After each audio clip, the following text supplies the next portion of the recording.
Hey guys, welcome back to Supercar Street Racing, and today we have the big reveal of the golf cart audio system. It is 99.9% finished, and we put a good 30 or 40 hours of work into it. And I wanted to go over the list here before we actually show you the cart, so you can see what eventually worked, what eventually didn't, and what I ended up ordering after the fact in order to get this project all wrapped up. So first of all, let's take a look at the list here, and let's go down some and get to the first page of items that we ordered. So let's keep going, keep going, keep going. There was a lot of stuff ordered for this. Let's go down, down, down, down, down. Keep going, and this is where it starts. So this is the first thing that we'll look at. This is the actually designed for golf carts. It's a 48 volt voltage meter with a USB charger. It does say quick charge on it. However, it is not a quick charge. It is just a standard charge. So I gave it a bad review because it is not a quick charger. So shouldn't say quick charger if it's not one.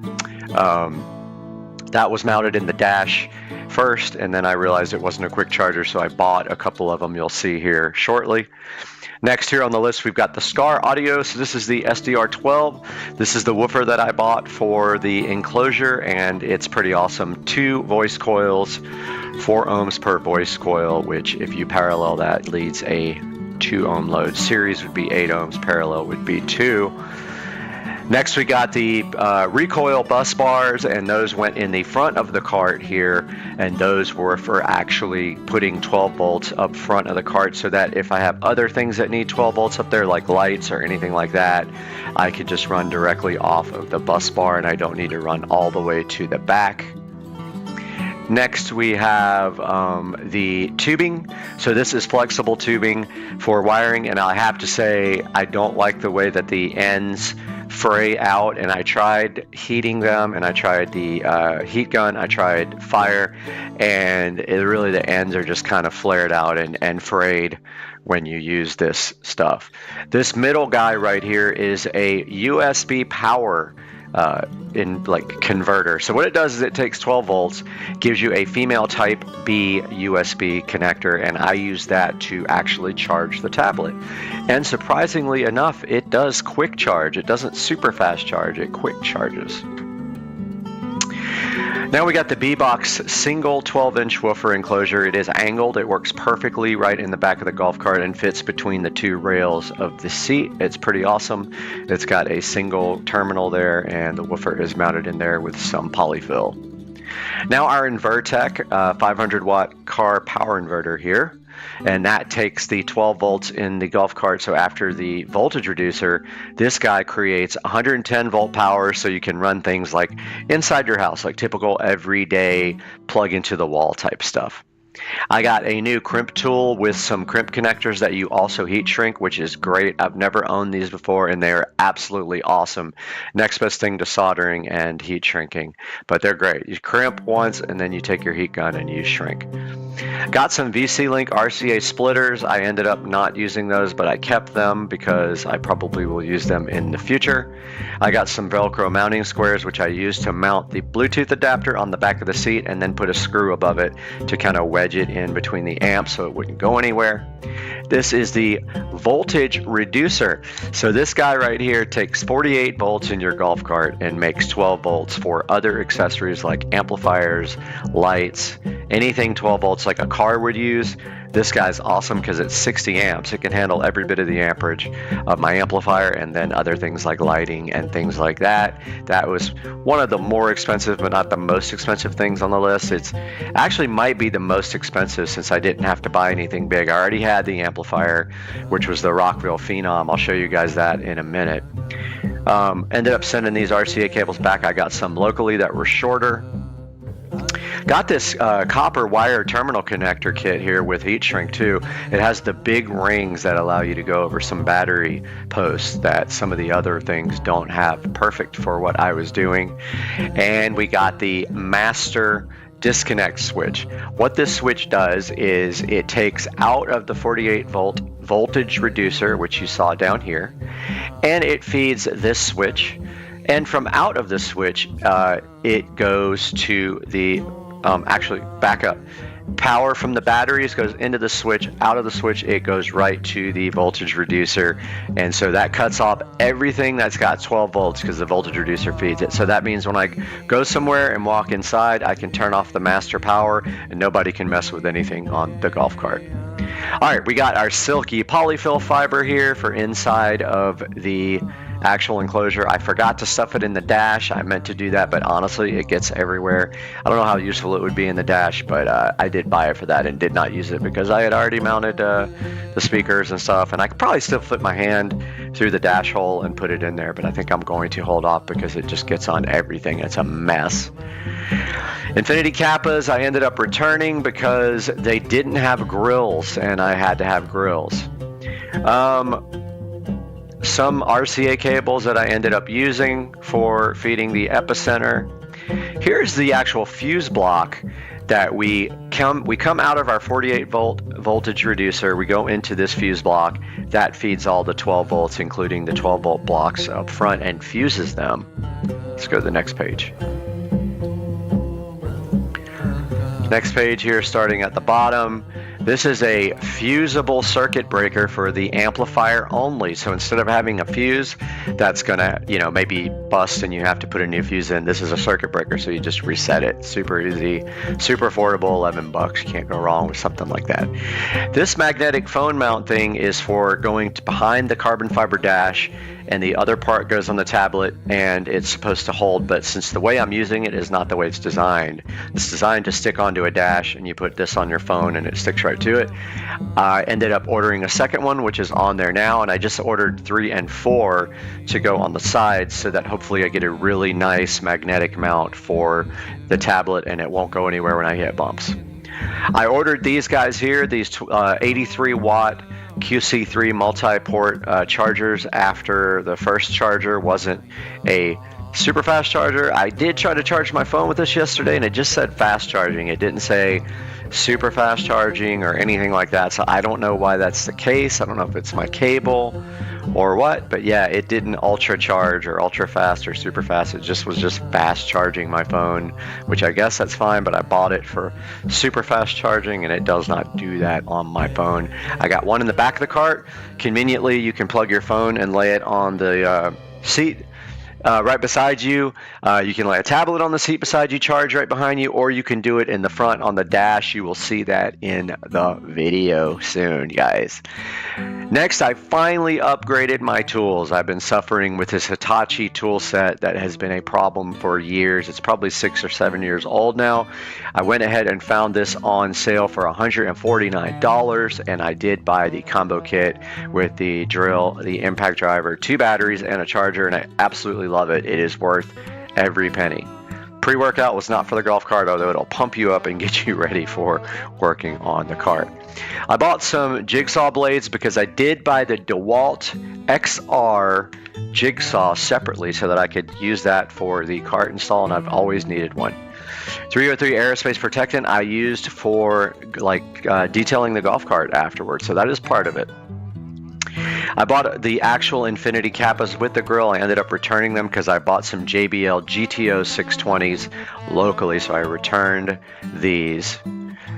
And we have clips for cable management, and I used those on the install to screw my wires up and hold them really nicely on the back seat, and you will see that too. And the last page here. Go to the bottom. Sent this wire back, ended up using my own speaker wire that I already have. Here is the second magnetic mount that I bought for the tablet to mount on the dash, and it was undeliverable, so I never got that one and I had to order another one.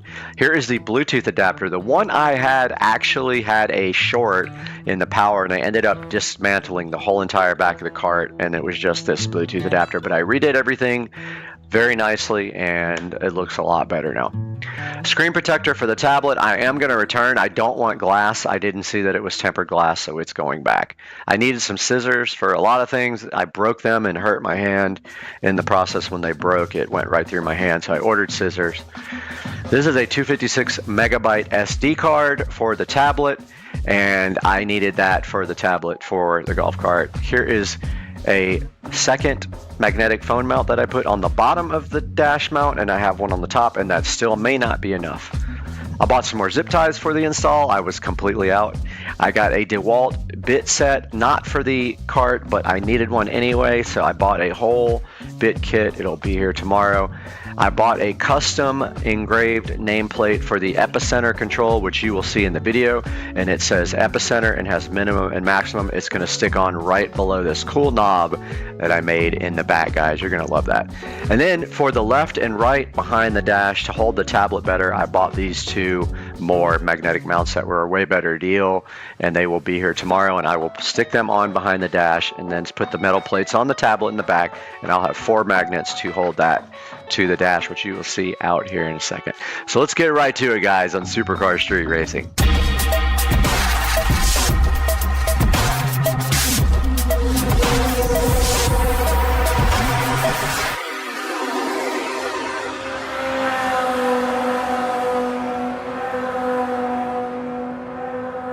All right, welcome back to the channel, guys. Supercar Street Racing and Brad here, and today we have a tour of the golf cart audio system. I just finished everything completely, including buttoning up all the wiring. It was a good 3 or 4 day project, so I am going to show you around the golf cart. And we will start in the rear.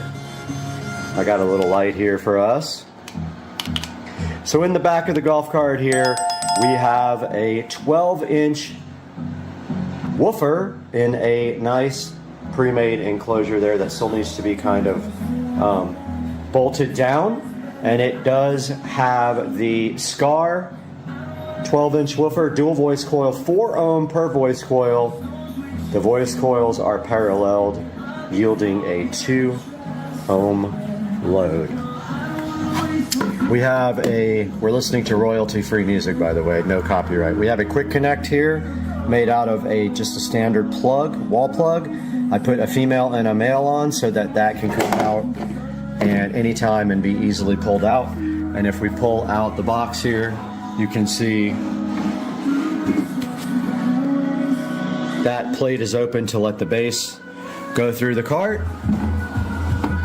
Yeah, it just kind of sits in there and just needs a strap to be perfect. And that is the bass part of the sound system. Moving on to the amp rack, everything is located on the back of the seat. Side, we have our voltage inverter. This supplies 110 volts to whatever you need, and also it has a USB plug. It's actually powering the Bluetooth adapter as well.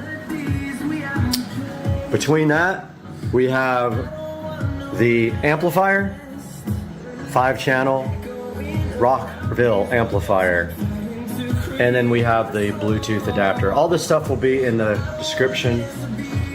That is the Bluetooth adapter right up here. Let me get you a better view of it. There is the Bluetooth adapter. And so it has actually 2 sets of outputs.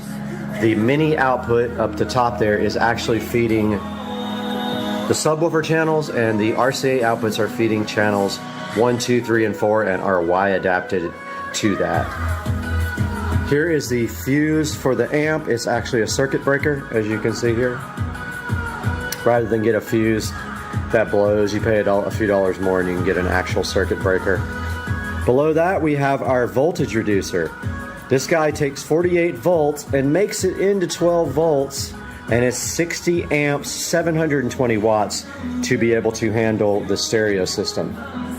And then right here on the back of the back seat, we have the EP1600X Blaupunkt, which is an epicenter clone. Moving down to the back of the cart here, underneath the seat, we have JBL GTO. Let me make sure I'm saying that right, because they're right here. JBL GTO 620s. 2 6.5-inch component speakers. Those are fed by channel 3 and 4. We have a super high output 65 watt USB Type C and USB Type B charger. We have our epicenter control. I ordered a actual metal custom engraved plate that says epicenter and has positive and minimum. And I moved the LED also off of the control panel onto the actual back of the cart. So that is the rear of the cart.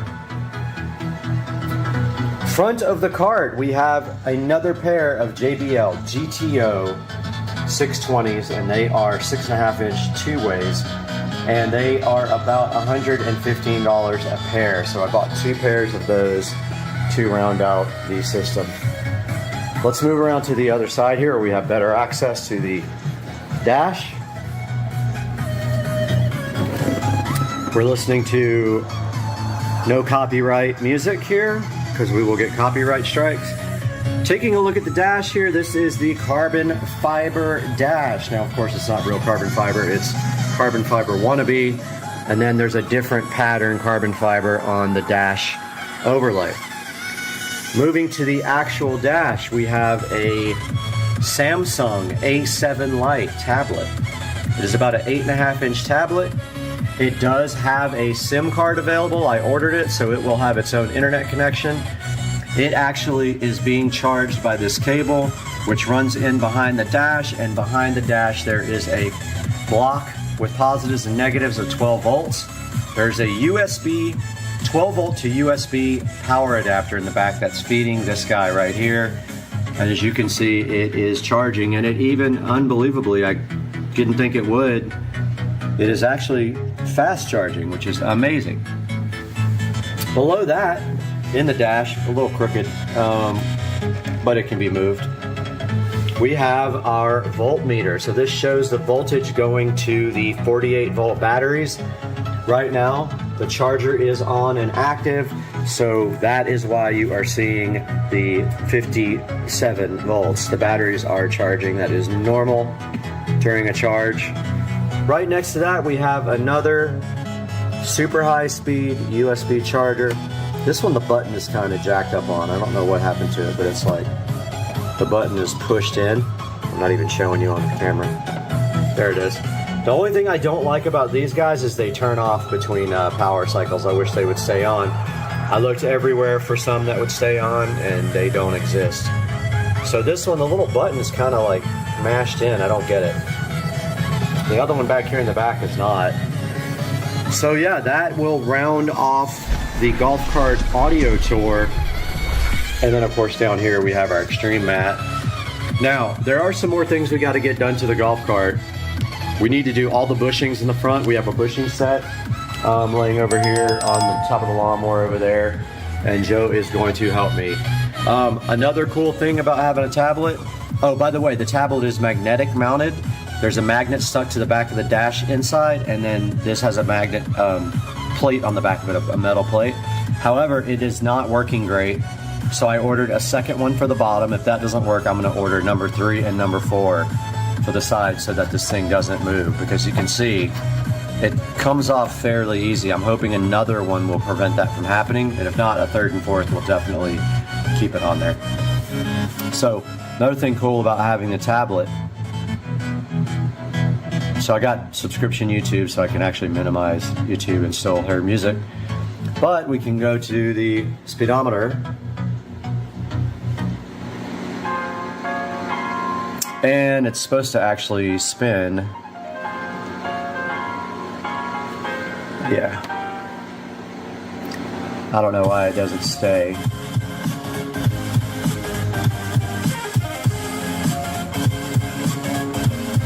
I don't know why it won't stay on landscape, but anyway, got your speedometer, got your digital speedometer, and you got your map. You can do all that with this tablet while you're moving. And also you've got your good old Waze. If you want to use Waze, it's on here as well, right here. And anything else that you can use on a Android tablet, you can use right here. Some of this stuff is junk, like meat. Samsung free, we can disable. No, we can't. Excuse me, guys. Anyway, that is a tour of the golf cart audio system. As you can see, it came out pretty good. It's clean. It's about 98% what I wanted it to be. And the reason being is when you have to put the seats on, you have to leave some slack in some of the cables. So there's a couple of cables that I wasn't too super excited about having to leave slack in, but the rest is pretty clean, as you can see here. And of course we have our beautiful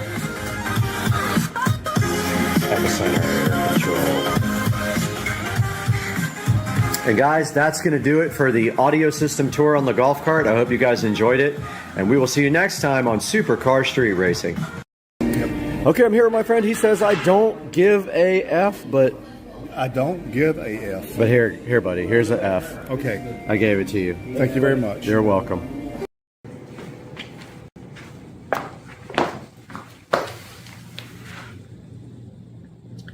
Man, if I would have had this, I probably wouldn't have had this.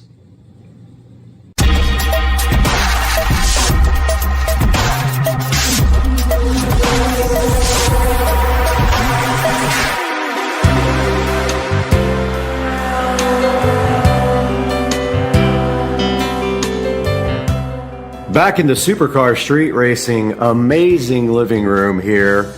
And today we have been provided this product by the manufacturer to check out the Mini Ultrasonic Pest Repeller 2-pack. And you can see right here and right now that in my sunroom we do have an occasional critter that likes to get in, and there is one right there. So what we are doing right here, right now, today on the channel is taking a look at this pest repeller, and you can see right there, if it'll ever focus, it says no pests, and it looks almost like it's RGB, so I'm interested to see what happens when we plug this in. Now yes, this was provided with me by, from the manufacturer, and it says that you can plug it in to repel mice and pests using high frequency sound waves, and they're imperceptible. And what we also will do is probably put one outside on the patio since we have a problem with rodents.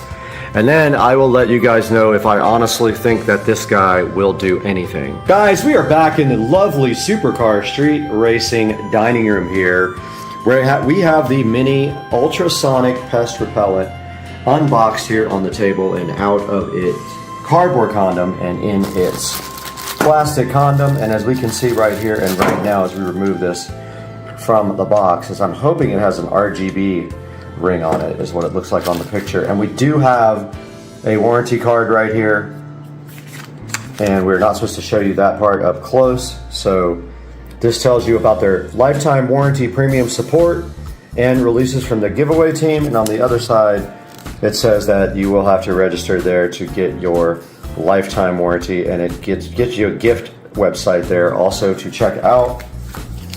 And right here we have our instruction manual. Let's go ahead and take a look at what that says inside. And it tells you about the working principles of how this works, how it does prevent pests, how to use it on the back page, the cautions, and how to deal with batteries, and the warranty, and a little support QR code here. So let's take a closer look at each part of this little part of the manual.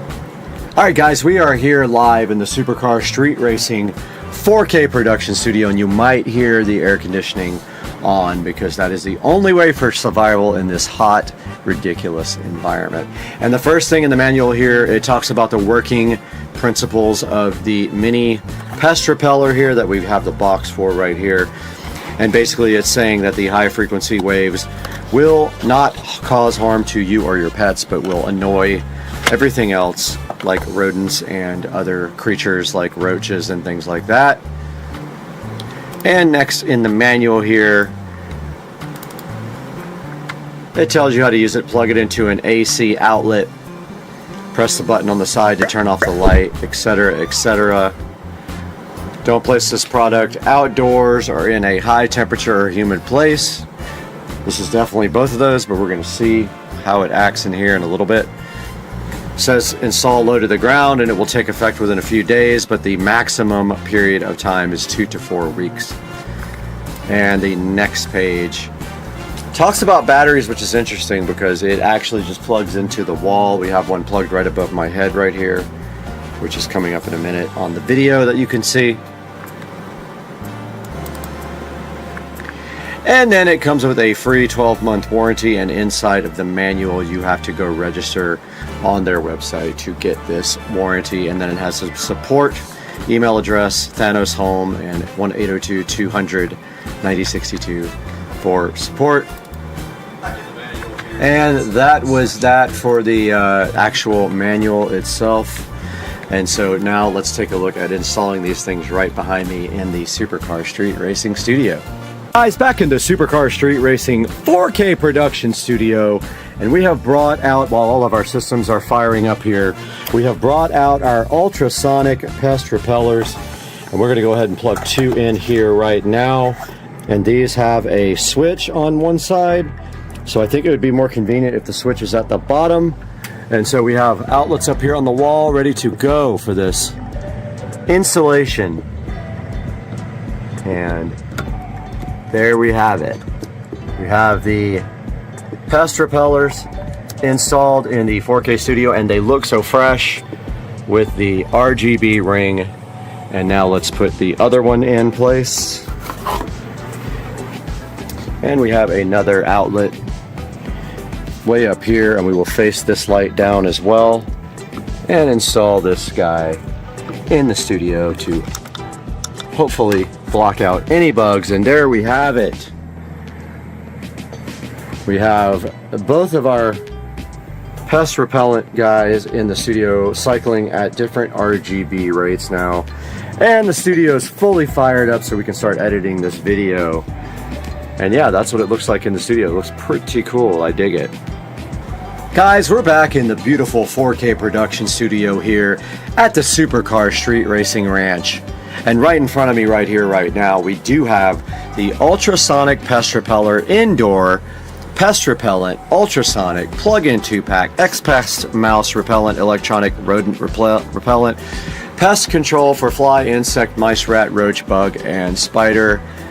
That's a lot, and we do have it right here right now. Now this is selling right now for $29.99 on Amazon Prime, and let's take a look at some of the ratings here.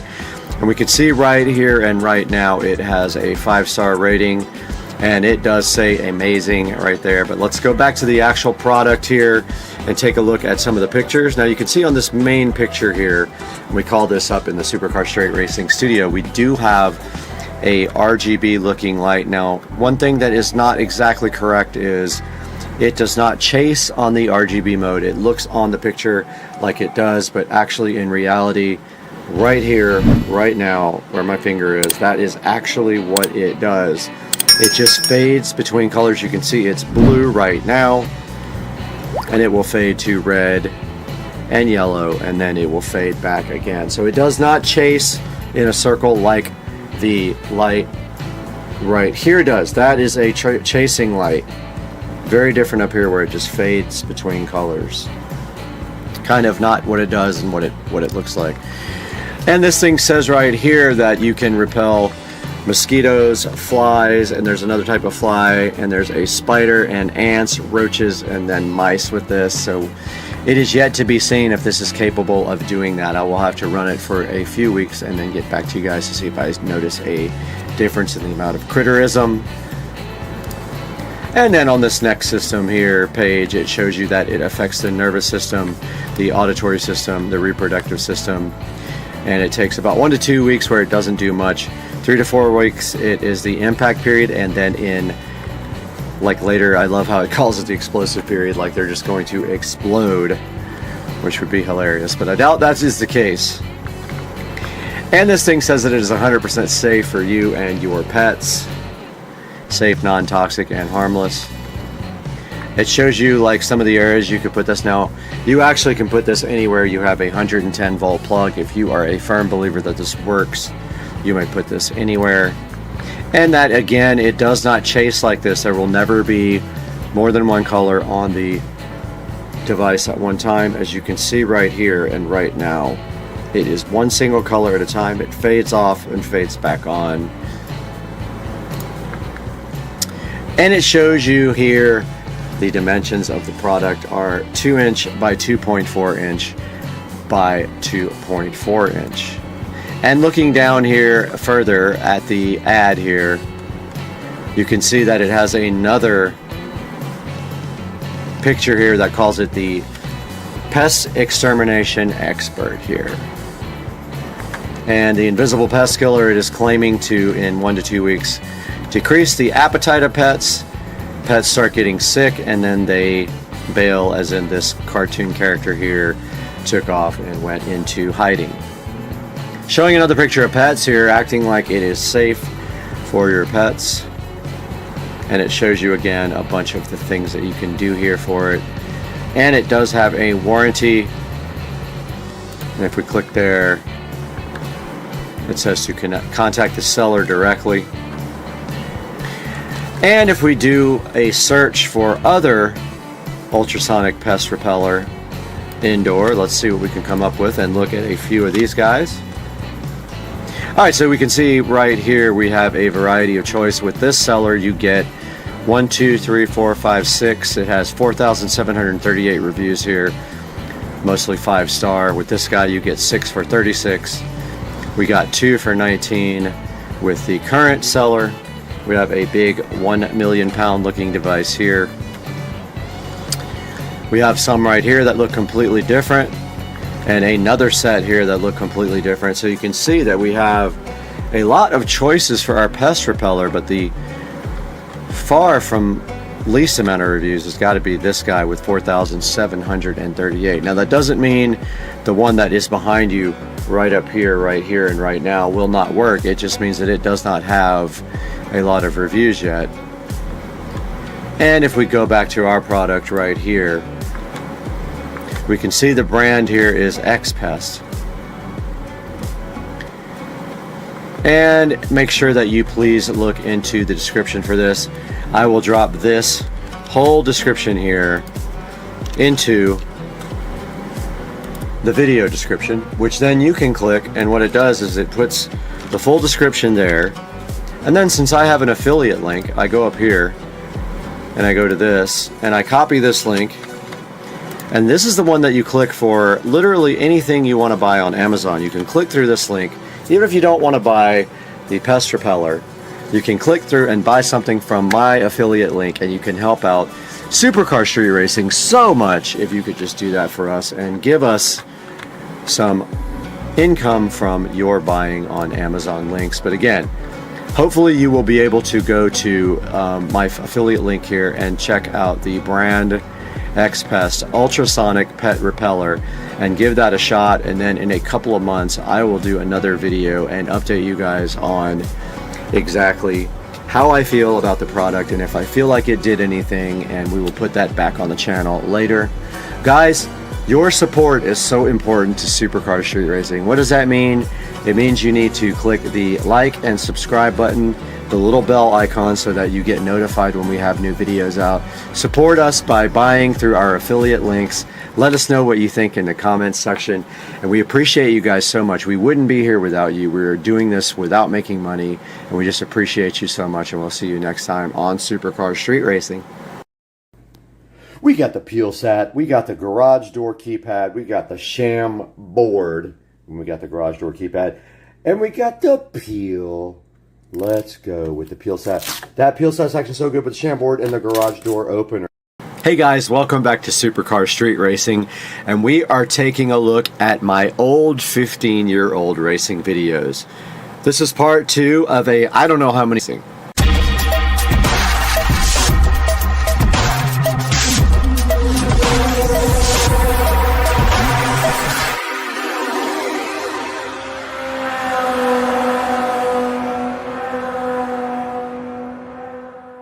Guys, welcome back to part 2 of me reacting to my 15-year-old racing videos on YouTube.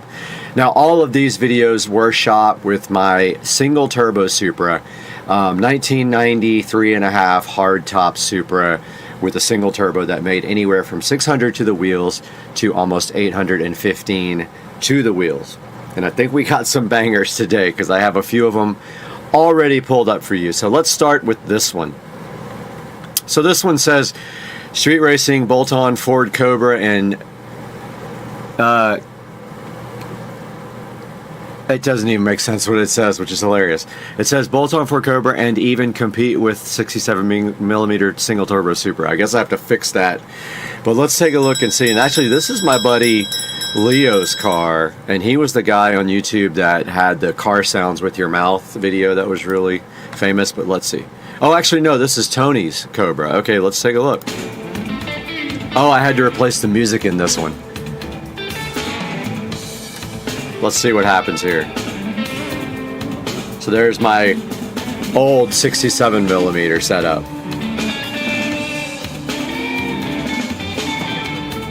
And there's no audio because I had to remove the music. This is before YouTube started doing all the copyright stuff. But I spun hard on that one, it looks like.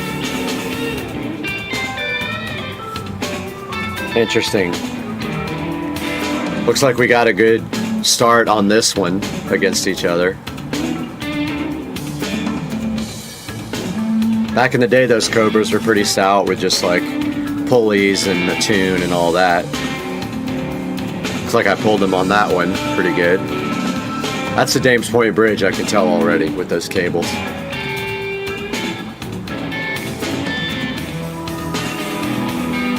So it looks like he pulls out a little bit on me and I never get it back. And I missed 5th gear as well.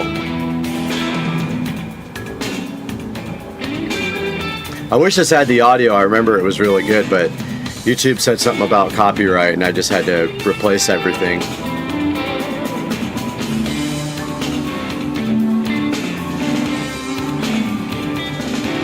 Yeah, the car would definitely, on the top end, it would usually get everybody, you know.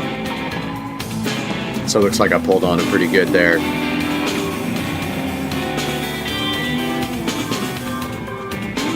And I think that was it. I think John, my buddy John with the Evo, was actually recording this. And if we go back and look at this video again.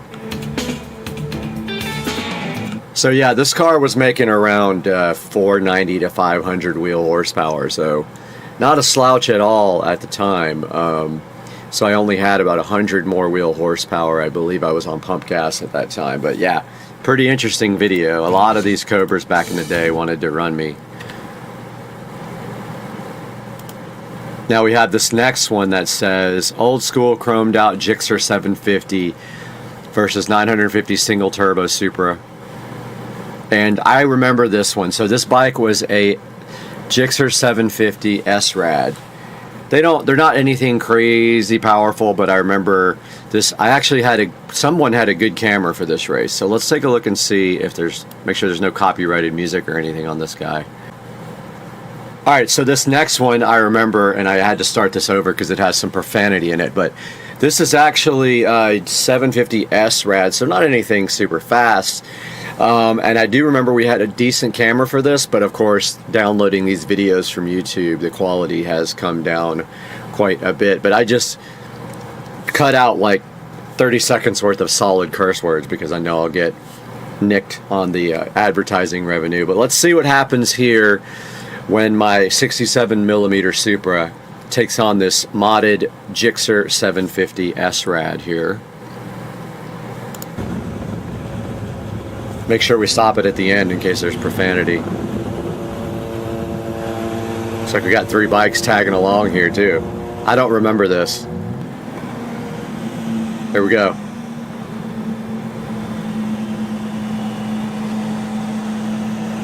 So it looks like we're just going from a roll. I don't know what speed we're doing.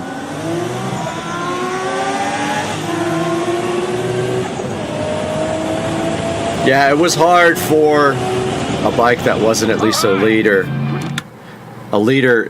you know, size to pull that car. So yeah, so just a little bit of a bike racing video there, which is pretty cool. Now this one I remember this, like, okay, so in Pasadena, I believe this was, my buddy lived in Pasadena, somewhere in LA, and this is my buddy's car and my car parked right next to each other. There was this turboed I think it was either I think it was a 350Z, and he actually called me out, and we both videotaped it, and then afterwards he talked a lot of smack about the race, saying that he beat me and all this other stuff. It was ridiculous. It wasn't even really a race, but let's check it out. Come again. You know I don't speak Spanish. In English, please. This is actually my buddy's Supra. Huh? You pooped in the refrigerator. Quiet the dogs out! Yeah, we probably can't even have that in there. I need NOS. No. My car topped out at No, this is just my buddy's Supra. This is not the guy with the, or maybe it is the guy with the 350 later on. This is my buddy's Supra with stop fuel and a single. Still pretty stout. Again, the video quality is absolutely terrible.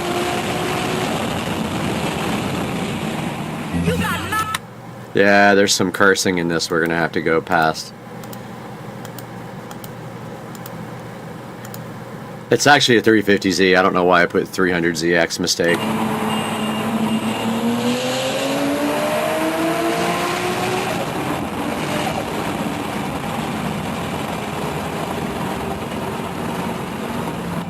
Yeah, so I can't play this part because it's got tons of profanity, but this is my buddy racing the 350Z Turbo. And then me versus my buddy in his Supra.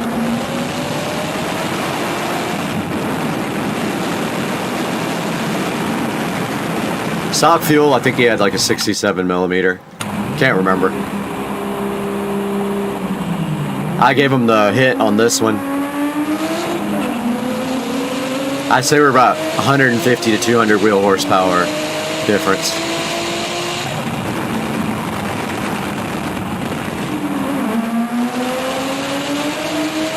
There we go again for round two. I don't know what comes up at the end, but yeah, we're not going to go ahead and make that profanity happen. Alright, so this is a Trans Am. I'm trying to see. Yep, music was replaced on this one too.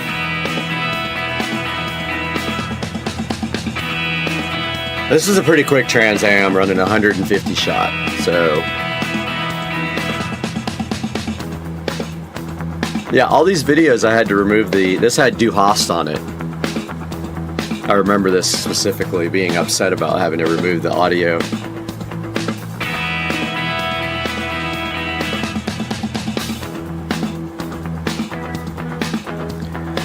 This car was pretty stout at the time. If you were around 500 wheel horsepower, you were doing good at that time.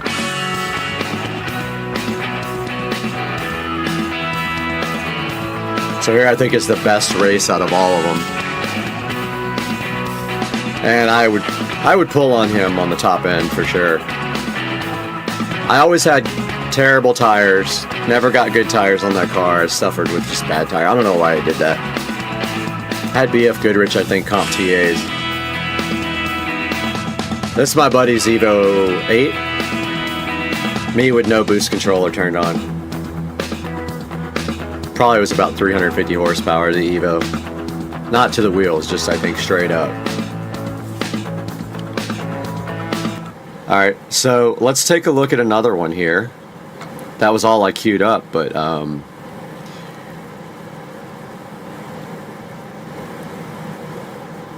alright, so this is actually a really good one. This is Tracy from SpeedFab, which is now closed. This is his Turbo Hayabusa on low boost and me. This is a banger. When we were a motorized bicycle company, right after the ad, we'll take a look at this. So this is the guy who did a lot of work on my car back in the day. This is Tracy from SpeedFab. I think he works at Stage 6 now. I don't know. I saw him on there the other day. But yeah, let's see what this is about. The power of dreams. Dang. You got sharks, pegs? Lucky? Nice, Busa. You ever take it off any sweet jumps? You can barely see what's happening in this, but he just absolutely walks me. All you can really see is lights.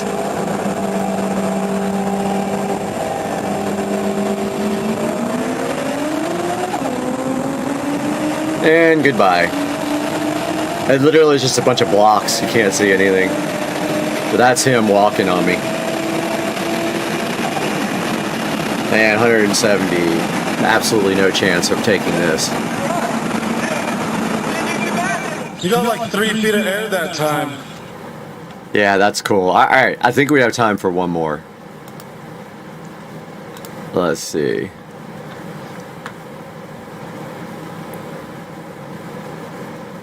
Volkswagens can cheat emissions, but they can't cheat and beat a 800 horsepower Supra. Let's see what this is about. We're gonna go past all this because there's bound to be profanity in it. Okay, so let's go back to this so we can just see. Alright. Yep, so we were racing a GTI with upgraded turbos, fuel system, and the stock block at 22 pounds. And I had cams, 67mm turbo, and 850cc injector. Let's see. So this is me on low boost.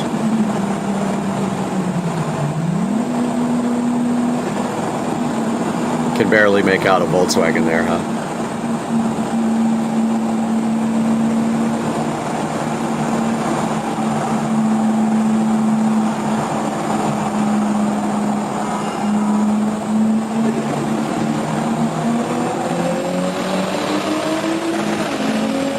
Obviously, that thing was no match for the Supra back in the day. Even though the video is horrible and you can't see anything. It really was bad in the beginning, honestly, even though this is a copy of a copy.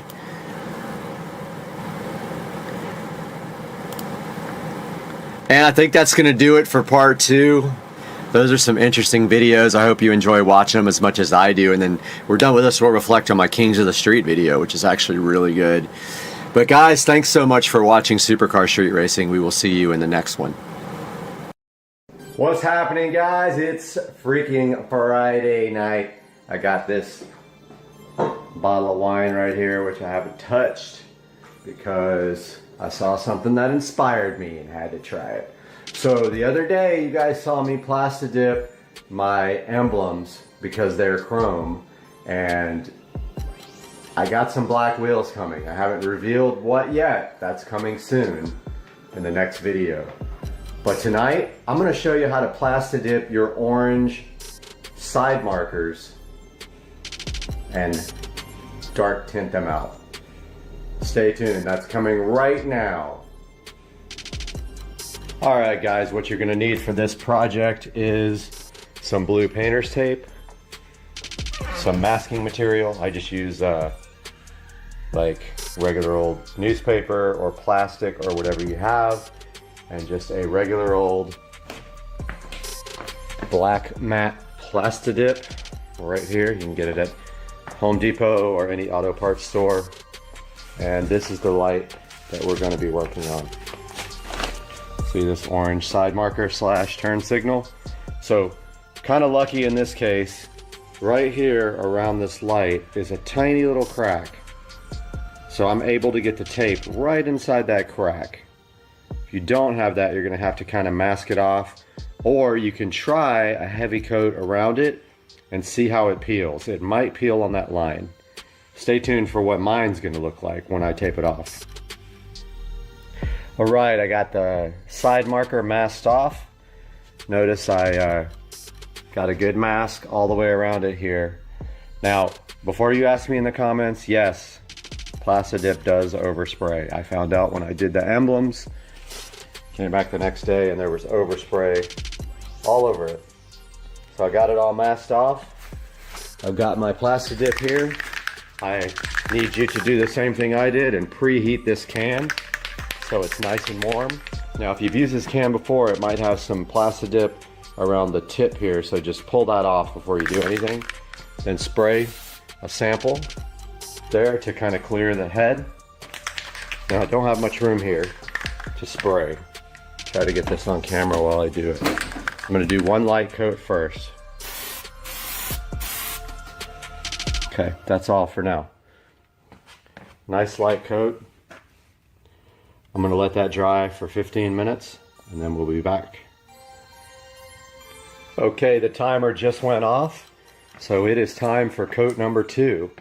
Now this coat is going to be a wet coat, and at the same time we are going to remove the tape. When you have tape, you always want to remove the tape while your coat is still wet. So we're gonna put a good 3 shot on there, and then we're gonna pull the tape. I'll be right back. Okay, I just got done pulling the tape, and you can see I didn't do as good of a job with the taping, so I'm gonna grab a rag over here from my rag collection. Let's see if this will come off easily. If it doesn't, it will come off when it dries. Yeah, it wipes right off right now. Just like that. Like I said, it will come off when it dries regardless. That's the beauty of Plastidip. If it doesn't come off like that, just use your finger. That was dried on there from the first coat. Now this is gonna take 15 minutes to dry and you're done basically. 2 coats is enough for me on these. I don't wanna go crazy on this part. So I'm gonna show you the other side, which was actually already done before. I wanted to make sure I had it good before I did a tutorial on it, but there's how it came out. I think it looks so much better than the orange. Now, ideally, they would be the color of the car, and they make a whole strip for the European car that doesn't have a side marker in that color, and that's what I really want. But I think that looks better than clear side markers, honestly, with the black factory insert there and then black wheels coming. So that's how you Plastidip your side markers on your car.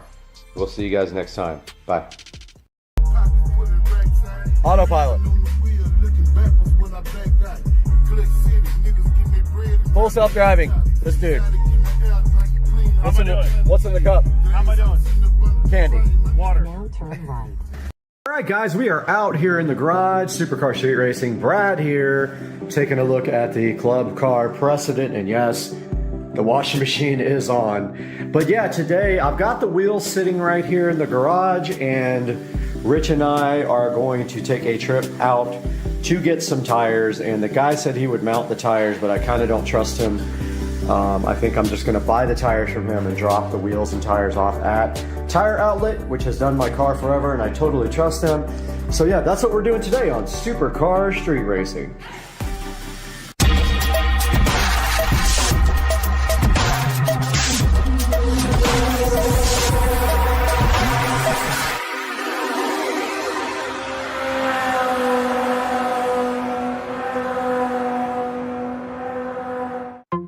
What's up, guys? I stole Rich's truck keys.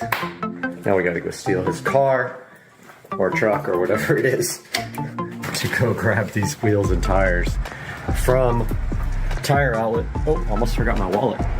Do that all the time now.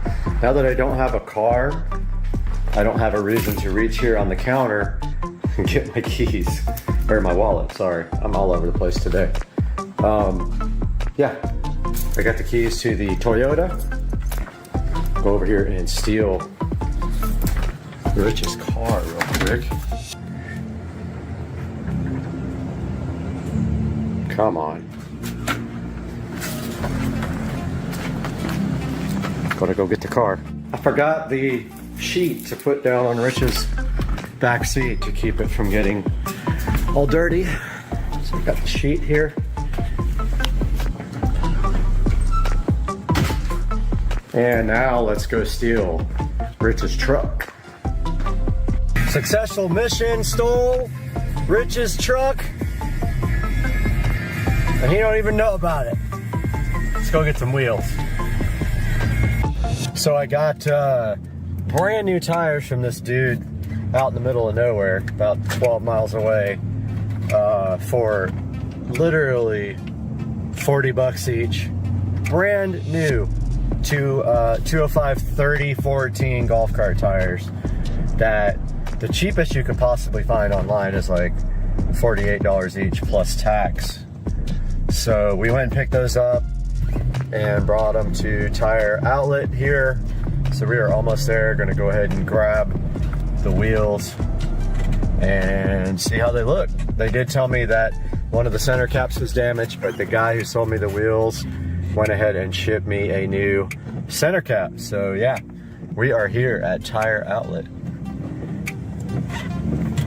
I see the wheels right now. All right, got the wheels and the tires in the back of the truck. Right there, another truck almost hit me coming in the wrong side of the road. But yeah, we are headed back home on this miserable afternoon in Jacksonville. It's very cold, very rainy, but we have brand new wheels and tires for the club car precedent sitting right back there, guys. Can't wait. I'm hyped. Hype train. All right, we are out here in the garage, guys, and we have to get one replacement center cap, but other than that, we need to get our tools together to start on this wheel change. We'll have to pull one off to replace the bent, broken center cap. I'll show you guys that here momentarily. I'm just taking off the warm shirt. I've got the heater going in the garage too, but let me show you what happened with the center cap. So one of them came out of the box like this. They're plastic, so I don't know what happened, but that one got all jacked up. They pushed through the back. It's also damaged right there. Right there and right there. Maybe a manufacturing defect, I don't know. Also have black lug nuts to go on them. And we need our jack over here. Just get my handy dandy gloves on. And we will start. Even though I just rotated these wheels and tires, these are sold. Already sold. Which will pay for the new tires.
see, we got the new wheels and tires installed and they look so good.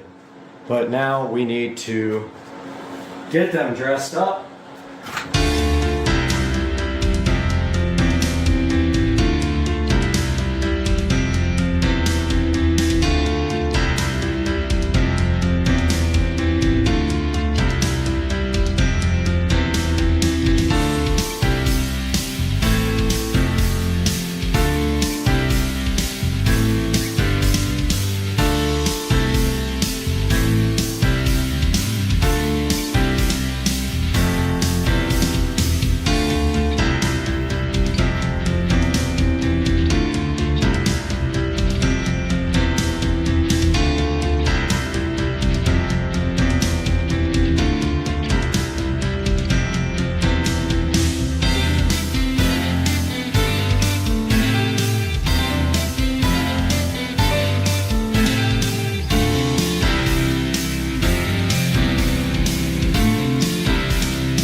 So this is the finished product. I just need valve stem caps. So I'm gonna get online and order those. But this is how the cart looks. I do have a quote to get the cart plasti dipped in satin black, and I need to get rid of all the wood grain. But this is how it looks. Not sure if I'm gonna need a lift in the rear yet. I like the fitment, it's tight. It bulges a little bit past the fender well. Maybe I could do wider fender liners, I'm not sure. I'll look into that. But yeah, so it came out really good. I love the way it looks. It really makes a huge difference on the cart, like a big difference. So now it is cleanup time. All right, so they did leave off the center caps on my wheels. They actually were sent with the wheels from ST, but the tire shop left them off, which is fine. I want to get some metal ones, so we're here on eBay looking for black metal valve stem caps.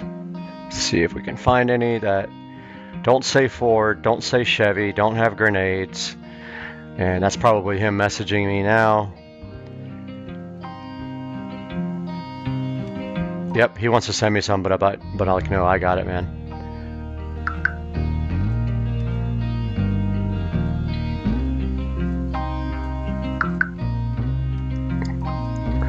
Yeah, he's apologizing for it, but it's actually not his fault.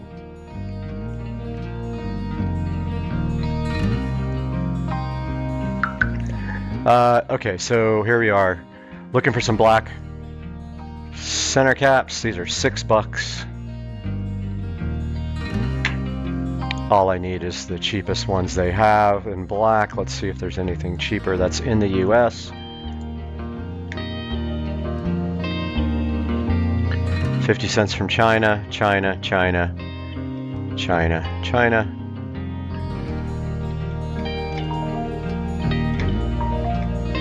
And he is messaging me again, and I don't want him to feel bad about it.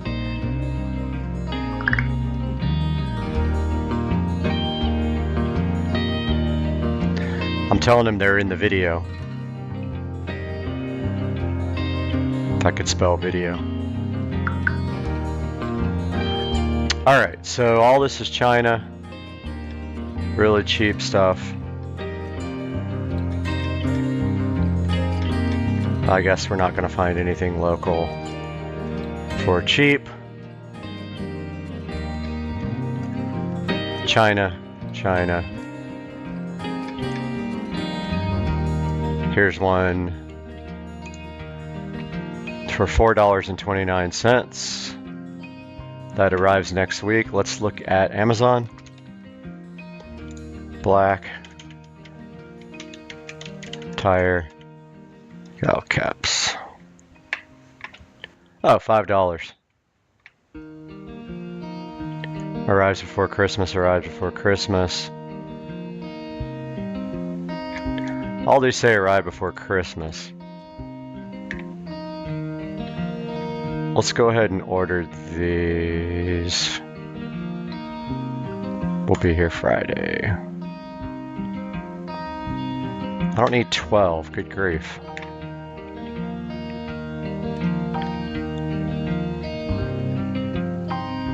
Here's 4.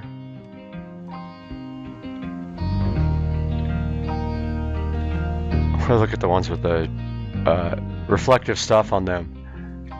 So let's just grab these up here, no big deal. They're $5, $6. You get extra ones.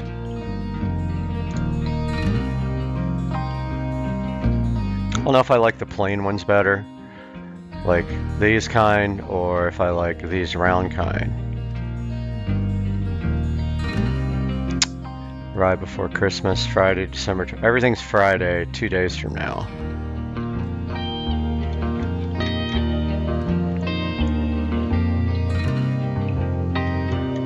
So let's just grab it. Let's make it easy. He's still messaging me. I feel bad for him. All right, let's go ahead and grab these. Enough talking. For $1, you get like a bunch of them, and they're on sale. Oh, that's cool. Gray, black. Yeah, we're getting black. Guys, that's gonna wrap up the project for today with the golf cart here. Now all we have to do is get some black valve stem covers, which I'm gonna go online and order right now. I'll share those in the description.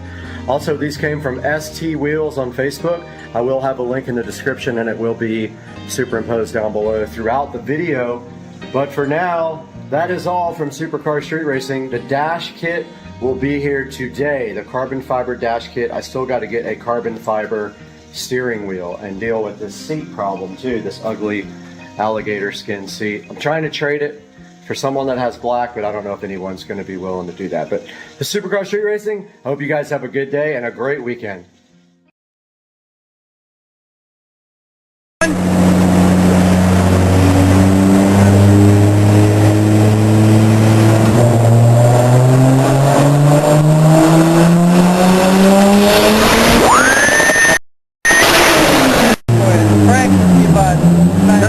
About 9:30.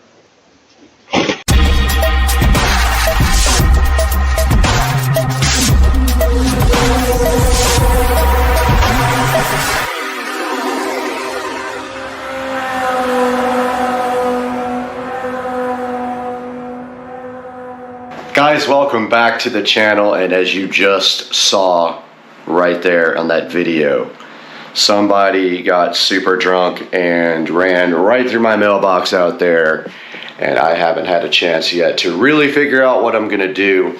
I didn't record the first part of this because I was so mad when I walked outside to get my mail because I'm waiting for mail, and of course I have no freaking mailbox. But as you saw, somebody ran right over it, and so my plan is to take you guys with me now as we finish landscaping this. We're going to be tearing out the existing plants and everything and redoing it, and I just don't know what I'm going to do yet until I get to the hardware store tomorrow. So we've only done a little bit of the tear out, so I'm going to take you guys to do the second part, and then also shopping and all that when I redo my mailbox after it got destroyed.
taking you guys outside to take a look at this. It's still dark. It's getting daylight right now, but this is basically what I came out to find yesterday. This was laying on the ground, and then I have already torn up a lot of the plants, and I might leave those, but I want to get all those other type of plants out today. As soon as it gets daylight, we'll come out and do some work. And we do have all brand new landscape lighting that we can use if we want to, and I'm definitely going to incorporate this. There were 2 yard lights there. I have all this brand new yard lighting that I bought to eventually replace all the lights in the yard with. And then I did notice that I bought some new spotlights as well. So we can take this opportunity to use these new yard lights when we re-landscape for the new mailbox.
Okay, we did get most of this area cleared out. All I have to do now is just come back through with my edger and edge this out really good, and then clean this up with my leaf blower. I'm just kind of waiting for it to get a little bit later because I don't want to do this during the day. But next I'm going to, actually during the morning, didn't make sense. Next I'm going to mark this off. I think I have some landscape paint. Let's go see if I have some. All right, I could not locate any landscaping paint, but basically we're going to go straight. Kind of the same thing we had before. Straight across like that, straight over and down. But this time, I think I'm just going to go with pavers around the edge. Haven't really decided yet. I'll figure it out once I get to the store. But probably going to need a good amount of blocks to get this thing blocked off. I really would like to pour concrete in there, which I might do that after I do the pavers. I'm just not 100% sure yet. But also there's a sprinkler head in here somewhere that I need to locate. But I don't want to get the ground wet yet, but I have to do that at some point. I believe there's a sprinkler head in there, pretty sure. And it is buried at this time, I think.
All right, guys, just a little update. And I was going to head to the hardware store today to go ahead and get everything I need for doing the mailbox. But I decided to hold off and go ahead and order a custom mailbox from Amazon. And that will take about 5 days to get here. I won't get that till December 1st.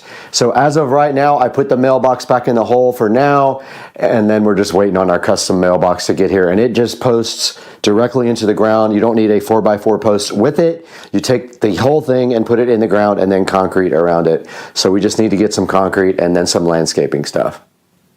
Guys, back in the Supercar Street Racing dining room, where lit up ever so bright like a big yellow banana is this Kumo Gear 40 to 42 inch outdoor TV cover. Now, we have looked at this before, but we wanted to take another look at it today because the last time we ordered this, we know it lasts for a certain amount of time in the Florida heat and humidity. We want to see exactly what that time period was, knowing that this was not in direct contact with sunlight or water. So today, we're looking at this on the channel.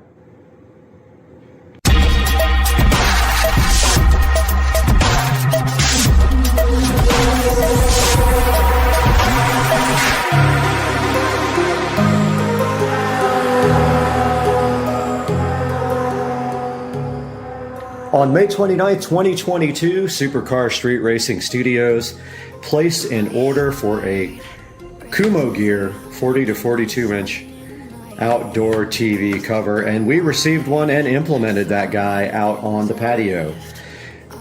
fast forward, it is now, what, almost September, and we are ready to deploy another one because the first one has failed miserably, and it probably isn't the fault of the manufacturer so much as the Florida weather was really the culprit. It was all mildewed and really bad, so we did dispose of it and we ordered this new Kumo Gear TV cover, which we are going to open and let you guys check out and then watch us as we install this guy and how we kind of install these, being that it doesn't really have a way to,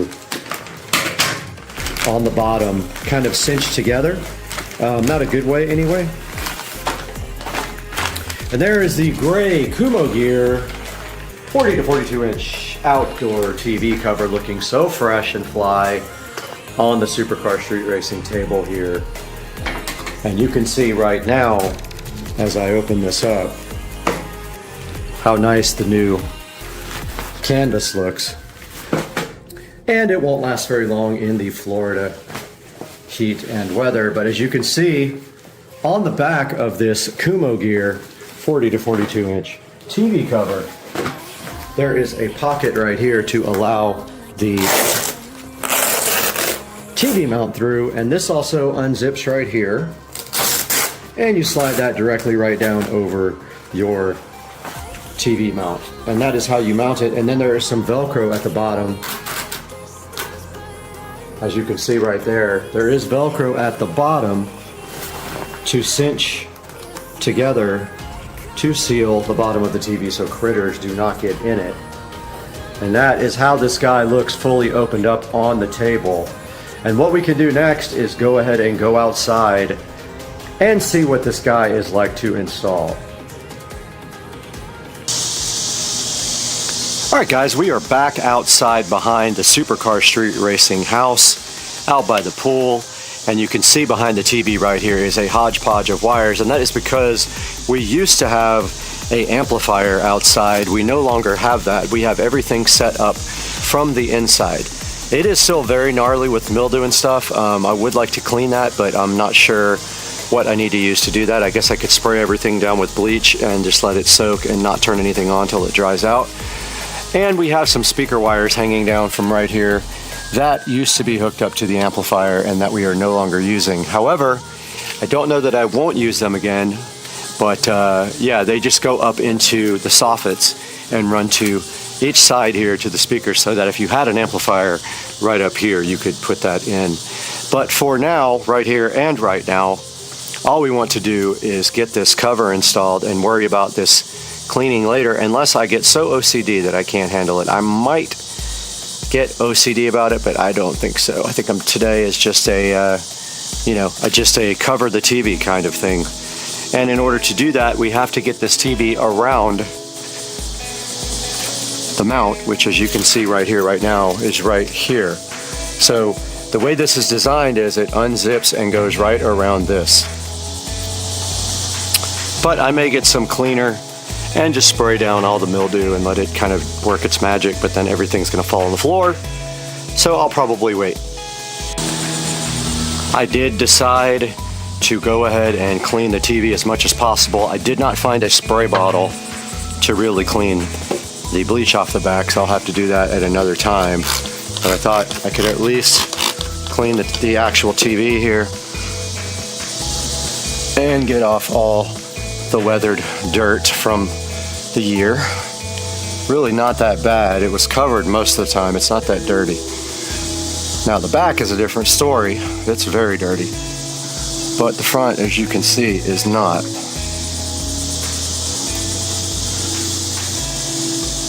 The back, incredibly dirty. So I will do what I can on that.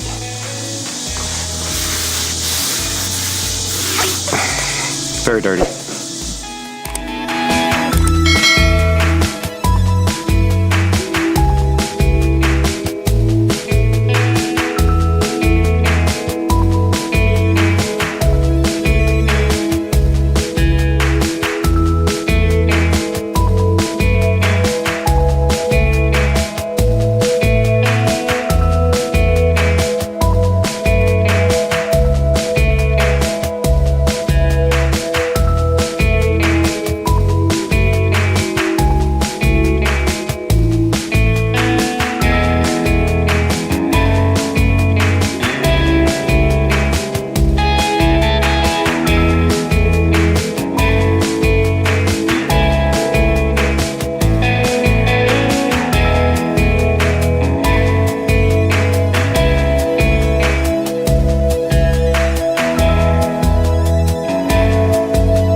Okay, we're ready to install the Kumo Gear TV cover, and I wanted you guys to actually see how this works in the back. So you just separate the back of the cover, as it has a little spot for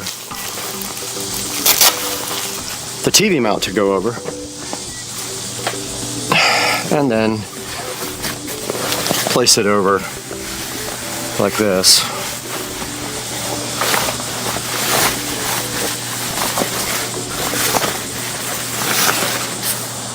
Critters will still get in here regardless because there's going to be gaps. So you can expect like wasps and things like that to build nests inside your TV cover bag. And I am having trouble.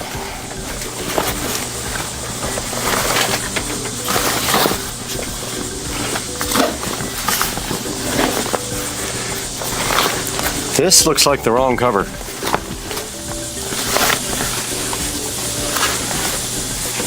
This is the wrong cover. This is way too big. That's what she said. This is not the 40 to 42 inch cover.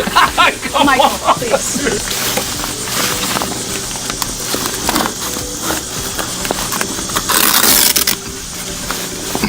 Yep, this is the wrong cover. Got him! Look at that. Got I'm going to show you guys this real quick. Alright, so they have sent me the wrong cover. Obviously, this is way too big. So let's go ahead and remove it and return it.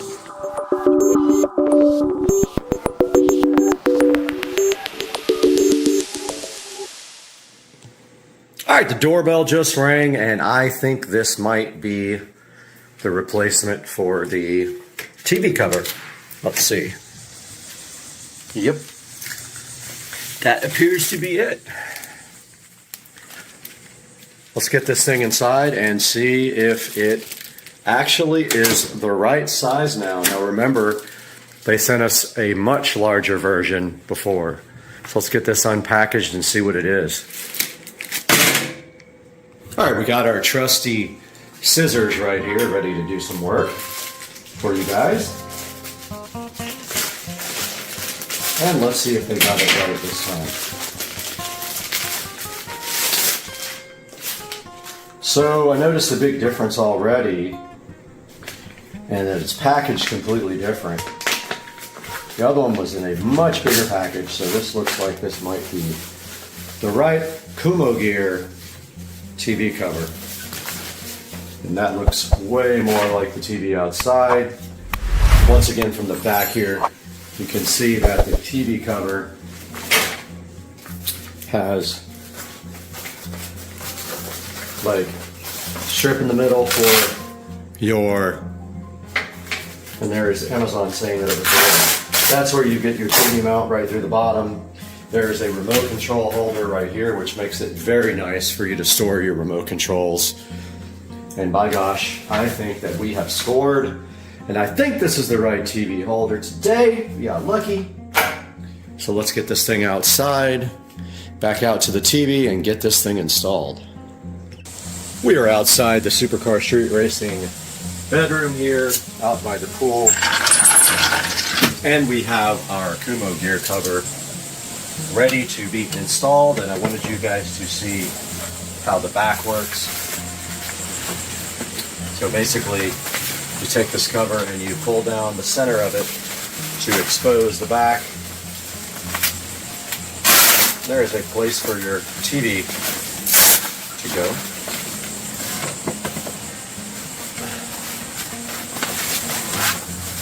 You guys should be able to see that now.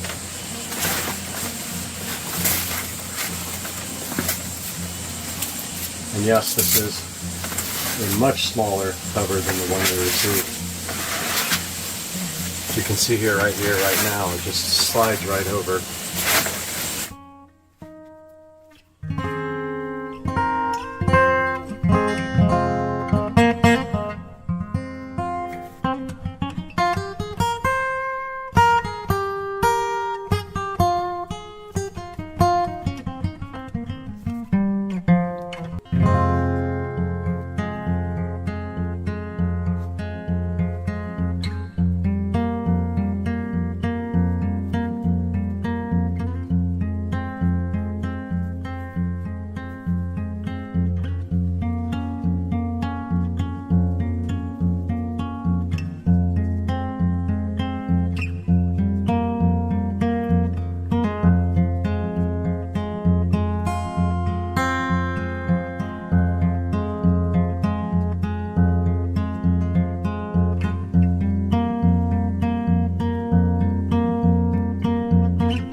Supercar Street Racing Studio.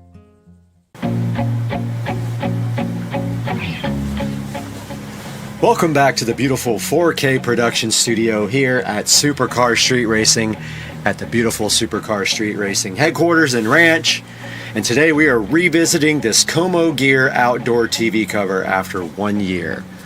That's right, I purchased this thing almost a year ago to the date, and it lasted about 1 year. Now, not to say that it was actually falling apart, but what happens after about 1 year, it did have one little hole in it, but really what happens is the weather starts getting to it and it gets mildewed and nasty. And being that this thing is only $18, as you can see right here and right now, it's not worth it to try to clean. It's worth it to just go ahead and order a brand new one. Some of the things I like about the Como Gear TV cover is, of course, the price, and also that it looks very good. And some of the things I don't like about it is the fit is questionable, but it has to be kind of because it is for a generic 40 to 42 inch TV.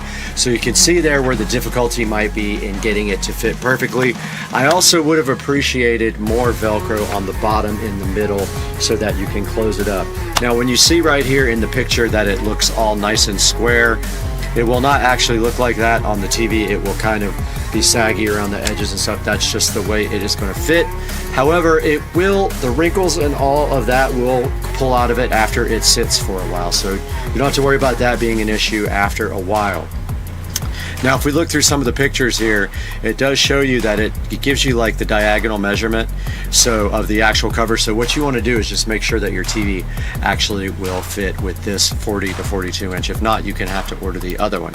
Now on the back, you do have the flaps. Now these flaps, you've got the flaps here for the TV mounting bracket to go down the middle, and then you've got, of course, a remote control pocket, which is very handy. Now I don't use that.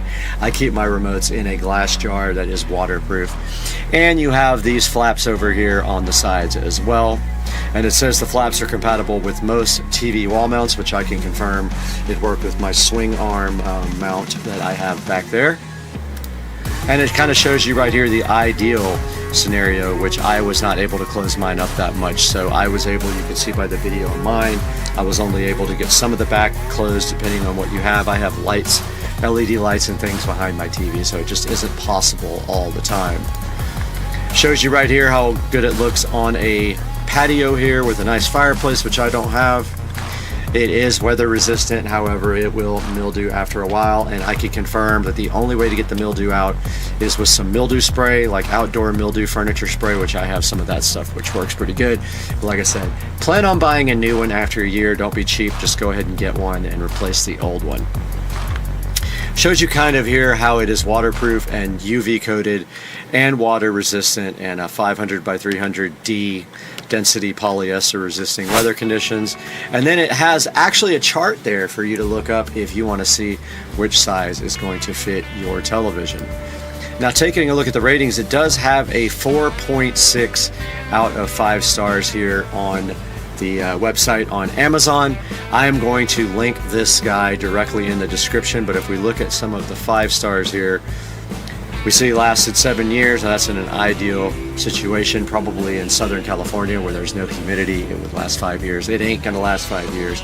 In Florida, it gets the job done, keeps the TV protected, and great cover for what I needed. It's awesome, works great, does what it says it will do, and I agree, it really does. And then let's take a look at some of the mid-range reviews. And taking a look at the 3 stars, about 5%. Good product for the price, not great. I disagree with that. Good quality but won't work on a fixed bracket. Maybe, maybe not. Decent well-built cover, and Velcro straps need improvement. I kind of agree with that. There should be a Velcro strap in the center of the TV as well. And over to the 1-star reviews here. Let's see if we only got 1% of that. False advertising, cheap flimsy cover, worst product for TV cover, poor quality. And this guy says 1 year in SoCal and it's torn apart. Mine did not do that in Florida. Mine just got mildewed. Description was fake. I would never buy again, and pass on this. So take that all with a grain of salt. I will give this product a very high mark, and considering that it for $18 it lasted a year and has done me well. There are other products on Amazon, of course, but this is the one that I recommend, and I've been buying this for about 5 years now and have had the best of luck with that. Guys, we appreciate you so much supporting the Supercar Street Racing effort and letting us get back on every day and give you guys something new. But you have to do us a favor, please like and subscribe and click through our product links. In every description of every video, you'll see a product link on Amazon. If you click on that product link, and you can buy anything you want on Amazon. You don't have to buy the product that we are featuring. It will help us out greatly. We get a commission from that, and the channel loses money. So if you could help us out by like, subscribe, and buying through our product links, we would appreciate it greatly. And we will see you next time.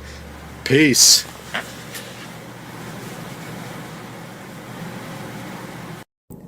Just wanted to show you guys 100% confirmation that I still have the download folder on the Echo Show 15 to be able to sideload apps. Check out my channel. Talk to you later. Hey, and welcome back to the channel. Today we've got something to talk about, and that is, you want to be a YouTube creator? Well, I've got some things you should probably think about before you make that commitment.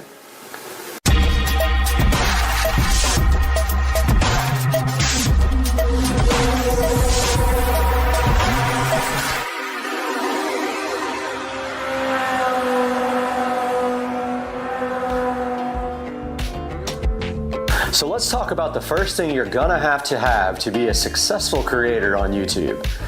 So YouTube recently raised the stats for becoming a creator and making money with YouTube videos. They now require 1,000 subscriptions. So I know you might be thinking it's difficult to get your first 1,000 subscriptions. It is very difficult. But there are options out there. There are paid subscriptions where you can pay people to actually boost up your subscriptions. Places like Upwork will do that for you for a minimal fee, and it can get your channel started on the way to 1,000 subscriptions. Other ways to do it is just social media. Put your channel out there on Twitter, put it out there on Facebook, and just by word of mouth. And people will subscribe to your channel. They'll help you out tremendously. So the second thing you're gonna need is 4,000 watch hours in order to monetize your videos. That's in 12 months' time. Now I know that might seem like a lot of watch hours, but that can be done pretty quickly. If you take your time and make great videos, you can get to that 4,000 watch hour mark quickly. Again, there's other ways to get it done though. You could actually pay someone to boost up your watch hours to 4,000, at which time your channel might take off and start earning revenue. So the next thing you need to be a successful creator on YouTube is a plan. Now, when you have this plan, all you have to do is just stick to that plan and come up with something that people are interested in hearing about. It might take you a few videos, but maybe one day one of your videos will break out and go viral. I know I have several videos over the 40,000 mark, and that's the only way you're really going to make money on YouTube, is if you get videos up there in the 40, 50,000 mark per view. Those people with million hit videos are making quite a bit of money on YouTube. So I know what you're thinking. How much does each video pay on YouTube?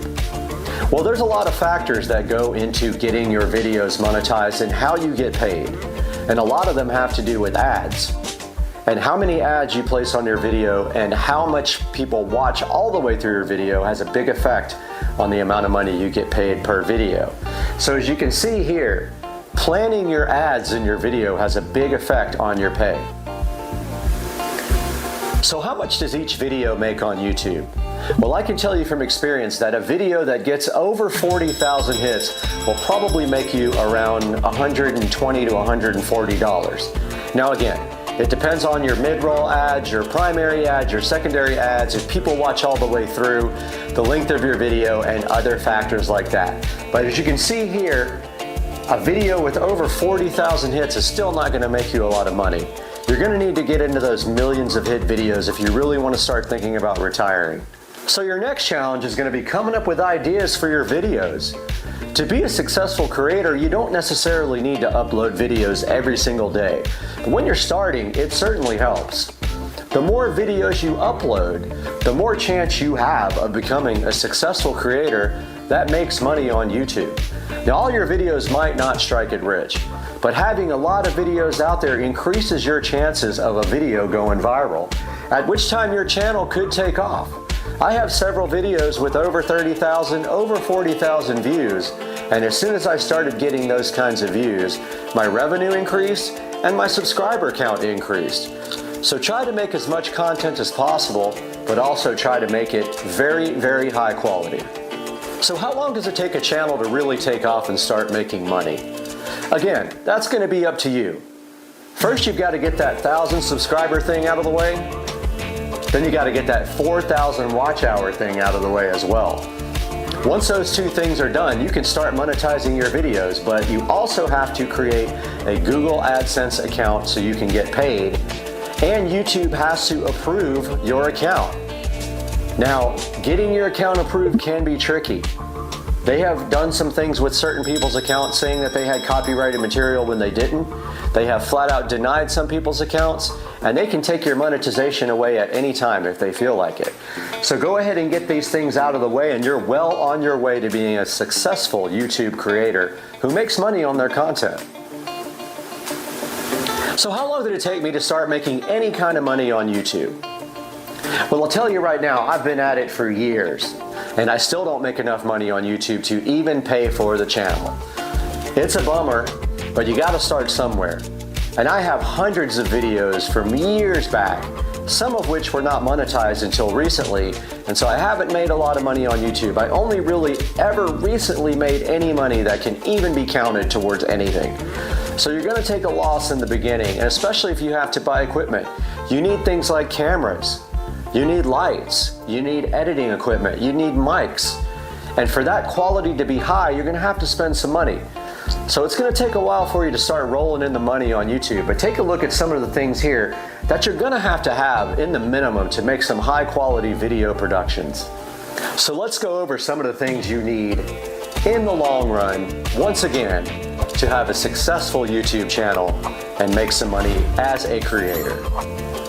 So the first thing you need is the 1,000 subscribers. That has to happen. YouTube will not monetize you without 1,000 subscribers. The second thing you need here is 4,000 watch hours over the last 12 months. You have to have at least 4,000 watch hours or YouTube will not even accept your application for monetization on your channel. After they accept your application, you're going to need a Google AdSense account to get started getting paid. And YouTube does report to the IRS. So you can expect them to send all your information to the IRS with your social security number. You need a plan. What's your channel going to be about? What kind of content are you going to focus on? Are you going to have more than one area of focus in your content? Make sure that plan is good. And you're going to need to create a lot of content. A good, successful channel starts with a lot of creative content. Eventually, when you have your 1 million or 2 million subscribers, you can step that content level down and just focus on the main things that make you money on YouTube. Now, I wish you the best of luck on your endeavor to create a successful YouTube monetization channel.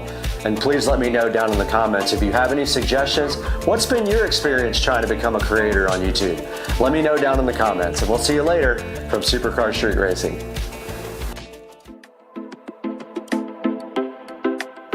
The YouTube Partner Program, or YPP, gives creators greater access to YouTube resources and features. If you're looking to make money with your channel, you'll need to apply and be approved for YPP. To apply for YPP, you must be in good standing with YouTube, have at least 1,000 subscribers, and have 4,000 valid public watch hours in the last 12 months.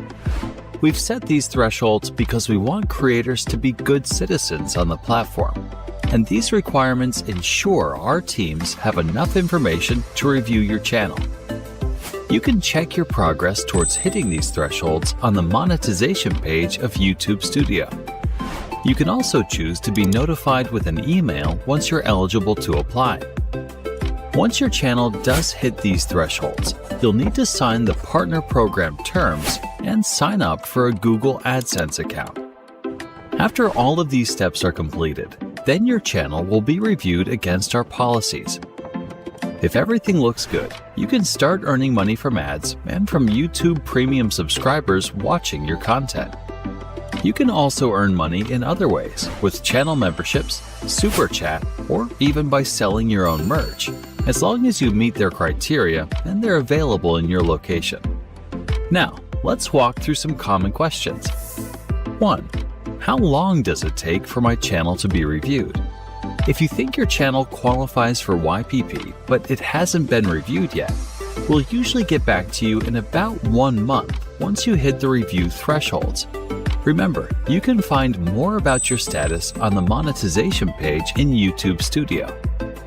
2. Why wasn't my channel approved? If you're not approved for YPP, it's likely because our reviewers found that a significant portion of your channel doesn't meet the YouTube Partner Program policies and community guidelines. Some of the most common reasons for not being accepted are regarding the AdSense program policies, specifically related to reused or repetitious content. This is content that is very similar or exactly the same across videos and channels. You can reapply again in 30 days, as long as you still meet the watch hour and subscriber thresholds. Before you reapply, we suggest you read through these policies and edit or delete any videos that violate those policies. 3. Do I have to meet the threshold every year? The short answer is no. However, you do need to stay active with uploads and community posts. If you're inactive on your channel for 6 months and fall below the threshold, we may remove your channel from the partner program. For more information on applying to the YouTube Partner Program, check out the resources in the description below. Thanks for watching.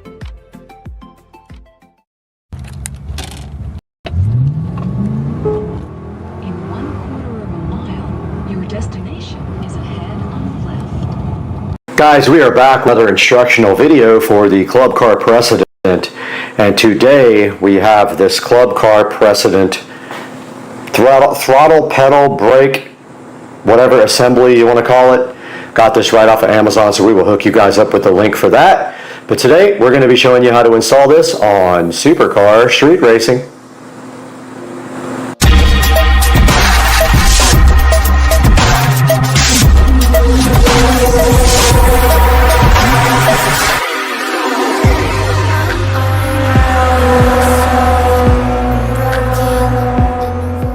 Out here in the Supercar Street Racing garage, and the very first step of this process is to remove the mat.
Okay, for the next step here, mine is a little bit strange because I have this brake pedal switch right here that connects. But the next step is to pull out this little area here, and it has one of those little Christmas tree things on it. Set that to the side, and you can see here the brake assembly that we're going to have to disconnect here in a little bit. But on my cart, we also have to remove this extra brake switch.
All right, so we just have 2 crescent wrenches here.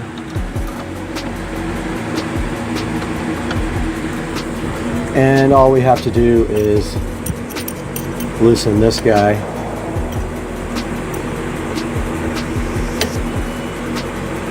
And I think it's going to be this way.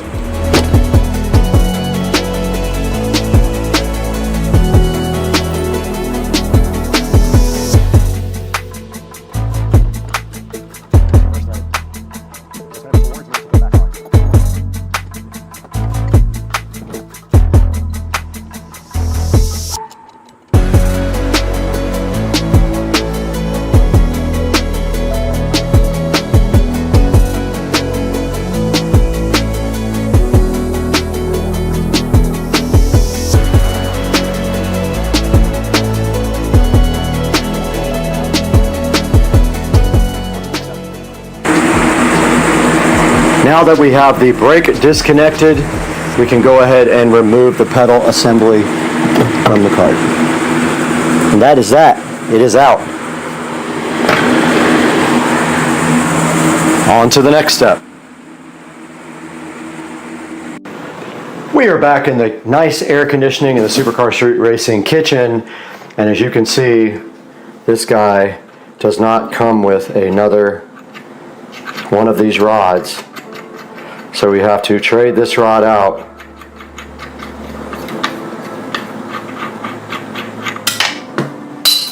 And we don't want to lose that, but I saw where it fell. So we're literally just going to take out this old one here and put it right through.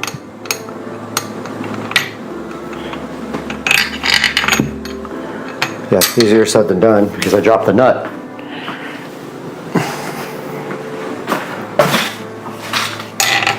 I think these are all reverse threads.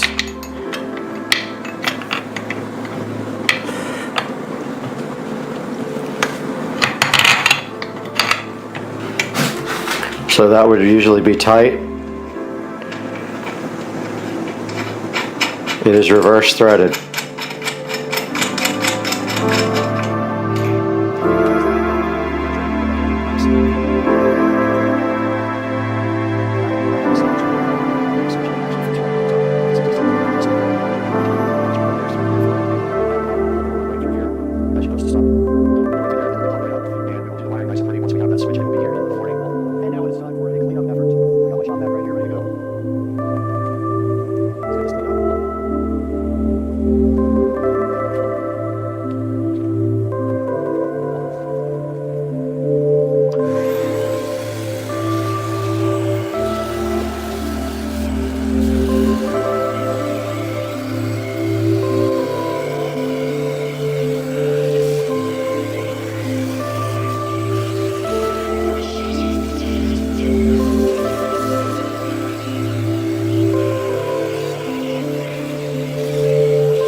And we do have a problem right here, and that is that a bunch of these screws have broken off.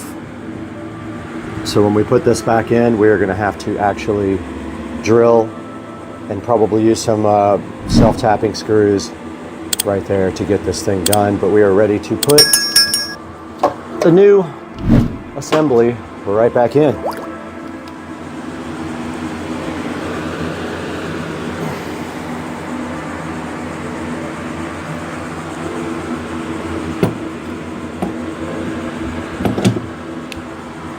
Need a towel to kneel on.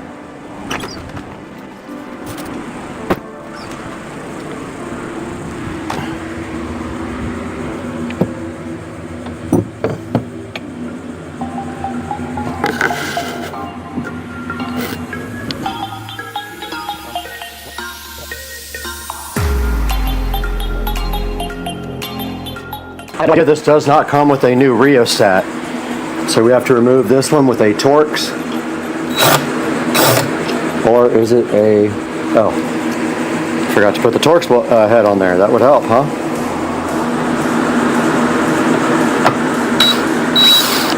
Simple as that. It should come right off. but I don't want to take it off until I have the other one right next to it so I know how it goes back on. I don't know if there's another connection to something here, but I see it clearly on the other one.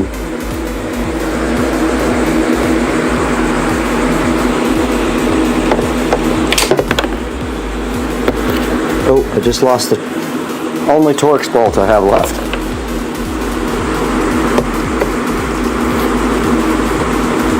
Okay, I can't tell how this comes off.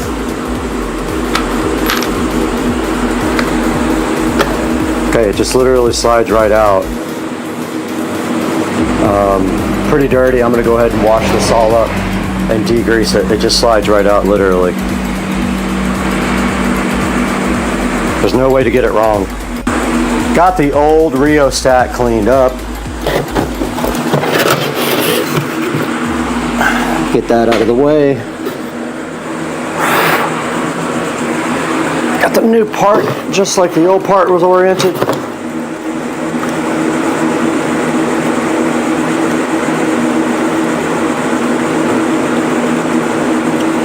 I think.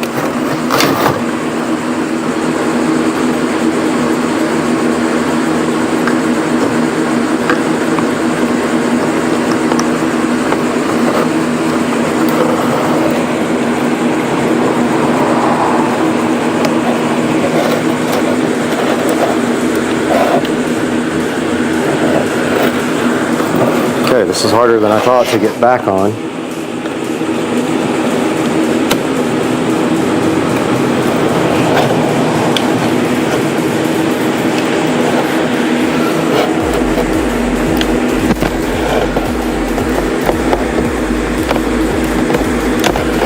I think it's in there.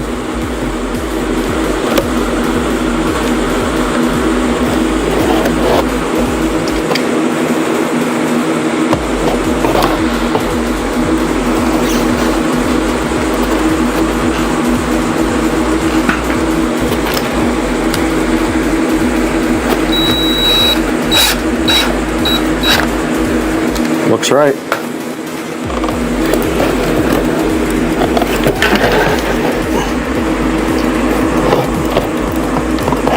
Can't tell if it's turning or not, but I think that's right. Okay, now we have our rheostat reconnected and transferred over. And these can only go in one way.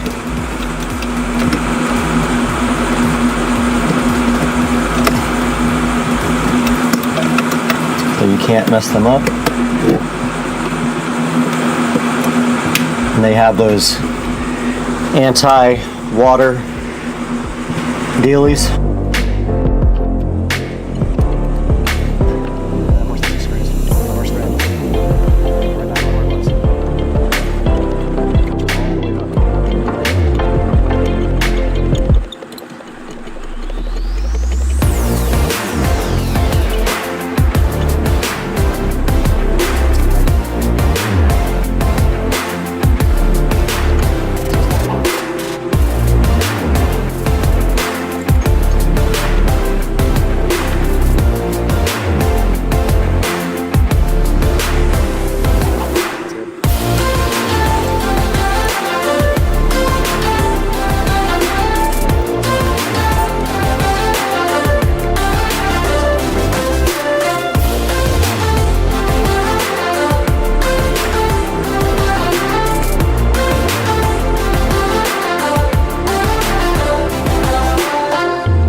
Just ran down to Ace Hardware and picked up some self-tapping screws to finish off the pedal assembly. 3 out of the 4, well actually all 4 were jacked up to the point where I couldn't save them, so I drilled and used one of the old self-tappers, and then I bought some more to finish off the other 3, which we'll have to drill out here shortly. But yeah, just a little update, just ran in Ace Hardware, so yeah, that's what's up now. Alright, we are back from Ace Hardware and we picked up some self-tapping bolts. The trick here, I think these will be fine.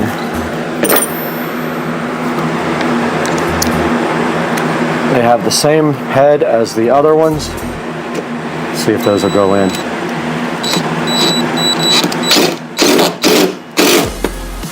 That worked perfect.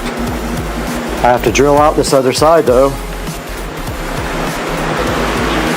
And I broke all these drill bits.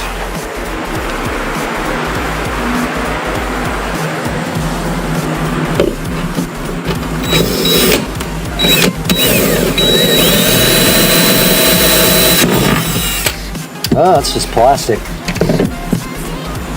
It's just plastic, or either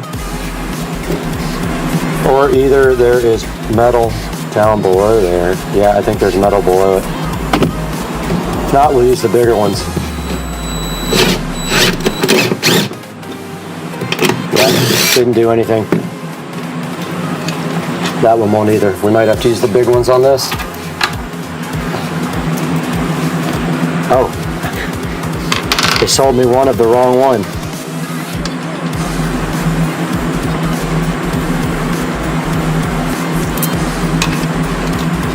Oh, that won't do anything. This one might. That back one.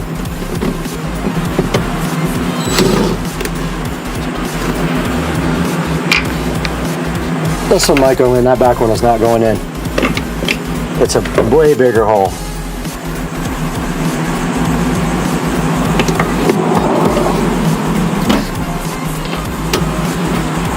This one might go, maybe not.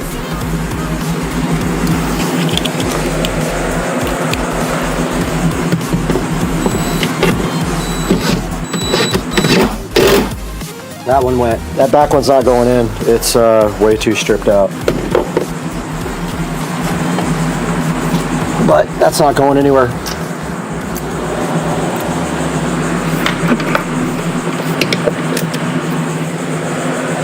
Alright, that part is done. I'm going to call it good with 3 bolts in there. Guys, we got our new brake pedal in, and it fits right over the old one after I was so dumb and couldn't figure out that you have to take the old plastic thing off. But I don't like the way the wire is going to be showing here. So I think what I'm going to do is notch out this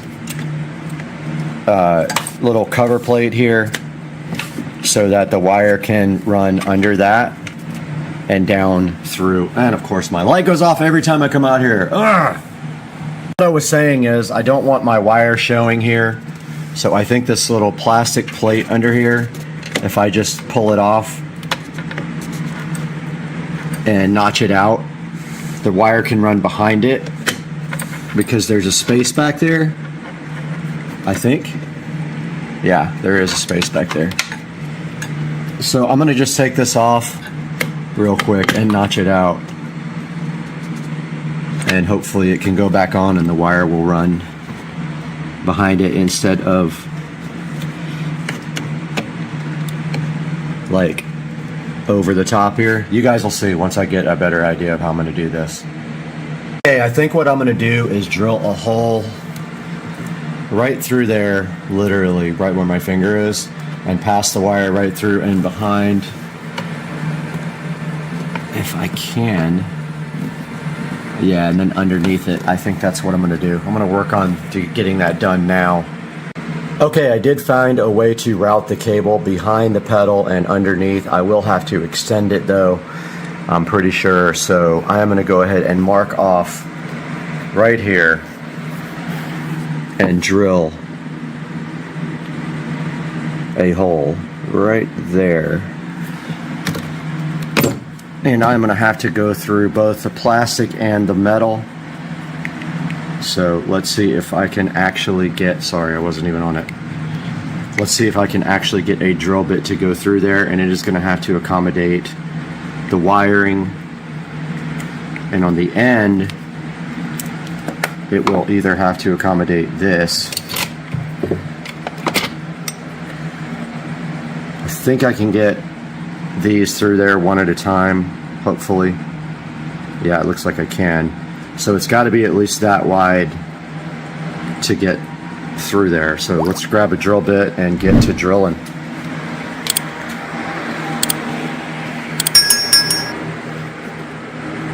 If I didn't break them all yesterday. I know. This thing, every time you touch it, it turns on.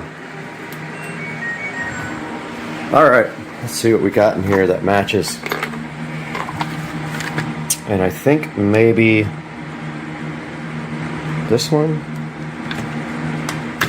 will be perfect. Let's see.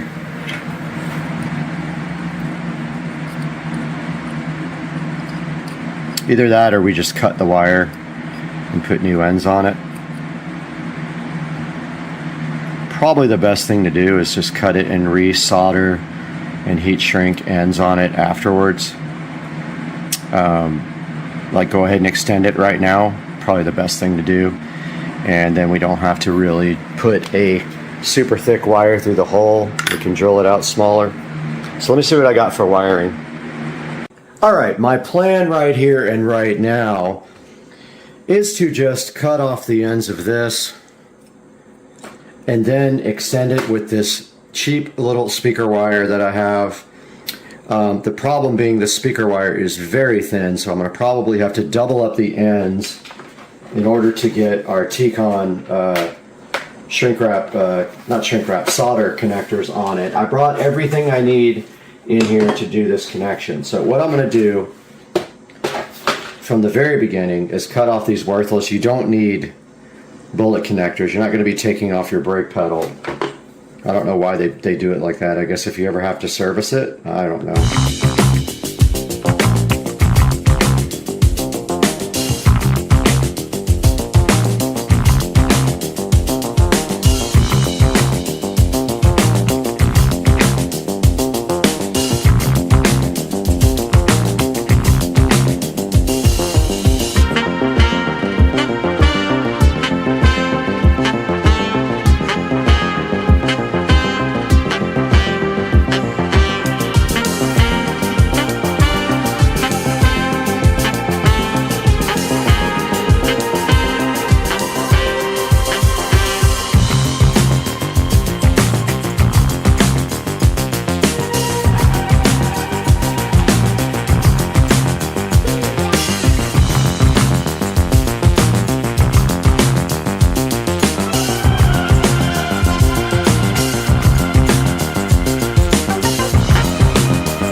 I'm going to drill through this.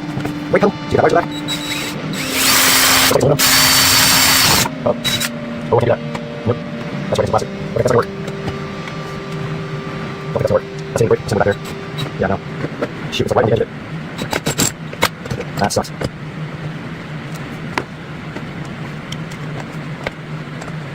Oh man. Alright, well, I gotta get over here.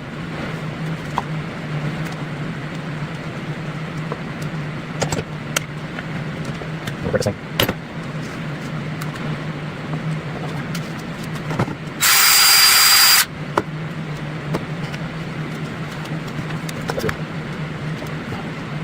Oh, maybe. Oh, okay. That's well. That's fine.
Update from the garage here. I did get the wiring run behind there. I need to tuck this in a little bit better, but yeah, the wire is run nice underneath the pedal right there. It goes behind the pedal and then underneath like that. And then what we will do now is just tie this up really nice to the brake pedal and leave a little slack so we can move, and then get this tied in right there. So that's next on the list. Alright guys, a little update from out here in the garage. I got the brake wire ran to the back and underneath, and I might have already done this update, but the next step is to actually zip tie the brake wire line to the actual brake thingy here, whatever it's called. Give a little slack right there, and then do the connection. So I'm going to do that now.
This project is completely done. We have replaced the brake and accelerator pedal assembly on the 2014 Club Car Precedent. Looking so fresh and fly, and then we wiped it down and it looks great, and now the actual parking brake works again. I hope you guys enjoyed the video. Please thumbs up, subscribe, buy from our affiliate links in the description, and we will see you guys on the next one. Peace out.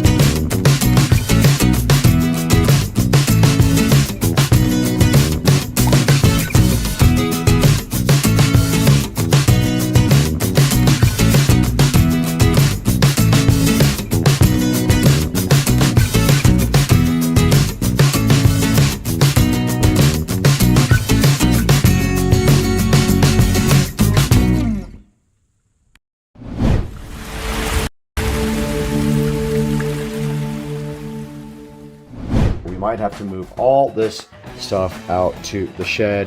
All right, we have everything out of there. Yeah, I got all of the shelves out. Now I'm just trying to remove all of these drywall inserts. Oh, there's a stud right there.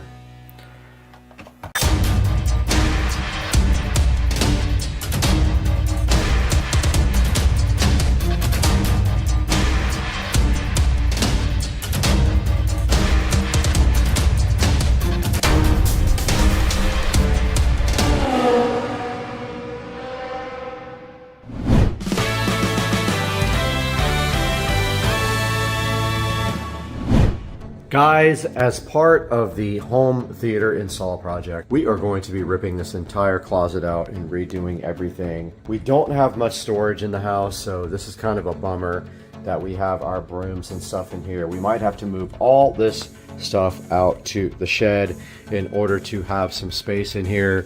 But what I want to do is redo all of this from scratch with better power and everything else so that we have a great base to start from. Get rid of this monitor up here. We don't need that anymore where we're going. And so why don't we just start right now and get all this stuff out of here and rip this entire thing out, and you can hear them drilling on the side of the house here while I am in here working. Yeah, this is just our whole entire home audio system in here that we're going to be redoing. And this is just towels in here. That's all we really keep in here. So I feel like we could probably move that down here and not even have to worry about it in this whole entire area. So why don't we just get busy right now and start working on this and start ripping all this stuff out. There is wiring going to the entire house right there. Those are speaker wires. We also have power and subwoofer going there to the entire house. And my plan is I was going to actually cut the back of the wall out, but I don't think I really need to do that. I think what I need to do is just redo everything we have right here. So let's get busy on this.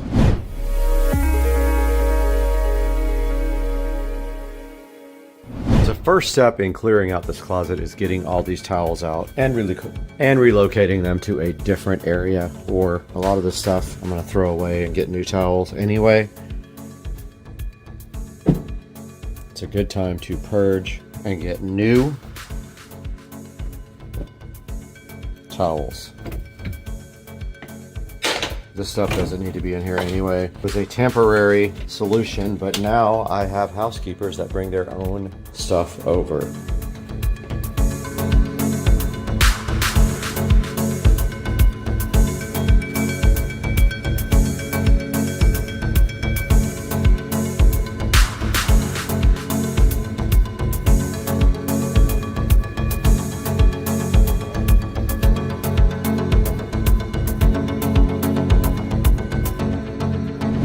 All right, we have everything out of there except for the essentials, but all this has to come out too. All we want left is just the basic stuff up here. We need to order a new power strip for this whole closet to make better power. We need to replace the receiver. We need to get rid of this stupid monitor. We don't need that. All we're doing is stereo. We don't need a dumb monitor up there like I thought we did. Let's get all this stuff out of here right now.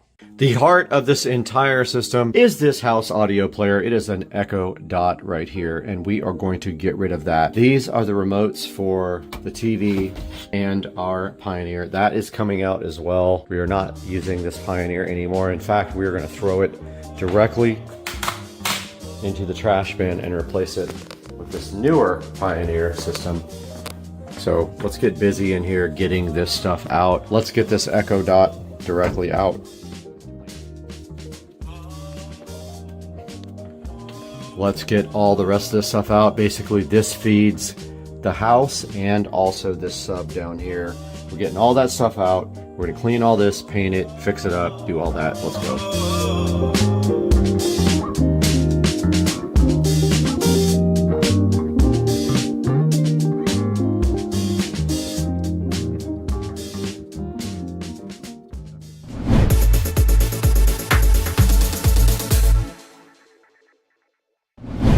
Okay, we have most of everything out of here. We have to cut out a lot of these zip ties now to get the rest out. So I'm gonna go ahead and cut a lot of this stuff while you guys watch.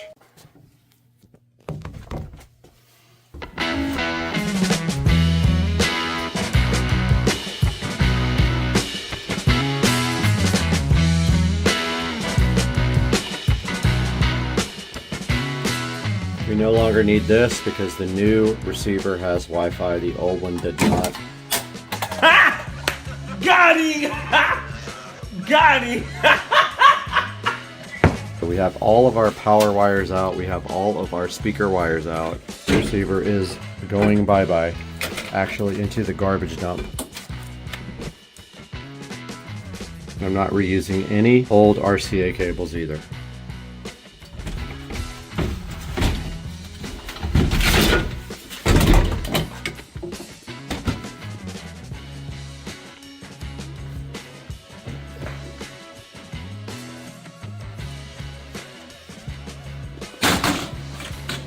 Alright, time to get all this junk out too. This monitor can go in the trash can. Literally is junk from a thrift store. You know it's old if it's got RGB. So this is my speaker selector switch. That is for the sub. I'm going to get new cables for this. This is also power for the sub. I'm going to go ahead and let that fall down like that. Network cable no longer needed. That's out.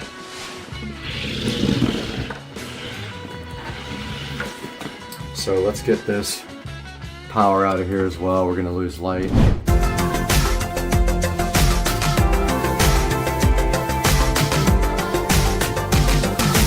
Okay, I got everything out of here mostly except for the switch box and a few other little things. There's power that goes into the mirror on the next wall. And then we got all this out of the bottom there. We need power that way too. We might put a box there as well. But I mean, I'm almost want to take this entire shelving system out and start completely over. So I'm trying to decide whether I want that noise in my life right now. But for right now, we need to clean all this up. So we got to get our vacuum cleaner out and go ahead and clean.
Alright guys, so the fiber guy just left and now I am here with this daunting project that I am dreading, but I need to get all of this out of here now, get all the shelves out, and I forgot about my subwoofer. I don't know what I'm gonna do with that yet, but I'm gonna go ahead and get these shelves out as much as I can and maybe try to label these wires at the same time. And also, these are cabinet screws. They're the worst. They're the square ones. Who does square ones? Literally the worst ever invented.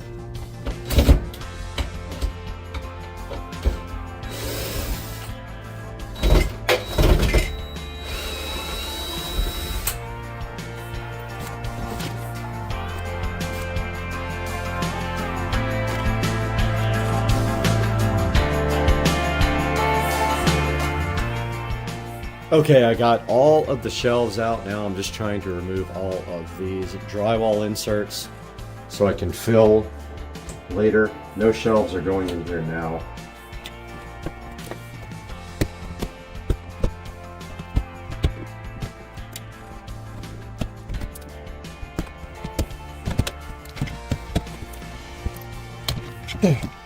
All right, so I got all of the drywall inserts out. All that is left to do now is clean up and then go ahead and patch all of these holes. So let's get a nice garbage bag and go ahead and get all this cleaned up.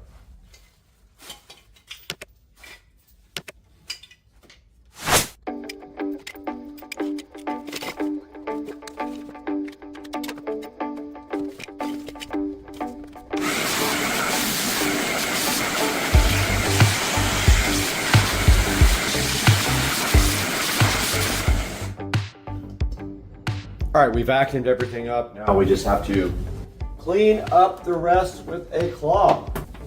This has not been cleaned for years.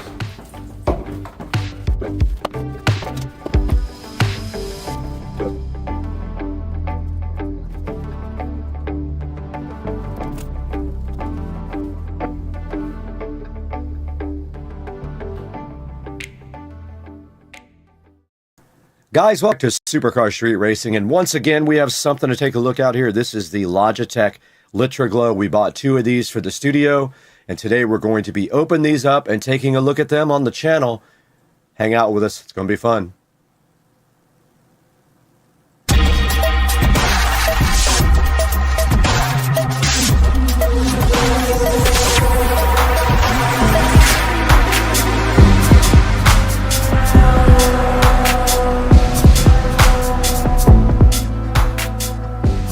Guys, welcome back to Supercar Street Racing once again, and today in front of us we have the LitraGlow light, and this is a light designed for creators like myself to light up your face, and it literally mounts directly to the monitor there. So I did buy 2 of them for the studio because our ring light did go out and we needed something so we can do content from inside of the studio. Now, taking a look at this, we're going to unbox it today, actually set one up and use it and see how it performs. Welcome back to Supercar Street Racing once again. We're here in the 4K production studio, as you can see, and today we have this Logitech LitraGlow that we are going to be checking out on the channel. Now, this light is designed for creators like me because you need some sort of front lighting source when you do voiceovers, exactly what we're doing right now, and we are actually being lit by the LitraGlow right now. And to give you an idea of what that looks like, check this out. So right here in front of me, we have the LitraGlow, and we are recording in OBS Studio, and that is lighting us up from the front. And behind me, of course, we have some interesting LED lighting. Here's another view of what it looks like from inside the studio, but not really much there you can see on me because the camera is tilted down a little bit.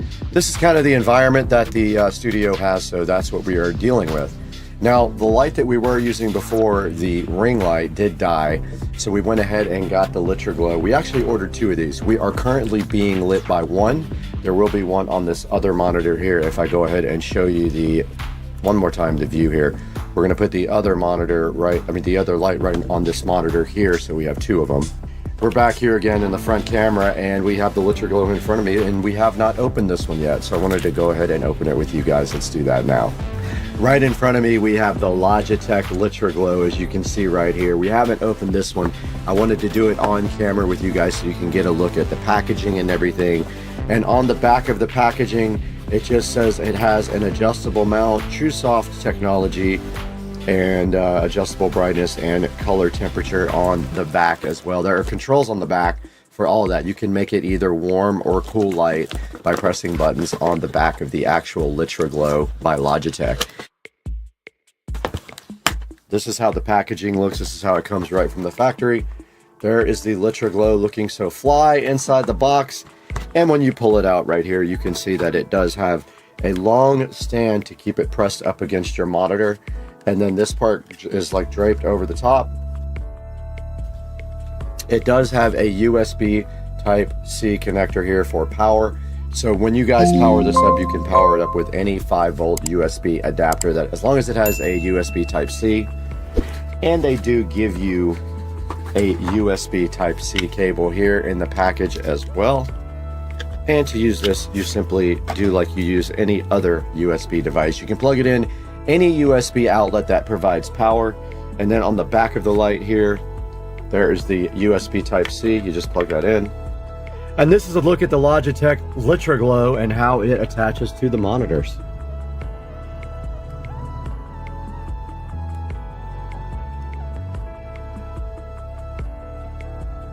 It will not stay on for some reason, and I'm gonna have to test this on another power outlet. It's not staying on. That's live video for you. So interestingly enough, my receiver's USB power would not power the light. It did fine on my old ring light. For whatever reason, it doesn't like this one, but here I have it plugged into the actual PC power source, and you can see there it is very bright. So I'm gonna lower the brightness on the back and show you that's lowering the brightness. And then this here is the color temperature. You can see it go cool there. And now what we're gonna do is put this up on the monitor stand and see how this looks with actual video. All right, guys, we do have both of our Logitech LitraGlow lights pointed right at me, one on the left monitor, one on the right monitor. Let me show you what that looks like from the above. Now you can see how I'm lit on both sides, which will prevent shadows from happening on my face here. And they do just mount right to the monitor stand so easily and kind of rest on it like a webcam does. Right here in front of me, guys, we have the instruction manual for the Logitech LitraGlow light. And in the instruction manual, it simply has pictures such as an IKEA product would. And it literally just shows you putting the light onto the monitor, and then that you can tilt the actual top of the light forward or backwards as well. And then also it says that it can spin on its axis as well. You can put the light wherever you really want to and turn it in any direction, so it could be on either end of your monitors. Now, giving you a better view of what it looks like here, you can see right here we've got one almost on the end of this monitor and one over here on this monitor. We actually need to rerun the USB cable because it is kind of tight back there, and it is showing. Guys, right next to me here, we have the LitraGlow from Logitech. Premium LED streaming light with TrueSoft, an adjustable monitor mount, and it does adjustable color temperature as well. And if we see right here, it has 4.5 star reviews, so not a bad rating out of 2,200 ratings. Some of the 1-star reviews say ruined by a few critical flaws, and it's not a camera. I don't know why they put camera. It is not one. Soft and very bright, but lacks appropriate controls. I don't know. All you need is brightness and color temperature, in my opinion. There apparently is a software for it, so if you want to use that, it's called G-Hub, and somebody was just talking about it right there. You don't have to use the software. And it says right here that it makes you have natural skin tones, a radiant look, and it is a full spectrum LED light, and we knew that already. And it's safe for all-day streaming. It doesn't get hot or anything like that like big, large lights do. It says it's got a freedom of light placements because basically it's really easy to place anywhere on the monitor that you want. Now they're fully customizable, it says, with your keyboard and mouse, which I have not looked at that software. Maybe we can take a look at that. And it is plug and play. It just literally plugs in for streamers and content creators with absolutely no drama whatsoever. So right here in front of me, you can see the Logitech G-Hub software that you can download and install. And this lets you be able to program the light and control it from the keyboard. However, I did notice in one review, someone was saying that to really control this the proper way, you need the Logitech keyboard, and you can't really do function keys or whatever on a normal Windows keyboard. So just be aware, it's not easily controlled unless you also have the Logitech keyboard in front of you. All right, so you can see right here, there are a lot of other options for lights if you so wish to. There is one here for $17.99 from Letwing. There is a Nexaglow right here as well for $37.99. And there are plenty of other choices available on Amazon that have okay reviews. All right, guys, right in front of me here, you do see the Logitech G Hub download available from Logitech. Let's go ahead and download that for Windows. And we do have it. Let's go ahead and install that right now. So you just click install. It says please wait while we install the G Hub. Now we want to see what kind of functionality we're going to get with our lights when we have the G Hub software installed on the PC. Alright, we got the G Hub software open in front of me right now, and you can see that you have 3 different options here. Now if you click this edit button, you can name them, and you can see I've renamed them right and left. It will not let me drag them into the appropriate positions like you can a monitor though, unfortunately. But if we go here and double click the right one, you can see that we can change the color temperature, and it did change to a yellowish hue right there. We can also change the brightness. You can see it can go from no brightness to quite a bit of brightness. And then on this side here, we can go to the other one, change the brightness. And those are about the same color temperature. You can see I'm oversaturated here, so we don't need that much light. Let's go back and lower the brightness a little bit. That's better, but still a lot. The camera seems to be oversaturating the brightness levels when I crank up these. Now you have this activation with camera here. You can turn on the lights whenever you get your camera turned on. And it does say camera depth tech webcam. We can choose which camera we want this thing to bring the lights on when we turn it on. And then you can change the tile view, or you can change to a list view here. And then you can actually create an account with Logitech to go ahead and log in. So there's no way to set this up with a keyboard or anything like that. You can see if you double click it, there's some manual adjustment here where you can just pick your colors instead of using a slider. But you can see there's no way to associate this with a actual keyboard shortcut, so it just does it automatically. So yes, the camera is in use with another application, which is actually why we can't see it. So yes, the camera is in use with another application, which is actually why we can't see it. Guys, next to me right now, you can see the Supercar Street Racing channel, which is growing greatly, and I really appreciate all your help and your viewership.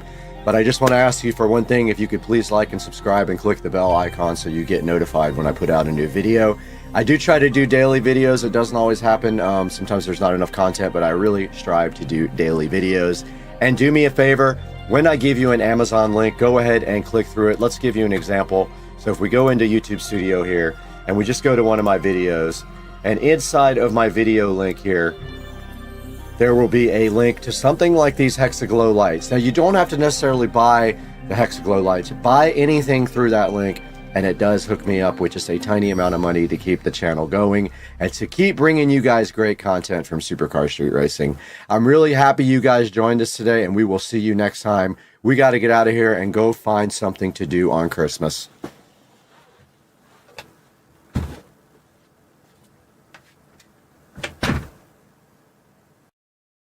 Hey everybody, Supercar Street Racing here. Took a little bit of a break. I know you guys noticed if you watch the channel that I've been gone for quite a while. Had some personal things going on in my life that I needed to take care of, and so I took a small break. I actually toyed around with the idea of doing SpaceX related content, but there's so many other channels out there that do this already that I decided probably wasn't going to do that, and I was going to actually live stream SpaceX launches with commentary behind them and all that. That is not going to happen now, but I did want to get back to the channel, maybe start posting some updates. Car needs a couple things and had just a couple things done, so I will talk about that here shortly. But also I think the channel is going to be renamed back to what it was again, because I'm going to hopefully get some car content going, so I hope you guys stick around for that. So just wanted to give you guys a little bit of update of what's going on with the car right now. So also shooting an 8K video for the first time and hopefully editing in 8K, but not sure what Premiere can handle. But the car does have new wheels, and I believe that was featured on the old channel. And so looking good with the new matte black powder coated wheels here. And other than that, the car hasn't given me any issues except for the radiator. Now, those of you who know BMW know that the radiator is plastic, and there is a history of those things cracking because this car is 11 years old. So decided, had a few weeks left on my factory warranty, decided to go ahead and pony up and get the Mishimoto. So as you can see where the coolant was leaking there, but this is a Mishimoto radiator in there. Waiting for one hose that was back ordered for 7 days that they patched together, but the car does have an aftermarket radiator. No other modifications have been made to the car except that. In the next couple of weeks, I'll be ordering the digital ID4 display, which replaces the analog gauges here and is programmable. But for now, what I'd like to do is concentrate on what today's task is, and that is I want to get all this chrome trim here, or polish trim, or whatever you want to call it, metal trim, to matte black. So what we're going to do is go through the process of how you do trim. It's different from emblems because you on emblems you just, and these lights even, you just spray all the way around them with a big square and peel them off. Well, these guys you have to tape off, and then you have to spray a wet coat after you've got about 3 coats on it, and then peel your tape while it's still wet. What happens is the Plastidip on top kind of softens the stuff on the bottom, and then it allows you to get a sharp line. Otherwise, you start peeling dry with a tape, you're going to pull all the Plastidip off. So the first thing I'm going to do is clean this stuff. So I'll get back to you with that. So I've just got some Windex here and a standard, what do we call it, soft cloth used for cleaning the car. I'm going to go ahead and clean all this trim up just like this, just to get all the exterior dirt off. You can see here how difficult this is going to be to get right under here. That's going to be fun. But see this cleaning job here, and you notice on the back we have this long strip here. It's got some black stuff on it. I'm going to do my best to get it off of there. So I'm going to go ahead and clean the whole car, and I'll get back to you guys after that's done. Okay, so I cleaned the entire trim here all the way around the car. Even though there's still some black right there, I can't seem to get that out, so I hope that isn't an issue. Plastidip is usually pretty resilient and it will stick to almost anything. So I got that all cleaned off. So the next thing you have to do now is tape off the trim and mask off the car. Otherwise you're going to have Plastidip overspray everywhere. Now it will come off, but I don't recommend that that's something you do, is try to do that and take it off. Go ahead and cover the car up, mask it off with plastic, and I've got some 3M blue tape to facilitate that, and I also have a painter's tarp, and I'm going to use sheets for the inside of the car. Now this is a 2-step process. There's trim here, and then when I put the top up, there's going to be more trim that's going to be all the way around this back part here that we're going to have to do, and up on the window. This is going to be a 2-part step. Each step needs about 3 to 4 coats, and they take 20 minutes each, so this is going to take a while. So I'm going to go ahead and start the masking process, and I'll get back to you guys. Car had to go by, of course, but we're back with a little update. So I just want you to be prepared that this prep process is very time consuming. And I know why I started doing this one time and then quit. Now the other problem I'm having is, of course, this tape sticks to literally nothing. It doesn't even stick to itself, as you can see here. So you're going to have to do your best to get everything taped and hope that your tape actually sticks. Mine does not, and that's becoming a huge problem. So what I've done here is I've got some sheets on top of the car like this. I'm going to tape around, and then down at the bottom I'm going to be doing this plastic drop cloth. I'm going to work on that, and I'll see you guys shortly. Alright, so a little update for you guys. So I've got most of the top taped off, except where you can see here the tape does not stick to anything. It literally will not stick.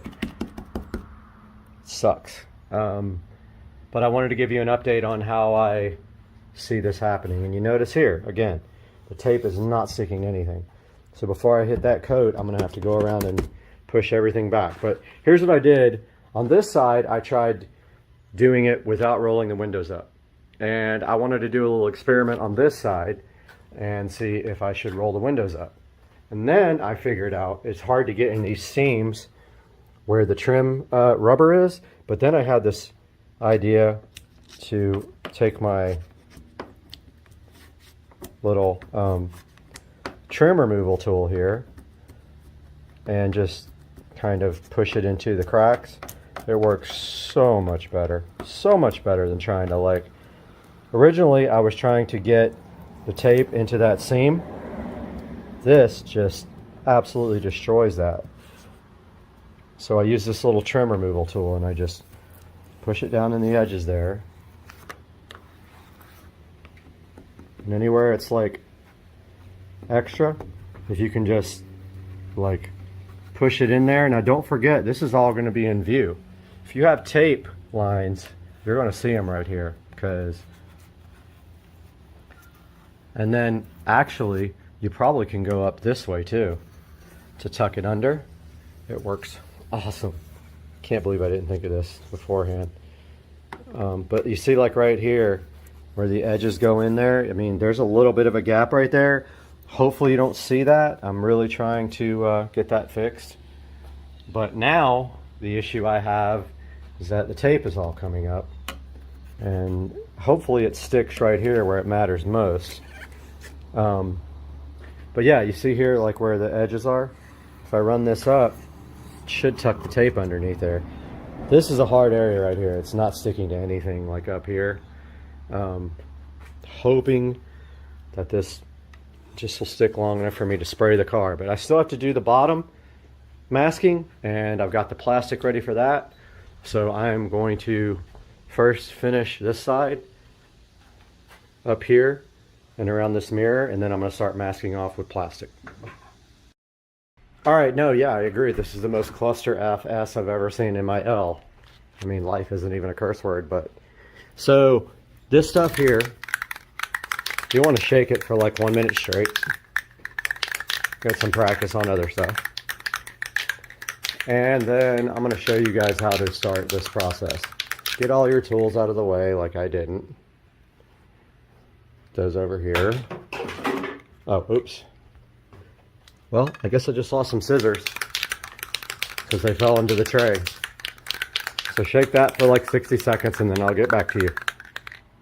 All right, so very important with this Plastidip, even though this isn't legit Plastidip, it's Rust-Oleum, is that your first spray, and sorry, I'm working with one hand here, your first spray needs to be out in the open to clear. This is every time you start a new coat, out in the open, spray it to clear the nozzle, and then run your fingernail over it too if you've already done a coat so that you clear it out, and then you can start your first coat. So this is like me ruining my car. Okay, so first coat is light. It may not seem light from what I'm doing, but it is, trust me. And if you miss some spots, it's cool. And like under the mirrors here, this is a difficult spot, so nobody can see it, but you still have to paint it. And so check this out. So watch this. So, you know, it's not going to be completely covered the first try.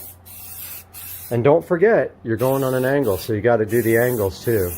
Otherwise, somebody will see the top and the bottom. So do the angles. And if you're properly masked, you won't see this.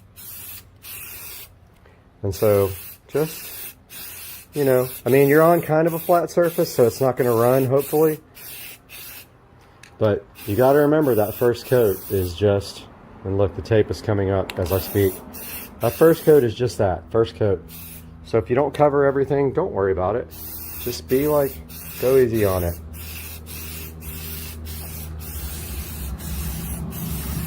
And I brought 2 cans. I don't know if that's going to do it.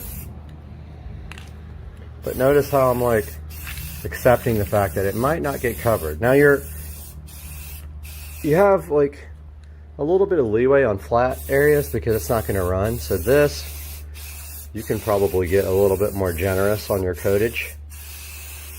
Is that a word? So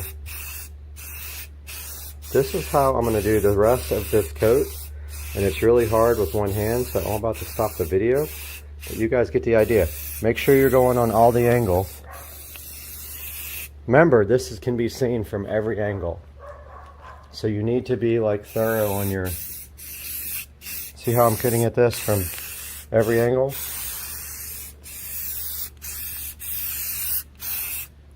Sorry. Alright, so at some point my video cut off, so I'm just trying to tell you guys that you want to get all angles. So see the bottom here, where you can see the edge? People can see that, so you want to get from up here, and I know my camera keeps tracking off in the distance, and you also want to get from down here. So get the top edge, and then the bottom edge. Beware of drips, but at the same time, you've got to get these edges. See how that covered that whole edge there? Don't go too crazy on your first coat. Your second and third coats will stick more. Okay, so, I mean, yeah, you see how that, is it covered on the underside edge? With that, like this. And if you got any issues later, you can always touch it up. But look, see that? You got to get that edge. And then underneath here, where people can or can't see, you still got to get that. And then cover this top edge. See that? I know my camera, it's really difficult because it's such a small field of view. But that's the first coat, and I can already see where we missed this edge. So come back and get that whole entire edge on the bottom. If you don't, people will see it. They're going to be calling you out on your work, and they're going to call me and be like, dude, what happened? Alright, we'll be back with the second update. Let this dry for 20 minutes. Alright guys, so the timer just went off. Evidence. So we're headed outside to the garage to do coat number 2. Always remember, like, on your second coat. So the goop can get caught in the nozzle. So scrape that with your fingernail. Take it a little bit. Walk outside. Give it a good spray. Start coat number 2. Oh, coat number 1 looks so good. So let's start number 2. Coat number 2 can be a little bit more thick. Just remember, like, when you do this coat, to get the bottom edge and the top edge. Even in the places you can't see, because your passengers can see it. So let's start with coat number 2, and I'll get back to you guys for coat number 3. Alright guys, so the last coat is about to go on. So this is the 4th coat, and this coat is spray and then pull the tape while it's wet. So I'm about to do that. So it's a 4th coat. It looks amazing. I'm hoping like it stays amazing. If anything weird happens, I guess lesson learned, and it'll go on my channel, and that's just what happens. So many golf carts in my neighborhood. Alright, so I'm about to do the 4th coat and then peel. Alright, so I just finished pulling the tape and issues. So overspray right there, and I'll let you decide. Yeah, so that just came right off, so I gotta fix that. It literally peeled right off of there. I don't know if I'll be able to fix that properly, but I'm gonna try. Right there. Issues. Issues. Issues. Overspray. Overspray. Now, mind you, this will come off, all this overspray, but these little missed spots will not. Missed spot. Right there. Overspray. Overspray, even though I masked. So I'm about to work on that, and then I will work on fixing the issues that didn't get covered. Alright, so I just got done touching up all the spots that I thought had issues, but I'm sure I'll find more as the days go on. But here's a good look at what, some of it's still wet by the way, and I see right there I got an issue. I'm gonna have to fix that. And right there, so those are still bad. The problem is once you have an issue, it's hard to cover that up with a fix. And clearly on camera you can see that there's some kind of white spots there. and I guess I can work on that later. But as you can see, like, okay, there's also an overspray right here, but that'll come off. It comes off easily. Overall, I mean, that look is 1,000 times better than the look with the metal trim. But I still have to do the whole top of this once the top closes. So I'm gonna let that dry overnight, and then I've got another probably 2 hours to do that, and then I still have issues after that. Is it worth it? I'm not sure. Gonna have to see what happens after I'm totally done to see if it's obvious. And I'm a stickler for perfection, so I hate these little metal edges showing and all that. So I'm gonna continue this tomorrow with the second part, which is when the roof is up, and I'll see you guys then. All right, it's the next morning. Went ahead and put the top up. I drove around last night. There's some imperfections I need to fix that we'll do later. But now you can see with the top up, now I have to finish the rest of this enjoyment. So I'm going to start taping this off right now, and I will update you guys as I get closer to being ready to do this. All right, I got some music playing. Hopefully you don't get immediately copyright struck and demonetized because it's playing pretty low. But I got one side taped up here. As you can see, it's super fun. It takes forever, and yes, I did it, and there you go. I'm gonna work on the other side now. Just a little update. I kind of wanted to show you guys this tape that I'm using. It is number 2098 multi-surface. I've never used it before this, and I bought it by accident. And it's almost like plastic. I really like it. The only problem I have with all these absolutely ridiculous tapes is that none of them stick. They don't even stick to walls. Like, I've done this 100 times. I've painted 100 times in my house, and this stuff, literally you put it up and it peels off the wall 5 seconds later. But yeah, this is like a plastic type tape. So give that a try if you ever need to tape something off like this. It really works pretty good, except for the fact that it doesn't stick to anything. All right, so we are done prepping for the second round of trim, and see a little gap already right there I need to fix. But you can see I just used plastic and sheets, old bed sheets. But we're ready to start painting, and you already know how that goes. So remember a few things about Plastidip. If it's cold where you live, make sure you pre-warm the can up. Just run it under some warm water for a little bit. Also, on your first spray, make sure you spray away from where you're actually going to be spraying, so you clear the tip of the can. And 15 minutes between recoats, 4 coats total. Your first coat is light, your 3 coats after that are heavy. And make sure you shake the can very well. So this is a brand new can here. Shake it good for about 1 minute, and if it's cold, which this one is not, it's been sitting in the garage, then make sure you warm it up. But yeah, I'm gonna go ahead and start. All right, guys, well, we are on the 4th and final coat, and this is the coat where it goes on wet, and then you peel while it's still wet. So if you don't do that when you start peeling, if it dries, you will take the Plastidip right off the trim. The only time you peel when Plastidip is completely dry is if you're doing logos or lights or anything like that. You make a square around them with tape, and then you peel dry, and it will peel off around the edges of the emblems or the lights. With trim and with tape, you have to do it while it's wet. So if you've tried it and you've had bad luck, that's why. So I'm going to put a wet coat on here and start peeling. All right, everybody, so I just got done peeling this tape, and I had some issues, unfortunately, that I'm going to have to fix. It did start peeling the Plastidip in a couple of areas, and it does not look good, so I'm going to have to redo this little part here. I don't know if you guys can see, but it started coming off about right there in some places, and that's probably out of focus. But I'm going to work on that real quick and get back to you. So I just got done with the touch-ups, and have to say it came out good. I don't think I've ever spent this much time on a project on this car. It was relentless, but you can see here it was worth it. Now I just have to say one other thing. There is overspray. It will come off, but even taping everything off, I got overspray on the car, and that will come off pretty easily.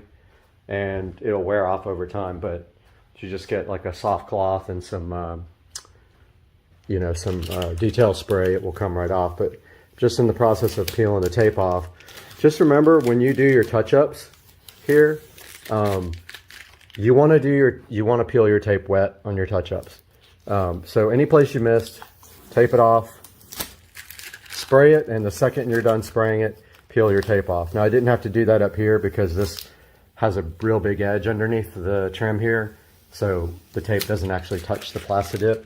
But anywhere that the tape is touching the Plastidip, you always want to peel that wet if you're touching up or on your last coat. Had some issues, of course, with mine on my last coat. I don't think I put a wet enough coat on for the very last one, but that's it. Car is completely blacked out now, no chrome at all. I did all the lights, all the trim, the rear valence, the emblem in the back, the front grille, and that is that for this project. I hope you guys enjoyed it and learned something on the way. Supercar Street Racing closet today to go ahead and fill up the first row of these watches, because right here a company named AYCY, and I can't even pronounce it, was gracious enough to send me another Android smartwatch.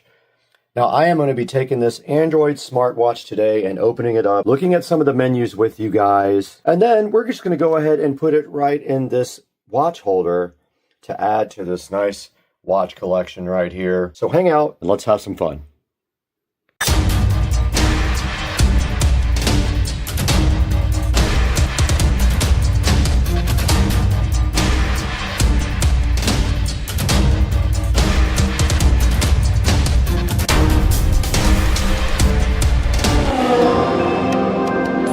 Right here in front of me, underneath this box, is the AYCY smartwatch and fitness tracker. And you can see right here, it comes in a variety of colors, and we have gotten the yellow one right here to look at. Now this thing is IPS 68 waterproof rating. It does have a touch screen, and it is the brand AYCY, however you pronounce that. And it works with Android 5 or iOS 9 and above. And inside they did give me a charging cable, but I have so many of those, I just put it in with all my other extra cables. And here is the AYCY smartwatch, looking so fly. Taking it out here, you can see the form factor here and the band. A good look at the back of the smartwatch, and it is just like most other smartwatches, except the peel set.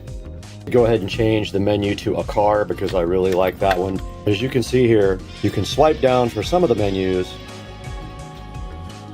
You can swipe up for text and delete text with that same menu. And there are some more of your settings available by swiping down.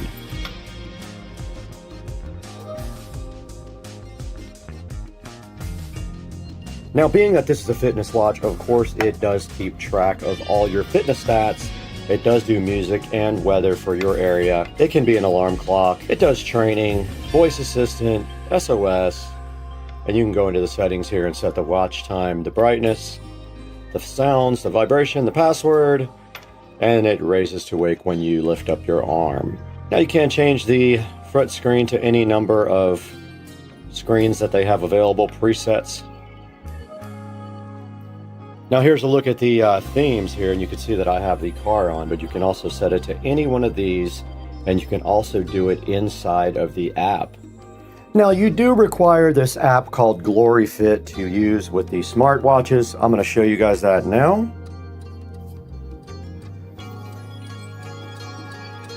And there it is right here, GloryFit.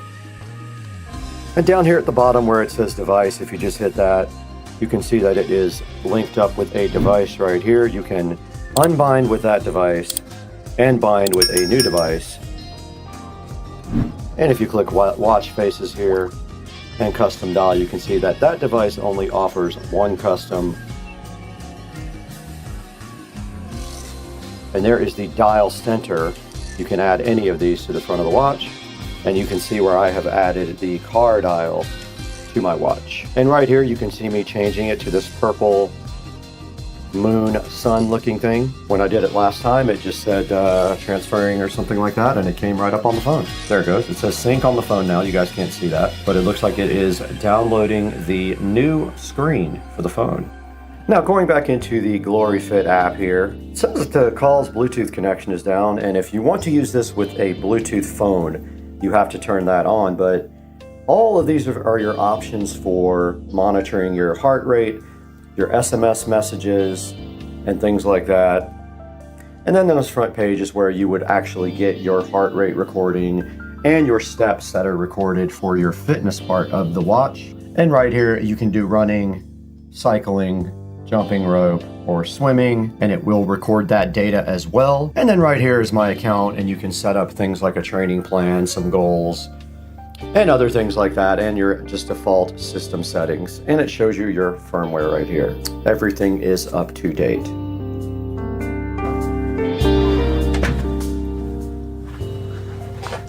Another visit to the Supercar Street Racing 4K production studio, and today we are offered this smartwatch from a company called AYCY, and I don't know if that's ICY or ICY, but we did get this new smartwatch courtesy of them, and we wanted to just let you guys take a look at it real quick. And here it is right here on the front of the screen, and it has a 4.7 star review. Now I really don't like doing these watch reviews just because they're all kind of the same thing. I have other reviews for other watches, and they pretty much all do exactly the same thing, and they all use the same app, which is GloryFit.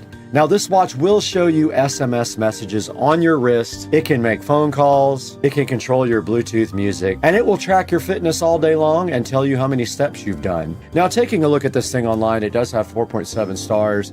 Most of them are 5-star reviews, and there's 15% 3-star reviews. Now looking at the picture, there is only one picture of the watch available. You can see right here, it says it has long battery life and a versatile assistant. And if we scroll right on down past that, we can see that there are so many other choices for smartwatches that they are all basically the same, and they all cost about the same amount of money. You really can't go wrong with any one of these, but I wanted to get this one out in front of you guys now to show you what I actually have and go ahead and add it to the Supercar Street Racing electronic watch collection.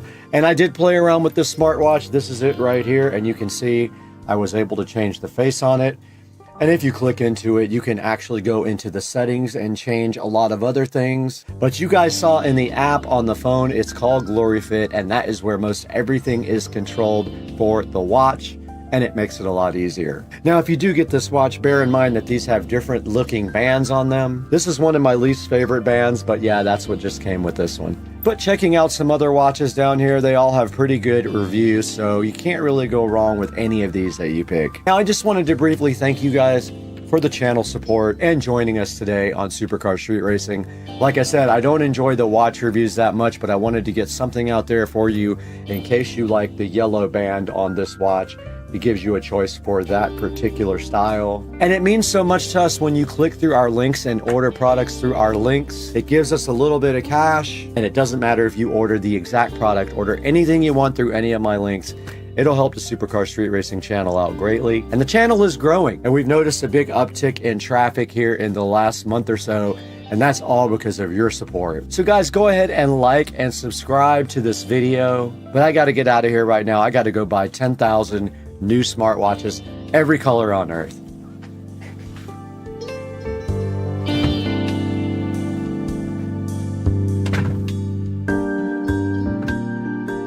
Back in front of the watch now in a little bit darker room so you can see it. And you can see we transferred this new watch face from the phone to the watch, just like that. There you go. It's upside down though. Yeah, I know. Go. Oh, let's go.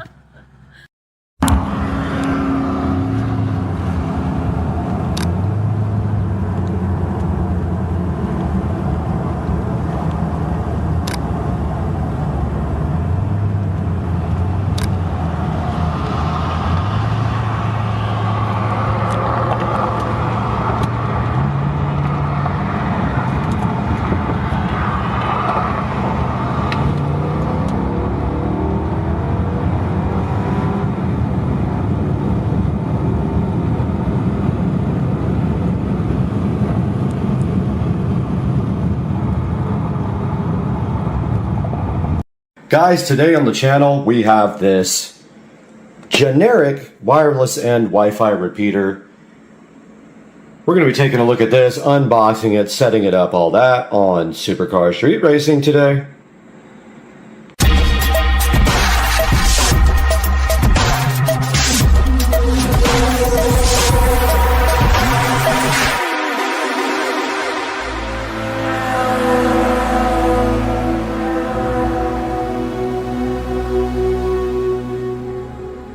This is the wireless in Wi-Fi repeater, something about $18 worth on Amazon. This guy right here can take a Wi-Fi signal and repeat it from the wireless side or also from the wired side with that little port right there. And we're going to be unboxing this right here and right now on the channel. We're going to try it with one hand. We got skills. Maybe we got skills. We do have skills to open this and pay the bills. And inside of the wireless N, and of course being the band of Wi-Fi that it is able to repeat, we have this lovely little generic cheap Wi-Fi repeater, range extender, and this delicious manual that it came with that tells you how to set it up. Now, I already have one of these in the Supercar Street Racing Studios, and I will be opening this for you right here and right now because I can't do it with one hand, I don't think. Let's see. Oh, maybe. Maybe. Nope. Need two hands. We got the one-handed peel satisfaction on a video short on Supercar Street Racing, and we take a look at this Wi-Fi repeater. It has a number of confusing indicators on the front. Just one plug, so it's super easy to work. And if you have a Ethernet connection you want to then create a Wi-Fi from, you plug it right here in on this little port right there. And inside we have these quick installation guide. I will put that up on the screen. And what you do is you plug it in and you connect to the Wi-Fi network on it to actually start the connection to be configured. And all the instructions are right here, right now. So we are going to go over to Joe's house where we have to install this, and then we will continue the video from there with the wireless and Wi-Fi repeater. Just wanted to point out quickly the thoughtfulness of providing you with a tiny little Ethernet cable right here that came with the wireless and Wi-Fi repeater. So only thing you get in the box with the repeater is the actual device, and you get this little tiny little little tiny Ethernet cable, which is actually useful in some cases. You don't need a super long cable in most cases. Alright, installing the wireless repeater is as simple as just plugging it in like this. Or actually, I don't know if this will take up a plug, but like maybe like this. And once that Wi-Fi repeater is completely powered up, you then just go into your phone and connect to the SSID of the repeater, and we will show you that on the actual phone. We will do a screen recording, but you notice here that that thing is booting up right now, so we're just waiting for that thing to completely boot up. And then we open our phone up and connect to the Wi-Fi repeater network, and then we will configure the wireless and repeater for Joe. Alright, here we are back on the phone, and we will go into our Wi-Fi networks and see if we can see this repeater. We're already on Joe's Wi-Fi, and there is the repeater, so you just connect to that. And it should open up the page. If it does not, you manually browse to the correct IP address. Notice it will say no internet connection. That is fine. and it did not. Ah, there it is. So you can say always connect or connect this time. We're going to actually configure it now. I'll just say always connect. And then there is a web page you have to go to in order to configure this. They give you a quick start guide in here. And there is an actual IP address you have to go to. Let's see if it takes us there. That is emotional damage. Okay, it did not take us to the IP address of the page. So we will be right back when we figure out what that IP is. It's on the actual instructions. I just don't want to bore you guys with it waiting. I will find it now. Okay, it is 192.168.11.1 is the gateway address, so we put that in. We go HTTPS :/192.168.11.1, and it did not work.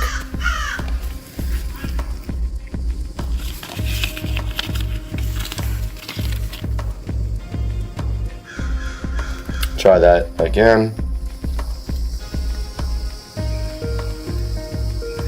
192.168.11.1.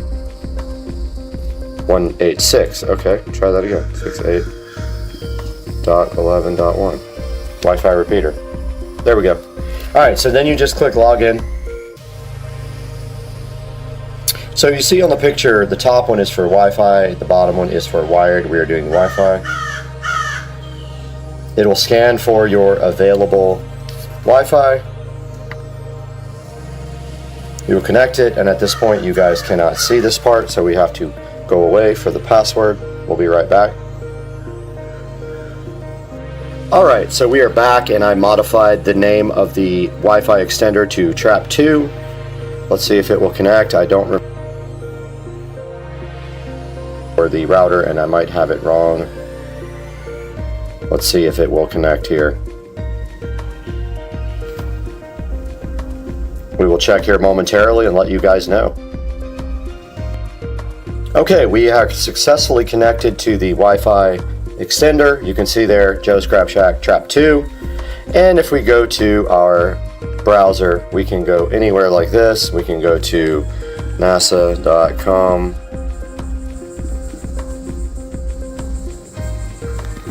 And it does load. That is not the real site, but we do have internet access. Here's boxing scene. We can go look at boxing articles. So we are connected to the Wi-Fi extender now, guys. So hyped. All right, guys, we just took a look at this generic Wi-Fi extender. So we have the page up here on Amazon so you guys can take a look and see exactly what this is that I bought.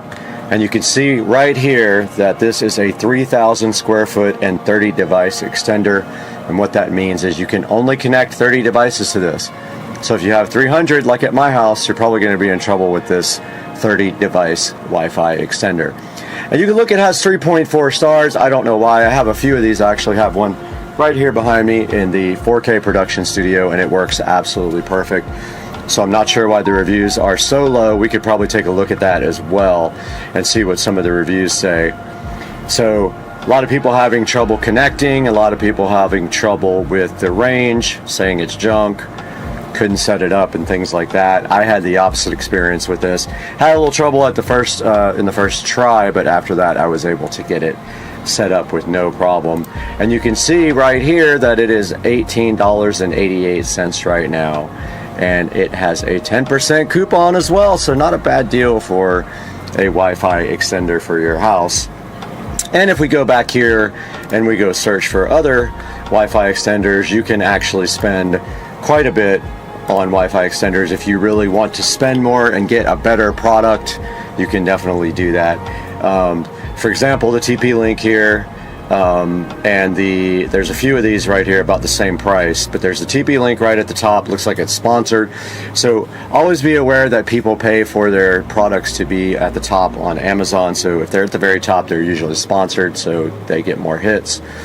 But you can see here a very large range of Wi-Fi extenders available, and you can actually get some that have more devices available to be connected, and you can get some that are faster depending on what range of Wi-Fi network you need. The one that we bought for the studio and for Joe's Crab Shack is actually a wireless N repeater, and you can go anywhere from $30, $18, $229, $249, depending on your budget for your project. So this basic Wi-Fi extender here, don't forget, also has the ability to connect to a wired Ethernet port. So what that means is, just like right here in the studio, if we look on the side of this Wi-Fi extender here, you can see that it has a Ethernet jack, and that means that you can connect it to a LAN port, and you can extend a wired connection also. So that's what we're doing here in the studio. We have a switch up in the corner, and we extend one of the switch ports into Wi-Fi for the Supercar Street Racing studios here. And taking a look at the front of the device here, we see that the power indicator is at the top. Then you have another couple little indicators here for your wireless signal when you do a WPS connection, and whether you're using the LAN port on the back. The WPS button on the front is for connecting it to the router without having to put a username or password in. You would just hit the button on the front of the device, and then over on your router you would hit the WPS button. And also, if it ever gets confused and stops working, there is a reset button right here on the side of it. And right here you can see how it is installed. If you're going to use the WPS, that is how you do that. And it shows you the optimal connection, like in your house, what you should do if you really want a good signal there. You should follow this chart. And here we can see this generic used in many places. You know, you could use it with your family in a restaurant or at your house, any of those things. And then it shows you how to set it up here on your smartphone. So basically the way that works, I showed you in the video, you basically connect to the access point. It'll have a SSID that's pretty obvious in your Wi-Fi settings. You connect to that, you navigate to 192.168.11.1, and then you can actually connect it to your existing Wi-Fi network. You can set up a different username or password than your regular Wi-Fi network, and you can either tell it to be the same SSID as your main Wi-Fi network, or you can set a new SSID there. And that's going to do it for this edition of Unboxing and Reviews, and I hope you guys enjoyed it. As always, please click through the links in the description for anything you need to buy, not just this product here. It helps out the channel a lot and gives me a few dollars to pay for everything that we do. So we'll see you guys next time on Supercar Street Racing. Alright guys, we are headed over to All Set Auto today on Supercar Street Racing.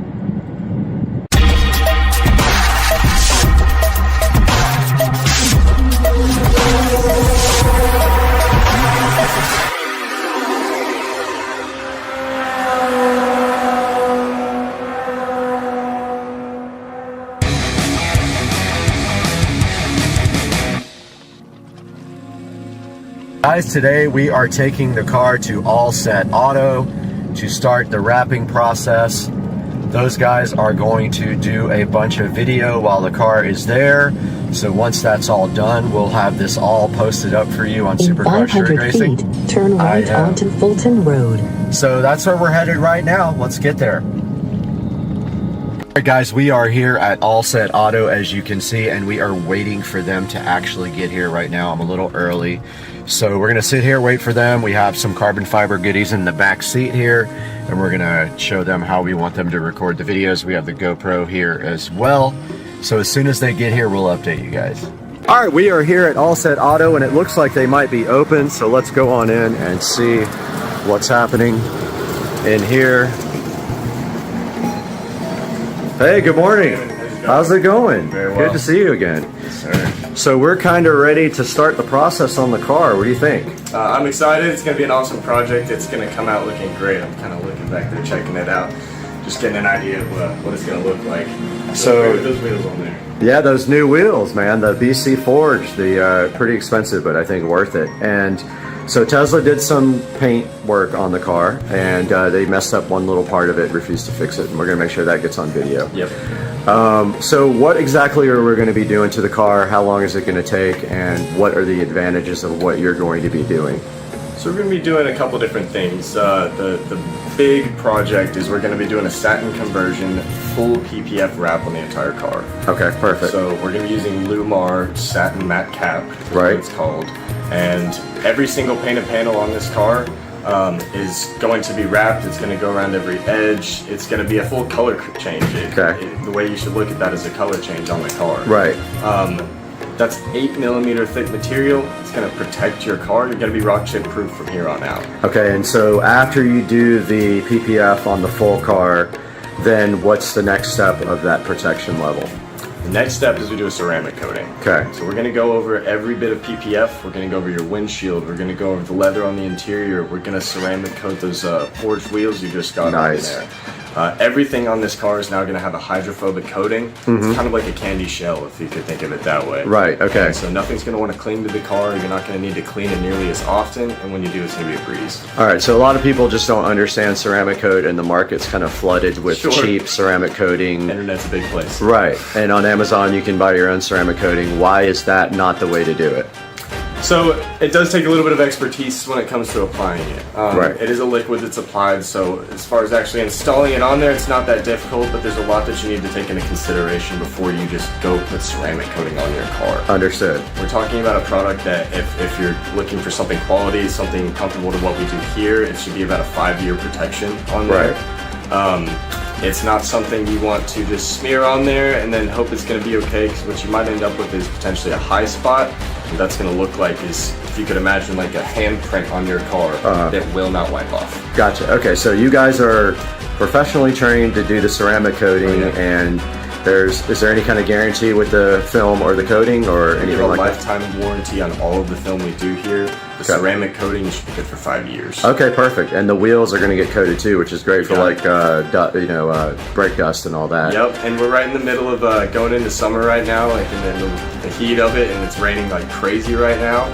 Ceramic coating on the windshield is going to be awesome. Great. Forget about using windshield wipers. And you guys did the tint as well, and it came out amazing. The car looks so good with the tint. I'm glad you like it. And now we also have these carbon fiber mirror caps that are going on, so they will not wrap the mirrors, they will cover the mirrors with these, and they fit perfectly from what I understand. We also have these carbon fiber door handle overlays that stick right on as well. These are going to be going on. That should also accent the look, since there's not a lot of carbon on the outside.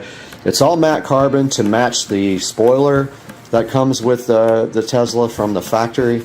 So we're pretty hyped about getting that stuff on. What you don't see here is the front V by the logo that is going to be installed as well. It's a matte carbon fiber piece, and you guys are going to black out the Tesla logo as well, which is, I'm hyped about that. I don't want any kind of chrome on it. I'm excited about that front V piece. I've never installed that one before, so that's going to be a unique look. So we were just talking about that. That came from T-Sportline. T-Sportline also makes the camera cover carbon fiber, but they are back ordered. They're brand new because the 2023 has a different camera. So when they did hardware forward, they changed the camera cover, the shape. So the 2023 is not out yet. It should be July-ish. So how long are we looking at when I will see you again, see the car again, and it'll be ready to go? We're looking at just over a week. So it'll be ready towards the end of next week. Awesome. Very good. All right, well, you guys are going to shoot some video. They have the GoPro in the bag right here. They're going to be shooting this, and then after it's all over, I'm going to sit down and put together, a nice piece with some montages and some pretty glamour shots and stuff like that. And then hopefully the car looks good enough to get on websites and be featured places. It'll be up there. You'll see it. All right, man. Thank you again for taking care of the car. I know all my viewers are hyped to see this happen. Nobody's even seen the wheels yet, so that's coming out in the next video. So we'll see you in a week. You got it, buddy. Thank you. Hey guys, and we are here in the 4K production studio for Supercar Street Racing. We're so glad you could join us today on this journey. And basically what's happening right now is my 2023 Tesla Model S Plaid is over at All Set Auto in Jacksonville, Florida, which is where I live. And they are doing the full satin PPF on the car as we speak right now. I have seen some pictures, but you guys are going to have to wait until it gets back to see what it looks like. I will just tell you this. It looks amazing, and they did comment that this was probably their unique, most amazing car they have ever done in All Set Auto, which makes me super happy. I did see some of the carbon fiber bits getting put on, which is what we're going to go over today. We have them up on the screen right here. So first of all, we have the Model S Precision Carbon Fiber Side Mirror Caps. Now you can see right here, this is tsportline.com, and I will put them in the description of the video. And you have a choice here of gloss or matte carbon fiber on these guys. I of course got the matte carbon fiber because it matches the current rear spoiler on the Tesla Model S Plaid directly from the factory, and the inside carbon fiber in the car. The car has all matte carbon fiber on the inside and outside from the factory, so you kind of want to match that look. So this is called the Tesla Model S Precision Carbon Fiber Side Mirror Caps. They are $299 for a pair, and then you can set here, they are different for the different models, so you have to choose like which model you actually have because the car changed in 2023. And so those are a good look on the outside of your Model S Plaid. As you can see right here, they give it a look that it should have from the factory. Honestly, the Plaid does not have enough carbon on it from the factory, and for the price it should have a lot more. So that is the first item from T Sportline, and that is the carbon fiber mirror covers. Now the other product here is the door handle overlays. They are real carbon fiber, and what happened to them? Yeah, it didn't. There we go. So here are the door handle overlays. They are $93 for a set of 4 of them, and literally they just peel off and stick right on the door handle. That way you don't have to like remove any door handle to install or anything like that. So $93 there from RPM Tesla. And back to T Sportline we go for the third but not final carbon fiber accessory for the Model S Plaid. And this is the carbon fiber front V-trim piece. Pretty expensive. You can see right here it is $249, but it gives the car a unique look that nobody else will have unless they go ahead and buy this. Let's go ahead and get a closer look at what this looks like.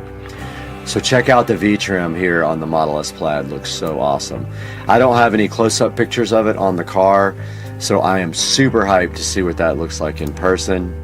And you can see here it'll look great with the blacked out Tesla logo, which I also did. And then if we go back to the main page here, we can take a look at their other, they're called the fender camera covers right here. This is also ordered in matte carbon, and you can see right here, since I have a 2023 and all the hardware changed, I had to order the ones for Autopilot 4.0, which has different cameras, and so those are actually on back order, so I am waiting for them to come in, but I will put a link in the description. Let's take a closer look at these guys. So these guys look super awesome, and I am super hyped to get this on the car. You can see right here. Let's go right through these pictures and take a look at how these look. How cool is that, guys? I am hyped for this. I hope you guys are too. So there it is on black. It looks super awesome, and you can tell it's gonna just look sick with the matte PPF, the satin PPF on the entire car. And this gives you like a little standout look from the other Model S or Model S Plaid on the market. And the other thing I wanted to take a look at directly with you guys is something for the front. I have not researched like a front splitter or front apron. Let's see what they have here. So they have a carbon fiber aero package for $4,000. Don't need that, I already have the rear spoiler. Let's go back and look at the front apron. 2023 front apron. So the front apron looks like this. Pretty cool. What's that difference between that and the front spoiler? Let's check it out. Let's see, Model S, carbon fiber. Yeah, I think it is this must be the rear spoiler. Yeah, okay. So what we want is the front apron.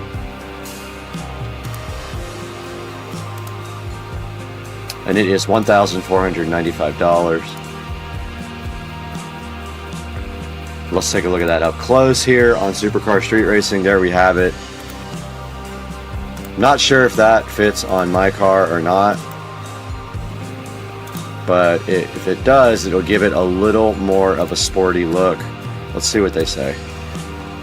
Matte carbon fiber, long range and plaid. Okay, so they do have it at T Sportline. Let's see if RPM Tesla has it. Let's go Model S. Hoods, diffusers, and side skirts. Exterior.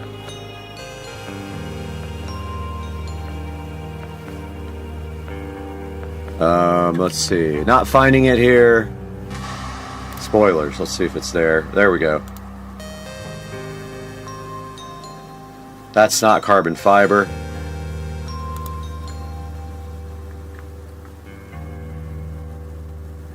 Not seeing it here.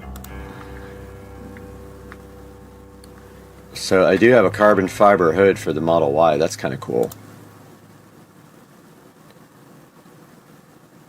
Alright, let's go here to Model S 2021 Plus, Model S Plaid, and Long Range. Alright, this is all the stuff for the Plaid. I do really love these carbon fiber seat backs. I think I'm going to go for those as well. They look awesome. They're like $800. They look so cool. And I don't see a front lip for... Yeah, I don't see it for my car. Wait, there's 2 more pages. Okay, let's see.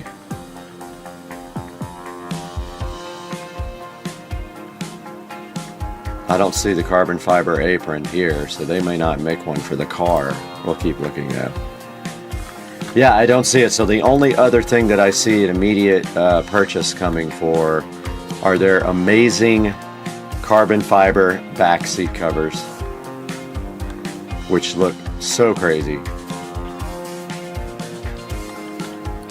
So guys, that's going to wrap it up for this video, and in the next video you guys are going to see the reveal. Please like and subscribe and buy anything through our Amazon links, not just what we post in the description.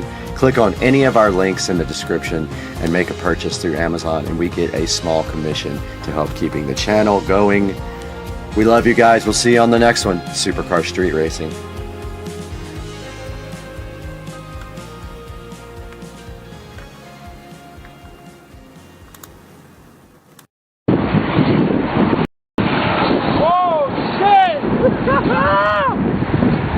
There it is. I see it.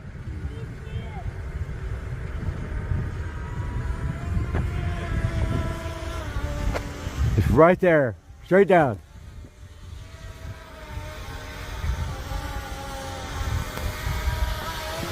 All right, we're gonna have it chase the Acronis. It's gonna chase the car? Down the road. All right, here's Patricia ripping the plaid. Go for it.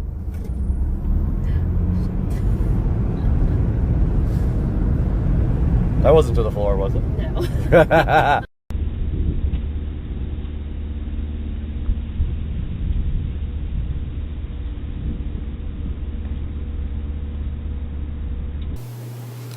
We're here once again in the Supercar Street Racing office, preparing for the Hurricane. You can see I brought everything in. It may not be necessary, but it took about 10 minutes to bring all the furniture up. And today we're looking at this amazing VESA PR 800 wild camera, which was so gracefully supplied to us from the manufacturer to check out. Let's get this thing opened up, see what's inside, and have some fun on the channel. I'm hyped.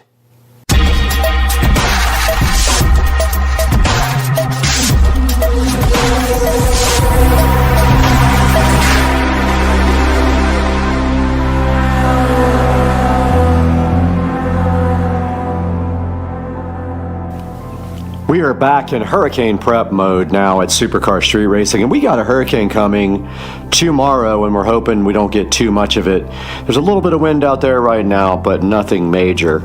Today we get to open up the VESA PR 800 Wildcam, which was so gracefully provided to us from the manufacturer to check out. And right here, right now, we are going to open this thing, and then we're going to test it out and see what it's all about. And unboxing this, already like the packaging a lot. And let's see what's inside this guy right here. And immediately opening it up, we can see that it is looking all camouflaged and nice. So definitely will be camouflaged on the trail. And then taking a look further inside, looks like there is a couple of peel satisfactions here on the camera with the peel sat, which I know you guys love that. Except I failed on that one. The other one just fell off.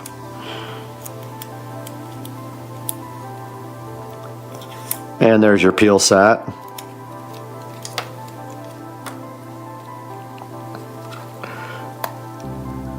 And this one is going to be a royal pain for me to peel, ruining everything.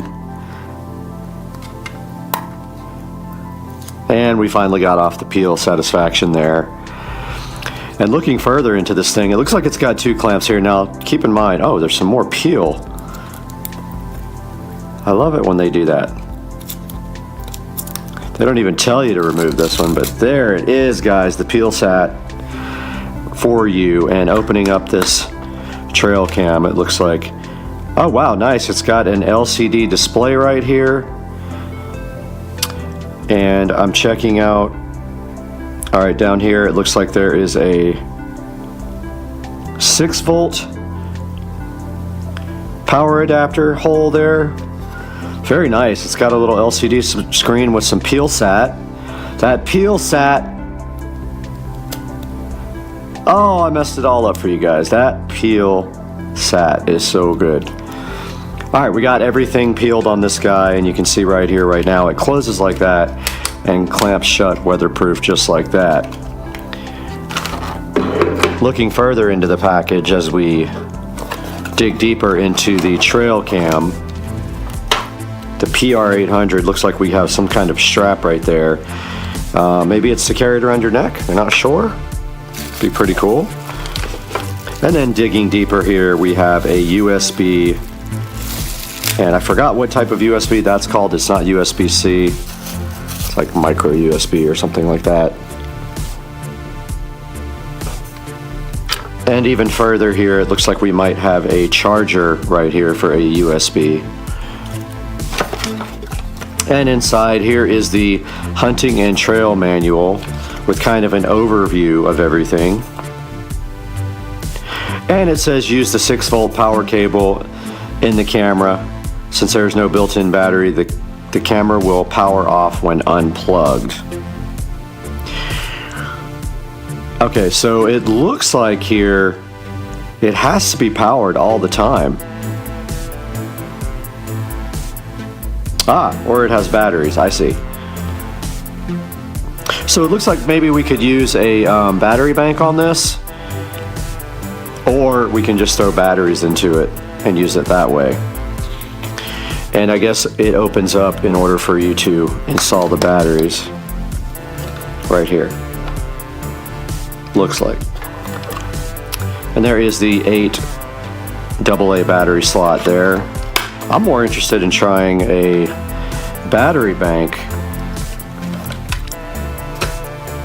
And the batteries will not charge on this, so don't think this is chargeable. What you're doing here is just powering it with batteries, or you're powering it with 6 volts through this port. And that leads me to go grab my battery bank and see if we can figure out how to use that.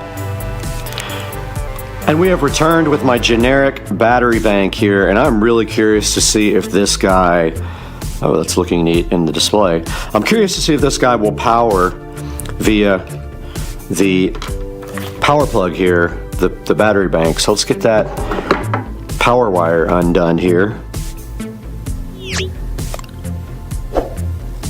And you can see it has that little round type so you don't mistake it for anything else. Now somewhere on here there's a USB port. Haven't found it yet. And that must be for getting, there it is. So it's for getting the stuff off of there, I'm assuming. Right here, right now, let's go ahead and plug in this power to our power brick and see what happens. All right, so we're just inserting the power cable right there, and then our power adapter pretty much has USB A and C and every other type. So let's go ahead and plug this in and see what happens. And I believe the power is off, but we do have power supplied to it now. Let's see what happens when we turn this on. Robert, it goes down. And nothing happened. Interesting.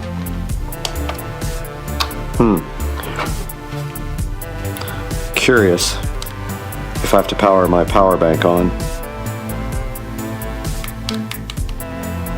That says power. Alright, I'm gonna see if I can figure this out and get back to you guys.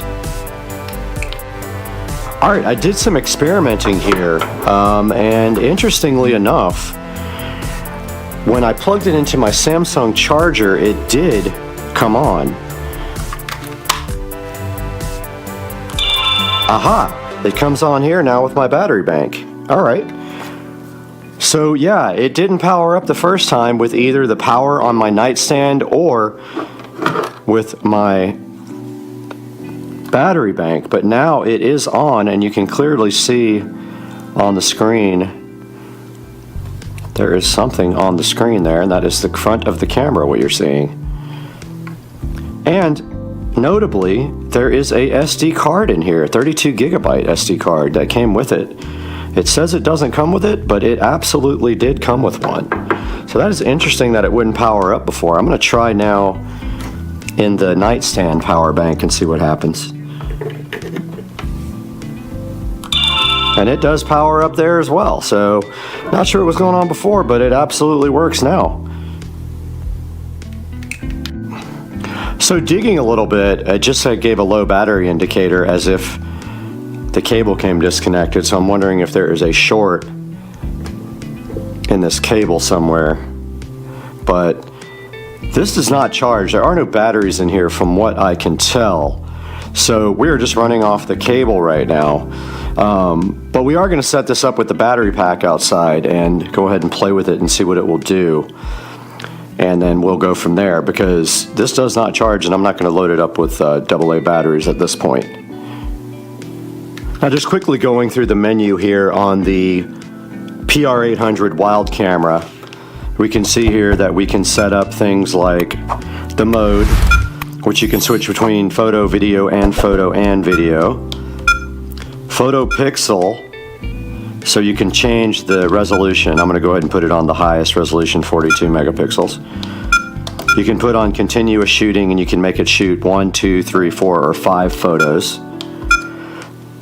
Video length, you can put it 5, 10, 20, 30, or 1 minute. Let's go ahead and put it on 30. Resolution, you can change from VGA to 720p to 1080p to 2K or 2.7K. I'm going to go ahead and go to 2.7K. Low, medium, high, PIR sensitivity, whatever that means. EIR interval. Whoops, I went back out. Not sure what that is. There's a timer. There's a time-lapse mode here. There's an auto power off, which is not on right now. And here's where you set your date and time. Record audio, yes or no. Device sound, you can turn the sound effect off and on for this guy. Timestamp on. Format. That format's the SD card.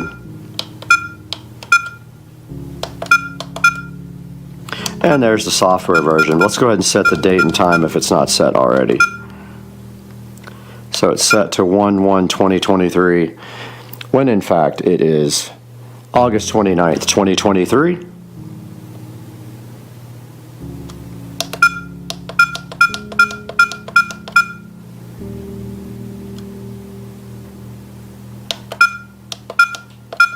Let's see if we can go backwards. There we go. It thinks it is 8:36. Well, that's not good. How do I get to the time?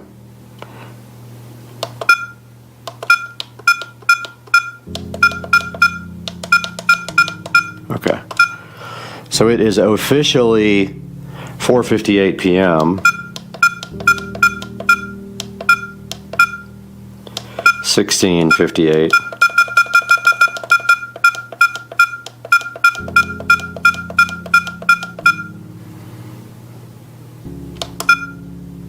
Let's see if it saved that. Yep, it did. Okay, cool. So that's a little look at the menu here on the trail cam. Let's see if we can figure out now how to set it up.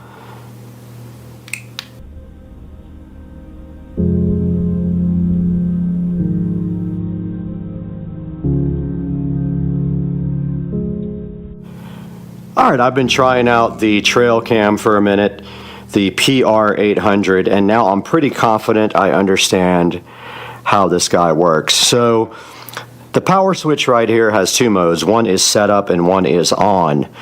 When the switch is in setup, that's when you can operate all the menu buttons and set up the actual trail cam. When you pop the switch over to on, then it counts down from 5 and then the camera is ready to start recording. Now, a negative that I already see about the camera is the position of the power. When this power is connected all the time, you can't sit the camera on the actual bottom. It would have to be put on a mount. Now on the rear, it does have provisions for a mount of some kind, or on the bottom actually, right there. It has a screw mount where you could put like a stake or something and drive it into the ground, or you could just zip tie it to a tree or whatever. But I did do some sample videos here for you guys, and when you go back into the setup mode and then you go into the replay mode, you can actually see here that I recorded some videos in the dark, some in the light, and some outside. And we will give you guys a actual video sample here coming up, and we will do that in a few minutes. I wanted you guys to see how the setup versus the on switch works here. So the replay button puts you in replay mode to watch videos. The mode button switches between photo and video mode right there. And then if you just want to take an instant picture, you use the shot button right there. So that's kind of the way that the menu items operate here on the PR800 wild camera here by VESA. And now we're going to take a little bit more in-depth look at maybe using AA batteries in this and how that will actually turn out. Let's check it out. All right, so I have removed the little safety cover there on the PR800, and to load the batteries, you simply put 1, 2, 3, 4, 5, 6, 7, 8 AA batteries in this thing to use those. I'm not going to load it. I do have them here. I am quite satisfied with the existing configuration of using a power cable because I'm not going to be placing this outside yet, but it does have a feature where it will power off and save batteries until it needs to power back on. So that's why you can use batteries and it doesn't just eat them up instantly. But that is a good look at the PR800. Here's a look at the back of it. Like I said, it's got some little handles right there. You could easily zip tie this to something, and then it's got a threaded mount on the bottom where you could probably put it on a tripod or maybe a stake into the ground, and you can see right here, right now, it has infrared LEDs on the front as well.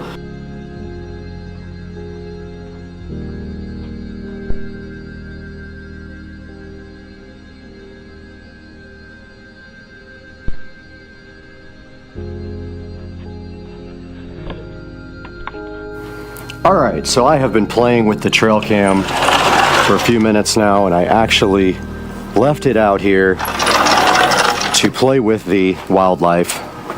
It's been running for about 6 or 7 minutes, so I'll show you guys how I set it up. So there we see we have an alligator right there, actually. Alligator, turtles, all kinds of wildlife chilling. And the camera is set up right here, and it should have gotten some shots. And I have the battery bank set up right here. And if we come back to this guy and we go back to setup, it's kind of hard to get the switch in the right position because you tend to like turn it off, but it doesn't always come on when I put it in setup, which is interesting. Kind of the problem I had with it in the very beginning. Yeah, there it goes, finally. Now, it's starting to rain, so we're going to take this whole thing inside now. There comes the hurricane.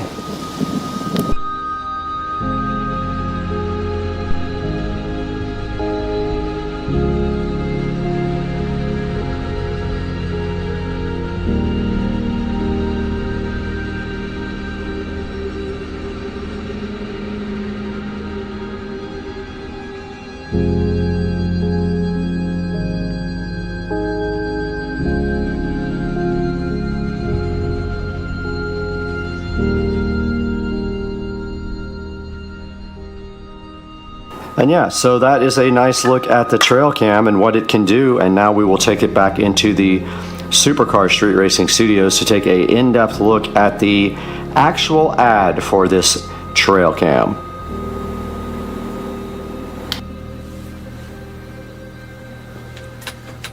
Welcome back to the beautiful Supercar Street Racing Studios. We produce high quality 4K video right here in front of your eyes, and we try to do it live every time for you guys. It's good to see you again.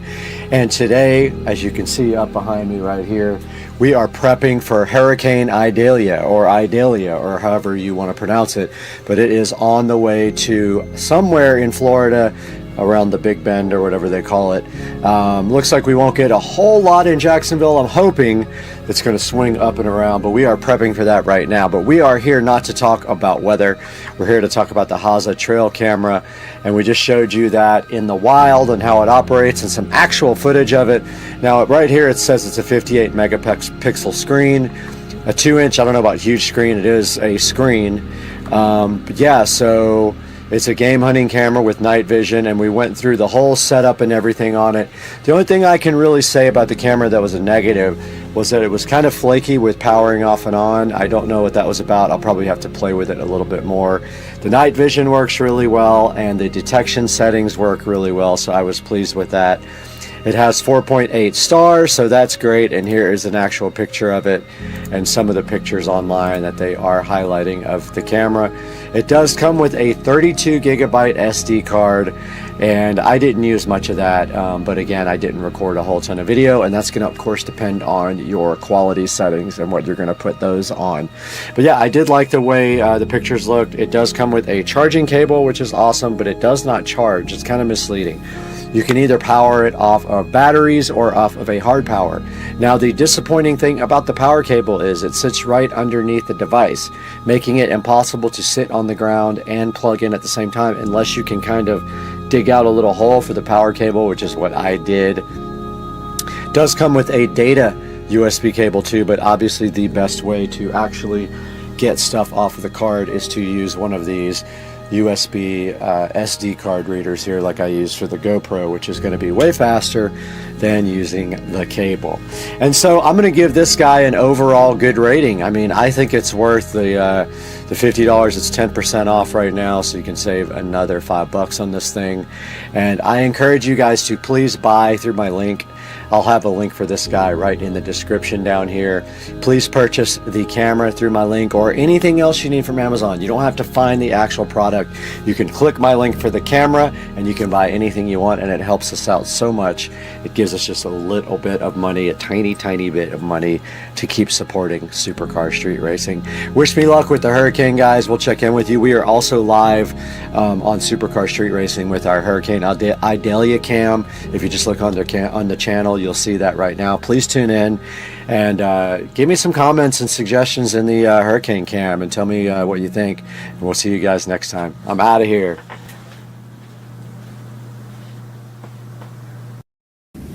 Just got a tornado warning, and it is active out here, and there's some low clouds. I'm gonna step out there so you can see them. And then we got some crazy lightning. I'm just waiting to get smoked by a tornado. We have a tornado on the ground out here somewhere. Guys, welcome to the channel. Today is an exciting day, unexpected day, because I picked up something major today for the channel, and it's sitting right over here, and I don't even know how to operate it yet.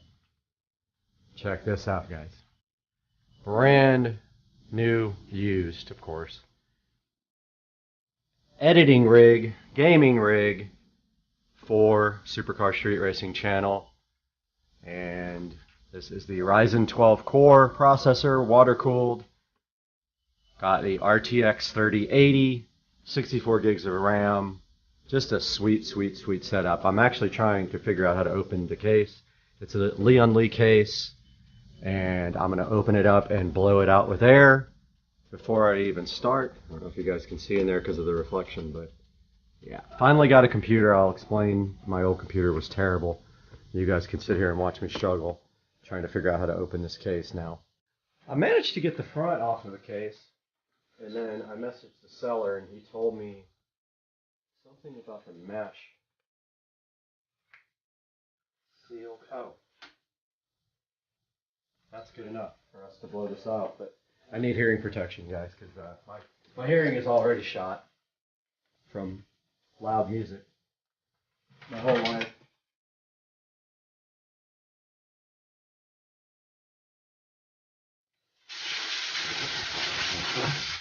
Oh yeah.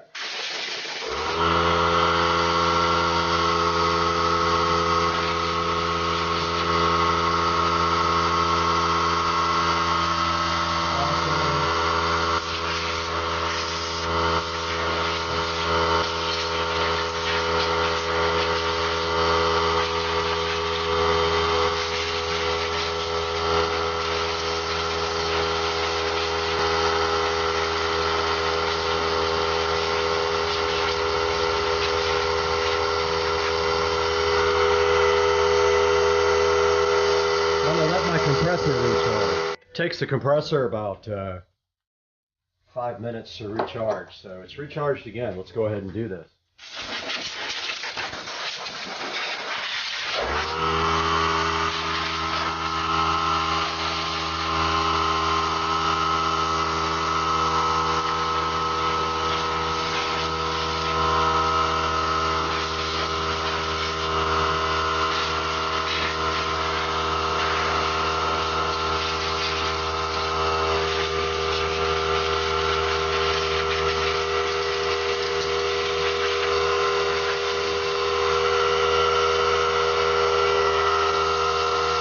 One more round.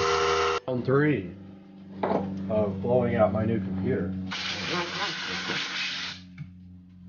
Every time I do it, I get more dust.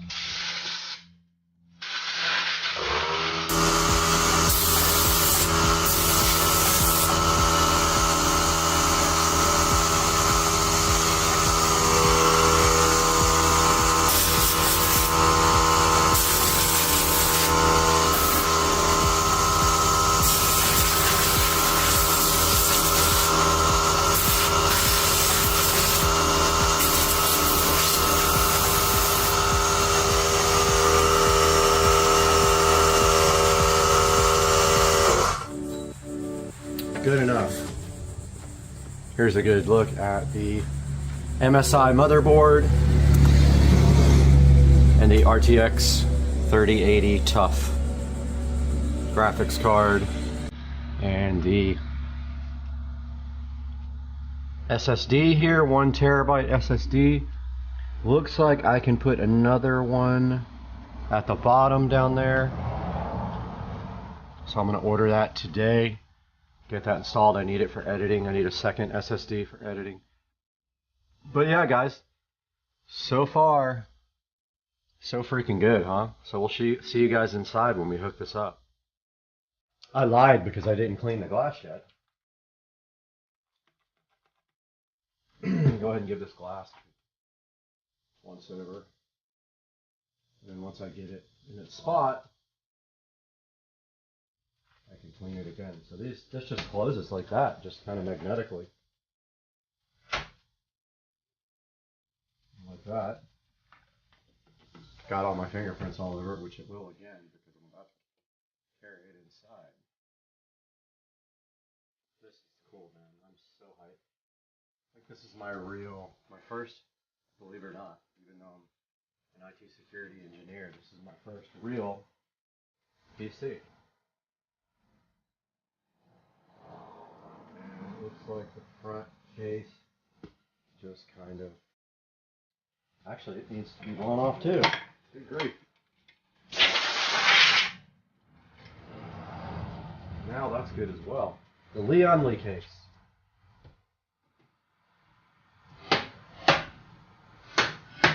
And that, my friends, is that. This thing's going to get carried inside now. We are here in the Supercar Shoot Racing Editing Palace. And we need to make sure that the old PC is ready to go with remote desktop, because we need to be able to get to this, possibly. Let's see. Not remote desktop, team viewer. I don't know what I'm talking about.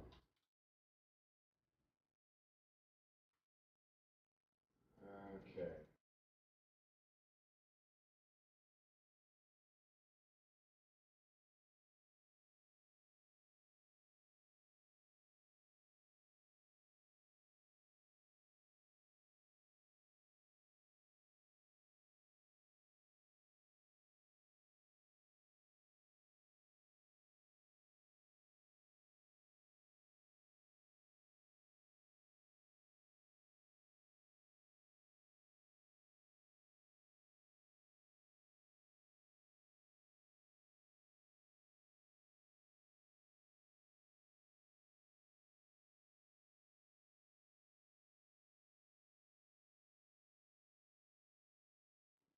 We are here in the Supercar Shoot Racing Editing Palace, and we need to make sure that the old PC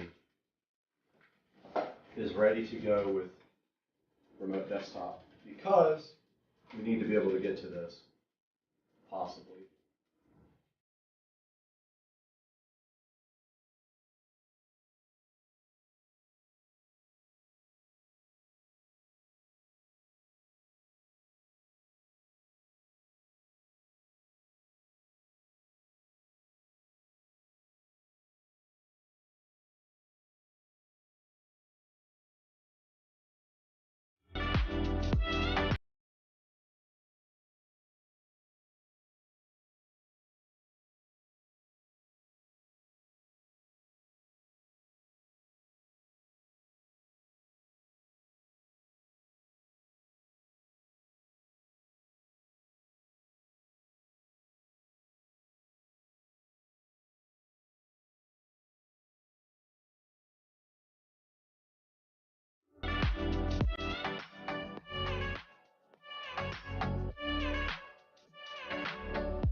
My new machine does not have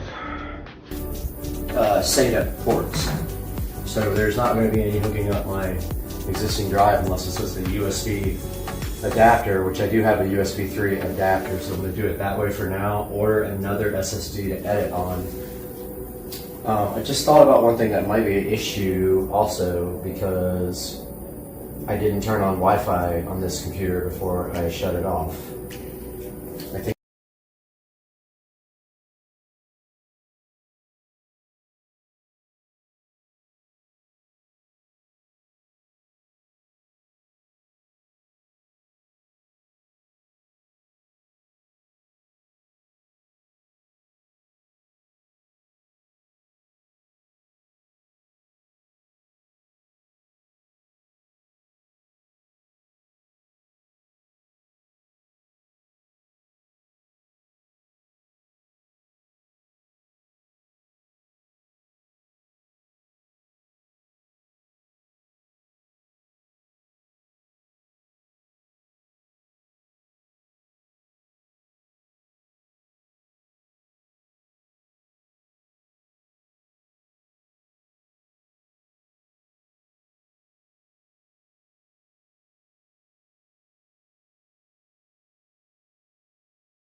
do is modify my desk. I am going to either remove the piece of wood that's there and make another piece for it, or just stack on top of that one. Since I have plenty of height, I just don't have the length here. I'll stack it on top of that and make it longer and send a bunch of screws down through it, and that should be good enough to get this guy going. But everything is powered up, and let's see what happens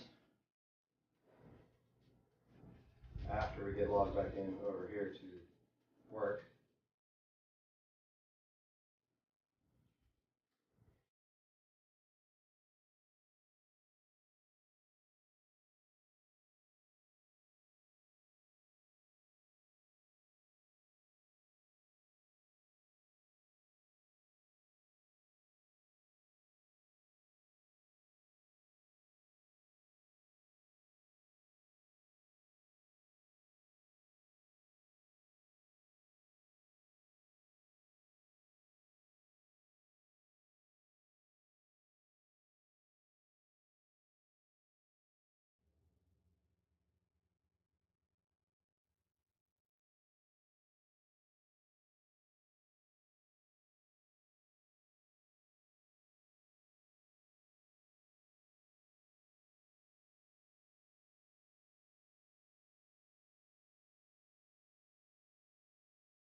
And it wants to update the display adapter, but obviously we have the latest one from NVIDIA. Because if we click here on GeForce Experience, we are up to date.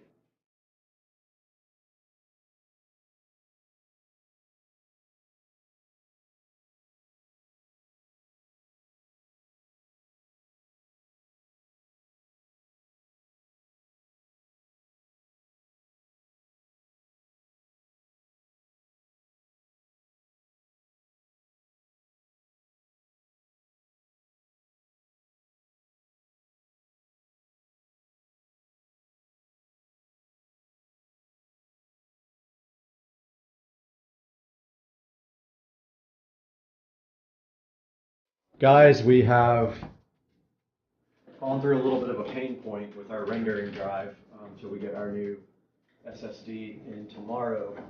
But this is the ceiling fan project that would not render before. And this is the first render compared to the old machine, which had a almost 8-year-old Quadro 1200.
I have to show you guys this. There's a fan speed switch right here on the top, and I just realized it was on low for just like web browsing and stuff, so I cranked it up to high since I'm doing rendering, just to watch the temperatures on the CPU and stuff.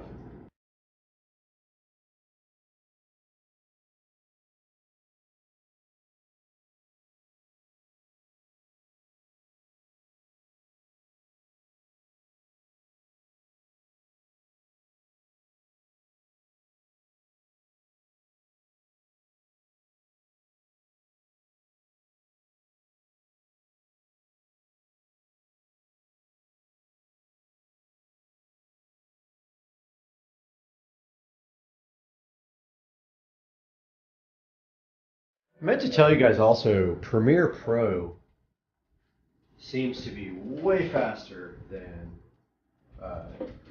Vegas Pro. And the only reason that I stopped using Premiere Pro is because of this massive bug that I found. And literally, I could not edit on it anymore because it would start eating up system RAM.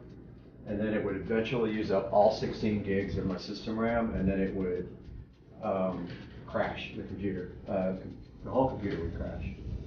I was going to show you guys how struggling the GPU is and the computer when there is time lapse going on. That seems to be super GPU intensive.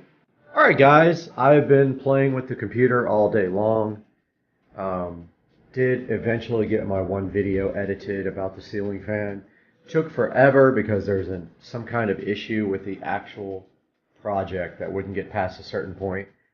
So I ended up rendering it in like 3-minute chunks or 5-minute chunks until I got it all done. Then I put those in a final project and I rendered all that at one time and it worked fine. I'm switching back here to Premiere to try to start editing in Premiere, because you notice here in Premiere It's so much faster. It uses all GPU, almost no CPU, whereas Vegas Pro is primarily CPU heavy, and even people on the forums are like, man, something's wrong with this thing. And it takes forever on Vegas. So I'm going to switch back to Premiere, and if I need to do like some time lapses, I'll probably use Vegas for those because it's so much easier. But I hope you guys like the upgrade to the channel with the brand new PC to edit with. I love you guys. Peace out.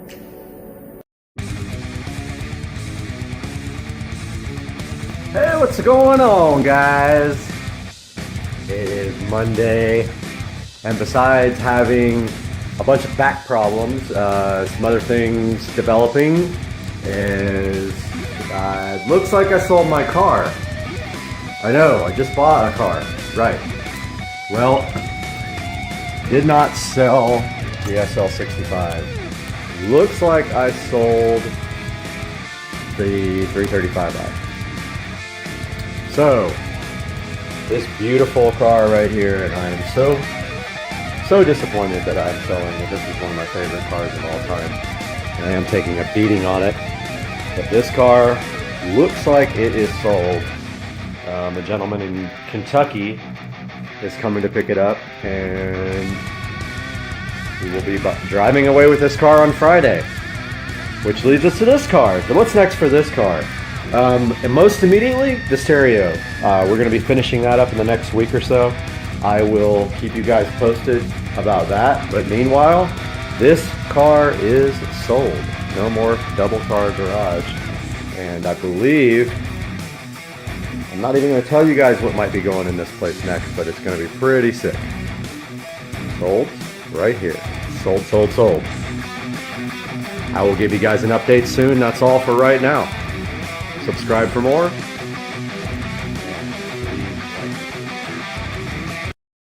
Hey everybody, welcome to the channel, Supercar Street Racing. We got a whole new look, and today we're taking a look at the Sunjoe SPX 3001 pressure washer. Stay with us.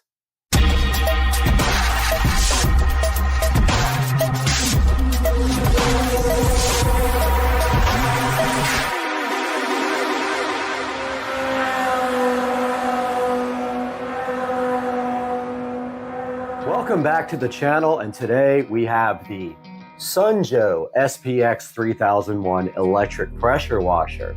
Now this is a follow-up to the Sunjoe SPX 3000 and did replace that unit. This went on sale for Cyber Monday, and I decided to go ahead and pull the trigger and get this awesome pressure washer after reading all the reviews. Now, some of the things we can look at on this pressure washer, some of the features here in the listing, it says that it has a powerful 14.5 amp, 1800 watt motor that can generate up to 2030 PSI or 1.76 gallons per minute for maximum cleaning power. It does have a built-in onboard hose reel, which I thought was awesome. It has a total stop system, which means it automatically shuts off the pump when the trigger is not engaged. It saves energy and prolongs the pump life, and the hose diameter is 1/4 inch. It does have a detergent tank, which you can't readily see on this picture, but it is built in there. And it has a max rating per the CSA test standards, and a maximum internal pressure of 2030 PSI. Under typical load though, the working pressure is going to be about 1450 PSI. And it has a Sunjoe warranty that is clearly marked on the box as 2 years. And I've heard good things about the warranty from Sunjoe from people doing reviews on Amazon. So the Sunjoe SPX 3001 is right here, and we're going to take a look at it now as we unbox it. Hey guys, welcome back to Supercar Street Racing, and right here today we have the Sunjoe SPX 3001 pressure washer, still fresh in the box, has not been opened up at all. We're going to take a look at this, and we've got our tablet here so we can get some close-up video for you guys. But if we see here on the front, Right at the top here, you can see it's a 4.5 amp electric pressure washer. It has an onboard reel, and you can see the actual reel right there. And then there's a good look at the box where it actually shows the pressure washer. And it says at the bottom here, 1.76 gallons per minute. And then we can see here on the side, it says that it has a 2-year warranty. It says if your name is on it, grime is gone. And then it's got some little technology details down here, like an onboard hose reel, total stop system, aluminum hose adapter, and a 40-ounce detergent tank, and 5 quick connect nozzles are included with it. And then there's some other little details down there in other languages. So there you have it. That is the outside of the box of the SPX 3001 from Sunjo. And now we are going to actually open up the box. Let's get our trusty scissors out here. Get this box all opened up. Very well packaged, very well sealed.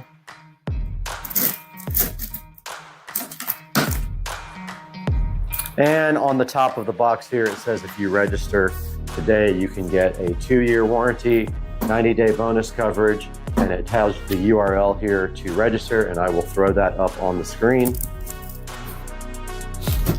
Now we got to look at the very top of the box, so I'm going to get our video out again here.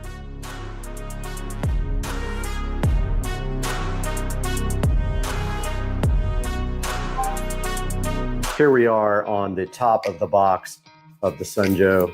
I'll tilt it a little bit that way for the other camera, but you can see right on top here, we do have some hose adapter nozzles. These are the actual spray nozzles that determine the pattern and the pressure. Those are right at the top here. We also have the adapter for the hose, it looks like, right here. I think that's what that is, and some various little pieces that go on the side of the device here, probably for just accessories and things like that. Put that to the side here. And then we have the actual unit is in the box after that. You guys can see it on the big camera, and I have it on the tablet right here. Let's get that opened up now.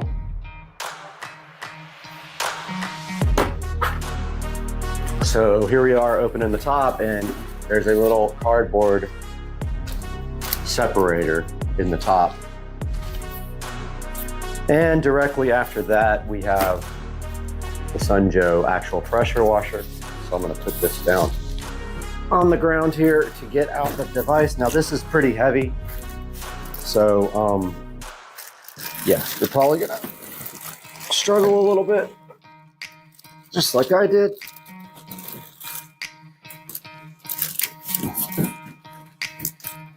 And it has a pretty beefy long hose here with a GFCI on the end. And also in the box, we have the wand. We have the metal part of the wand where the tips go on here. And just making sure that there's nothing else in the box. I don't think there might be one more thing in here. Let's see. Okay. Yep, so that's it. There's nothing else in the box.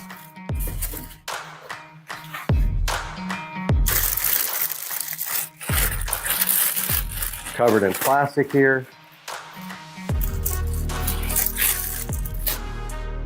And you can see right there that you have a well-placed pressure washer condom right over your new Sunjo SPX 3001 pressure washer. Inside the bag, also your instruction manual.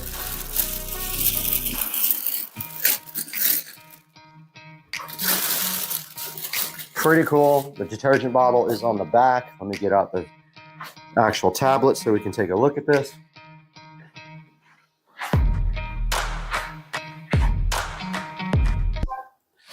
All right, here we have the Sunjo pressure washer.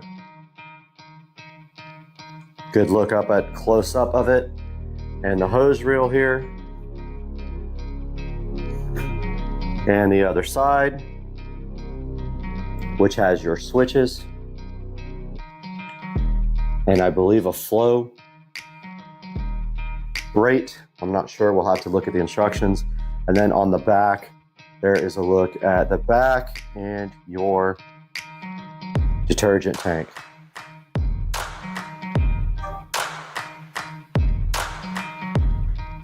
There is a little label on the front that says read before use, the hose must be connected and water turned on before you operate your unit. That is true, you can burn the pump up. So you need to put the hose on and turn the water on before you start this guy up. Now inside of the Sunjo manual package, there is a thing to register your Sunjo to get your warranty. And you can upgrade your warranty coverage here. And then here is the phone number on the front as well as the manual. And so there is a good look at the Sunjo right out of the box. Now let's take a look at the wand. Let's unbox this wand.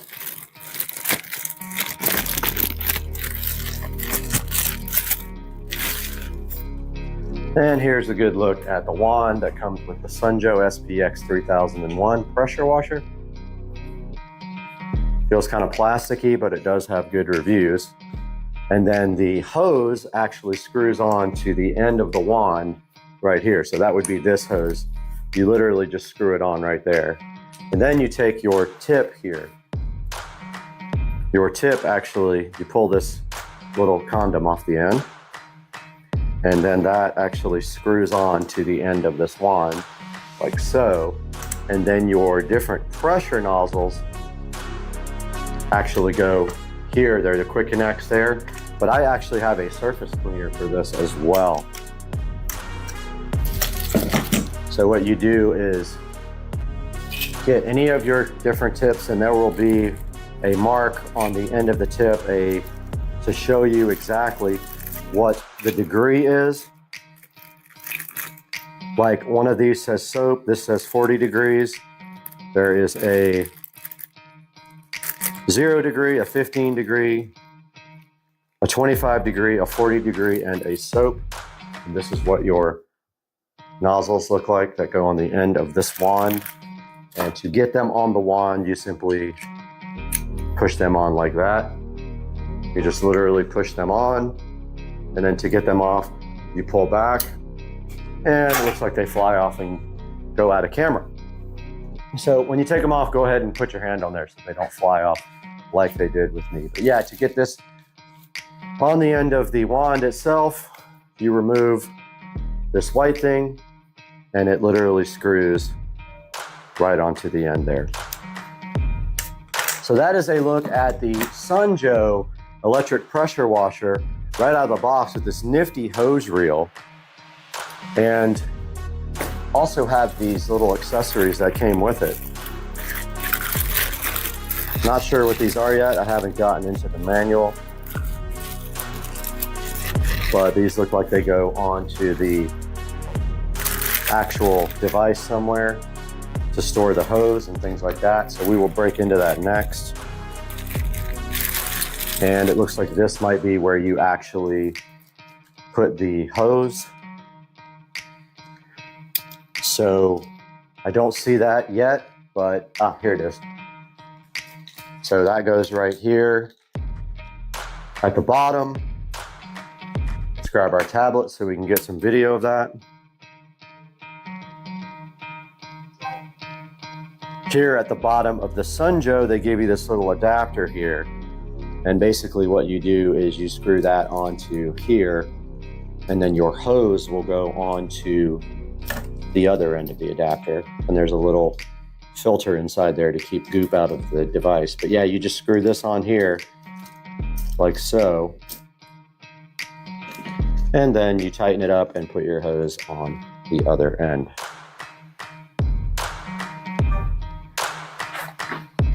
Next, we'll be taking a look at assembling the rest of this unit. Now that we've unboxed the Sunjo SPX 3001, let's take a look at how you assemble this device. Okay, welcome back to the channel, and now we're looking at the assembly of this device. Now this comes with a hose reel holder right here. So this is the hose reel holder. Let's get some video on our tablet. Here is the included hose reel adapter, and it looks like you just put it just like this. So basically it slides. If you're facing the unit, it's the left side. It slides right onto that, and then in the back side here, you actually put a screw. It comes with two included screws. So let's go ahead and get a screw into the back side of this hose reel holder now. So right on the back side here, you just put a screw into it like this. Pretty simple. Screw goes in pretty easy.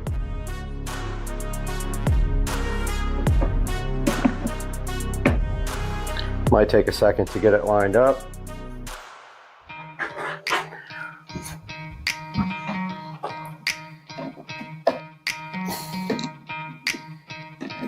Just go ahead and drive that screw all the way in. That's the first step of the assembly. Now the second step is the spray wand protector, and it looks like it goes down here on the side.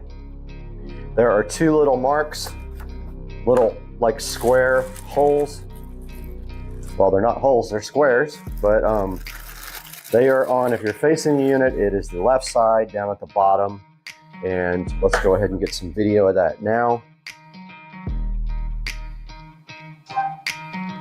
Here is the spray wand protector, and it just goes into the side of the device like so. And then you are supposed to put a screw into that. So if you look at the manual here, it says that you put your screwdriver through the hole at the bottom here, and then you put your screw in right there. I know it's kind of difficult to see with this tablet, but there it is. Let's do that now.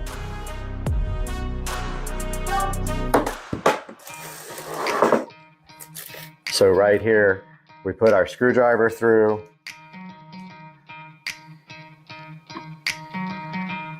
Well, it looks like you can't actually put the screw through the hole in the front, so you actually put your screwdriver through there, then put the screw on the end of the screwdriver, and then you can, well, okay, so it's not that easy, and it's hard to actually line up, but I think I got it.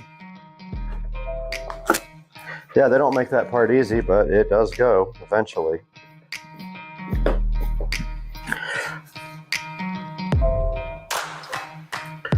You can see here, you got to put your screwdriver kind of through the hole there, and then put the screw inside first, and then you can go ahead and tighten this up. You don't have to go crazy. It's just going to be just like that, and you are actually done with that part.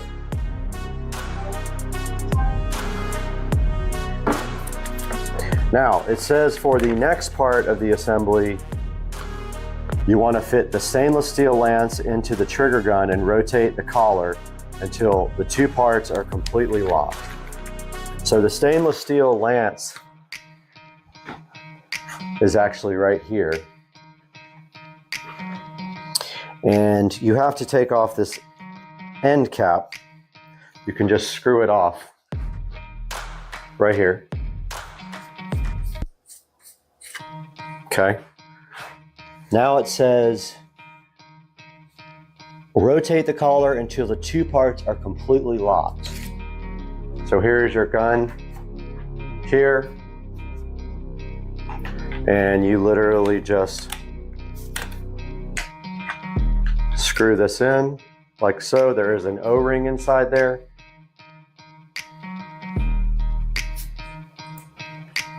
and tighten it up like this. It might need more tightening once you get outside, but that's pretty tight. If you have to, you can get your wrench right on the end there to tighten it up. That part is done. Now the next part of the assembly instructions are saying that they want you to go ahead and hook the hose up, I think. So let's see, 5. Connect the high pressure hose to the trigger gun. That is, of course, if you want to store it with this connected. You don't have to. But if you see right here, our little wand goes directly in like that. And then the protector is at the bottom. I'm not going to put the hose on yet, but you just screw this hose reel the same way you did it before. You screw the hose reel to the bottom of the gun, the wand. And that's how it stores the wand, which is pretty nifty. Or you can store it backwards like that. Either way, does the same thing.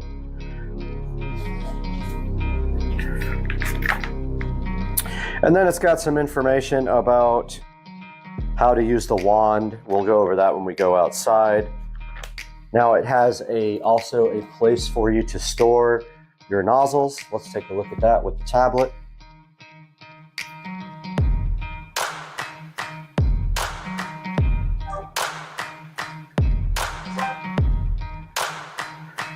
So some of that might not have gotten recorded with the tablet, it looks like, but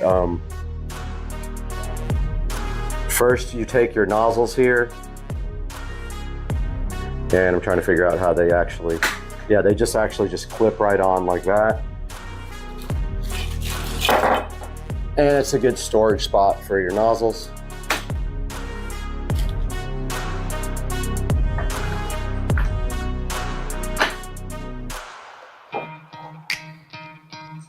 Notice how they all get on there pretty neatly.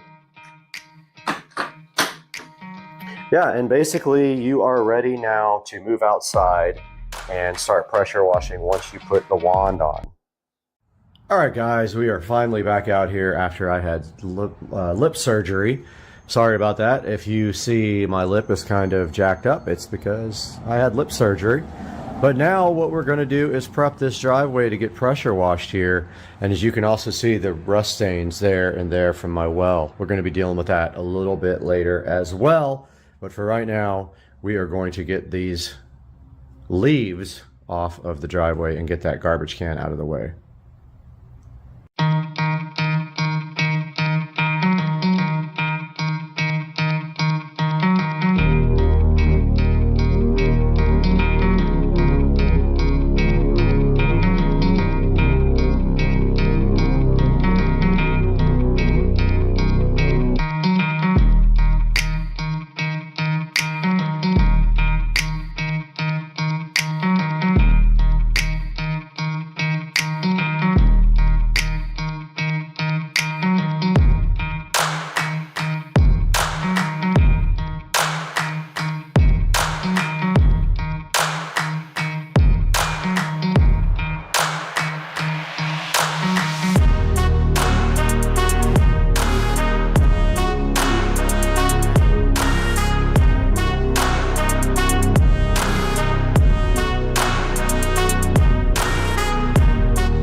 All right, now that we got the driveway all blown off, we're just finishing the setup of the pressure washer. There's a little zip tie on the hose. And looks like the pool guy is here as well. But the next step is to put the wand onto the hose. Looks like there's a little O-ring connector right here, and then it just really just screws on just like that.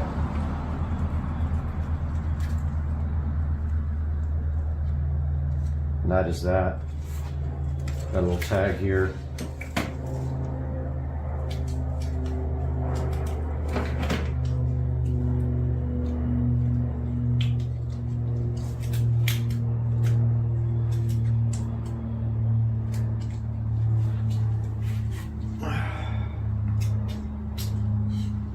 Still not sure what this knob is for on the side. I'm gonna have to look that up.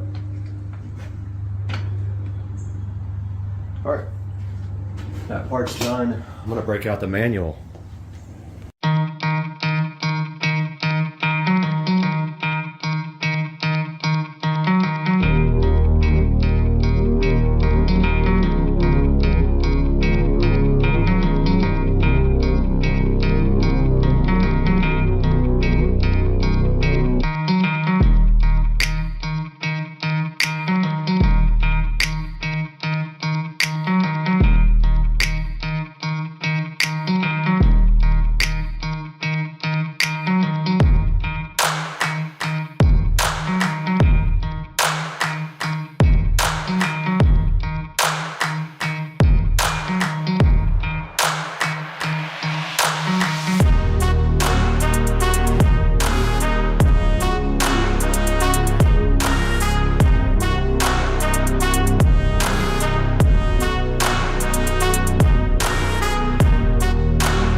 So the first thing is this pressure washer will not work well with a surface cleaner, and that means everything will take 10 times as long.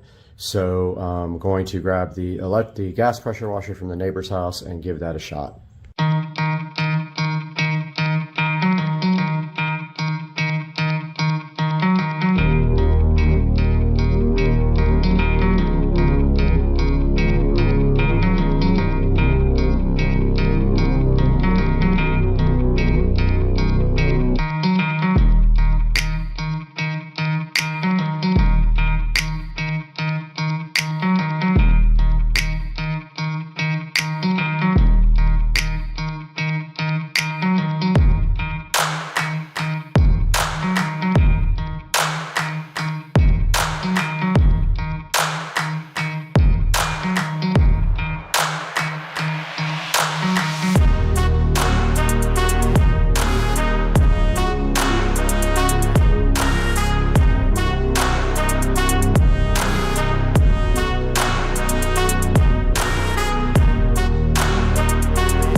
right, Rich is gonna get his done.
Hey guys, so we just spent about 3 hours with both pressure washers. And as you can see in the video, we started off with the Sunjoe and it could not run the surface cleaner. So basically, the Sunjoe has enough power for the wand if you put on one of the smaller, narrow tips to generate more pressure. But the Sunjoe does not have enough power to run the surface cleaner, which is important. Because if you're using a surface cleaner, the reason you're using that is because using the wand, you clean about this much per swipe of the wand. Now, as you can imagine, that could take some time to do the entire driveway. So with the surface cleaner, you can pretty much clean an area about 15 inches wide per swipe of the wand. Now, as you could see, I got about 10% of the driveway done, if that, maybe 5 to 10%. And then I completely gave up on the Sunjoe and trying to use the pressure washer in any way with both the surface cleaner and the wand. Now we switched to a Ryobi gas pressure washer that came from Lowe's. And I can't give you that model number because it is discontinued. Basically, this is what it boils down to. In the battle of pressure washers between electric and gas, the gas pressure washer is always going to win. Will the Sunjoe be okay for normal day-to-day uses? Can you pressure wash your deck? Can you pressure wash your bulkhead? Yes, you can do that. However, the pressure is barely adequate for the wand with a high pressure tip with a narrow angle. It will not run a rotary pressure washer tool. I'm returning the Sunjoe. As you can see right here on the screen, you'll see me clicking the return button now because it just doesn't work for me. I have a lot of area out here that needs to be pressure washed, and I can't use the wand. It would take me days to get all that done. Guys, I hope you enjoyed the video. If you have any questions, go ahead and drop them down in the comments section. Please like and subscribe as always, and we'll see you next time.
Wow.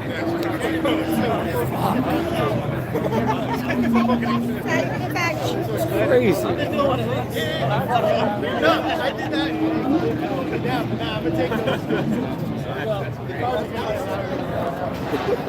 we go.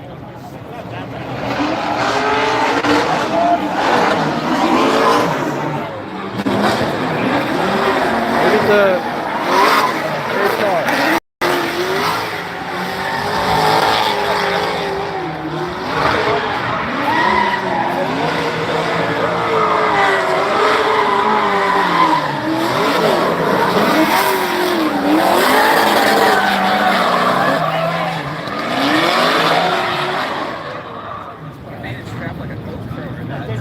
nuts.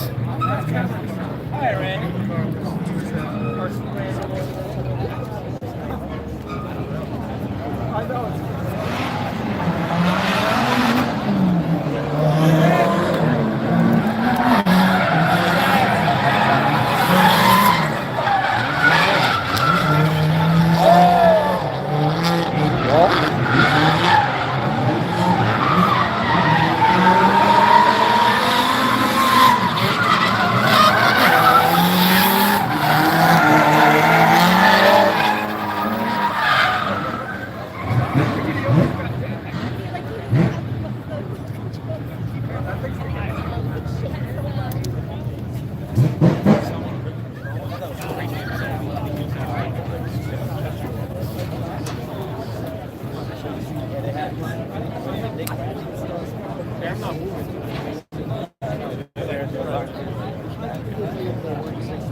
Grant.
Guys, the hype is so real today as we sit here in the Supercar Street Racing kitchen. Pay no attention to that, because that does not equate to what is happening today.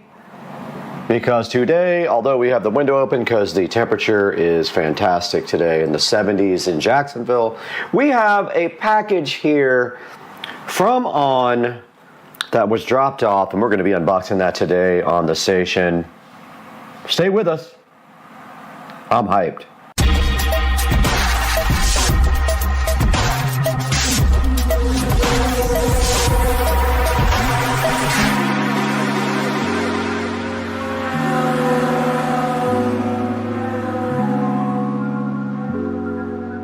Ladies and gentlemen, sitting before me looking ever so fresh in this nice recycled box here from the company On. Yet another On product to add to the Supercar Street Racing closet. And the shoe rack we have today, the Cloud Drift. These are the Cloud Drifts in size US 9, and they are in white and cobalt. I have not opened them yet. They just came out of the bigger box where they've been sitting here on the Supercar Street Racing table, waiting for you guys to unbox. So let's take a look at that right now. This cardboard box condom hides within it some Cloud Drift white cobalt that I am super excited about getting and trying on for you guys. And inside this box we have a nice looking packaging here from On, and also lets you know right here that this is 100% recycled cardboard, guys. So get hyped about the environment right now. And then right here, right now, we got the Cloud Drift in white and cobalt to be unboxed right in front of your eyes, and those are looking so fresh to death today on the channel. Very nice looking shoes already. I can tell these are pretty cool. They're like a light gray here, a white down at the bottom, and the cobalt would be this stripe right here. And if you flip it over, you've got a little bit of cobalt action there as well for your enjoyment. And inside of that, they have these wonderful shoe things that help them from getting deformed. We will throw those there. I have not yet had an on shoe that didn't fit me very well. No issues with width. I have problems with width on shoes, but Pumas give me more, Puma, whatever you want to call them, give me more issues than on. So far on have been flawless on the width with my weird feet action happening. And so inside of this protective thingy, we now have some more fuel to burn in the Supercar Street Racing fire pit. And here we have the beautiful On Cloud Drift. Looking amazing. Once again, you can get these right now on clearance. These are last year's model. So they are available now on the On site for a lower price. This video is not sponsored. On does not send me free shoes, unfortunately. That'd be amazing, but it does not happen in my life. But here's a good look at the back. Kind of a grayish thing there, and you can see the cobalt and white splits up right there, and then you have this nice black piece on the bottom. It says the On Speedboard there. There's the nice On Chicken logo, that's what I call it. And then up top you have these lovely On flat shoelaces and a nice perforated area right there, as well as right here for your shoe to breathe. And then here's the other one looking so fly, and on the side it says Swiss Engineering and has the little Swiss cross there. Nice looking shoes with the little cloud logo right there and the little On logo up on the top. And this is how they look sitting fresh to death on the table. The On Cloud Swift in cobalt and white. Available now for sale on the On Shoe website. It'll be a link in the description because these are last year's model and they are selling them 28% off right now, I think it is, which is not a bad deal. These are one of the best shoes made. They are high quality and they are very nice shoes, and if you can get them for under the stock price, you're doing good. Let's get them tried on and see how they feel. We are in the Supercar Street Racing compound in the Supercar Street Racing living room now with the On Cloud Swift in cobalt and white, and today we have on the brand new ASICs, and these are my workout shoes, so I had those on from working out, and I am going to be removing these and not trying to show you my gross feet.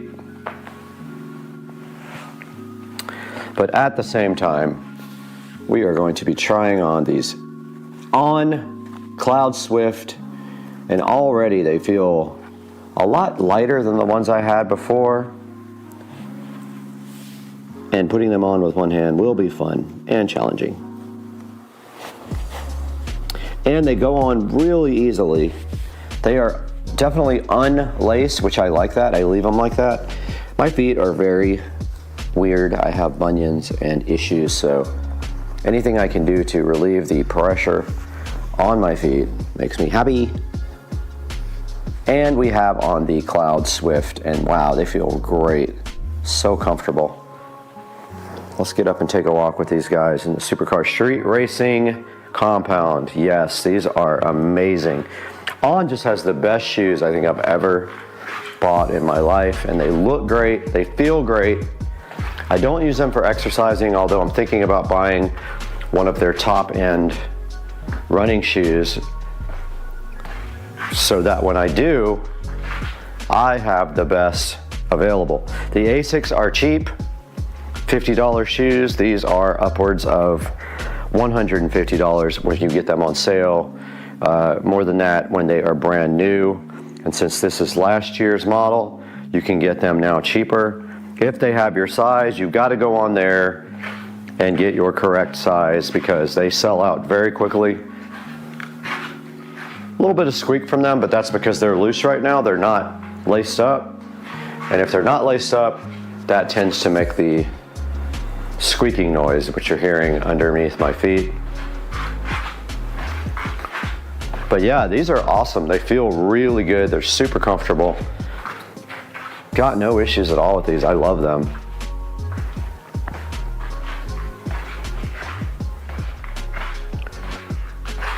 I would say that for the price, these things are amazing. If you can grab your size right now, you need to get on there and get it while it's hot. I'll get it up on the screen here in a minute when we go into the 4K production studio. So let me get the price for you guys and I'll tell you how much I paid for these. All right, we got the invoice right here. These were on sale for $119.99 right now in size 9. The On Cloud Drift in white and cobalt, coming in this fabulous recyclable container. There's the On white and cobalt there, size 9 male. And now let's get these guys where they belong, in the supercar street racing closet with the rest of the goodies.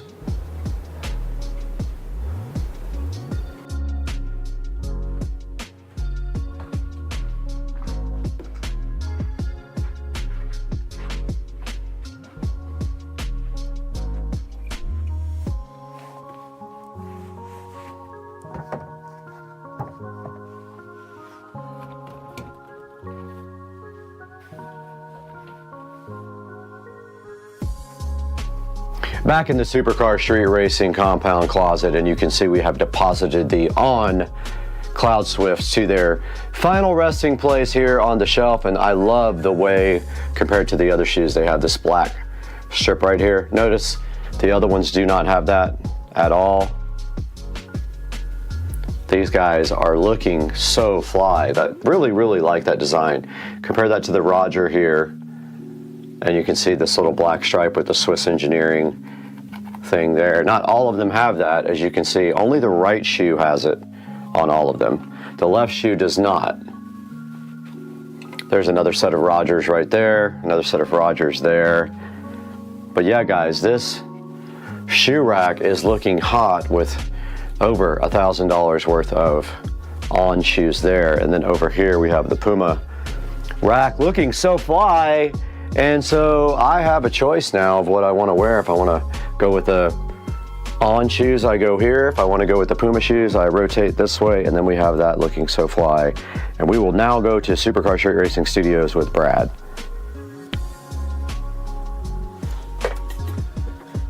Welcome back to the 4K production studio. I'm Brad, and as you can see right here behind me and beside me, we are out here in the beautiful studio bringing you guys high quality production and looking at some pretty cool products. And today we are looking at the On Cloud Drift shoes that we got on the On website directly from them. They are Swiss engineered shoes, and we have the website up right now. So I want to show you guys exactly how to find these. So these are last season shoes, so they have new models, so you can get these cheaper. So here we are on on-running.com. I'll put a link in the description below. And if we click shop here, you can see that we can click men, women, kids, all that. So we do men, and then when it drops down, we go to last season here, and that will give you the ones that are on discount. And now on last season, you can see here that they have the Cloud 5 Terry here, the Roger still available, the Cloud Swift undyed, the Cloud 5 Ready, the Cloud 5 undyed, and then here's the Cloud Rift, the ones I ordered, which are pretty awesome. Here's the Cloud Tracks, the Cloud 5 Combo, Cloud Undyed, Cloud Easy, Cloud Wander Waterproof, and the list goes on and on. Now the issue here is going to be finding your size, because a lot of the sizes are sold out as they start deeper discounting these shoes. For example, I think we could actually put the size in here if it'll let us, maybe. It will not let us do the size, so you do have to click on the actual shoe. However, we are clicked on men. Now you can also just go to shoes by clicking that.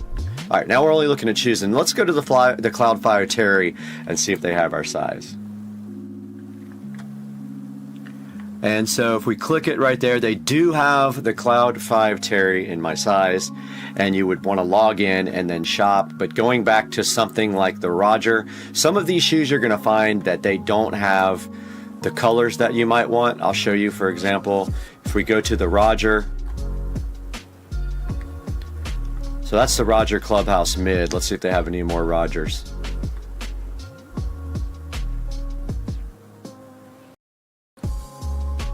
Okay, I'm unable to locate the regular Roger. Let's see. All right, they have the center court, which I have a pair of, which these things are awesome. And if we click that, you're probably going to see that they're missing a lot of the sizes. So see here, only 7.5, 12.5, and 14 are actually available in the Roger center court. So I would not be able to buy that because I am a size 9 shoe. But something like the Cloud 5, let's see if they have that in my size. They do not. And see, also, it depends on the color. If you click the colors here, they might have your shoe, like they do have my size in the red, and it's actually called, let's see, what is that color called? It is called Ruby and Rust. As you can see right here, it shows you the colors. So these are available in my size. And so are these. These are the olive. They are available in my size. The black are as well. So there's a lot of the Cloud 5 left on the site. So go ahead and get yourself over to onrunning.com and see if they have your size.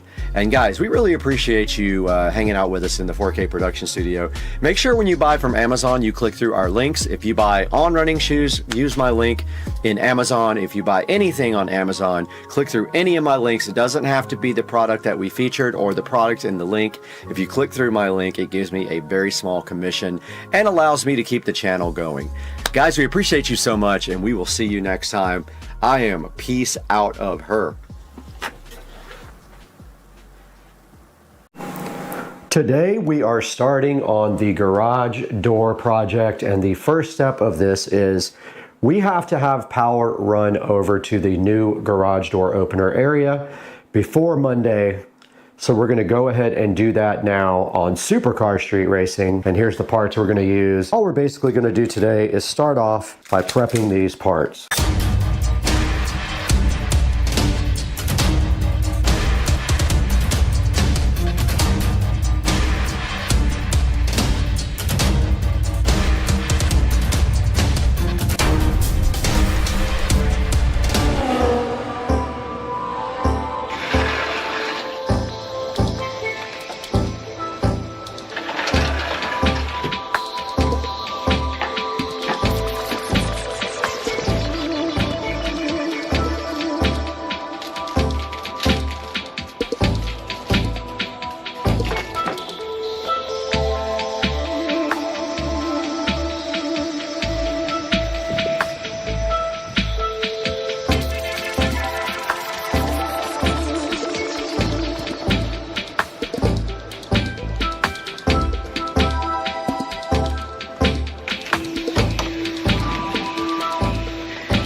Back in the SCSR kitchen now with the receptacle for the new jack shaft garage door opener.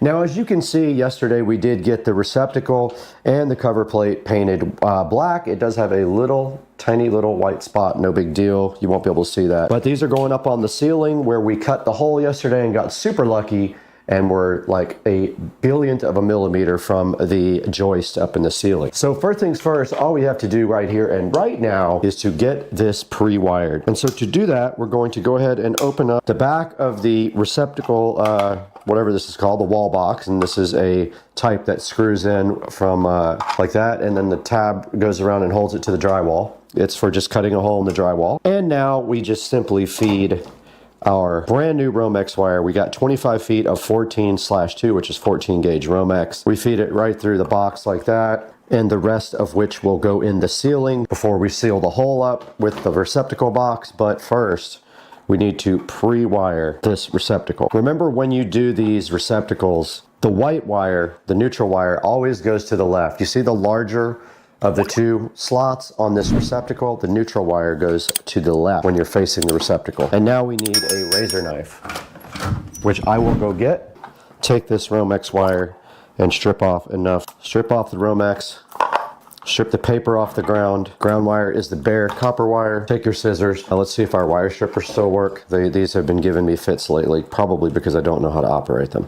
Okay, we got our wire stripped back, and we are going to use the back, the quick connector, where you just push through the back of the receptacle. And don't forget, white goes to the left, so white would be this side. So you either use the top or the bottom. You don't use one of each.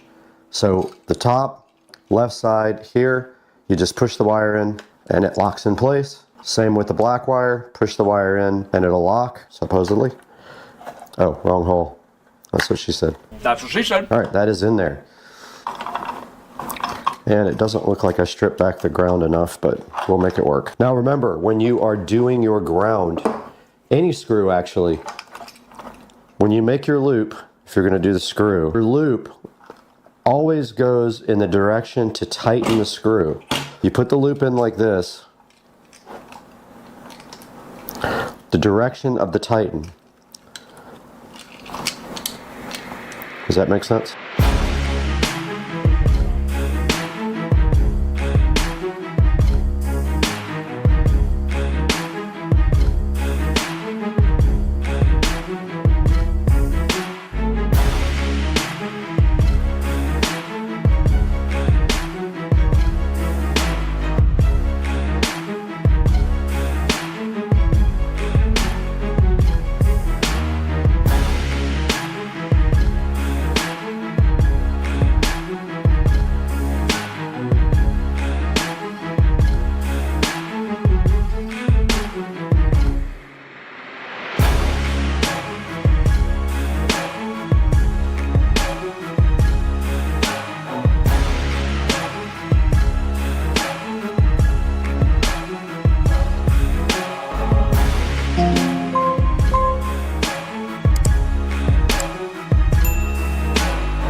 All right, we have successfully finished the first part of getting our new garage door and garage door opener installed. This is the new Chamberlain RJ101, I believe is the model number, jack shaft opener. Hopefully it's better than this piece of junk up here, which every day or two disconnects from Wi-Fi, and it's almost impossible to get it reconnected. It is the biggest hunk. It will not go into Wi-Fi setup mode no matter what. I have to play with it for 10 or 15 minutes to get it to reconnect to Wi-Fi. And then over here, we did install this electrical outlet and tested it, and it does work. That will be for the opener that will go right here on the wall, and they will just run the plug directly up to the ceiling right there. The garage door will be here on Monday. It is an Amar Vista garage door to replace this. It has frosted glass, and then they will also install the opener for me. And all this up here will go away. All right, welcome back to the channel. We are currently out here in the garage waiting for the garage door to be delivered, and they said they are about 10 or 15 minutes away. So we are just gonna set up the camera and put video up of them installing the garage door and this jack shaft opener here. So let's do this.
All right, guys, we're back in the Supercar Street Racing garage, and you can see right here and right now, the garage door company just left and installed the Amar Vista garage door into the garage and the jack shaft opener. And you can see that up here, it eliminated all of this track. And all we have to do now is just shorten this cord for my extension right here and paint that ceiling black. And then over here on the side, you can see they did install the jack shaft opener where I put the power, and you can see it right there, and it looks so good. And you can see it right there. It looks so different, and it is a Chamberlain jack shaft opener. I had no problems with it like I've had with this garage door opener up above.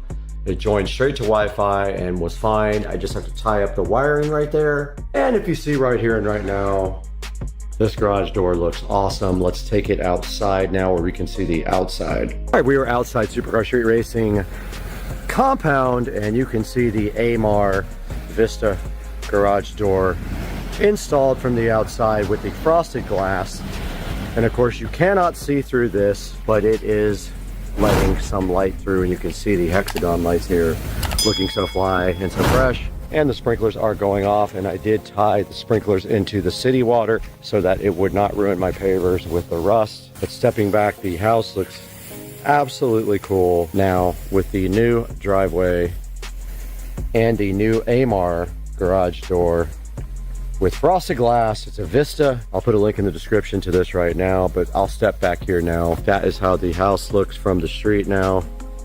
And you can see all of the fun things that we have done, wrapping up to be a pretty cool looking place. And walking back up right here and right now, we did the mailbox, the tree delete, new sod, tied the sprinklers in, redid all the sprinklers for the new setup. And now all we have to do is finish our gardens, edging, and same thing over here. Gonna re-edge this. And that should do it. And oh, also the new lounge area right here looking fly as heck. Guys, I just wanted to make one final video here of the outside of the house. And you can see right here that we have the house lights set on light blue. And we have the garage lights set on red, and this is what it looks like from the street. And we can change the internal colors of the garage as well, but this is what it looks like from the street, the way it is right now. It looks insane, and just a crazy cool looking exterior now. A million times improvement over what it was before. And I hope that you guys like this video, and if you're interested in any of this stuff, drop me a comment or an email, supercarstreetracing@gmail.com, and I can talk to you guys about how I did it. One more video here of the light blue, and this looks insane. Level 1000, guys. I love it.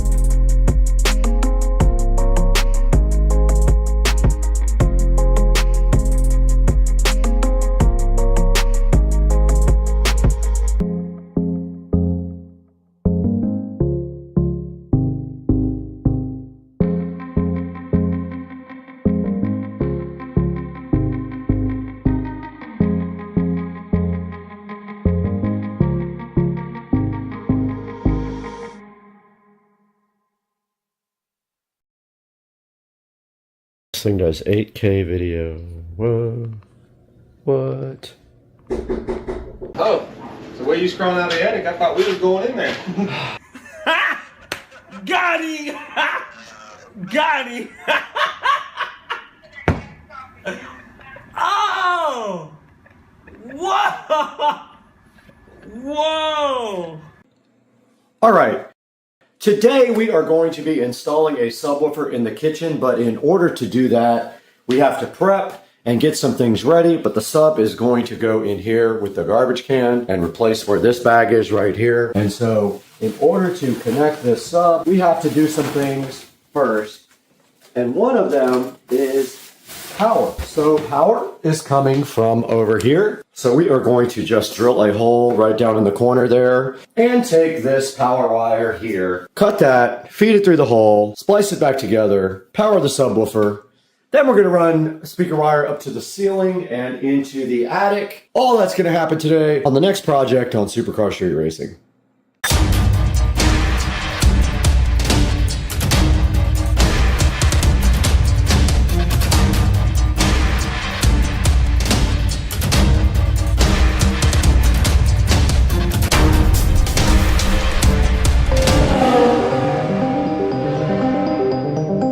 Today on Supercar Street Racing, we are putting a subwoofer in here, a powered sub in the kitchen.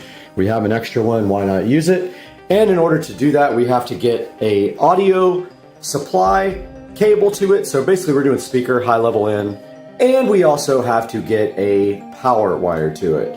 So that is our mission today. We are going to take this, whatever this power wire is called, I forgot what the name of it is, and we are going to cut it in half, extend it, and we're going to connect power and run it back behind the fridge where there is already power available up here. And then for the second part, we are going to run speaker wires up that corner to the very ceiling, at which point we will connect them to the kitchen speakers right up here, guys. So we'll do speaker level input, we'll run speaker wire down here to our new sub, which will be happy and fun, and that's it. In order to get this project done, we are going to have to put a hole in the ceiling up there next to where this cabinet is. You guys can see right here, inside here, that we have a cabinet that goes to the ceiling right there. We will run right up to the side of that and stick a screwdriver through there and put a hole into the ceiling, run some speaker wires up there, then drill through each one of these shelves right here. We'll drill through each corner. Hopefully we can get a drill bit in there. I'm going to test that right now. And we'll drill in the corner and run speaker wire all the way down to the ground. Okay, the next part of this project obviously is going to involve this wire. And if you see here, once we cut it and run it to the other side, it probably will not reach. It's going to be pretty tight. Let's see if I go down. Yeah, I think it will. I don't think we have to extend this, so that's good news. All we have to do is cut it and then go inside here and splice it. So, or either splice it on this side, doesn't matter where, just as long as it gets past this one point. So I think I'll just put the sub in here and then I can splice it in real time with you guys. Subwoofer is heavy. So we need enough wire to get to this extension cord here. And now all we have to do is splice this back together after we drill a hole in the wall.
I have poked a hole and stuck a file through there. My next step is super easy. I am going to be rolling off some wire, and I do have some 14 gauge speaker wire right here. I'm gonna roll off about 2 20-foot sets, and we're gonna go up to the attic and tie into these two up and down in the attic as fast as possible because it's really hot today. But yeah, this is brand new speaker wire I just got, and all we need is enough to get right down to the subwoofer.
Wow, hot up there. I got up in the attic and did tie into the existing speakers and taped the wires to my file here. All we should have to do is pull this down, and hopefully we don't disconnect the wires. Put a good amount of tape on it, but who knows? The last couple of days have not been the best. Let's see if we can get this through.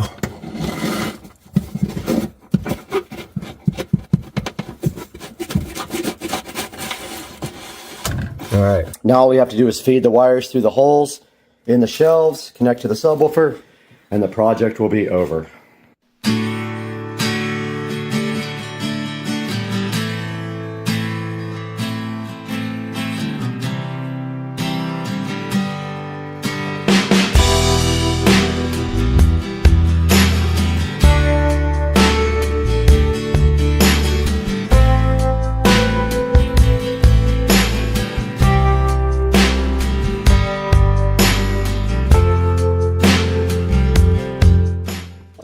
Guys, this is going to wrap up the project for the subwoofer for the kitchen. All I have to do is zip tie these wires up and make them really nice, and that is it. And maybe fasten them to the wall. You can see right here and right now they just go through the back right there and all the way down. And I hope you guys enjoyed this. I love doing projects with you guys, and I love it when you tune in and comment and like and subscribe. So we'll see you guys on the next video. Please leave a comment, please like and subscribe, please buy a subwoofer through the link in the description, or any of the products through the links in my description. We'll see you guys next time. What's up, everybody? This is, I think, day like 11 or 12 with no pool pump turned on. And don't forget, we're doing a pool remodel. I just am not letting my pool get yellow for no reason. But look at this. All right, we are at the Morristown Game Vault, which I had no idea even existed. This is probably one of the coolest places I've ever seen. And if you go back here, there's the Tron in the vault. So awesome. This place is amazing. Look at it. Unreal. Every old video game you can think of, and I just happen to be staying a block away from this. Check this out, guys. Unbelievable. Morristown Game Vault. Morristown, New Jersey. This place is amazing. Oh, they got xenon. I am definitely coming back here later.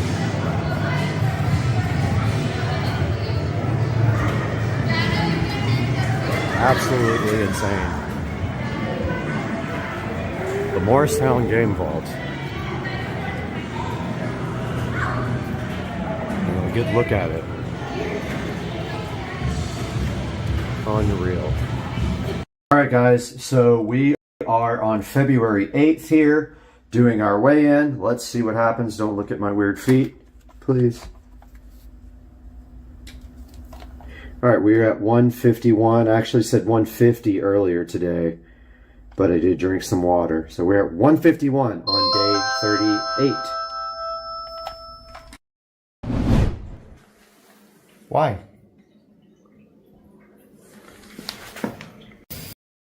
That's corn. Somewhere in there are cows. And we are in Mississippi today. And I'm going to show you guys my sister's unique house and some of the cool features of this place on Supercar Street Racing. Come along and check this out.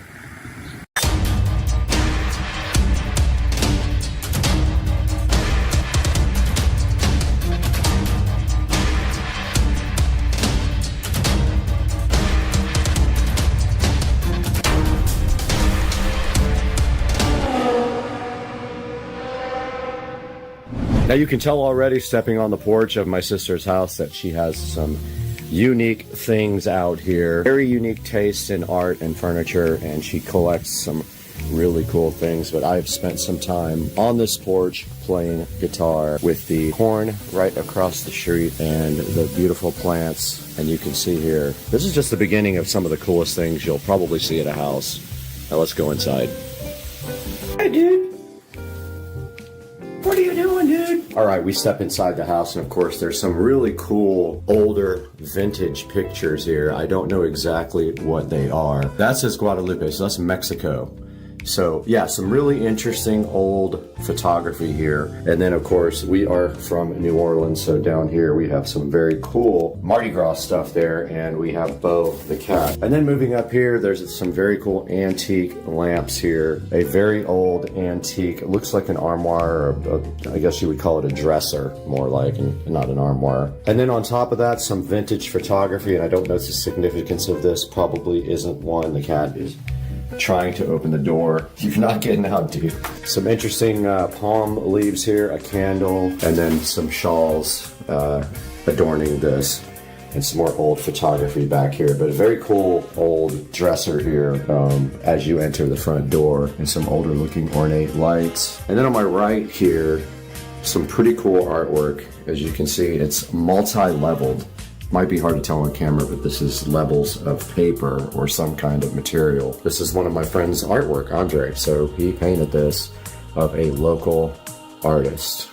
Okay, so my sister is really into Day of the Dead stuff. So you're gonna see a lot of skulls and things related to Day of the Dead. And up here, we do have a cool picture.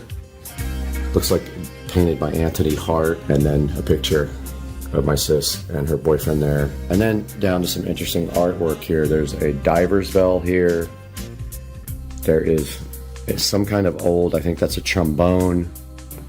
There's an old cigar, a Puerto Rico tiny ukulele there, and then knickknacks on the top. And to the left of that, a old vintage microphone with some Mardi Gras beads, and an old, looks like a Mardi Gras trumpet, honestly, is what I think it is. And then a cool old piece of furniture underneath this. Looks like it's just like some sort of chest, and that is part of the living room there. Now let's move over. And this guitar is Paul Thorne. It has tickets on it, and it's autographed, and that is pretty cool. If you guys haven't heard Paul Thorne, go ahead and check him out. And there is his Catfish Alley poster, and then a picture of him and my sister, and some other Paul Thorne stuff here, and then cool little poster here, artwork by Paul Thorne. It is signed by him. And then a lanyard from his concert, and some other cool rock and roll related. Maybe he played in Clarksdale at the Deep Blues Festival. And then down here, there's some Eddie Hodges stuff. Looks like an Eddie Hodges record, autographed, and a old resonator guitar, which I have played this several times. It's kind of interesting to play. Some kind of, looks like a ray, manta ray or stingray skeleton there. And then we've got an interesting little table right here as well. On this table, there's a bunch of knickknacks, a bunch of automobile-related stuff, some airplanes and stuff like that, some more Day of the Dead, picture of my sister's boyfriend with the president, and just a lot of cool little knickknacks. And then some art up top, looks like Mary art. Down below, a dog and a suitcase and some old antique, looks like antique buckets and an antique suitcase right there, suitcase. And then some walking sticks over here to round out this wall of coolness. Okay, over here on the side by the antique fireplace, you can see some more cross-related art. She really likes crosses and the Day of the Dead stuff. And an antique piece of furniture down there. An old antique chair, so a vase, an old phone here. Some really cool artwork, some more religious artwork. More cat interference. And then up here we've got a nice big painting, and on top of the mantle a bunch of cool crosses and candles. And then down here in front of the fireplace, a bunch of cool little candles on a metal antique table. Very cool. Some more religious artwork there. Another cross here, which is pretty cool. You guys can see that. And more candles. And some more art in the corner here. There's a corner shelf with some interesting things on it. Few little knickknacks here and there, some more crosses on the wall. And then over here in the window there is a case full of antique cars, a Buddha here, another old piece of furniture with a cool candelabra thing in front of it, and another really old antique chair there with a chandelier above the window. And then this ornate piece of iron here with some things hanging on it, and this couch with these nice pillows. You can see this really old cool suitcase here, an antique book on top, and then here is a signed Meatloaf autographed microphone, a cool Eminem dude with a saxophone, and then an Elvis. And you know, we just visited the birthplace of Elvis yesterday, and there's Elvis with his microphone chilling on top of this old piece of furniture here. And then another old table with some things inside the top. And a skull on top with a Mardi Gras hat of some kind, it looks like. Side, there is a pretty cool piece of artwork up here, a bunch of candles, a bunch of old dishes, antique dishes, all the way down this, I guess you call it an armoire or a cabinet of some kind. And then on this side, some really cool, colorful curtains, another Day of the Dead type skull, old bowling pins too, which is very cool. And then in the corner, on the corner shelf, miscellaneous. It's like a glass skull from the Skull vodka. Really, really cool artwork here. Really cool antique tables. Another pretty cool hanging mirror with some, and she's also a cat lover, if you couldn't tell. The cat's staring at Patricia. And then this, another cool little skull. And these hanging cat ornaments are awesome. Look, these are cool. And then rounding out her cool living room, she has some more neat artwork right here. And then, of course, more cats right there. And an awesome shelf. I like this piece of art here. It says odd on it, and it's got the little Barbie doll head. More religious stuff there. And then all the way down the shelf here, some interesting books. And a really old vintage guitar here with some signatures on it. Okay, in the kitchen here you can see some really cool antique stuff here, a dulcimer, some artwork up there, a neat old phone, and then of course a bunch of skulls and random. There's a llama here for your mama, and then grouper legs. We're in the foyer area, and this whole foyer has a lot of cool things in it related to rock and roll, and some cool artwork, bunch of wine bottles, really old wine bottles, and then up there, signed guitars. They are Charlie Daniels, ZZ Top, Glenn Campbell, Eddie Hodges, BB King, and the Greg Allman signed guitar, all up above the door here, along with some old glass vases, old wagon wheel. Up there, there's a Christopher Cross signed guitar and some Elton John artwork down here on the side. But yeah, just a really cool collection of signed guitars. Top of the steps here, some more. But yeah, just a really cool collection of signed guitars. And more music related stuff. And that is a Vince Gill signed guitar right there. And let's take it on upstairs where there's some really interesting artwork. A couple of signed guitars right here, along with a cool metal guitar guy and a bookshelf. And then an old music stand. Right here we got this rock and roll guy that used to be a suit of armor. Now he's all dressed up for Mardi Gras and he's got his rock and roll record. Some old books over there, a really cool old guitar with a bunch of stickers on it, just some more random cross artwork, and then of course this cool doll, which is so fascinating. It's like a doll in a wheelchair. This is what happened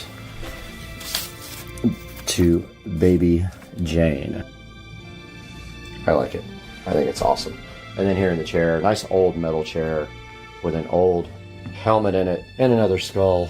Really cool old door with a voodoo thing on it, and of course more cats. And I love the horse decoration here.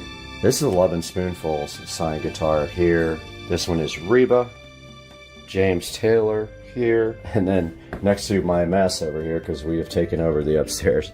We love this thing. It's like a frog body with a doll head with a foot in the mouth. It's so cool. Over here, Star Wars memorabilia, drums over here. An alligator head, some cool books and dolls, Curious George stuff, Snoopy stuff. And again, I've taken over this area with my suitcase, but very cool mirrors and a shelf here with different types of kind of Day of the Dead stuff. Interesting artwork here. The top here, that reminds me of The Oldest View. If you don't watch Kane Pixels, you should watch The Oldest View. He is very talented. And then interesting baby head inside of a thing. And then again, we took over a lot of this area, so it isn't messy because we have a blow-up bed chilling in the back here. I thought this probably makes it interesting lighting. And then below it, there's a candelabra here with some cool old candles with the fleur-de-lis, because we are from New Orleans. And some interesting artwork here, an old telephone, some art. Same over here, some art there. Some more art up here above on the wall with the disco ball making interesting light in the background. Okay, going out into the backyard of my sister's house is kind of where craziest backyard happens. This is one of the most tropical backyards I've ever seen. Take a look around here at my sister's backyard. She has this place all decked out with flowers and plants of all kind. Beautiful flower beds and the pool. Every square inch of the backyard has some kind of cool flower, plant, or art. And we actually are going to be installing some LED curtain lights out here today. Moving to what we came here for, she does have a pool here with plants all the way around it. You can see how beautiful it is. They take care of this with a lot of attention and care, and it's a lot of work to get these things taken care of and watered every day. It's an oasis back here. Check out this array of plants, flowers, trees. It even goes all the way back here. There's a big space back here, and they have the banana plants. Every flower you can think of, and then this beautiful pool here. Artwork, that one is missing its head, but still. And so yeah, I just wanted to give you guys a little insight into one of the coolest places I've been to. One of the most beautiful backyards I've seen, and this is in Mississippi. Check out that, guys. Just amazing. And I hope you guys enjoyed this, enjoyed the look into this beautiful house, beautiful backyard, and we'll see you guys again soon. Thanks for joining us. Like, subscribe, please. I've been putting off this project for a very long time, so I am going to be painting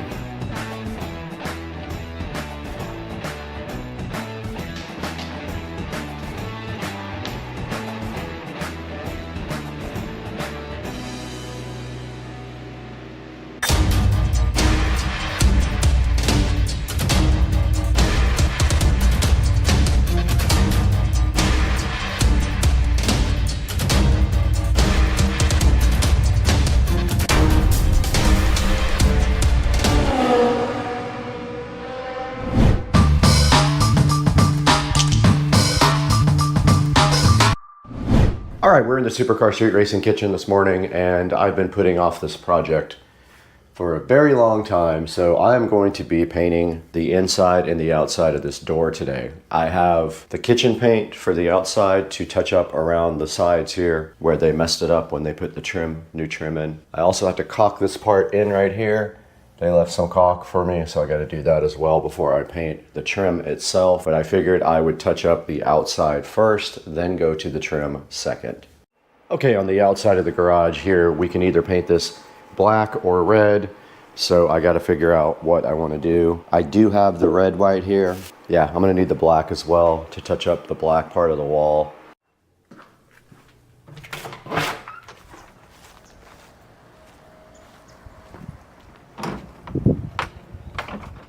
I don't have much black.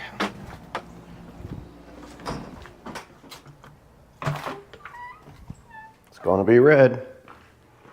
So I need to go ahead and get my caulk gun ready. They left me a little bit to do this door with. A little bit of area right there that needs it. So I'm gonna go ahead and do that. But I need to get all the rest of the supplies out of the shed.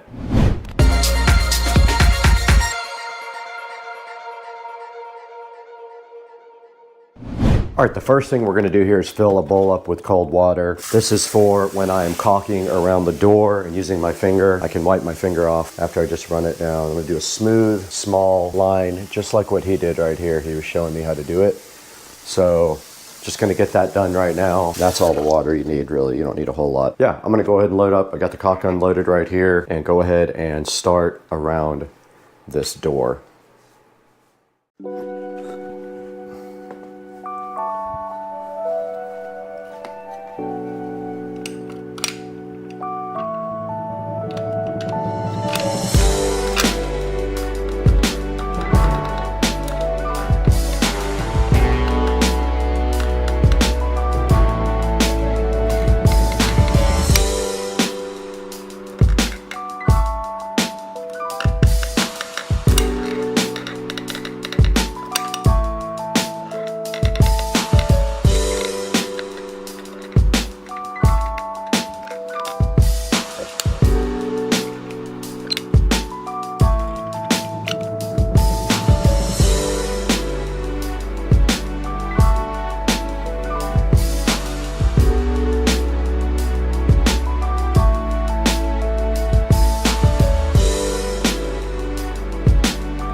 I am currently fighting with trying to figure out where to start and stop the red. Definitely not going to paint the door black. I don't have enough paint for that. Almost makes sense that we stop red right here at the weather stripping. So I think that's what I might do, is just all this red, and stop right here. But I do have to prep the window first, which is going to take me some time, but I'm going to go ahead and tape this window up because it's got to be done. And then I got to remove the locks and all that.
All right, everybody, I got my door completely prepped now.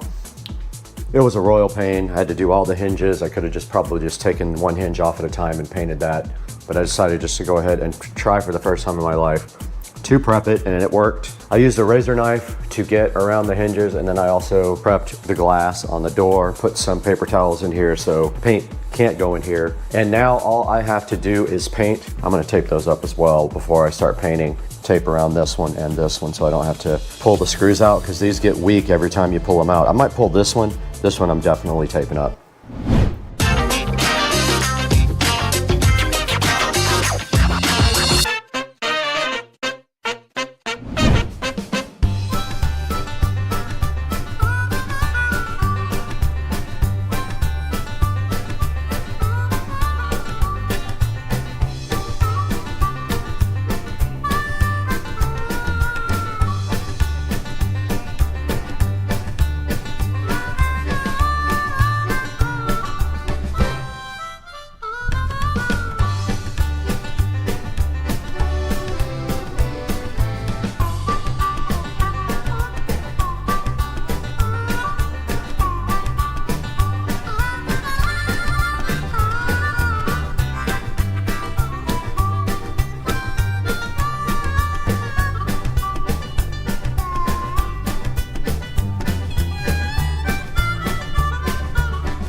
All right, guys.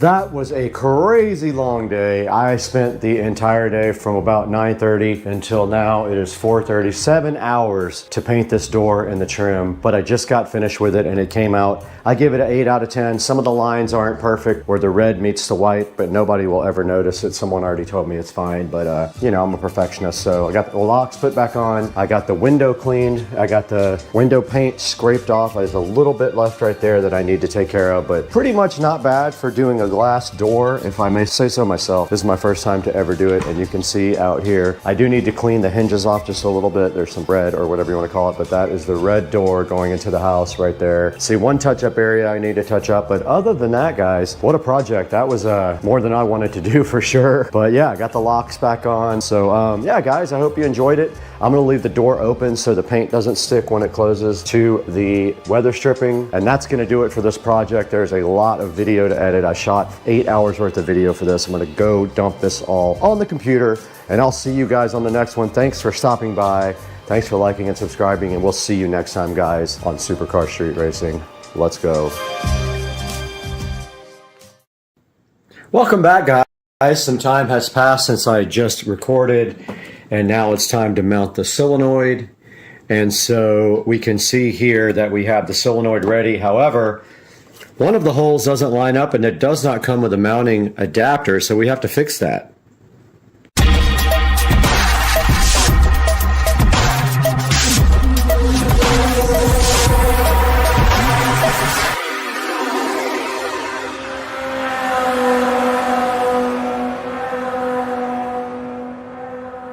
What we need to do right here, right now, is we can either just live with one bolt, or we can go ahead and tap a second one. And I think we will tap a second one. So I'm kind of lining it up as best I can here to be straight. And it does kind of hang off a little bit that way, but that is fine. So all we need to do right here and right now is get a drill bit that's big enough to go through that hole. And that will work right there. Go ahead and make a mark.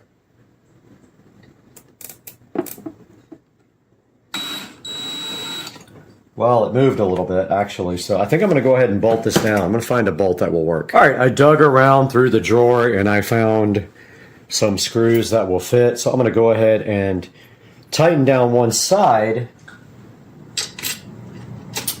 Oh, that one does not fit. It is just too big. Maybe it'll go on anyway. This one will not.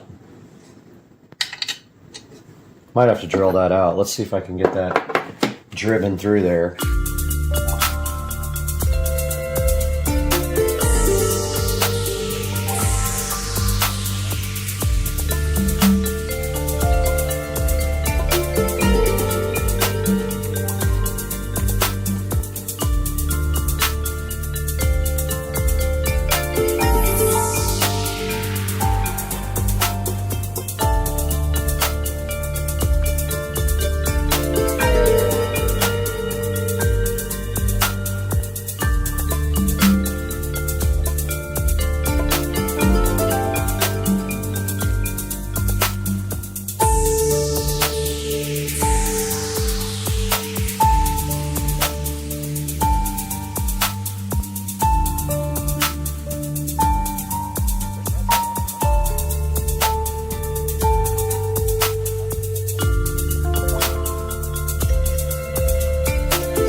Alright, just to recap, the solenoid holes don't match the actual cart, so we had to drill out this side to fit a bolt that I had, and then this other side the holes don't line up at all, so that's where we are now. The solenoid is done and looking toasty, so let's move on to the next step. Okay, so now let's put our run tow switch back in, and honestly I don't remember which, I think it was that way, pretty sure, for run tow. Doesn't matter, we'll make our own label.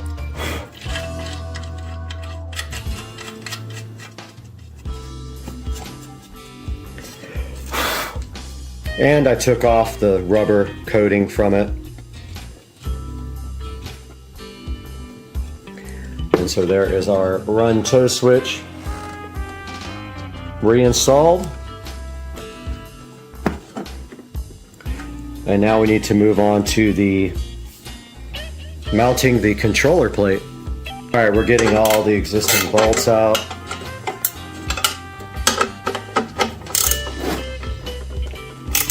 None of these are used anymore.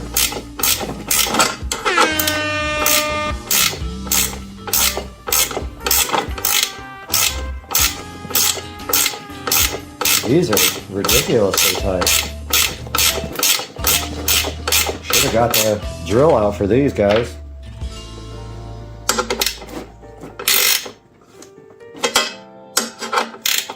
Might still do that. This is crazy.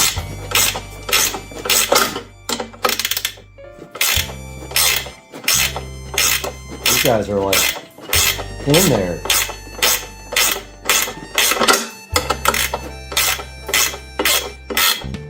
Man, those things are freaking tight. I should have taken them out first. Now we got places that aren't painted. Or I might just tighten them down. Got to see what it needs for the plate here.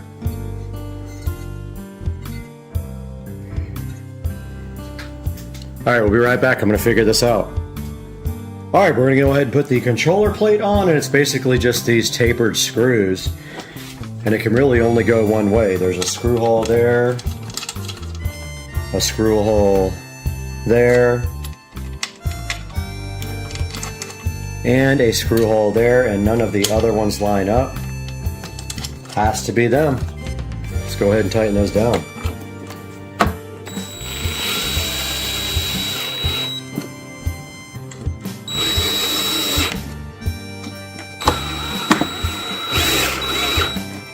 And that is that. The controller plate is mounted. Alright guys, so now it's time to install the actual controller. And you do install it this way. I had it reversed. It actually goes like this. And on the side of this plate, there is a threaded hole on each side. And those fit right there with a lock washer and a nut. Lock washer and a regular washer, not a nut. So you just go straight through the plate like this. Washer first, lock washer second.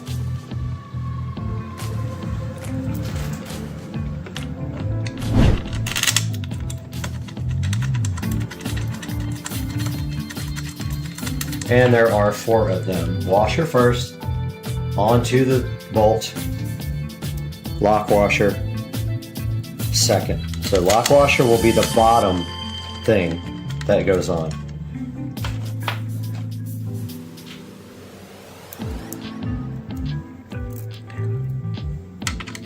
Just like that. And I don't believe I have a wrench small enough for this. I might have to get... Oh, wait a minute. Oh, I do. Okay. Probably be easier with power tools, but at this point, I'm just like, whatever. Will my wrench go on there? Barely.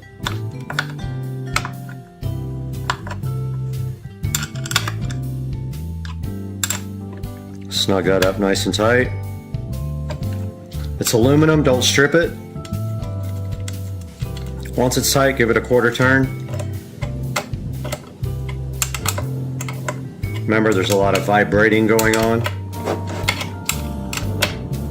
That's tight. This one has plenty of room for a wrench.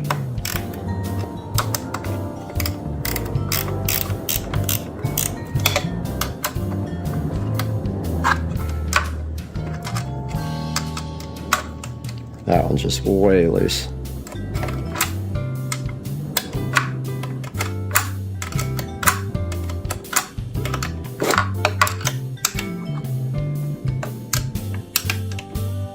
Don't strip it out, guys. You might have a wasted aluminum plate if you do. 1/4 turn after it's tight.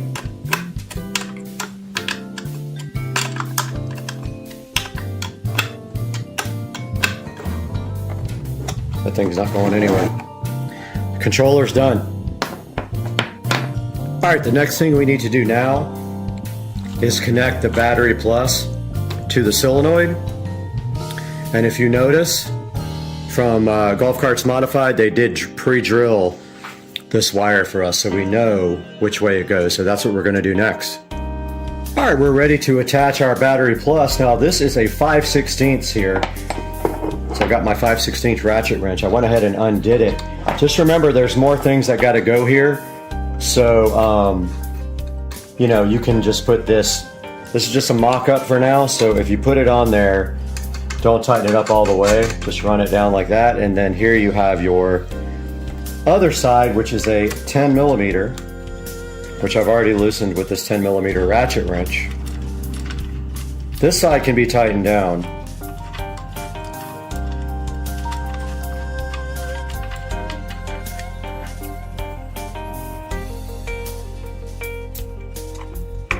Just like this.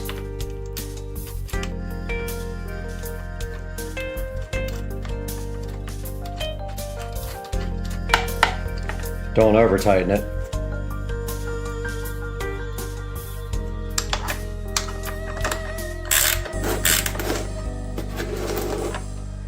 And that is the B plus connected. Just a reminder here, the B minus goes to the battery pack. So that is the next connection that will be made from here. And then all these other wires are for that and from the WVU down to the motor, which you can actually do now. The long ones go to the WVU. They're actually all the same, I believe. Let's see. We should have some long ones and some short ones. We do, okay. They're all the same? Oh, they are all the same, so you can't mess these up. They are all the same length from now on, so it doesn't matter which ones you use, but you will have WV, U, R, and B minus. WV, U, R, B minus, so we have 5 cables left, sheathed nicely like the Navitas colors. Yeah, so you can do that now or later. Alright guys, here are the cables. One of them is drilled. It is not the ones for the motor to the controller. That one is from the controller to the battery. So that's actually, that is from battery to solenoid. So don't use the one that's drilled out. But for these, you need a 1/2" wrench, which I have here. And you want to basically get your boots out, these boots, and you want to feed the solid end through first, like this. And it might help to, like, if you really have issues here, put a little WD-40 on them to slide, but these are going right on. And basically, it's going to go like that. So you take off your nut here and take off the washer and the lock washer. Put your eyelet over, put everything back on, and the torque specs is 7.5 foot-pounds, which I am not going to do. I will figure it out. You have a torque wrench.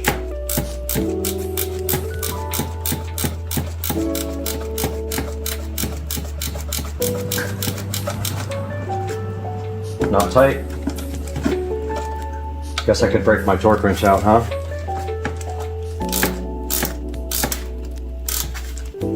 Make sure they're straight before you put your 7.5 on it. And then you run your boot down like this and around the wire. Now also, if you want to, now is a good time to do WVU. So W here, W is already here, but W on the other end, and let's do that now.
Despite my label maker being a piece of crap, I have labeled all the wires and installed all of the cables, and the foot-pound rating is 7.5 foot-pounds, which I will do in a few minutes with my socket and my torque wrench. That part is done. This motor is ready to be installed on the cart. All right, I got my zip ties here. We've got some nice green zip ties to match. So I'm gonna go ahead and dress up these cables with the few green zip ties that I have.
Happy New Year, everybody. Welcome back to the channel. And can you believe that this is actually Florida back here? It is 2023 now.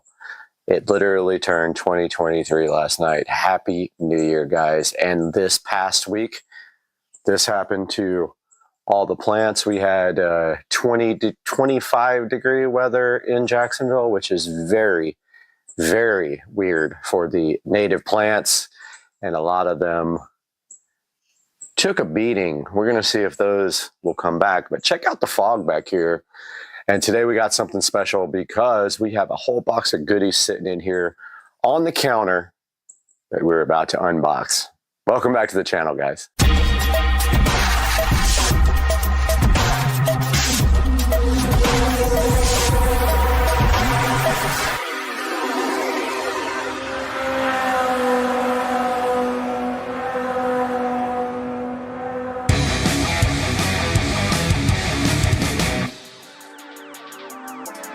Alright guys, welcome back to Supercar Street Racing for 2023.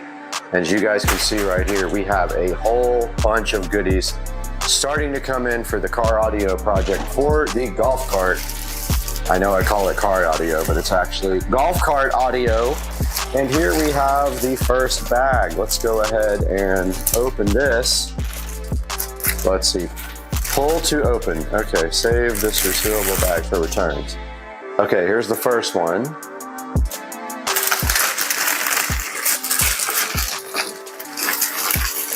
And let's put this aside first. So this is just a bag full of stuff.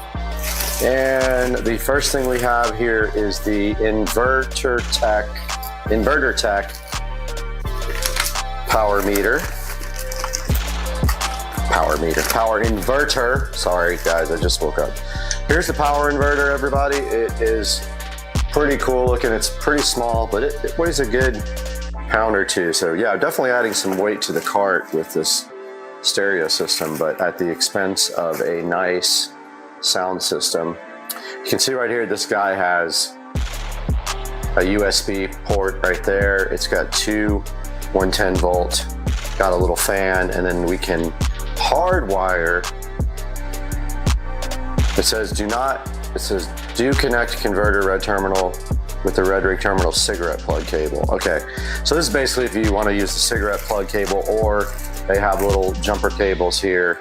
But what we will do most likely is we can either cut these little alligator clips off, or we can just run our own wiring. And this is the cigarette lighter adapter cable.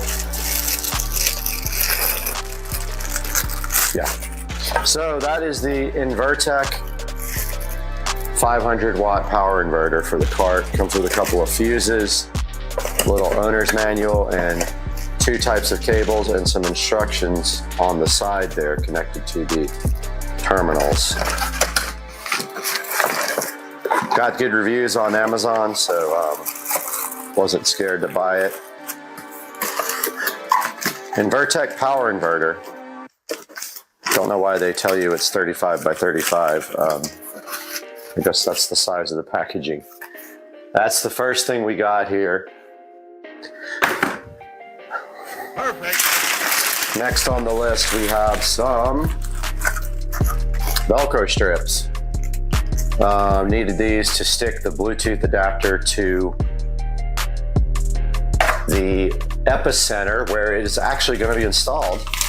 Now we got our Y adapter. So what this does is, out of our Bluetooth adapter, we are going to Y out of that because we need to feed RCA to both the epicenter and also the channel 1 and 2 input on the amplifier. So we have some VCE link Y adapters for RCA use. All right, next we have our FOSS power. I believe they're just RCA cables. Let's see. I think these are just RCAs. Yeah, so our FOSS power 3-foot RCA cables that will go from those Y adapters to the epicenter and the Rockville Phenom 5-channel amplifier. So we have the Foss Power RCA cables looking all slick and black, just like the golf cart. It's gonna look great on there, even though they'll probably be covered up with tubing to keep the installation nice and clean, like we like to do in supercar street racing. We're big about the presentation. It's a big box. And we have the Keybaoak. You know, how do you even begin to know how to say that? Keybaoak.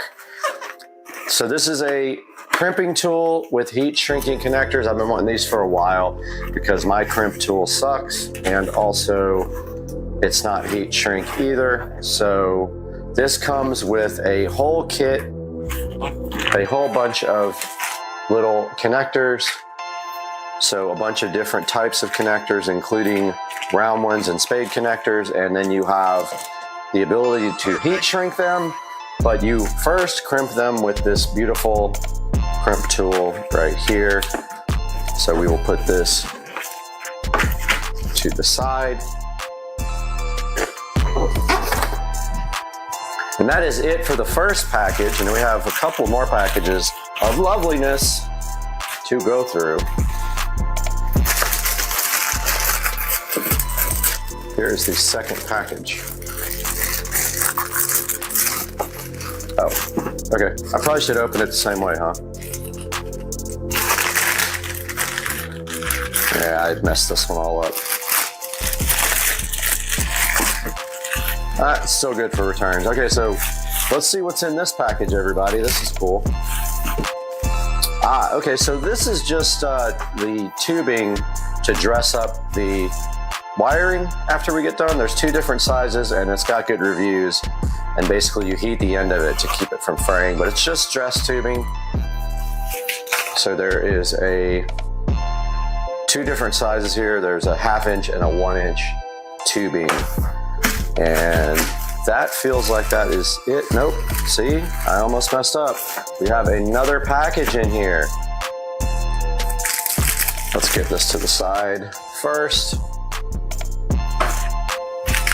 And we have a little white package here to open. Let's see what this goodness is.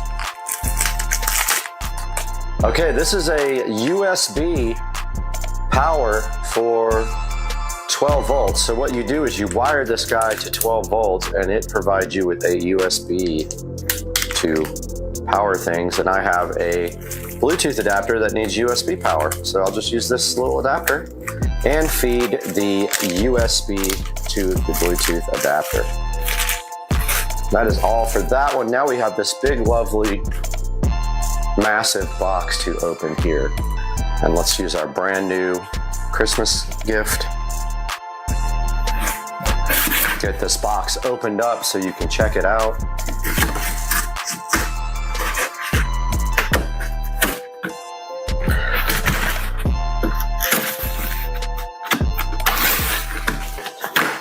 Okay, so nothing super exciting in this box, but it's still something that is necessary. Here is our fiber fill.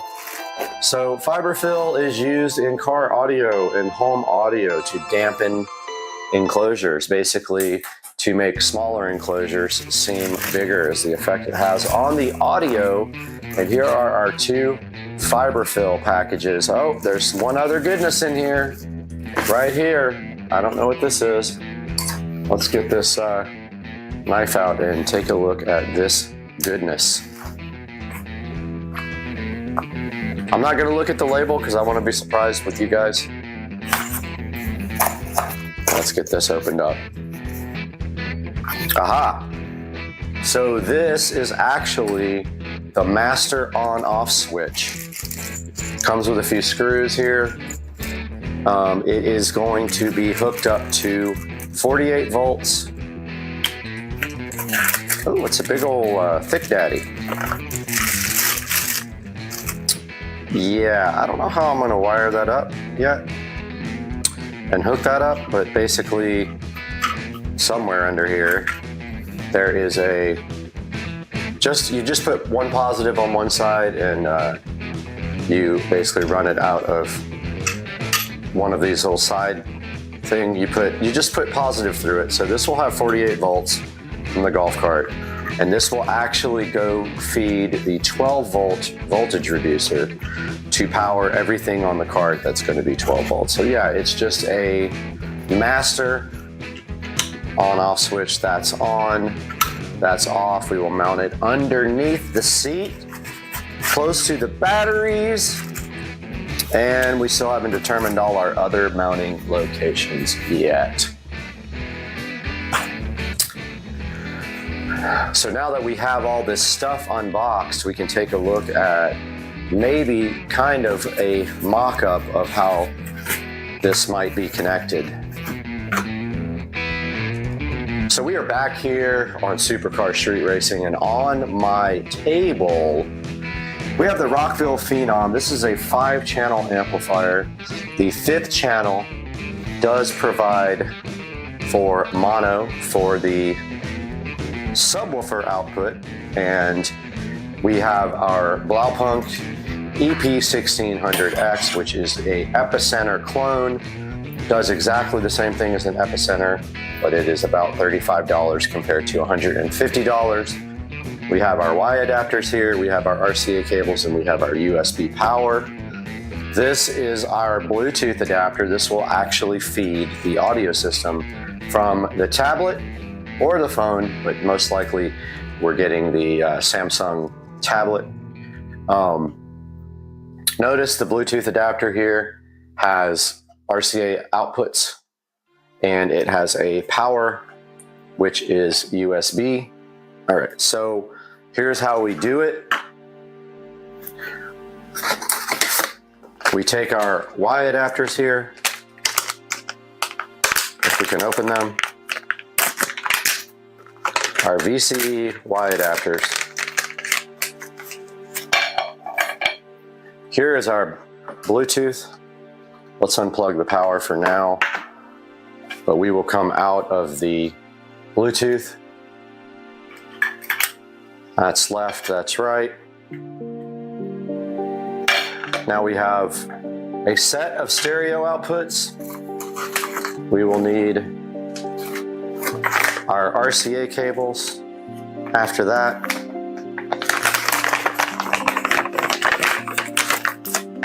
And here are our beautiful black RCA cables.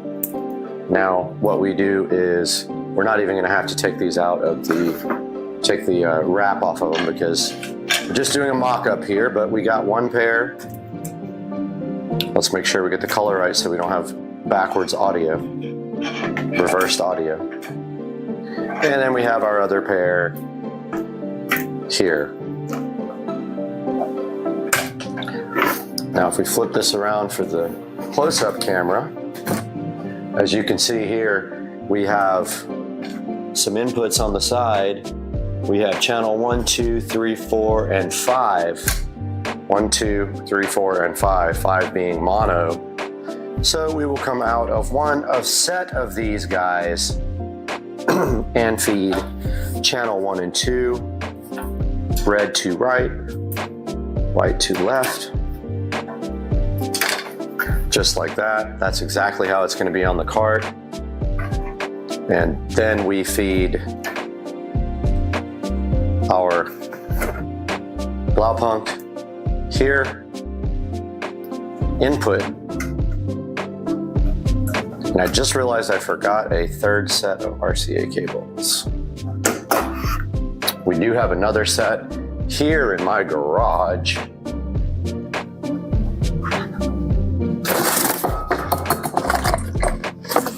Grabbing the other set now, off camera, but here is, I will go ahead and order another set of these, but yeah, here is a third set. So what we would do out of our Epicenter, these are very loose.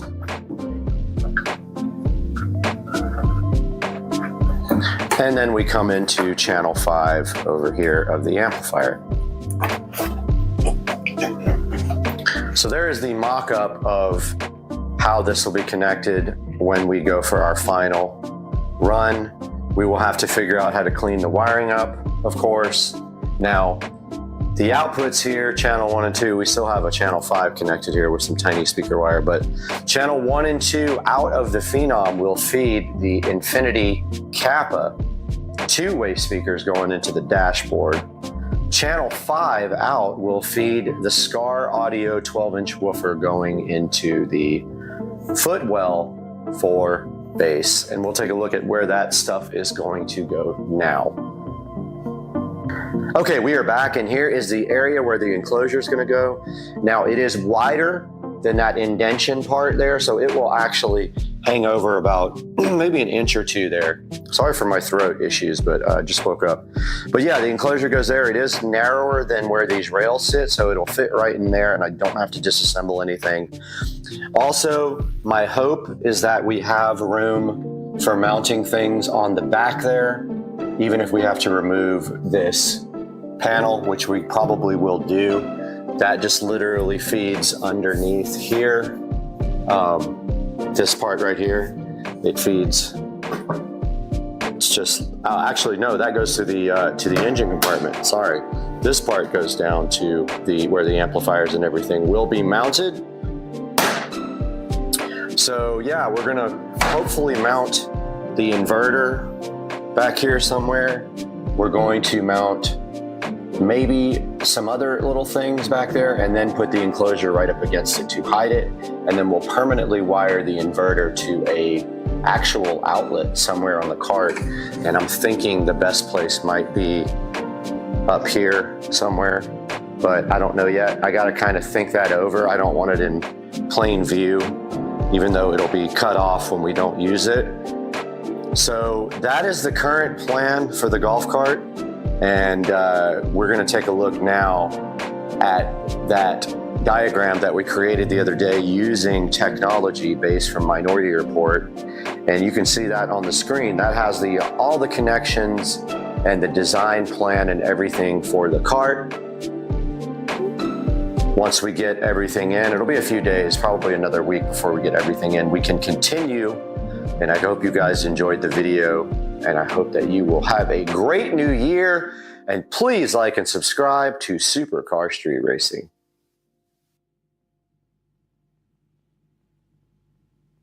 Hello. Hello. Hello. Hello. Hello. We need the other camera. Let's rotate.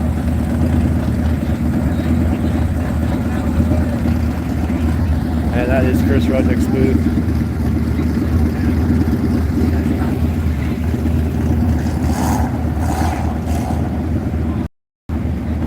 There's a lot of action going on here.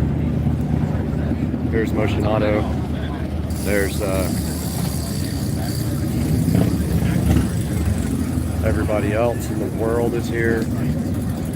And I was going to say hi to Chris, but it's really busy, so probably leave him alone for now and go walk around and check out some of the car show.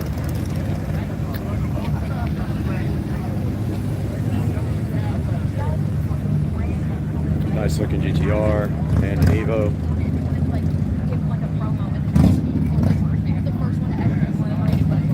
That guy has so much money, he's like shitting it out.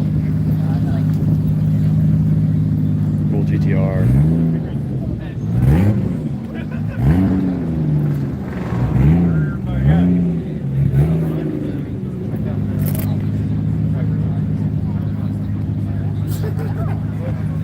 And we were just walking around checking out all the goodness here. And then I saw that one. We'll wait till I start drifting off the map. And I guess we can go back into the back. They're not restricting access to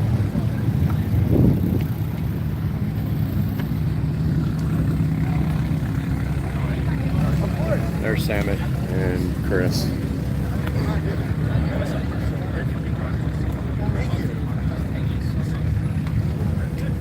And Matt.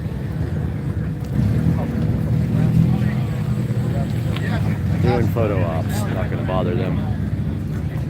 But we will go back here check out the rest.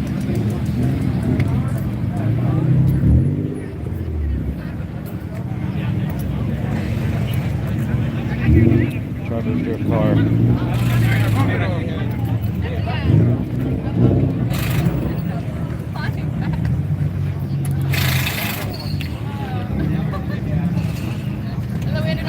When you get to shops, you're just gonna have to work everyone down. There's the MagnaFlow booth. Here's Colette's car, the rotary. And then that is that's the rotary, no, is that the rotary Supra? Yeah. That's Adam in the Supra. Right there.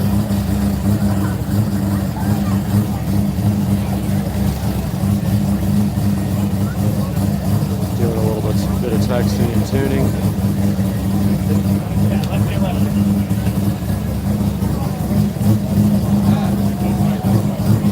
Out of the Colette. And of course, Vargas for RX-7 tuning specialist, rotary Vargas.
Supercar Street Racing here with an off-topic rant. I just wanted to talk to you guys about the absolutely ridiculous state of waste pickup in Jacksonville, Florida. Duval County should be ashamed of themselves because they are ridiculous. This is what I come home to. All my neighbors as well. So they have a new contract for waste pickup. They don't pick up recycling anymore, which is bad enough. But now they have this new company that a person actually does it. There's no truck. But do you see here? Look at my neighbors. They don't even close the lids on the cans, and they leave them literally out in the street. It's annoying and it's ridiculous, and I don't know why we have to deal with this stuff. Oh, there's actually still garbage in there too. So that's another thing. They don't even pick up everything. So Jacksonville, Florida, Duval County takes your tax money, and they decided to stop doing recycles. That's why this is painted blue. You know why? Because I ordered a new trash can months ago and they never brought it.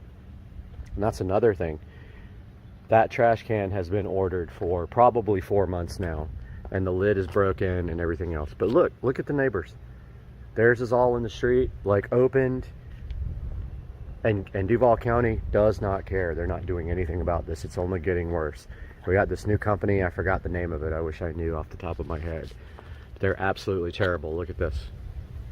That's how you get your trash cans. They're out in the street. They throw them on the ground. They break them, and then they never bring you another trash can. But hey, that's my rant. Poor neighbor here, Chris. I mean, look at this. It's just literally out in the street. Somebody's going to run over it. But hey, guys, call the city if you're in Jacksonville. Call Duval County, whoever it is. It's Duval. Let them know you don't like the way that they are handling your tax money. We are back in full effect on Supercar Street Racing today, and we have something exciting. We've got this Delilah 2-light floor lamp, which is going to be paired with this Govee smart bulb. And we've got 2 smart bulbs here, and we are so hyped on the channel to be able to install this into this, because this lamp got ruined in the hurricane, not because of the wind, but because of absolute stupidity. And we're looking at this today on Supercar Street Racing. Get hyped!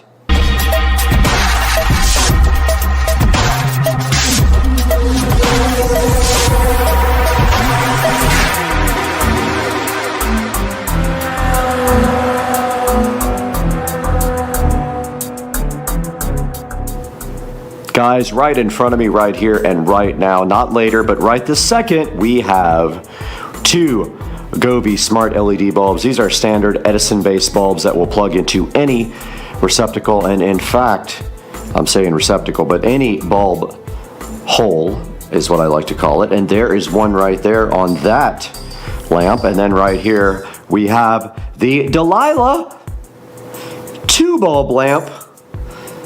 It says Globe there, but it says Delilah. Maybe that's the model number, and that's the company, or the model name is Delilah. But today we are replacing one for outside there that got absolutely destroyed because I was an idiot. And when I moved it over from the chair to the side of the house, it got destroyed because it fell over in the wind. And the whole point of moving it was so that it would not get destroyed. And so right here, we're going to replace this guy and zip tie it back to the chair so it can't fall down. And at the same time, we're going to be installing 2 Govee LED smart bulbs inside inside of the Globe Delilah lamp, which I think was about $30-ish. If I have to go back and look, I will let you know right now. And so we got to get this open, we got to get that open, and see what is happening on the channel today. We are back again on Supercar Street Racing with this magical Delilah lamp from Globe. It's a 2-bulb lamp, and we are going to be inserting these Govee smart LED light bulbs in it. These are 800 lumens brightness, and they are Wi-Fi connectable light bulbs. But first, we have to unbox this Globe Delilah for you.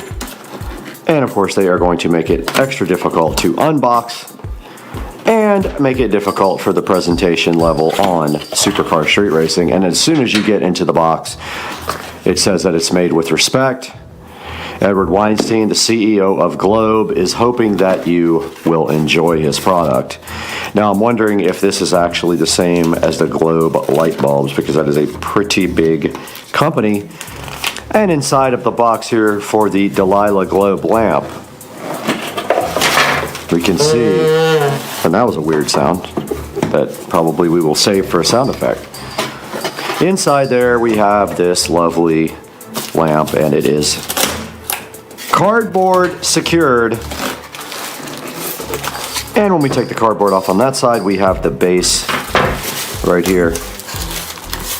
And on the other side, looks like we have, oh, the actual shade is in there. Right there. And then we flip it to the other side and we get the styrofoam thingies all over everywhere. We can then take off the tape and we see the lamp is enclosed in a plastic goodness. And of course, like every other lamp of this type, you have to get every single piece out of plastic and every single piece screwed together in order to make this thing work.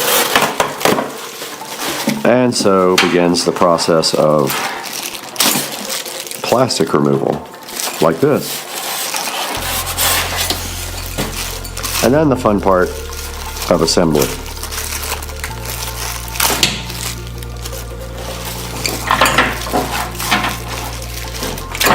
And so you literally just rip each piece off.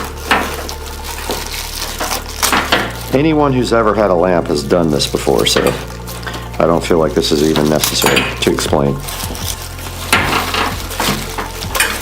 But you know how this goes. You take all this plastic off and then you screw all the pieces together to make a light tower.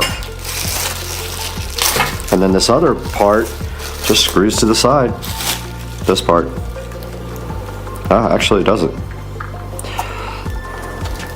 This is the top, so that just literally goes in like this. And then you can take off this ugly sticker. So the top just screws in like that, and then you work your way down and you pull the cord through.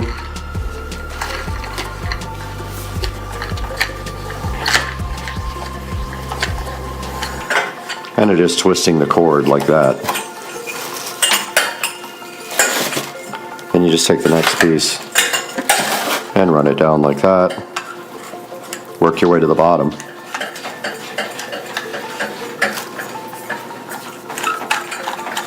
When you screw the top part in, it does twist the cord. Don't worry about it. No big deal. Both of the light fixtures have ugly stickers on top. Go ahead and remove those now. I'll do that after I get this whole thing put together. And don't strip these. They're really easy to strip. You won't know it till you're done. If you put too much force here, like that one was kind of hard to get in, but that wasn't being stripped. It was just hard to turn. Stuck to me. Two more of these guys.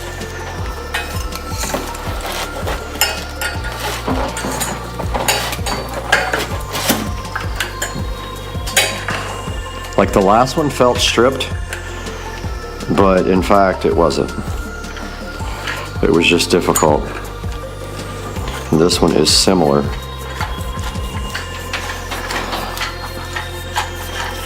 And we have one more to go.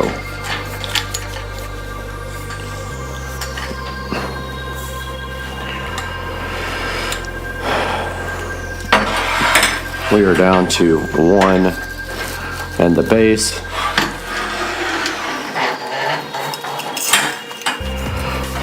And we are running out of space here to assemble and be on camera.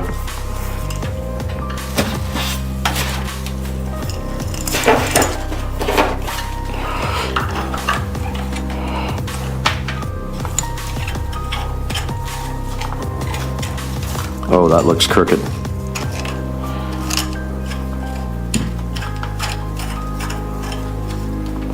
And we are so tall now that we're hitting the roof. And this is the last section before the base, and then you can tighten all of them up. Start at the top and just twist and tighten the whole thing up. And now we have to move to the base installation. All of your base belong to us. Let me make sure that we're still set up here.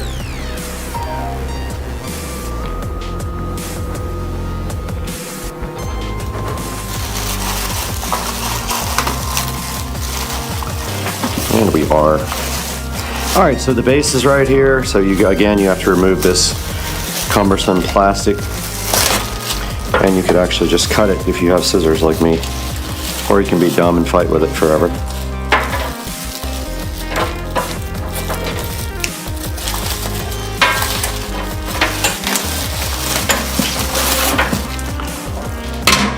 And then pull the cord all the way through the base. I mean, this is all basic stuff. Get it, base? Ick.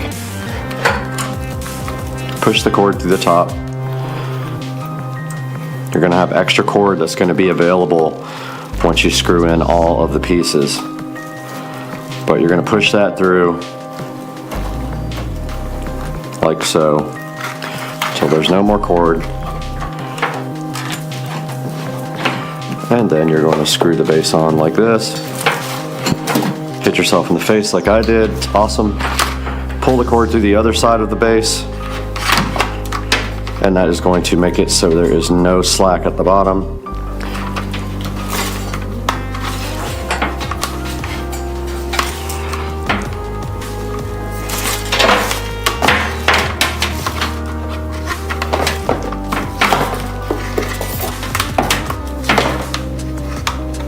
Cord tends to get twisted.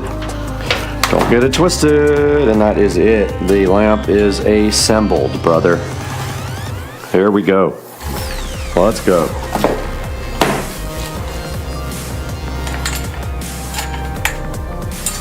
All right, let's get the base put on this thing. All your base belong to us. All right, we got our base assembled on the bottom of our lamp, and now our only job right here, right now, is to put on the bulbs, take off the ugly stickerage, and we will be finished with assembly. And then we can get to mounting.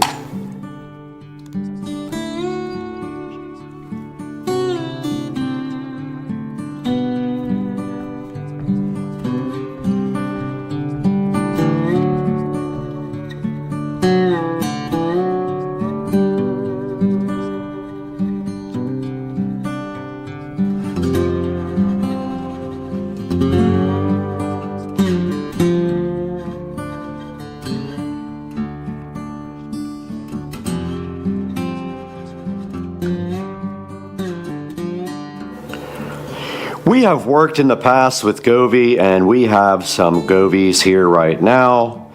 The Govee smart LED bulb, as my phone goes off over there, ruining everything, but we have a mess back here as well.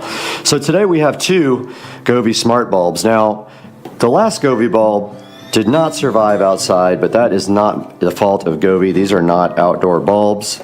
I think that they got wet from like the rain blowing and nothing more, and then got destroyed. But let's see if we can open this guy right here and right now with one hand, and it does not allow me to. Do it. But I will get the best of this. Sorry guys, I took the GoPro off the tripod here, but we have the Govee Wi-Fi smart bulbs right here to install on this lamp. These are pretty simple. There's nothing special on these. I have videos about these guys. You just literally take them out of the package, put them on the lamp, be within range, and add them on the Govee app. And we will be unpackaging these guys right here right now on the channel. And man, GoPro batteries last about 10 minutes.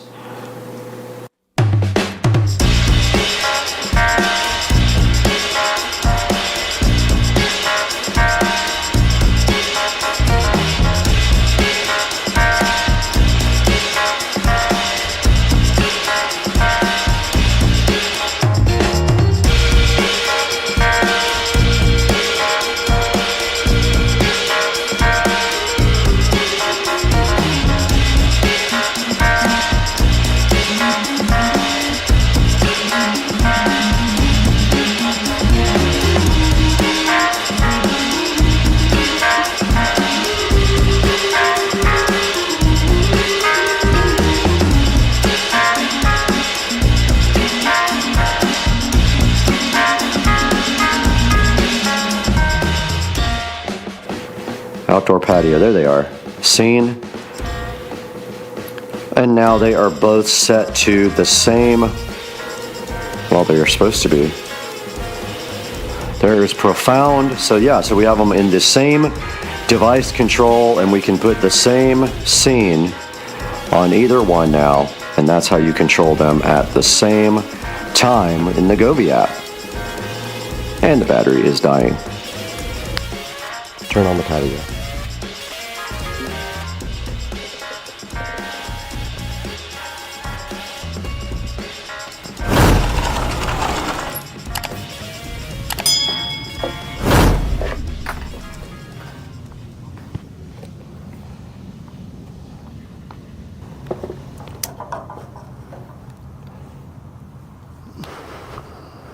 All right, we got the new lamp outside here. And now we have replaced the patio lamp, and it is set on a pinkish color out here along with the other lights. All these globe lights need to be replaced. They are actually failing, and we should have new lights coming from Walmart.com. But you can see now we have replaced the light on the patio, and it does add quite a bit of light out here. Now let's take it into the Supercar Street Racing Studios, where it is very early.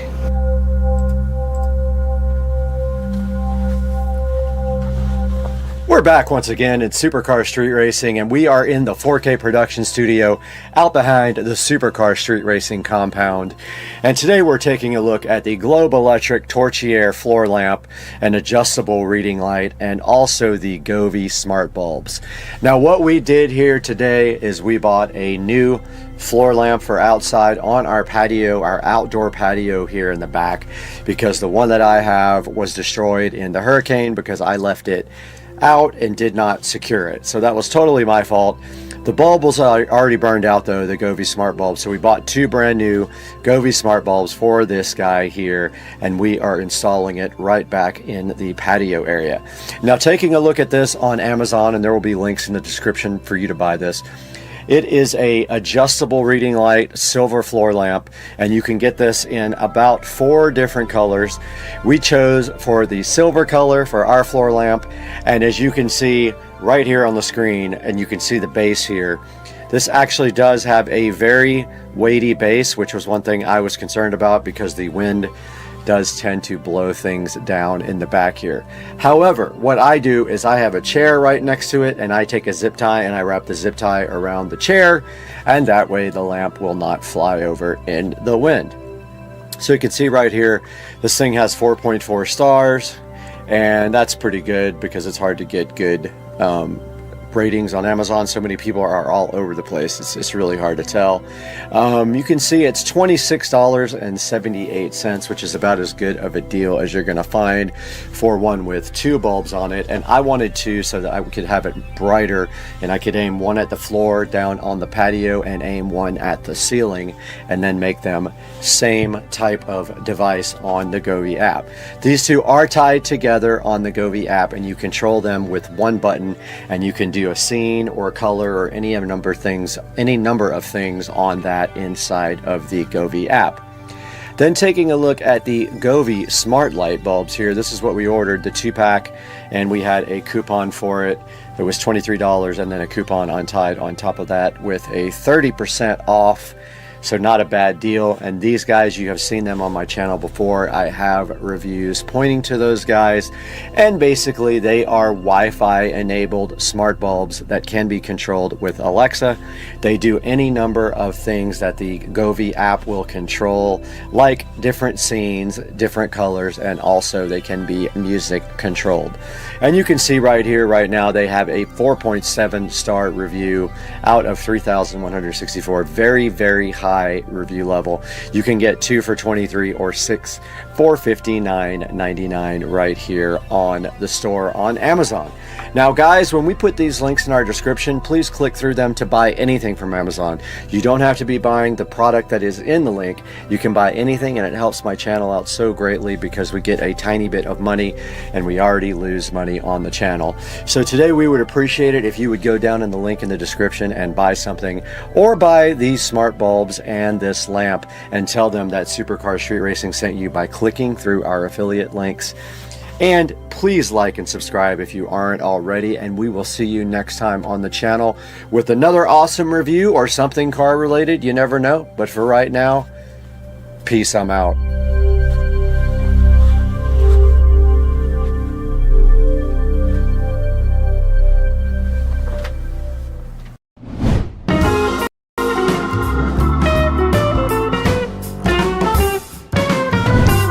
Alright guys, right in front of me we have the DeWalt DXV06PL-QT. That was sent to us to check out. I'll have a link down in the description where we got this from, and I'll put it on the screen right now as well. But we're going to take a look at this DeWalt right now because I need it outside in the studio. The studio is definitely messy because we're doing some electrical work in there, and it has foam in the wall, and that stuff goes everywhere when you cut it. And there is the beautiful DeWalt we'll be taking a look at today on Supercar Street Racing.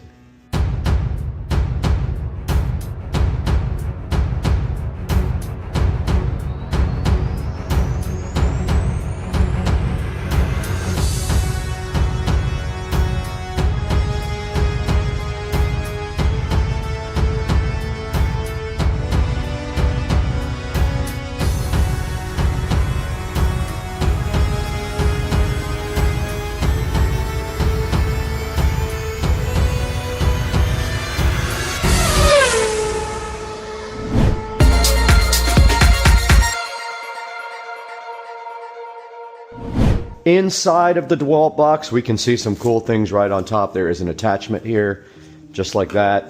There is also this cool hose. And the DeWalt comes straight out of the box, like that. Very easily unboxed with plastic around it. And inside of the box, a couple of more attachments here. They're just extensions for this attachment here. What else came with the DeWalt? Let's see. Everything else is inside of it. So they did give you a lot of other cool options. There is a look at the filter that it uses. There is also a bag here, and we will be taking a look at how to actually install the bag. And that thing pinched my finger right here when I pulled this out. It got me good, so be careful. There's some wheels in here as well. Some cool little attachments. This thing is awesome. I'm so hyped. All the attachments are in there. The wheels should be self-explanatory. They just go directly in. Really cool looking. I love the black on yellow. They want you to screw the wheels on with these 4 screws right here that comes with it. So we'll have to get our drill out for that. All right, those are ready to go. There's a cartridge filter cleaning guide. Filter's already on. Position the bag so that it is distributed around the inside of the tank. Okay, I put the bag inside of there. It just said position it inside there. There's not much really in there that it says to do. And we have our accessories left. And our hose goes in like this. Alright, after doing a brief amount of reading, I'm an idiot, of course, and this is where everything goes. The only thing I did not figure out is what that's for. Your accessories all go in this bag, and then the bag can attach to the side of the actual unit. There is a little thing here to hold it right there. All right, let's walk over to see Rich and Patricia.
Wow, that's impressive.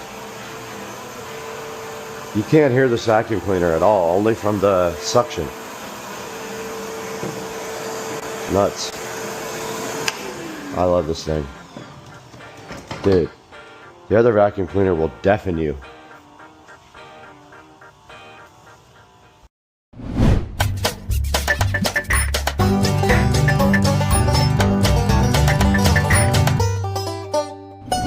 Hey, what's up guys? Welcome back to Supercar Street Racing, and today we have something a little bit different. You can see I shot all of this video on my Meta AI glasses, and I wanted to just see if I could use that both full screen and kind of in a little shrunk down nature, just to see how well it integrates with the videos. And I do see that the cropping is a little heavy when we have to pull in the video, but it still works out pretty good. And then we cut in some of the other video with it compressed over a background, just to see and experiment about how good the Meta AI glasses are from Oakley. And they did pretty good. They're the HSTN glasses. I will have a video coming out soon about those guys, so stay tuned for that. But meanwhile, we got this awesome DeWalt shop vac here. It is the 6-gallon wet dry vacuum cleaner, and it is very awesome. This is the DXV06PL, and this thing is so cool because it has a 6-gallon poly wet dry compartment in there. It has a hose strap on the side, a 4-horsepower motor that is probably the quietest shop vac I've ever heard. And I think that's what impressed me most about this, is that this guy has the quietest motor. It will not deafen you. The other shop vac, the Craftsman, you need earplugs because that thing is so loud when you turn it on. This thing is not. And you can see a guy vacuuming out the car right here, just like I was. And you can look right here, you can actually do a blower or a wet and dry vac, so it is actually 3-in-1. Check it out right here. It has a 1 7/8 diameter for all the tools that attach to it, a 6-gallon compartment there for you. Here's a good look at all of the features on the actual wet dry vac. There is a handle at the top, there's a hose strap at the side. It is a flexible rubber strap that you can connect the hose to kind of keep it around the vacuum cleaner. It does have a 4-horsepower motor. It is very powerful. I tested that on the Studio and in the Tesla Model S Plaid. It has a quick connect for the vacuum port there and a heavy-duty set of swiveling casters at the bottom, which you did see me install. Now here's a good look at everything that is included with your DeWalt 4-horsepower wet dry vacuum. You've got your attachments there on number 1, 2, 3, and 4. You've got your filter there on number 5. You've got a little bag to hold all your attachments there on number 6. Number 7 is the filter bag. Number 8 is the instruction manual. And then 9, 10, 11, and 12 are your hoses and your bigger attachments and extensions there. And then you see the Fly DeWalt vacuum sitting right next to all the attachments. This thing has a 4.7 star review on Amazon, and you would expect that. DeWalt are the highest quality tools that you can actually buy, so you can't go wrong when you spend a little bit of extra money by buying DeWalt. It assures you that you have a quality product. I have all DeWalt tools now. All my power tools are DeWalt, except for a really old, tiny little lithium screwdriver. Everything else is DeWalt. It says right here, actually, that DeWalt is reliable and durable. It's always quality assured and constructed with high quality materials. Built tough to endure working environments. It does have convenient onboard storage for both the accessories and the power cord, and it is a compact and portable design, which is important when you're doing work around your house. And we want to invite you guys to check out our new Instagram presence, relatively new. We just started posting more on Instagram to our story about videos that we actually published. We're going to put a link in the description to our Instagram. Go ahead and follow me on Instagram. And now we're also on TikTok. We are posting a lot on TikTok right now. Please check it out. We have already tons of videos. We have 20,000 followers and 2,847 likes already. Please check out my TikTok. It will be in the description as well. And then check out the Supercar Street Racing Facebook page is also up. I will link that in the description. Go ahead and follow me and like some of the comments.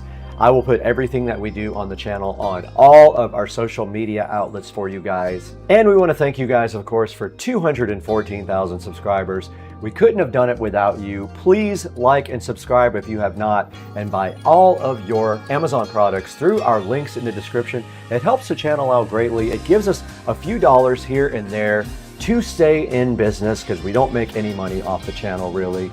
But we got to get out of here right now. We got to go to lunch. It is 10:30. It's time for lunch. I'm out of here.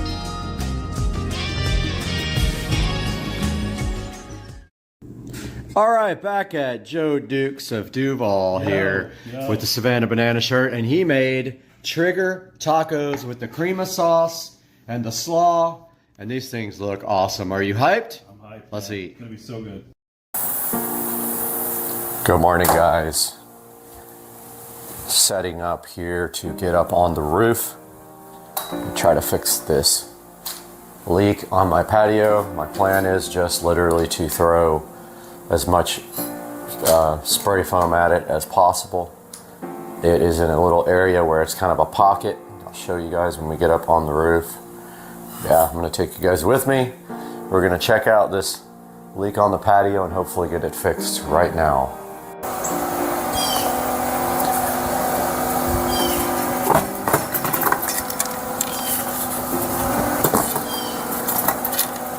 Does not want to say. Come on. This thing is being a jerk.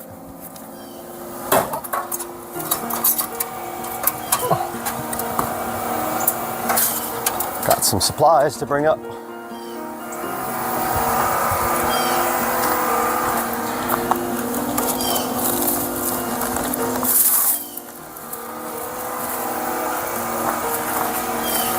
So I honestly don't know what to expect up here. Because, and I hate climbing up here on this sketchy ladder. This stuff is not gonna stay.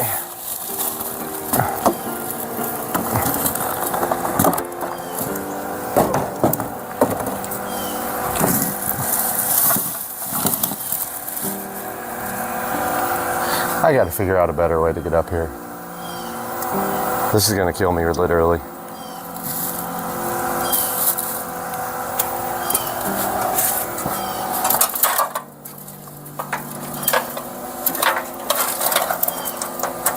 This ladder is the worst thing ever.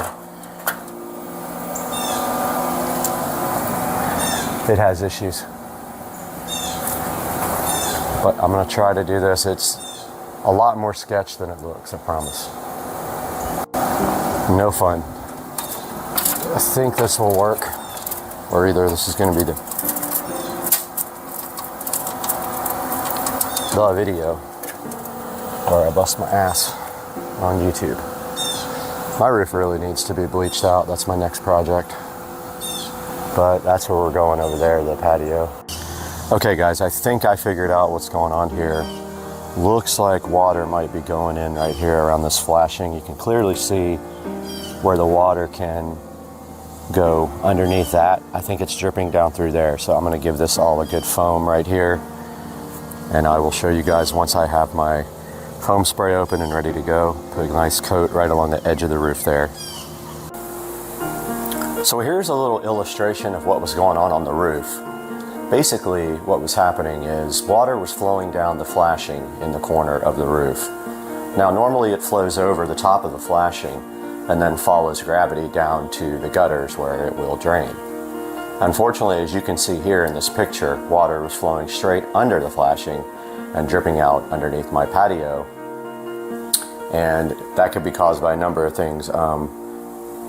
Objects hitting the roof, things like that. Animals can do that as well. So all we have to do is seal that area to make that water flow properly again. All right, you see where that also has some problems there. I'm going to make sure I get this whole area really good. And we got our Walmart spray foam here, perfect for the stuff, and I'll get this open. All right, this stuff is really hard to work with, of course, but I did my best just to kind of seal up around where the flashing was there, and then also not block this flashing so the water can still flow down through this gutter. And I guess once this stuff dries, I'm going to go ahead and clean this gutter out, because it's really not the gutter, the roof. I guess I don't need to start sealing the cracks here. I guess that'll be fine. They haven't ever leaked. So I'm just hoping this runs now right down through there and doesn't pile up here, since I put a big stack of styrofoam right there. Okay guys, it's not the prettiest patch job in the world, but it's there for one reason: to keep that water from getting down in the corner of that patio and allowing it to flow out. I went ahead and put the trash that I found in this gutter over here down at the end, and then I'm going to get out and clean that out once I get down on the ground again. Now the tricky part is getting down. This gutter also leaks in the corner pretty bad. I'm going to go ahead and seal it up with spray foam. Just going to put it like around the inside edge here.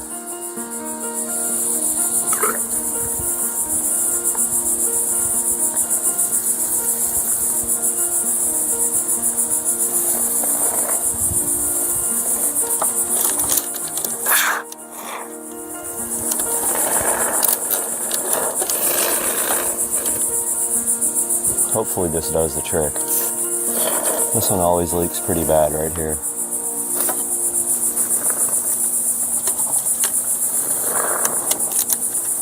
When it rains really hard, it comes out of the cracks down here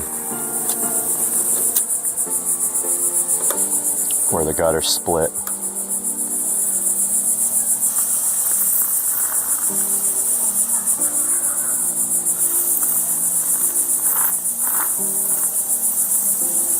I think that should do it.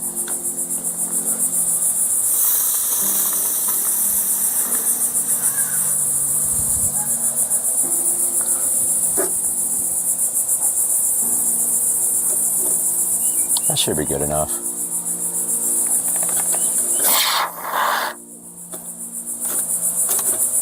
I think that's the only place it leaks. Yeah, that's good enough.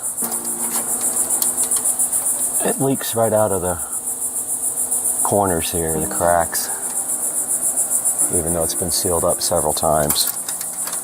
I'm not used to not yelling at the microphone since we have a mic now.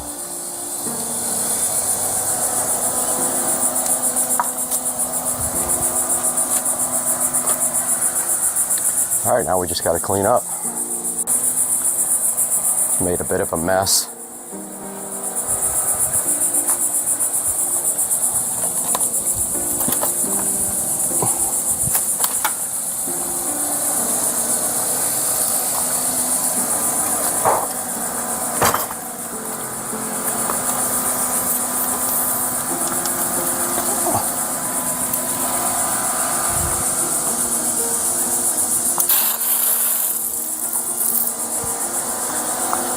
Oh, this hose has got 20 kinks in it.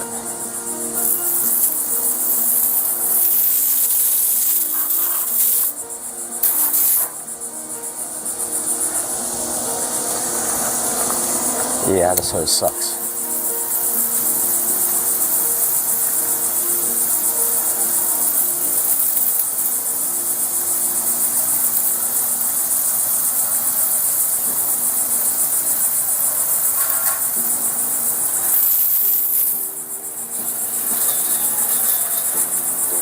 Trying to wash some of the dirt off. At least dilute it a little bit that I trapped in here.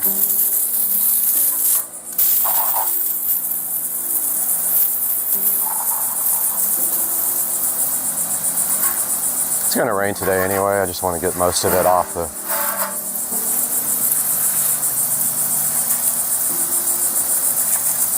off the pool deck here. I got to redo this hose bad as soon as I get rocks put in this garden.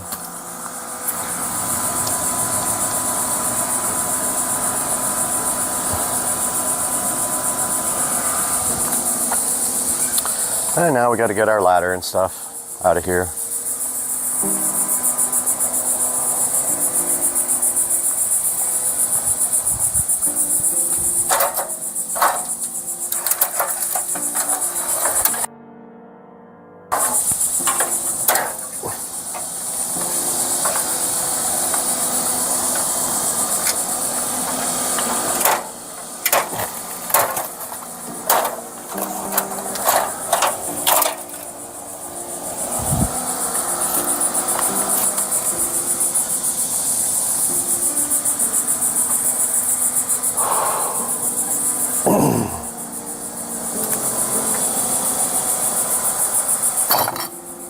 And I think we're just about cleaned up.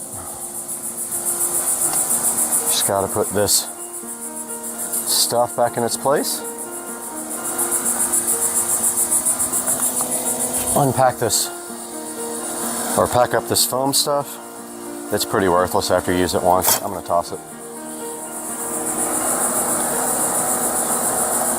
Put our trash can back over here.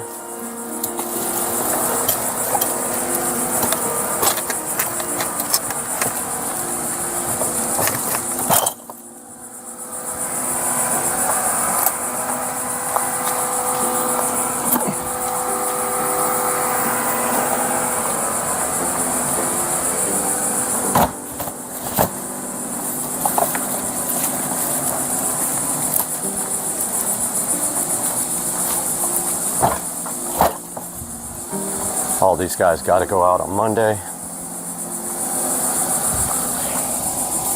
Oh, we got a casualty. Stuck to the broom.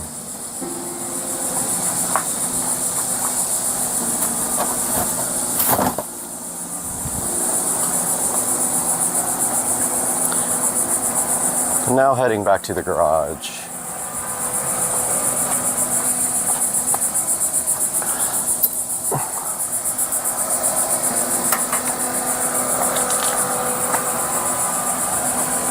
With all our miscellaneous supplies that we used. We'll put this stuff up in the garage. Came out with 2 cans of foam, which I'll eventually use one day. All this trash goes out tomorrow for trash day.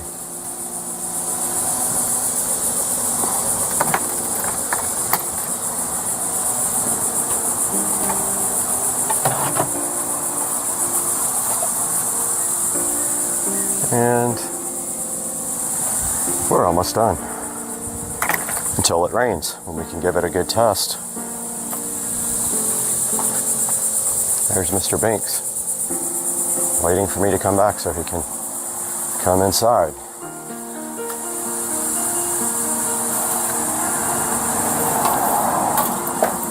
So this towel is going to get washed. This is my broom for the house. And then we have Windex we have to put back. And we have 2 amazing spray cans left. They're only $3, so I'm not going to return them. I'll use these. I will use them eventually. Those 2 can go with the supplies. I know, kitty. And I can't find my other glove. My other glove is somewhere. Not in here. Kitty, I know. Well, apparently I lost a glove. But that's going to do it for today, guys. Hope you enjoyed this video. Little quick video about my leaky patio. See you guys next time. Welcome back to Supercar Street Racing once again. And today, right next to me, we have this Vykoizova, however you want to pronounce it, portable blender that we're so happy to be taking a look at today. This thing is very cool. I can't wait to show you guys all the things it can do.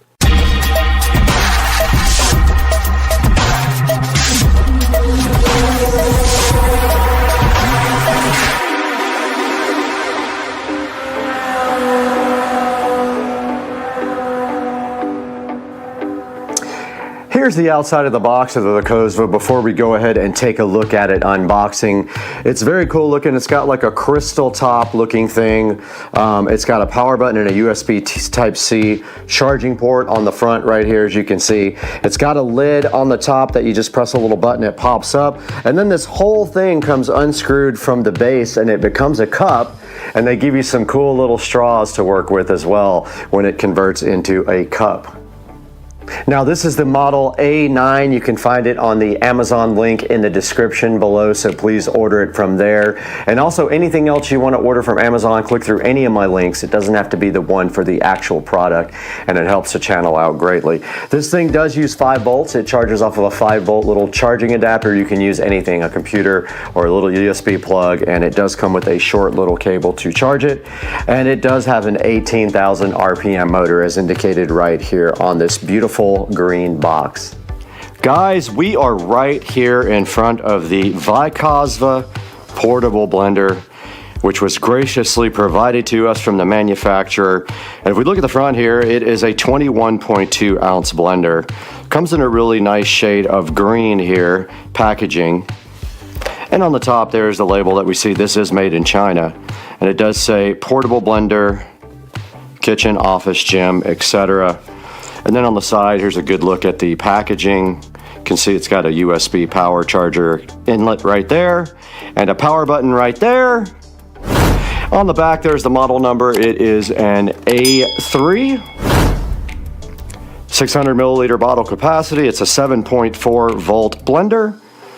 It takes 5 volt charging, which is actually just a standard USB charger, and it has an 18,000 RPM motor, guys. So get hyped about the 18,000 RPM motor.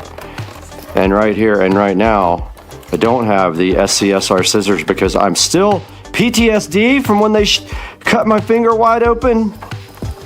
So I'm using my good old hand and not working very well with it.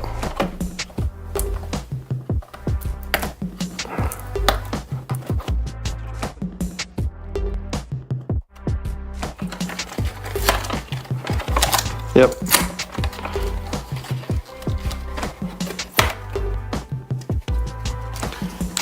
And inside of the packaging right here, right now, we see the Vykoizova portable blender coming out. Looks like the cap there. And inside, the good looking portable blender sitting right here and right now in front of you.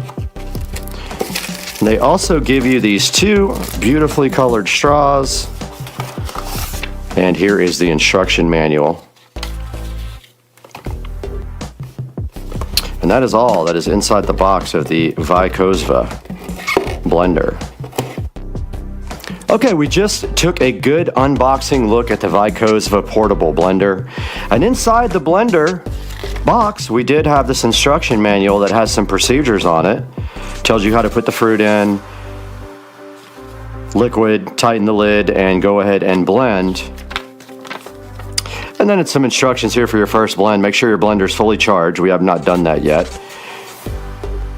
And it tells you that the blend mode is for smoothies, shakes, and mixed drinks, and the pulse mode is for salsa, jam, small ice cubes, frozen fruits, and extra tough ingredients. And so if we look here at the front of the Vykoizova, there is the power button right there. And then right below that, there is a charging port, and up at the top, if you press this little latch button, the top flips open and you have access to this hole to pour out your liquids after you blend them. And then the lid just turns and spins right off here. And then in this other little packaging here, if we ever get it open, there is a solid lid. So if you want to, I guess, take this off, it is flashing, so it is charged, and then this goes on the bottom, so it then becomes a drinking cup.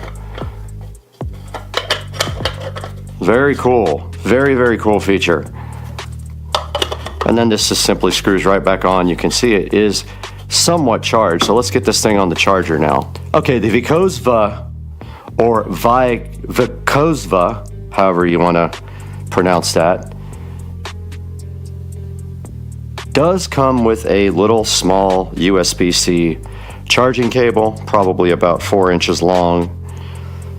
And you can see right here on the table here that we presented on the channel not too long ago, we do have USB capability. So let's go ahead and plug in the Vikozva here.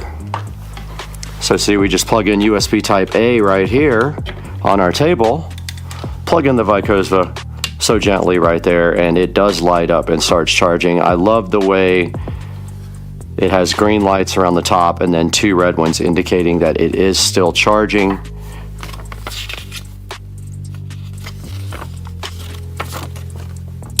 And it actually tells you in the manual what the different green lights mean. No lights means it ran out of battery. All lights flicker in red and green alternately. It means the jar is not tightened. Stop working, all indicator lights flash for 8 seconds. Ingredients is too thick or too big. And then the battery level indicator is right here. And we have 2 red lights on. So it counts up from 2 green lights to 12 green lights. 12 green lights means you're at 84 to 99% charged. And then fully charged, all the green lights will show up here on the indicator. So you can see here we're charging right here and right now. We're just not quite there yet. And here is a look at the straws. They give you 2 nice straws here. And that would be when this turns into an actual cup. And then they give you a little cleaning brush as well, which is very cool.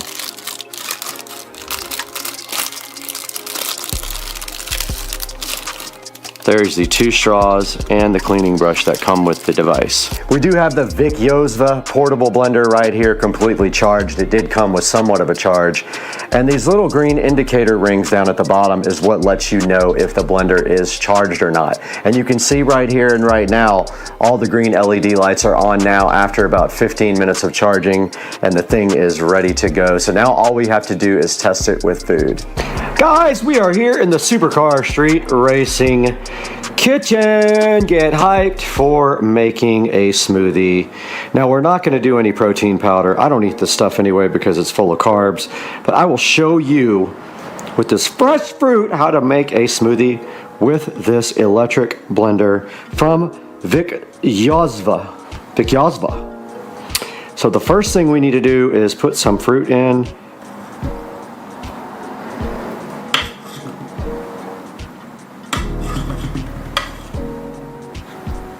And there's some pineapple and some whatever green stuff and some strawberries. And it was ridiculously expensive at $8 for this much fruit. Is ridiculous. And I will taste it, but I'm not going to actually eat much.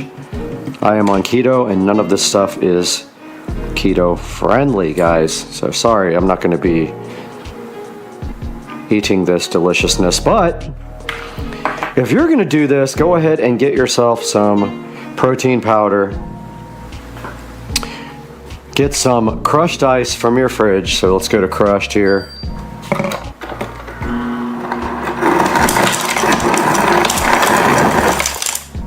Let's stop it right there. And we have our top here for the blender to go ahead and put on. And it is good and tight, gluten tight. And we can now test our blender out. Let's go. So all you have to do supposedly is push this button. Okay, it's giving us an error message saying that this is not tight. Try it again. Ah, it's still not working. Alright, so we got to check the manual. It's giving us 1, 2, 3, 4, 5, 6. 6 flashes. Let's go check the manual. Okay, from what I can see, this is saying that it is too hard to work with. There is a strawberry blocking the blade. Trying to get it out. There's a strawberry right in the way. Yeah, I gotta get the strawberry out. I think it's blocking the blade. Alright, I have no idea what I did, but it started flashing green, so let's try it.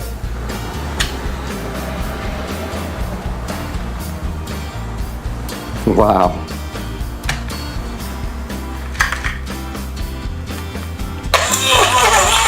Alright, I had to turn it upside down.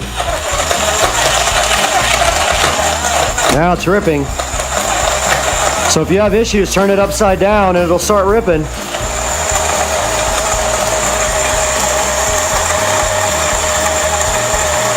And there it goes, guys.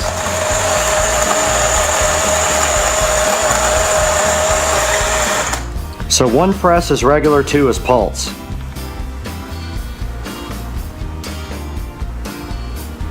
I don't know, it flashed yellow.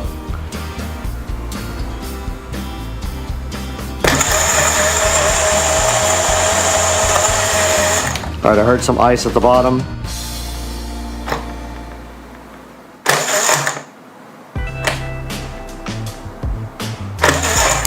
Yeah, it's having issues, man.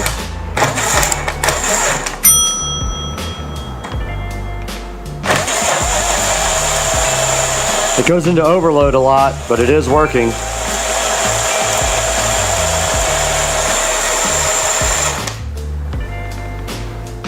Alright, this is pulse mode, supposedly. So every time you press it, it pulses. Alright, that's good enough to test this. We got our stuff blended up. Let's try it.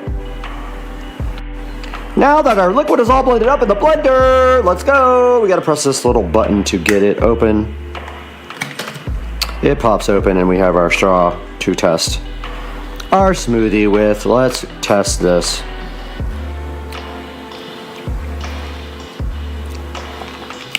Yep, it's terrible. Super bitter and bland because there's nothing in it but fruit, but it did the job. Test. Alright guys, the blender works. It does protest a lot about the ice, so make sure you have a bunch of very crushed up ice when you do this.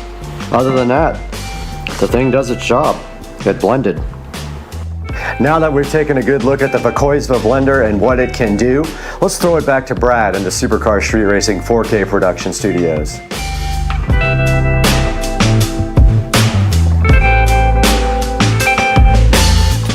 Welcome back to the 4K production studio once again, and today we have been provided with this VESA. It's very hard to pronounce and I don't know the correct pronunciation of it. Personal blender, and this guy is a rechargeable blender. All you have to do is plug this thing into USB Type-C until all the green LEDs around the bottom are completely green and it is 100% charged. Now you can see this thing does have a 4.2 star review. I had a few issues with it, with the actual power of it not being able to do the fruit, but I did have a piece of fruit stuck in the bottom of it. So once I got that dislodged and figured out also that the top wasn't tight enough onto the blender, everything started working better. So yeah, it does have 4.2 star reviews. It is $28.99. There will be a link in the description for it. Overall, I'm pretty happy with it. It does the job. It's great for making little smoothies or whatever for your nutritious, delicious meals. So go ahead and order up the Vycozva personal blender from the link you see in the description, and anything else you might want to order from Amazon, click any of my links to order anything from Amazon, and I get a little bit of a credit for it, and it helps out the channel greatly because we lose money on the channel, as you know, and this is just a hobby for me. So help the channel keep going, help Supercar Street Racing be strong. Go ahead and like and subscribe, and we will see you guys next time on the next episode. I'm out of here. Peace.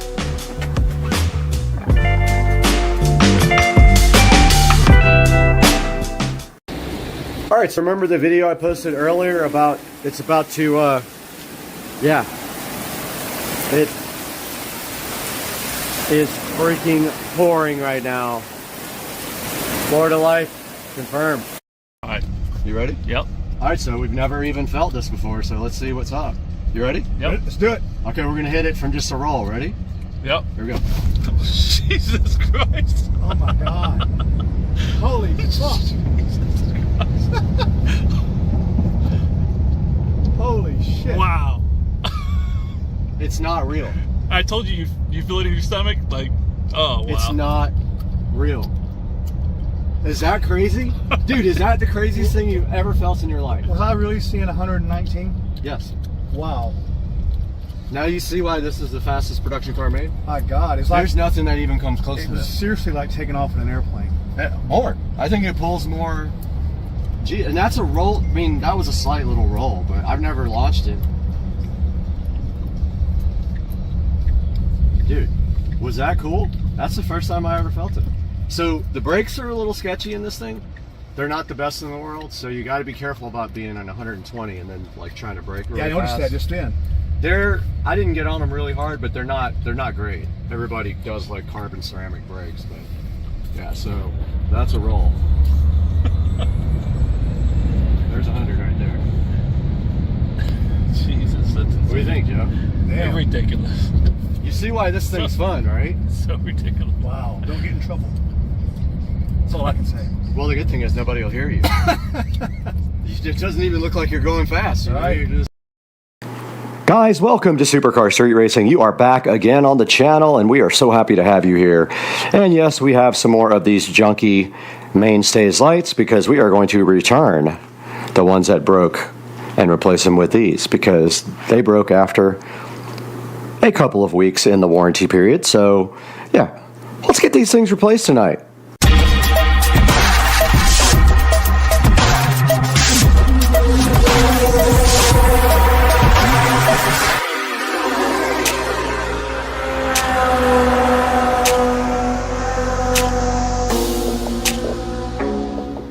Ladies and gentlemen, back on Supercar Street Racing once again. We have a project, and that is these lights are absolute garbage and they don't last more than a couple of weeks, some more, some less. And so I have ordered 7 sets of them to replace the ones that burned out, and I'm going to return the ones that didn't last because they were still in warranty. So yeah, so we're going to get all these replaced tonight. We're waiting for it to get a little bit darker so we can actually see which strings. Most of the strings need to be replaced, so hopefully we have enough. If we don't, we'll have to order some more. So now we're just waiting for it to get a little bit darker.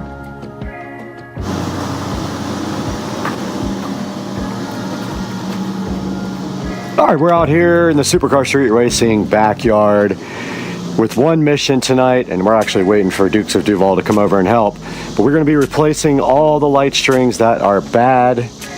I keep looking to see if he's sneaking up on me, but we have all the new strings right here, so we got to get all these unboxed, make sure that we save the extra lights from them, and then go replace all of the fixtures that have issues. So let's get one of these guys unboxed real quick. They're kind of a pain.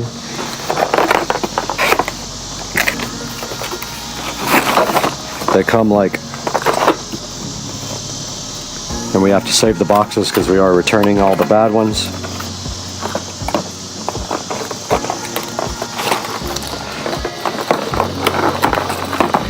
And that's not too bad.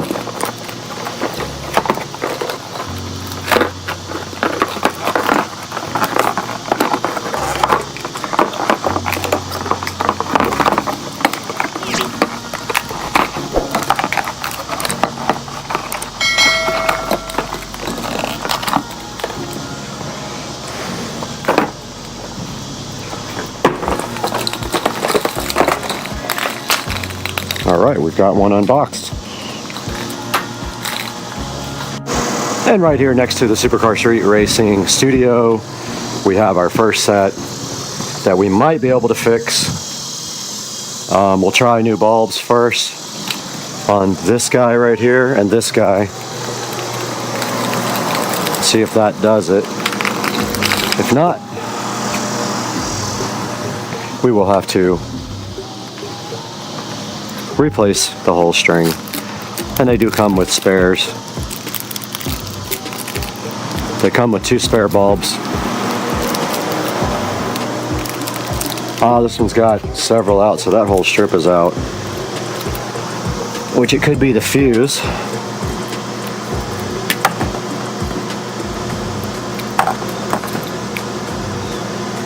We're gonna need pliers for this.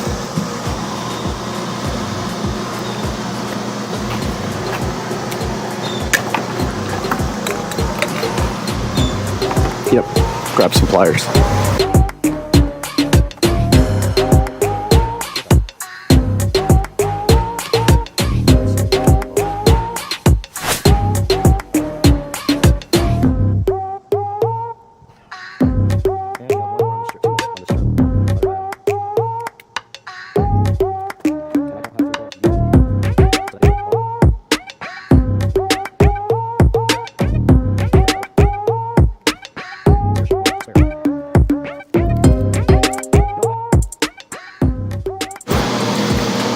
All right, we got company to help fix the lights, and so this whole string is bad. We're gonna replace this whole string and then start moving down the line. That one just needs a new bulb. Pull it straight off. And then we got pliers to take the bulb out, but we need a spare. I don't have any yet until we open another package.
All right, we got Dukes of Duval out here, and it's a nice, cool night, and we just finished repairing the string lights on the fence. And so how was that? Was that pretty easy?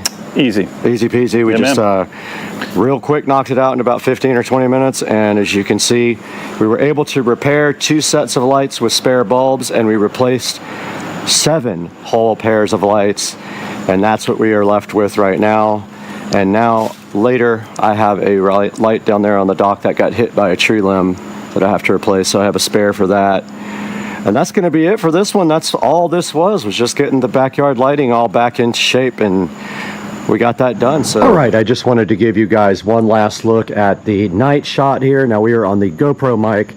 I don't know how good this is going to sound, but this is a shot of the yard at night, and I don't know how good the GoPro also will do at night video, but here is how it looks with all the fence light replaced and the new lamp under the patio. Now, I just ordered the replacement globe lights for the under the patio that go around here, and they go all the way down here and around the house.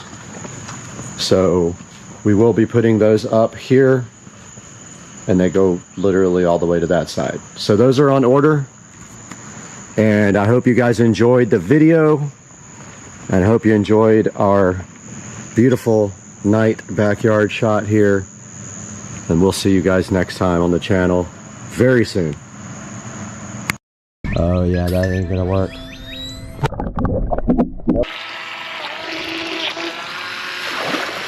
Guys, in the Supercar Street Racing kitchen, and we have this amazing RC boat that we bought, and we did buy 2 of them, one for me and one for Joe. And we are going to be unboxing this today and having a blast with this. I know it's going to be fun, and I am super hyped. Let's get it done.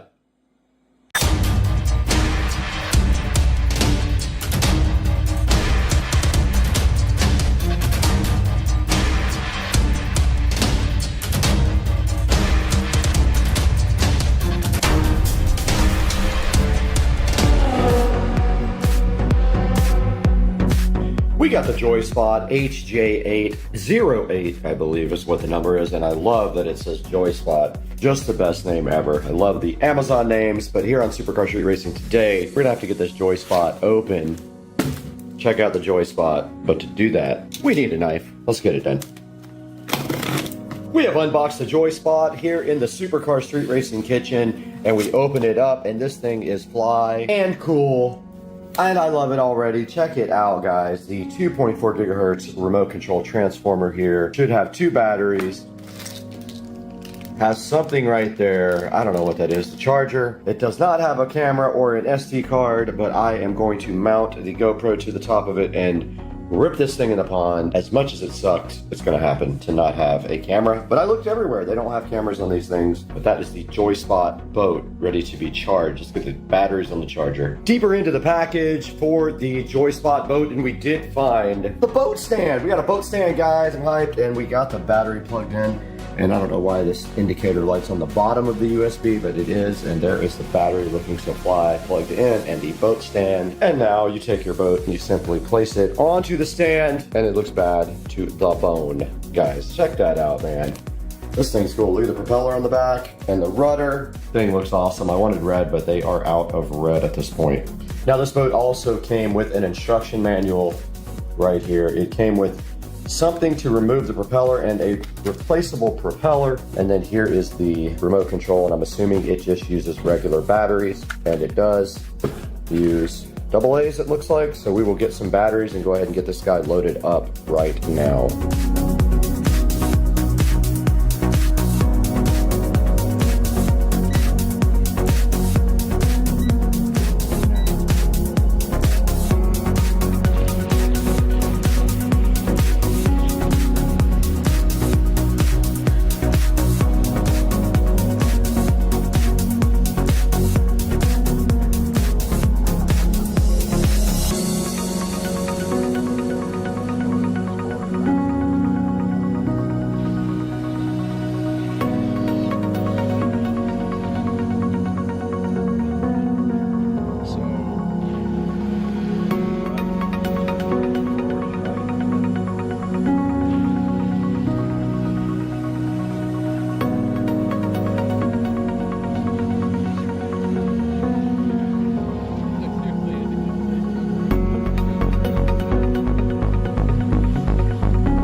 All right, let's go see if this thing works with a GoPro attached to it or if it's gonna flip over and not come back.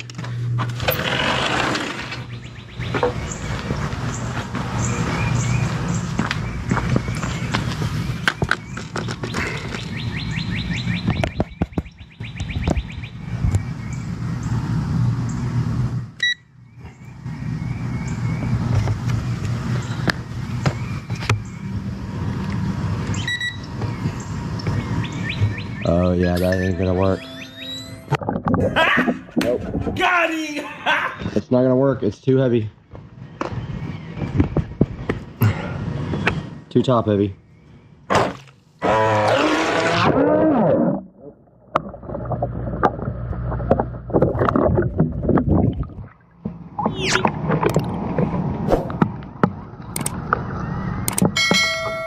thought that would be the case. It does not work. It just flips over. I'm so mad. I wanted to do GoPro video.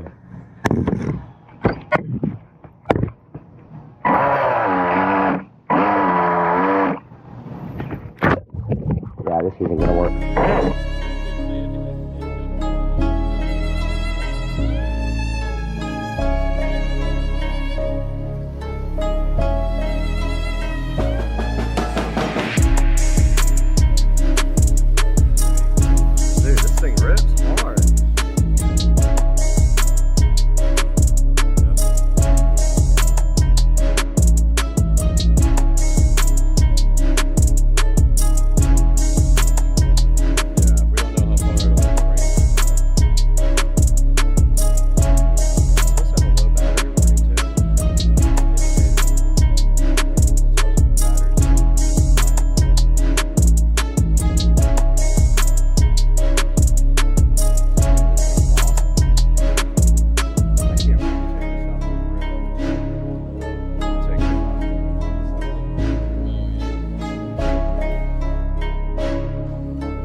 Welcome back to Supercar Street Racing. I'm Brad, and it's been a while since we went live from the Supercar Street Racing studio at the end of a video. We are back after testing the JoySpot remote control boat, and it is so cool. I have to say, this is one of my most favorite things that I've ever purchased on Amazon. I'm super glad I bought it. I have nothing but good things to say about it. Just to give you a brief overview, you can see it right here on the screen. It does have a 4.4 star review, and there are a lot of these boats on Amazon for you to choose from. So let me blow this thing up so you can take a good look at it. But right here you can see the RF remote control. It does use 2.4 gigahertz for its transmit signal, and it says it can go up to 600 feet. And right here in front of me you see the JoySpot boat. It does come with 2 battery packs, and they are 7.4 volt battery packs, and they are lithium ion. And you can see also in the picture here the USB charger that does come with it. My only complaint is the USB LED light for the charger is on the bottom, which makes no sense. You can't even see it. And you do see right here and right now it does come with a case as well, which is very cool. You can take your boat out to the water in a case, and it does come with a boat stand for your boat. Now this boat actually will right itself if you flip over in the water, and honestly I never flipped it over, but we did get it. We may have flipped it over and right back over without knowing it. If you do flip the boat over, all you have to do is push forward and backwards a few times on the stick, and supposedly it will just right itself. Now it also does have trim controls on the remote here for you, and it does take about 2 hours to charge the battery on the boat. Now this boat will actually do 20 miles per hour. It is very fast. Here are the few pictures of the boat here from customers, looking pretty cool. I do love the red one, but unfortunately it is out of stock and not available for a while. I did buy 2 of these boats so that we can go race them, me and Joe. And taking a look at the reviews, it has mostly 5-star reviews. Says speedy, says kids and husband love it, long range, very fast, blew the motor though. qualities. About 3 in this one for the quality, but I disagree. I think this thing is very high quality. And let's see what some of the 1-star reviews say. One didn't work and one stopped working after the first run. Now back on the main page here of the Joyspot RC boat. If you look down at the bottom, you can see there are a variety of different types of boats for you to choose from, and they are likely all kind of the same thing. But the Joyspot boat is very cheap at only $65 right now. Now, I highly recommend the Joyspot boat. I hope you go pick one up soon. And when you're shopping, please shop through my links. You don't have to buy my specific product that is in this video. You can buy anything you want through any of my product links. And it does help the channel out greatly as it gives me a few dollars. Also, please like and subscribe. And we will see you guys on the next one. And we will put some more video up when we actually do some boat races with me and Joe Dukes of Duval. Now we got to get out of here. I got to go get my captain's license. See you later.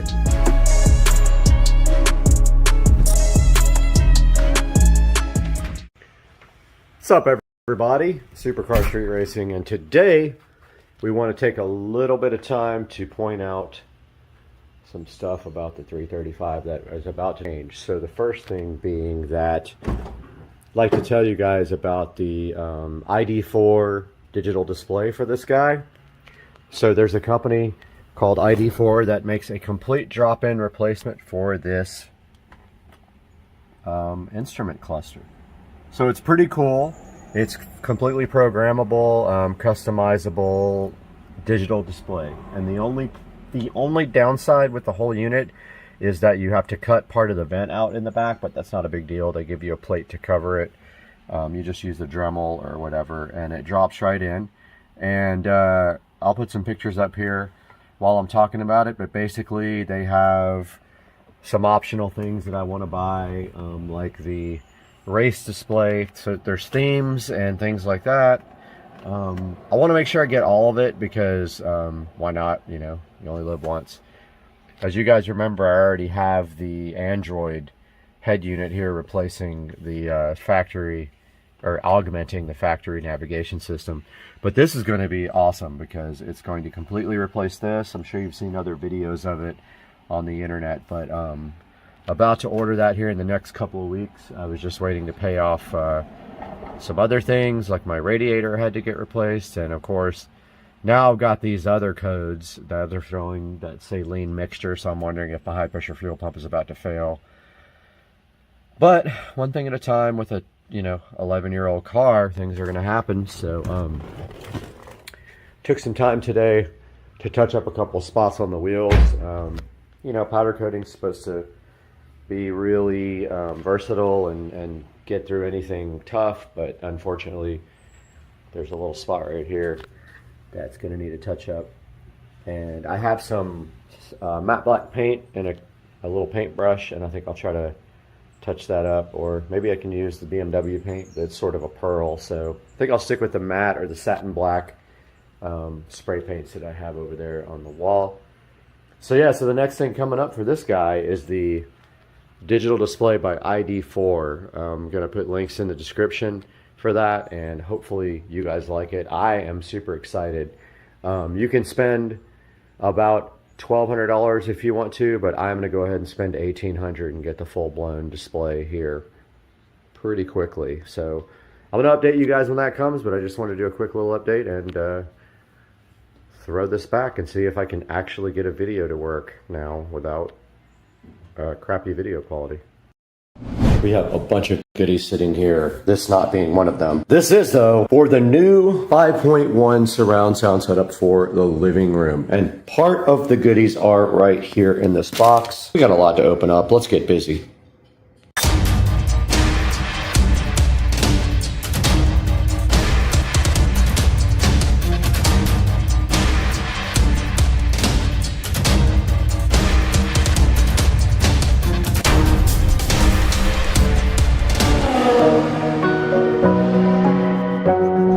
Outside the Supercar Street Racing door, there are some goodies here that need to come inside. All this is for the surround sound project for the living room. This is not part of the project.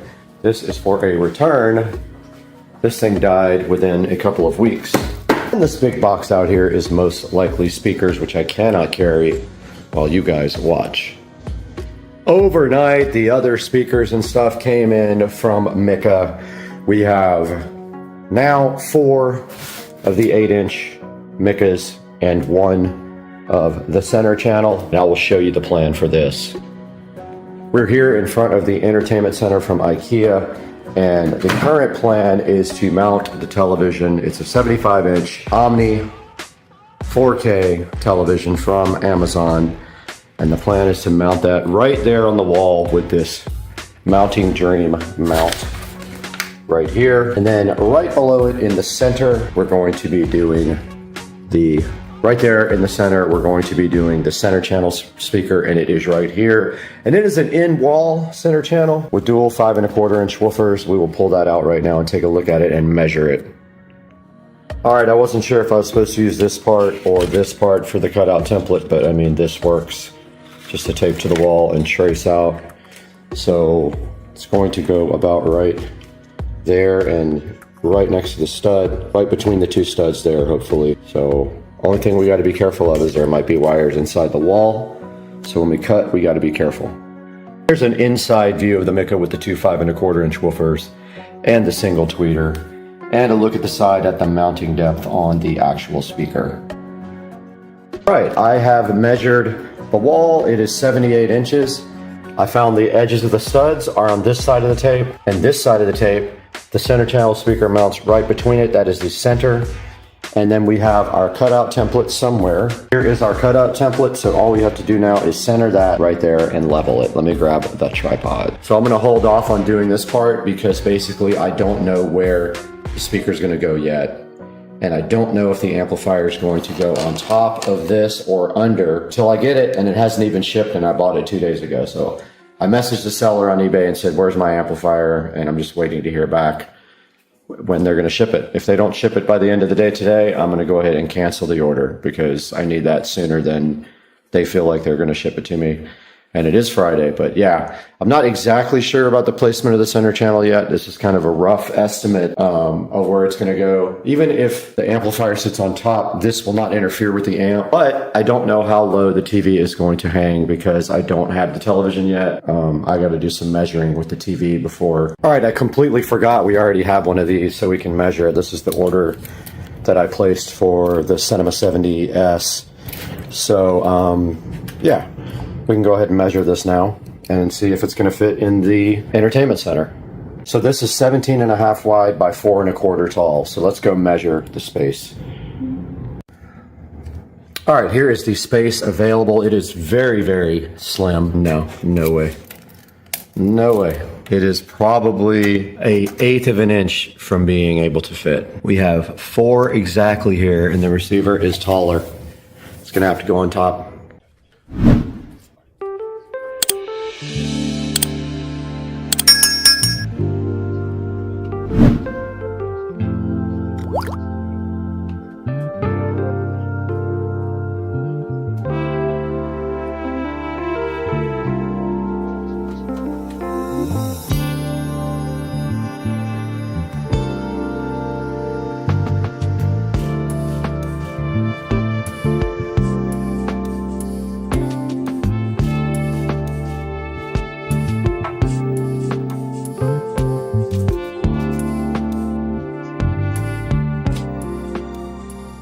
We did get the outline for our center channel speaker done, and we are going to attempt the first cut ever with my brand new oscillating tool in drywall, but I want to get out the vacuum cleaner and also put a big towel right here or comforter so that it soaks up all of the drywall dust.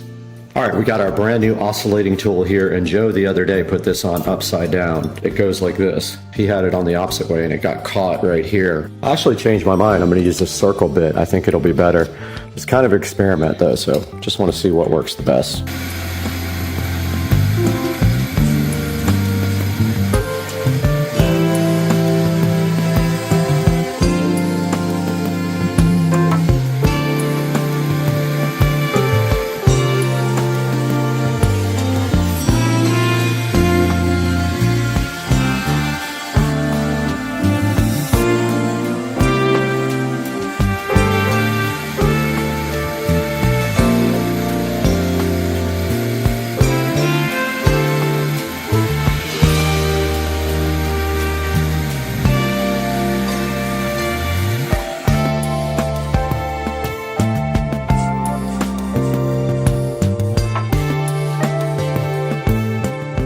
Okay, I'm gonna try to mount this low voltage electrical box.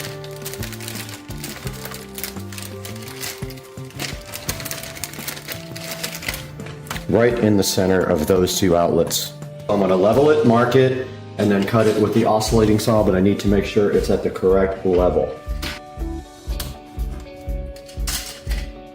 All right. I changed blades here to the smaller one.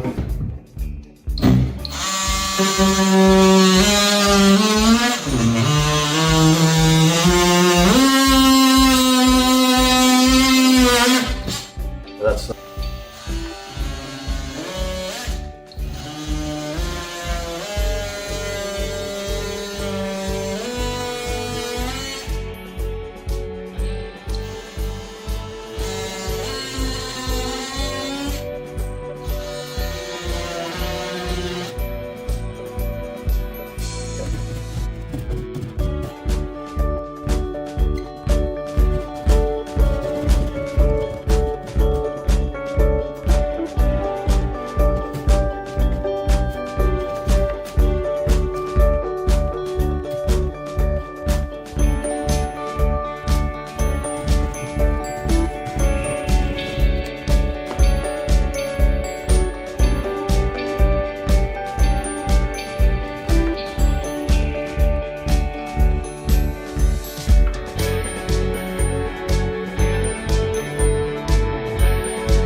Alrighty then. Made a mess, but it's in. Alright, taking a look at this mounting Dream TV mount. So basically it looks like this. It's two pieces that you join together. There is a building step in here right now. So we can't attach the brackets to the TV because we don't have the TV. So step one is there. Step two is attach the wall plate to the wall, but you have to assemble the wall plate first. So you get parts 4 and 5 out. These are the wall brackets. Or the TV brackets. We don't need those yet. So this is 4 and 5. And I'm gonna get something to put on this thing to protect it. So you put 4 here and 5 here. And they slide together just like that.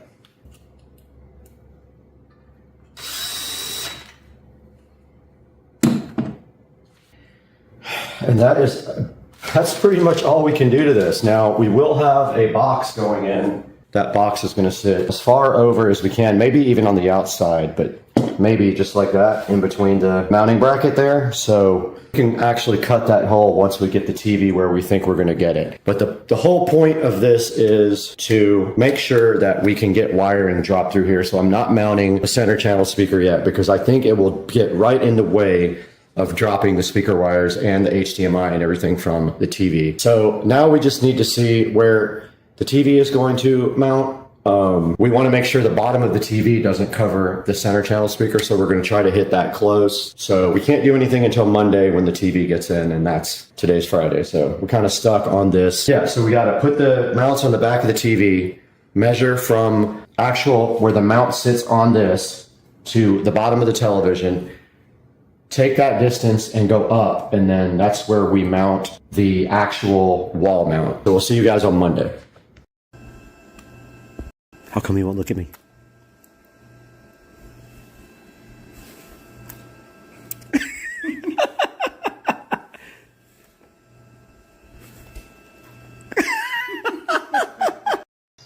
Bubba's Cat TV! You love it, Cat TV. Get it, dude. It's a tree rat. Go get it, dude. Why are you so... Get it.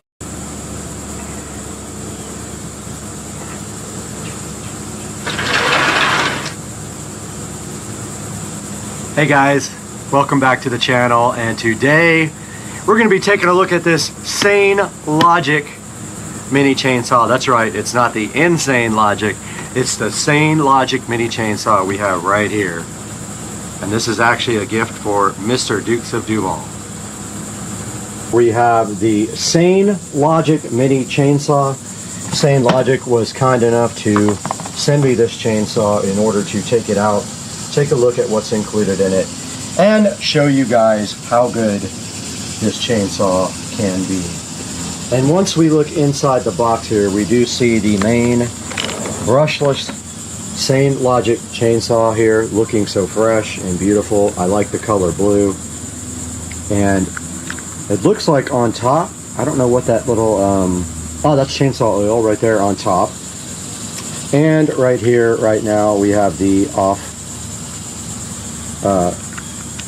yeah, okay, we'll have to come back and see what that does, but I think it locks and unlocks the actual head there so you can turn it. And then, of course, we have the battery connector down here at the bottom, but we will take a look at all that stuff here momentarily. And right here inside the box, you also do get 2 gloves for free. You've got the Sane Logic battery, and it doesn't indicate whether it is 21 volts, but right here on the packaging, it does say it is 21 volts. And then right here, right now, you have an extra chain for your chainsaw. You have some safety goggles. You have the plug there for the wall outlet. And you have this little bottle here, where assuming you would have to add oil to it, you could use that. And now let's take a look at the instruction manual and see what it says. Alright, taking a look at the manual, it doesn't say much about oiling the chain or anything like that, but it does explain to you inside the manual how to loosen and tighten the chain, and also how to change the chain when you need to. And the loosen and tightening devices are right there on the side of the chainsaw. Up top there is the oil bubble and where to add oil, and then right here on the side is the lock, and the trigger after you unlock it is right there to operate the chainsaw. Now let's get these batteries ahead into the charger and see how long that takes for those to charge. So let's bring those inside.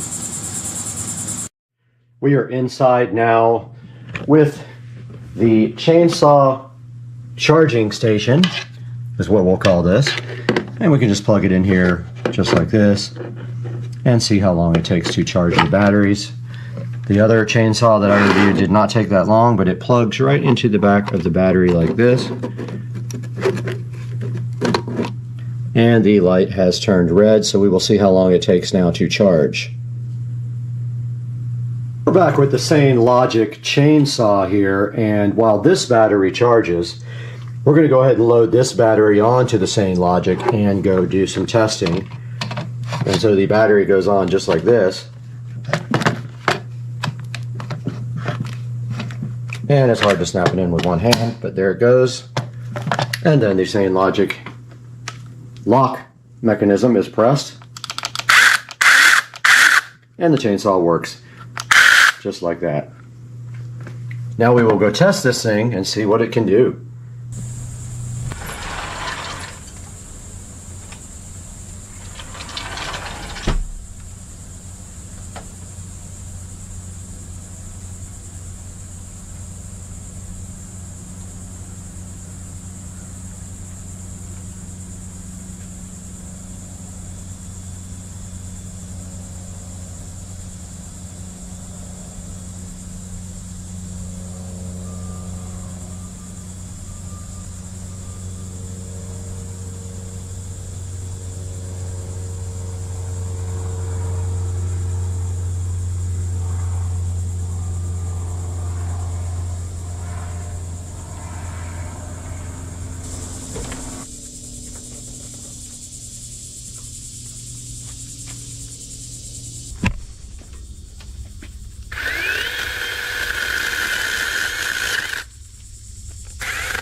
All right, we have finished with the Sane Logic chainsaw usage, and we placed it right back in its container right there.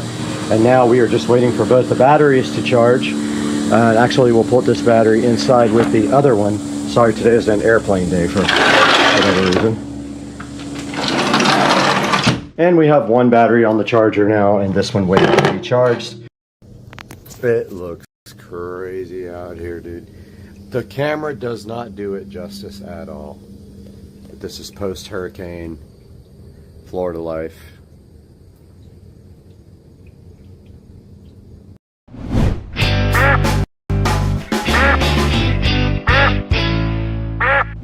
What's up, everybody? Welcome to Supercar Street Racing. We're back out here in Studio A, and today we've got the Cam Duck security camera right here in front of me. This thing is very cool. I cannot wait to get it unboxed with you guys and check it out and test it. It's the Cam Duck security camera. It looks like a USB charger.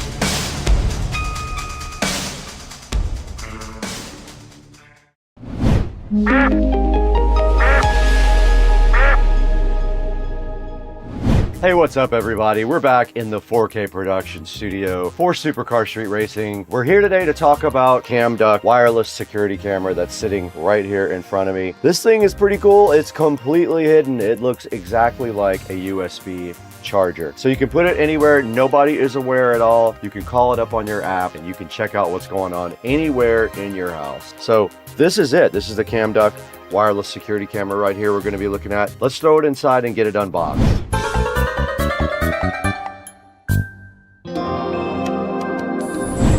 Okay, we're inside Studio B now, and we have the Cam Duck. Now, I have worked with Cam Duck in the past, so they did reach out and see if we wanted to go ahead and take a look at their new security camera. There's not much on the box. It's pretty generic, but it does have the cool little Cam Duck logo. And I think they are kind of thinking that that might be the little camera right there on the duck. And then there is a barcode on the side here. This is a 4K wireless camera, and when you open it up, you are greeted with this cool little Cam Duck manual right here. Little user manual tells you how to get the app and download it and install it, and shows you how to install a SD card and get this thing up and running. Here's the actual Cam Duck. It does just look like a USB charger. Check it out, guys. This is cool. Can't wait to put this. I'm going to use this in the garage. I was able to just use my fingernail to open the back, and it hides the SD card slot. How cool is that? Let's grab an SD card for this thing. I found an SD card to put in here. Let's go ahead and insert it. Let's see which way it goes. SD cards are kind of a pain to put in, are they not?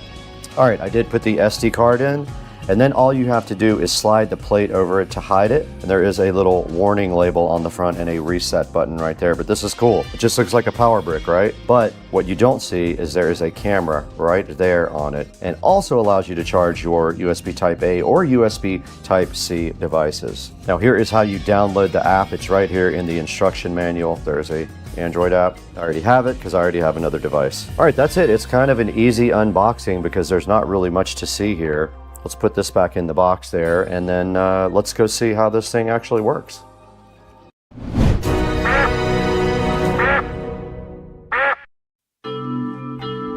All right, we have the phone in tow now, and we are going to go outside to the SCSR garage, which is newly air conditioned, by the way, and try to get this Cam Duck and installed directly on the app.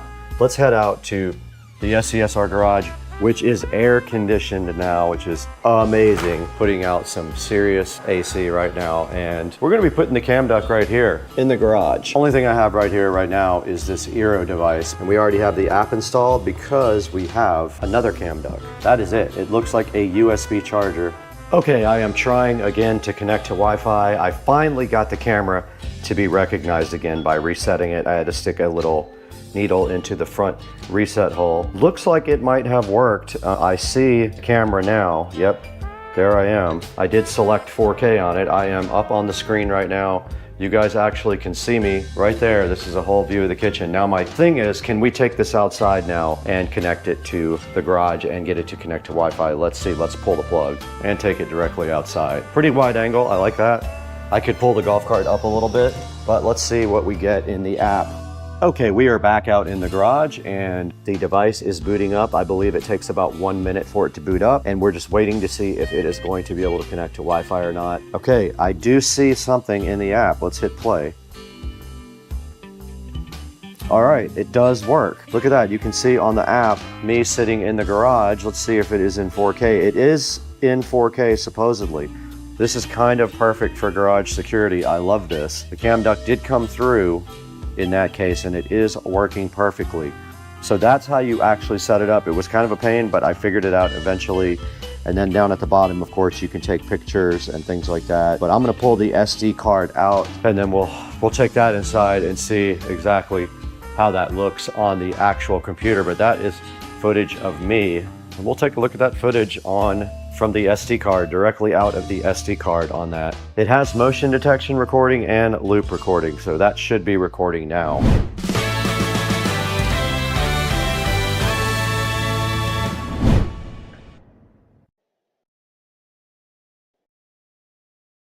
You said that I thought you had red flags. I don't remember talking about that.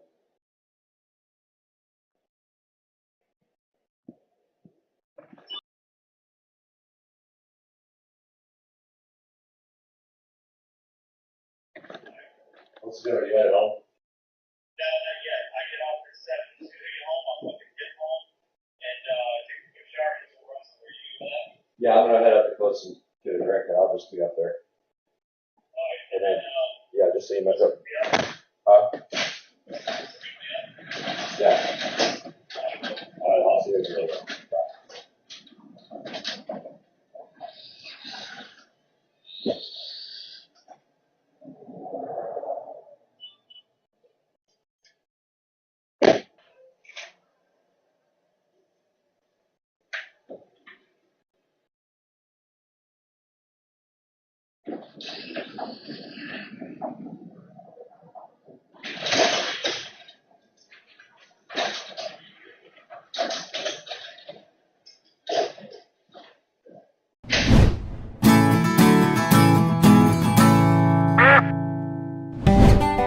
We put this cam duct security camera directly to the test by putting it out in the garage, configuring it in the app, and checking it out to see if it's something that I would recommend to you guys. What did you think? Let's throw it inside to Studio B though. We're gonna take a look at this online and see how you can buy your own cam duct wireless security camera. Let's take it inside.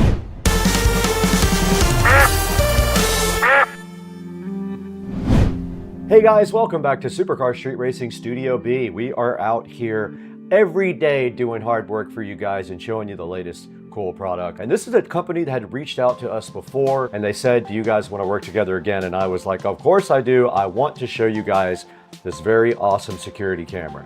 Now this is called the Cam Duct. That is the brand, even though it says Fox Scout right there. It is a Cam Duct security camera that looks exactly like a USB charger. Now I do have that thing sitting right next to me. Now here's the back of it. You take that off the plug part of it, and there is an SD card slot sitting right there. And to put it back on, you just slide it back over like that, and that's all you have to do to load the SD card on it.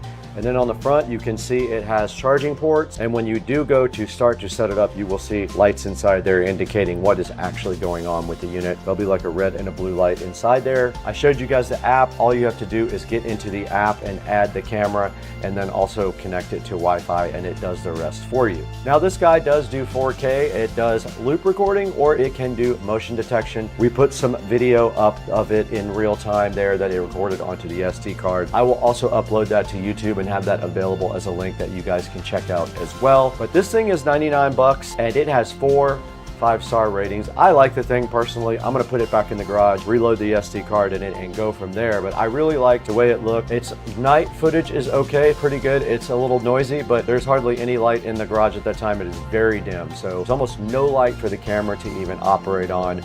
and you kind of saw what that looked like. Now there's a few of the features right there: 4K hidden data security, Wi-Fi access, and a wide angle. And you can see here that it's completely hidden. If you want to keep tabs on your children or someone else, you can easily hide this thing in their room. They will never know. They think it's a charger. It does do 4K and 1080p. You can take your pick from either one, and it is 160 degrees of wide angle. And this thing does connect to the internet when you go on Wi-Fi, so you can use the app to connect to it and view from anywhere. And if there is no internet available, you can connect directly to the phone and look at the footage locally. There's the motion detection and loop recording. You can choose that in the app. If you do loop recording, the app simply starts over when your SD card does get completely full. And motion detection, of course, just records when there is an event. And like I said before, it does have 5-star reviews, 4 of them right now.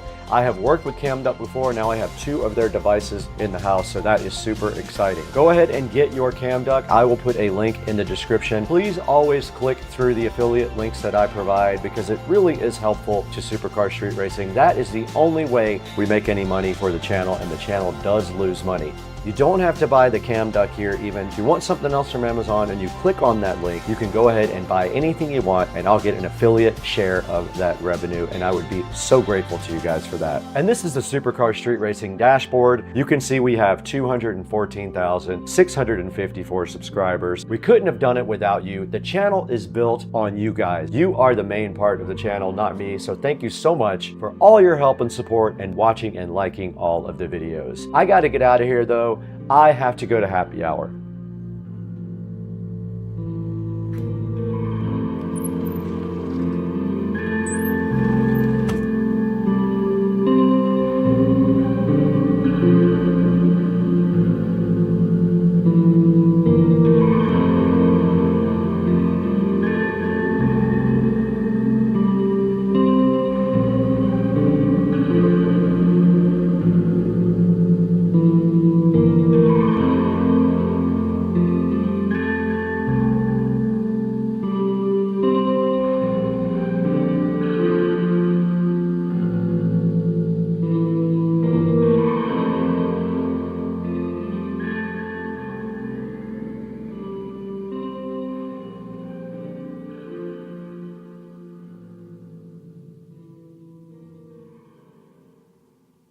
My new mailbox now. Sure. Yeah. Some drunk dude run over my mailbox. Oh, flattened it. That's my new mailbox. It's just where I had it all on like 4 video cameras. No lights on, nothing. Just ran right over it. So it's my new mailbox. Thanks, man. I appreciate it. Yeah, have a good night.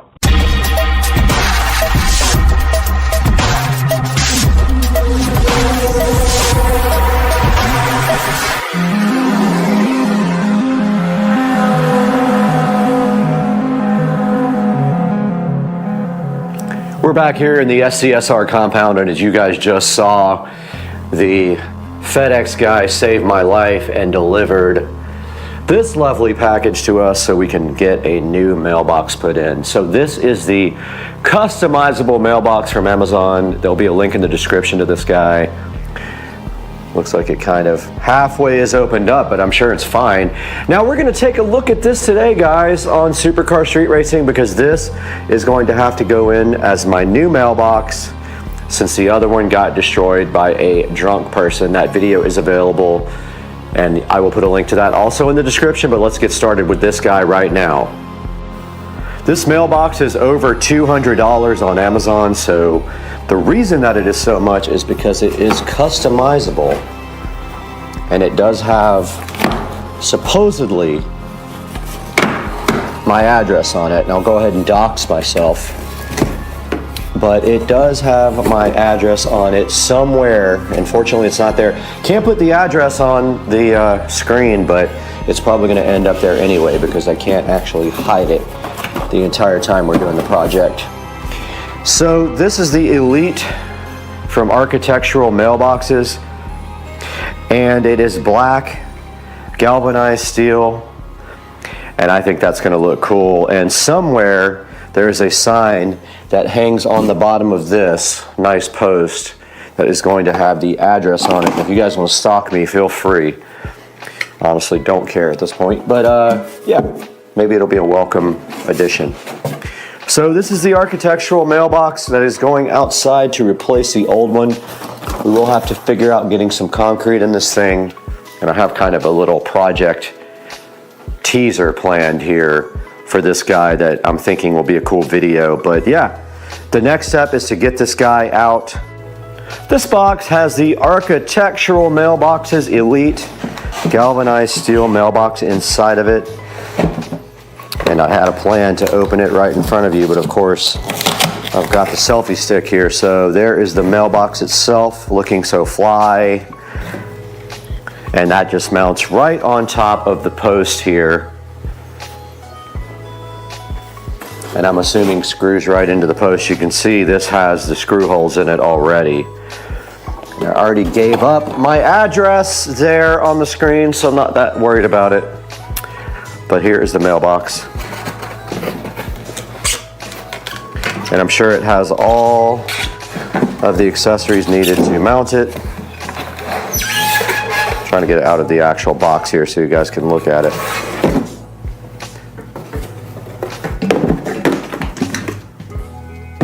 And there it actually is in its entire glory, and it did come damaged. There is a little dent right there. It's actually a little like metal thing. I'm not that worried about it though. Honestly, it's whatever. It's towards the back. And that's what the thing looks like in its glory, sitting there in the Supercar Street Racing living room next to the Shamar Bridges mini bike. And then in here, there's some other stuff inside this box. I don't know what it's in. Okay, it says the base on it. So, sitting here filming my address the whole time. There's another box right here, not sure what's in it. Let's go ahead and grab the SCSR official box opener, which is a steak knife, and get this guy opened up.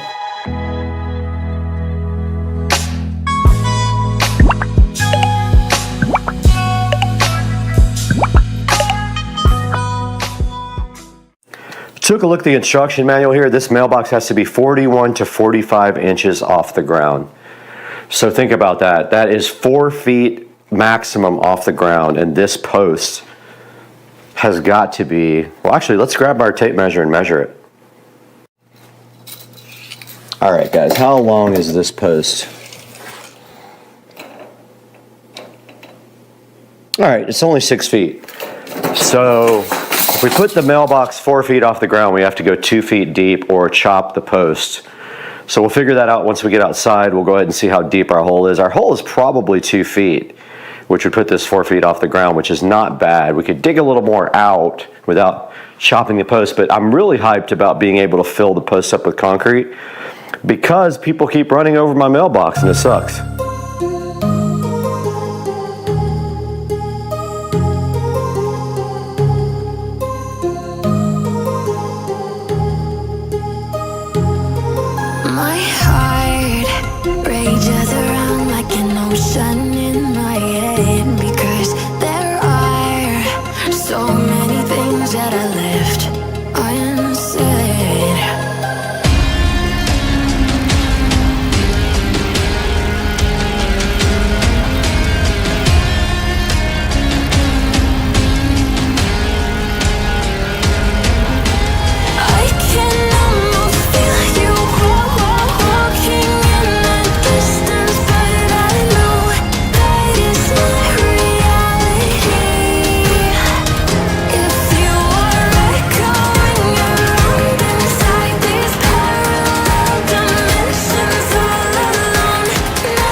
Okay, so they were up here on the very top, and I had to go all the way down here. My heart rages around like an ocean in my head.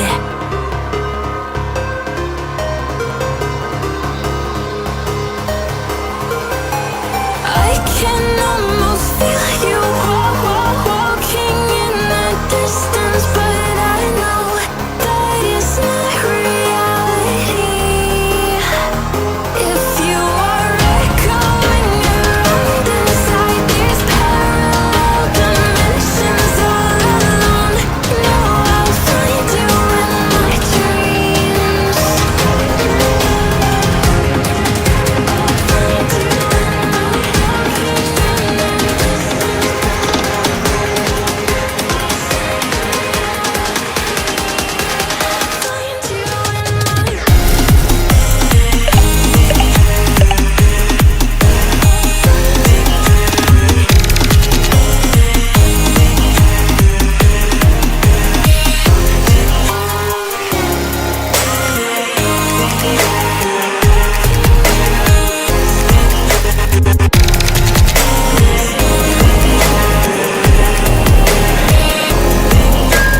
I can almost feel you walking in the distance, but I know that it's not reality.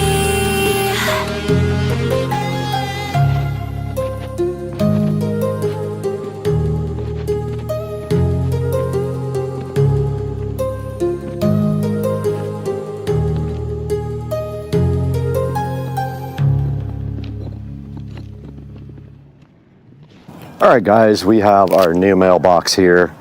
Someone stole all my pavers last night. Really crappy night.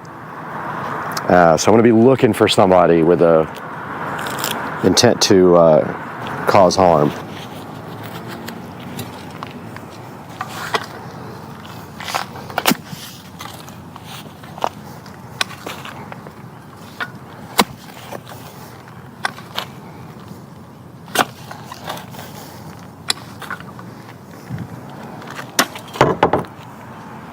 Mailbox height is 41 to 45 inches is what I'm reading on my instruction manual here. So I just dug the post out just a little bit more, and basically 41 to 45 is right about here in the ground. This post is way taller than that. Even if we get to 45, yeah, let's see.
So I'm also going to put some concrete inside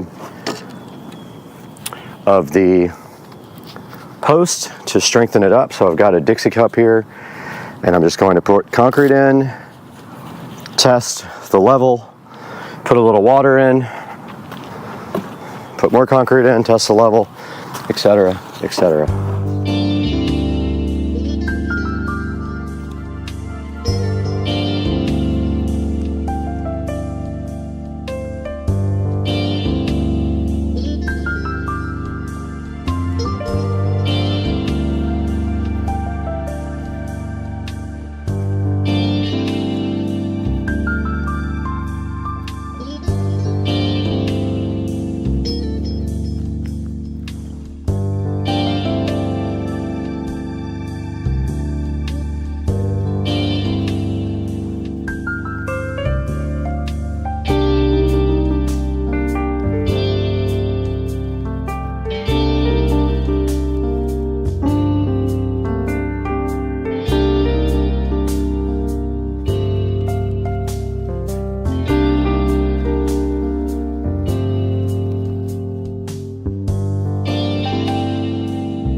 Alright guys, we have our mailbox post cemented in, and the next step is to slide in our support rail, just like that. And then there's a key right here.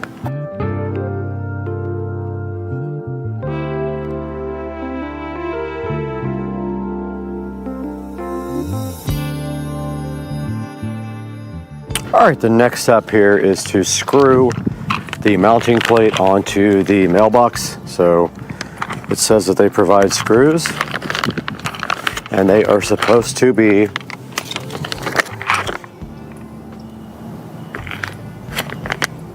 two and a quarter inch stainless steel. Let's see what we got.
Welcome back once again, and you guys saw what happened in the video.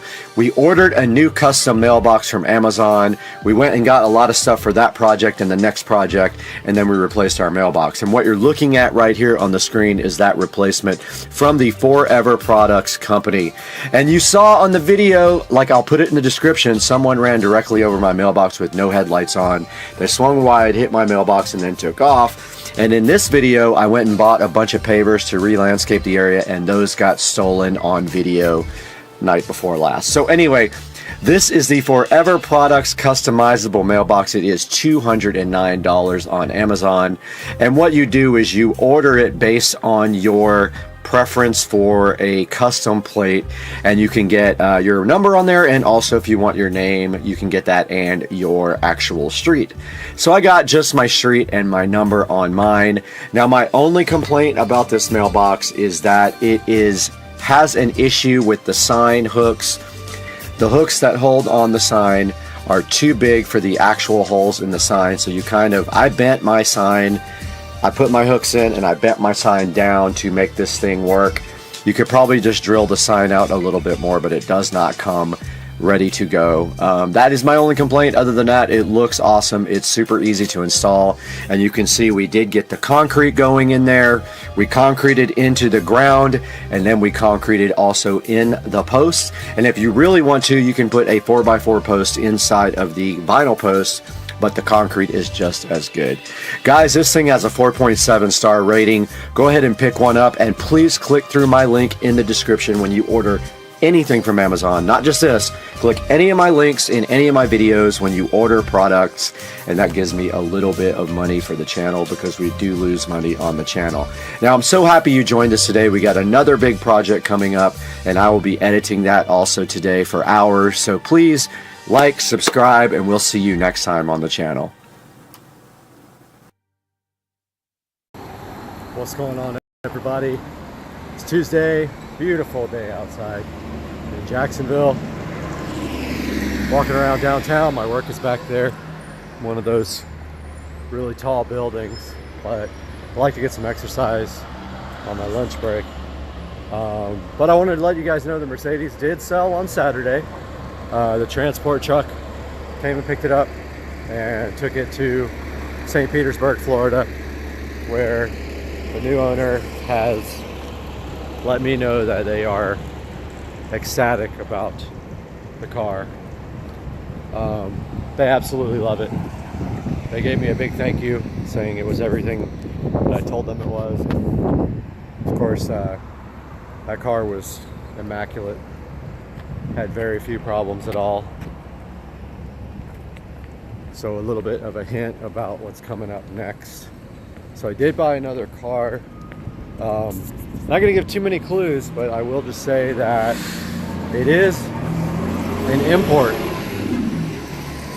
It's an imported car. I am paying for it tomorrow, and it is going to be delivered to me, I would guess, by the weekend. I will update you guys again after that point, but stay tuned. Some big things are coming. You're gonna like this. This is a special car. Stay tuned.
out here at the Mopar car wash.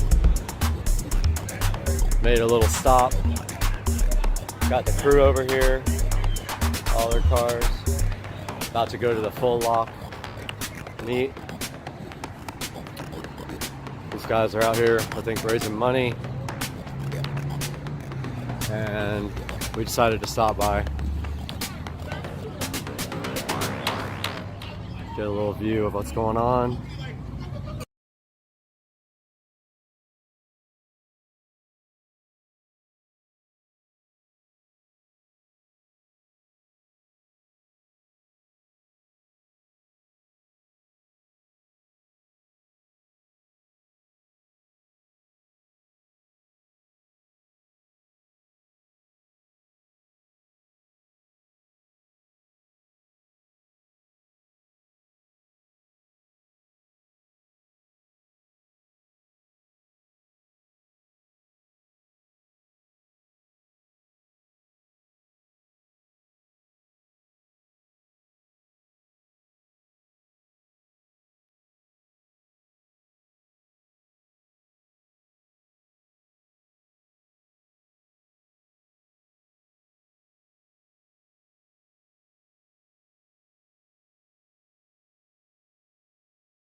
Spooky Halloween with some spooky Halloween alligators in the fog, looking spooky and so spookaged that they're just spooky.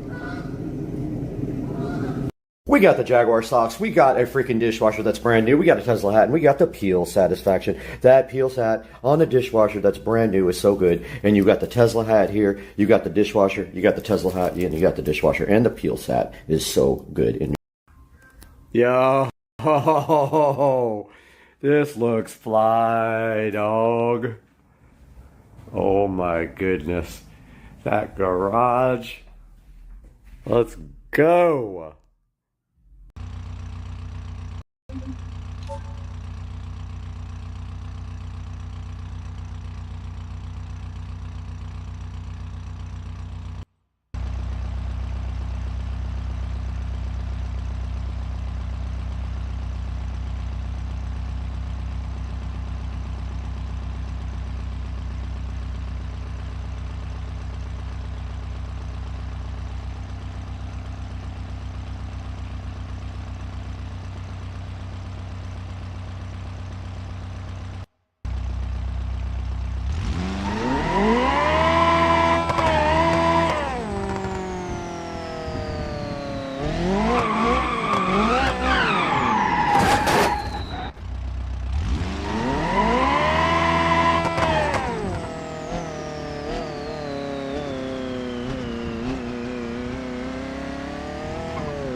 Everybody, welcome back to Supercar Street Racing today. It is hot in the SCSR Studio A because I forgot to turn the air on early in the morning so we could shoot all day, and so it's having trouble keeping up with the hot. But regardless of that, we have something else hot right here in my hand. This is the RD-Diag 600 Pro OBD2 car scanner. Now, Top Don did reach out to Supercar Street Racing to see if we were willing to take a look at this, and I said I thought you guys would enjoy this very much, and they sent one of these out. So today we're going to be taking a look at this on Supercar Street Racing. Let's get to work.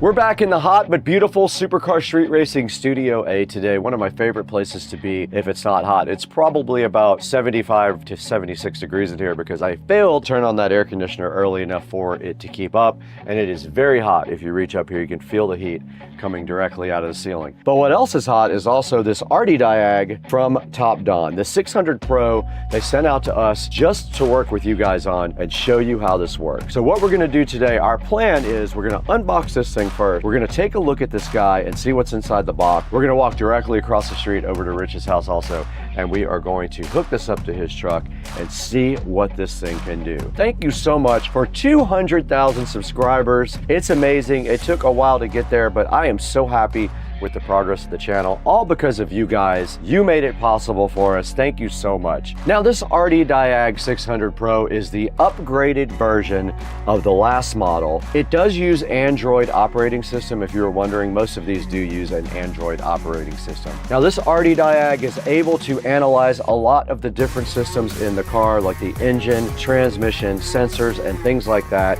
and report back to you what kind of condition those are in. This guy will give you detailed fault codes and descriptions so you understand exactly what you're working with. It also does maintenance functions like your battery. It does things like ABS, things like oil, throttle, and injector coding as well. And also cool things like TPMS reset should be able to be done by the RD-Diag Pro. Now, this guy also does live data monitoring. It can read your car's data and show it in real time. This dude does do one-tap code fault clearing as well. You just hit one button and it goes ahead and resets all the active codes in your car. This guy uses auto VIN and auto ECU recognition to identify your vehicle.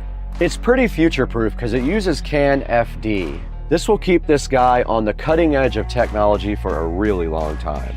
This powerhouse is compatible with 90 different vehicles and also 12 languages, so no matter where you are, you probably are able to use the Diag 600 Pro. It says that it has 2 years worth of updates built in. And now right back behind me up here, you can see some of the essential features it does for maintenance. It does things like oil reset, ABS bleeding, DPF reset, throttle relearn, SRS reset, brakes, battery matching, injector coating, and SAS reset as well. This guy has been on quite a few automotive sites online. You can see here, it's been featured on a lot of different places. You can see some of the technology right up here that it has: a 7-inch touchscreen, 3350 milliamp hour battery, a 4-core 1.5 gigahertz processor, and also it runs on Android 11. Now I am really hyped to get this Diag 600 Pro directly out of the box and see what's included with it. Let's go ahead and do that right now.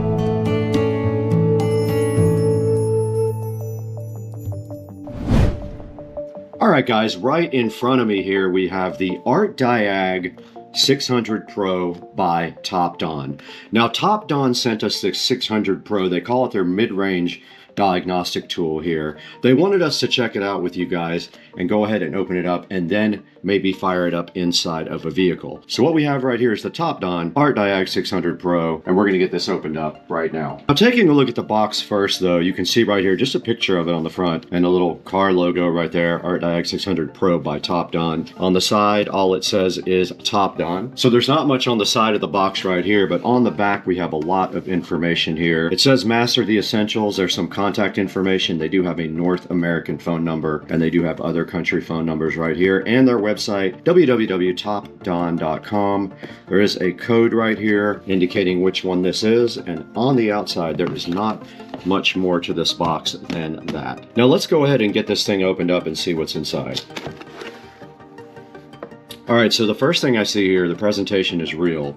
We have a nice bag with all the stuff for the Topdon inside of it, so we don't need this box anymore where we're going. And nice looking case here for your OBD2 scanner. Let's go ahead and open it up and see. Has a nice handle on the top also for you to carry it. And inside of this, we do have the OBD2 cable. So it looks like it has an old school serial. I think that's a 16-pin connector there, and that's your OBD2 connector right there on the other side. Everything is nicely packaged in little bags, and inside of this probably is a charger. It is. It's a USB type A on one end, and thank goodness it's a USB type C on the other end. More and more companies are finally getting smart and putting USB type C in their devices so that everything is one standard. Then we've got the actual scanner right here, and there is a couple of little manuals as well. There's a quick user guide here. There is a user manual if you scan that. And the first part of the manual here is in English, and it kind of describes everything on the front of this, but let's get that opened up so you guys can see it in person. There is the nice Diag, really nice looking box with a nice large screen. It shows you what's on the front and on the top. Your top has your power button and your, I think that's a 16-pin serial connector right there. On the front you have your OK button, you have your return button, and then of course you have your keypad here. There is something on the side of the box, a charging port, and inside of there is your USB charging port. So there's not much else to do here except charge this. I'm not going to charge it right here. This is a slow charging. This is from the computer, so it won't have much amperage. So I'm gonna go plug it in the kitchen and start charging it, and I'll let you guys know how long it took to charge.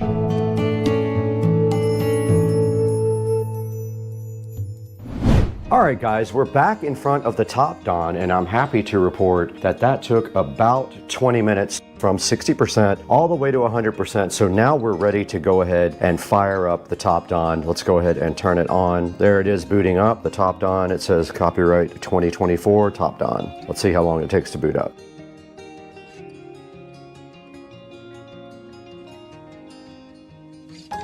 Now, I'm assuming this thing has Wi-Fi that it can download new things. Let's see. So we're in the setup area right now. It is a touchscreen. Nice. Okay, cool. English US. Next. That is the correct time zone. Now it's looking for my Wi-Fi network. Here it is right here. I'm going to go ahead and put in the code that you guys can't see. All right, I put my Wi-Fi information in. It says connecting. All right, so now it wants us to update the version to 2.3.0, and it's going to fix known bugs. Let's see if it updates. It's got a line, it's indicating the progress right here. Let's let it do its thing.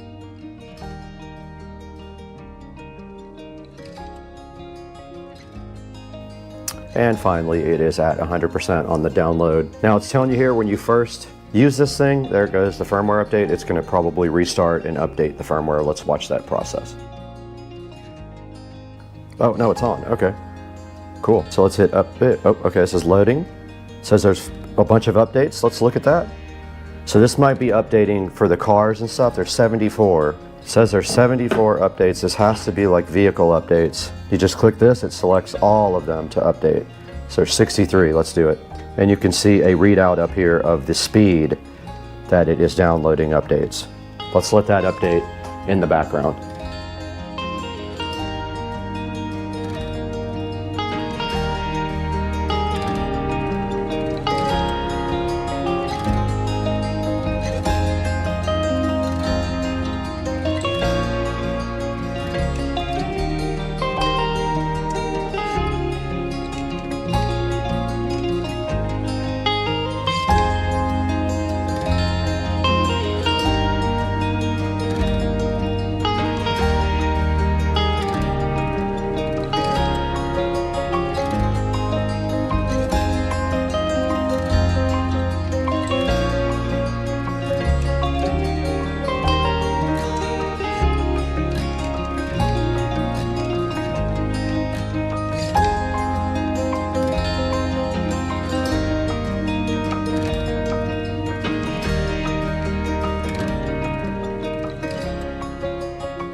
We're back now after a couple of hours of break, and my GoPro overheated, of course, because it's absolute garbage and we're inside the air conditioning. This tablet did eventually finish all the updates. You can see right here there's nothing left. It did let me know that I have a free year of updates that is usually $29.99, but there's a lot of things here that we can't do right now because we're not connected to a car. It does diagnostics, OBD2, EOBD. So if you go into OBD2, you got to connect first. So what we're going to do after this, here's the different maintenance items you can do depending on what vehicle you have. So let's take this thing directly to Rich's house when it's not 115 degrees, get in his truck and connect it right up and see what it can do.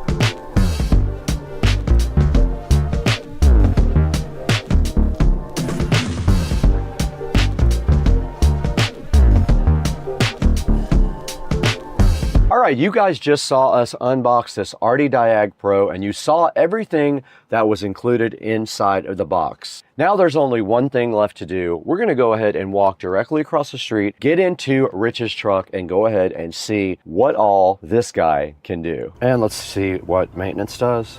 You can reset different things in the car, like your oil light, your throttle position, your EBP, steering, ABS, DPF, BMS, injector, and TPMS. I pushed maintenance, and now I'm going to go to Toyota. It found the VIN again, double cab, confirm, and there's the manual oil reset, so you can go ahead and reset the light if you do get your oil changed. That part is not supported with engine and ECT. And here's all the other functions you can use to reset to do maintenance on the car. So for example, if you need to reset your injectors, you can go in there and do that. So the mall is where you can purchase things for the top done. That's that button right there. The library has a bunch of useful information here, like a DTC repair guide, DLC location, warning light library, a user manual, and a quick support with TeamViewer. I guess they can remote in and work on this. And I'm doing one more auto scan on it. There it is, reading directly off of the computer. All the live data is like the fuel trim, the RPMs are right there. I'm at 700 RPMs, you can see right here. Vehicle speed sensor, timing, you've got all kinds of things that you can view in real time with this nice Topdon Art Diag 600 Pro. User info is just where you get all your information. You can also do firmware updates or system updates. We've already done all the updates. You saw that yesterday. That took a while for the cars to go ahead and get updated, but everything is current here now. And that is a look at the Topdon. It does a lot of cool stuff. Let's see what battery voltage does. All right, it shows you real time. The battery voltage is at 14 volts. That's cool. And under history, you can look at reports that you saved. You can replay old data. You can actually do screenshots as well if you need to. And you can screen record, which is pretty cool. All right, we are recording now on this device, and I'm gonna play back a little bit of the video that I record on this device if I can figure out how to get it off of here. This is recording right now, so if we go back into diagnostics and we go to VIN, all right, it's scanning now. Let's do auto scan. I'm gonna record the screen and see if I can get the file off of there to play back for you guys. And it is scanning now. It's at 30%. You can see at the bottom, 40%. It said no DTCs actually, but it is on. The light is confirmed on the dash. And it is at 70% now. Occupant detection, passenger door, driver door. And it said no TTCs on occupant detection. Passenger door, driver door now does not exist on that one. And if we do a report here, there is the report that you can get from this, and then you can save it and look at it later, and you can see the codes right there and what they mean. Pretty cool 600 Pro scanner.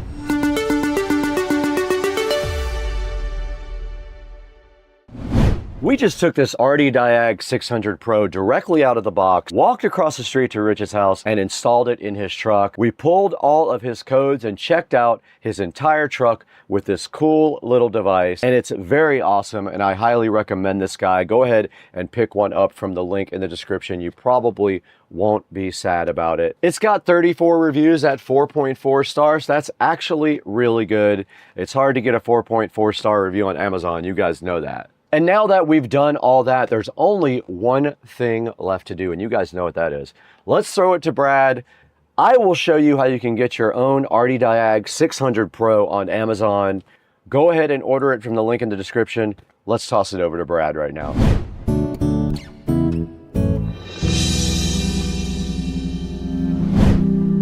Hey, what's up everybody? Welcome to Supercar Street Racing. It's so nice to have you out in Studio A again with me, and thank you for 200,000 subscribers while I am thinking about it.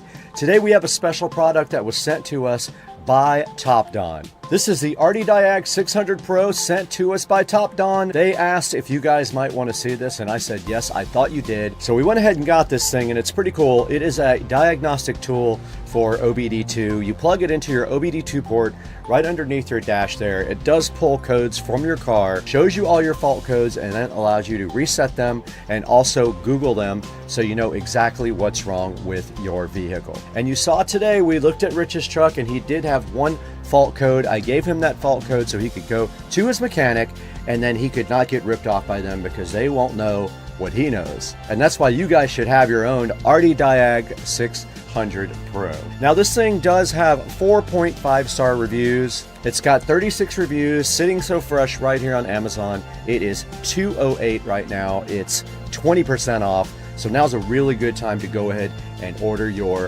RD Diag 600 Pro. It also allows you to do screen recordings and screenshots. So if you want to play that back later like I did, you saw how I did that when I put it into the edit session here while I was talking over the actual diagnostic on Rich's truck. It says it comes with 2 years of free updates, so you can look forward to that. Not having to subscribe, you're going to get 2 years from these guys of nice updates. It also does 9 different service resets, a bunch of different maintenance items as well. So you can do things like reset your oil light and like your battery. When you get a new battery, this thing can help you learn your battery type for the car if your car supports it, and the tool does too. It also does live data monitoring. You can actually watch the car's data in real time on the screen so you can get indicators of what your vehicle is doing. This thing can identify your ECU automatically and know what kind of car you drive.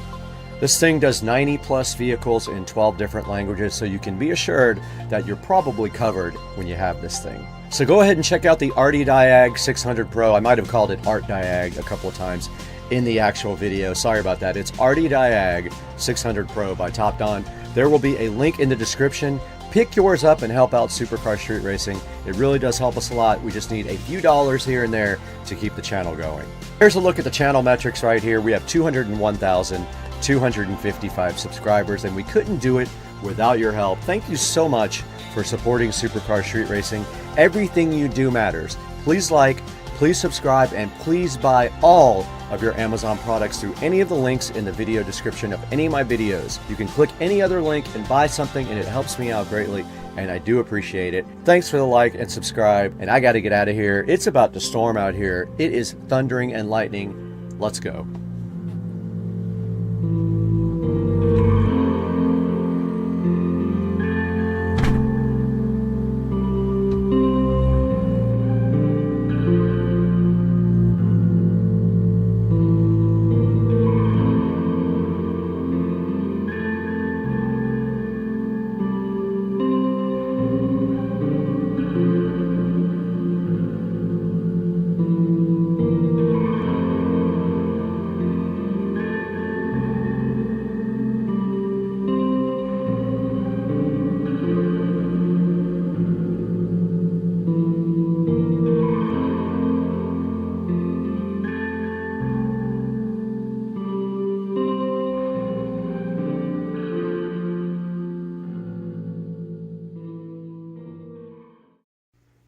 My dad made me this plasma cut guitar on his plasma table, and when I got back with it, I decided to try some modifications to it to see what they would look like. So the first thing I did was I acid washed it with muriatic acid. It had a nice copper tone to it, and then I accidentally messed it up by washing it with water. So I did, it does still have some acid wash on it. The look, kind of a patina look, but I also sprayed metallic copper paint and metallic silver hammered paint on it. Then I cut the holes around the edges just with a regular drill. Cut 2 holes to hang it with. Then the strings are made out of Romex ground wire. They were kind of hard to do, but if I get my dad to cut it again, I'd probably just put holes down here, and these slots could go away, and then the wires could go directly to the holes. And here's the backlit LED strip. So this is a LED strip that I ordered on geek.com. This is the remote for it. It has a bunch of different patterns. You can slow down and speed up the rate of the fading, and it's basically just stuck to the back with the adhesive backing that it comes with, and then also hot glue, which is very difficult to stick to metal. So here's what it looks like with I also have an LED strip down there, but that's what it looks like with no other lights on in the room. And here, I'm going to go ahead and see if I can slow that down.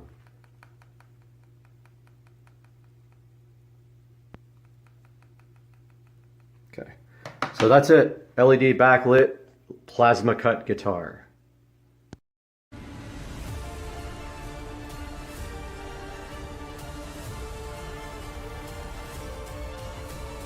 Waiting for me on TV up here. Come on now. Tell me we're live. Are we live? It says we're live.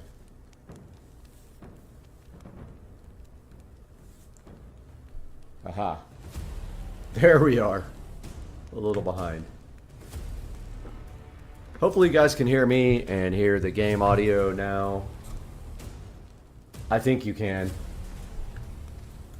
Alright, so we got everything on high settings. Let's play some UEBS2 sandbox. And let's start with the modern combats, soldiers against some evilness. Let's do the puppet terrorist because I've never done it. Let's do 1,000, 1,000. How come I don't see them on the battlefield? Oh, there they are. Let's put this guy here and this guy here. Give this a shot, see what happens. Play some UEBS2. What do you think?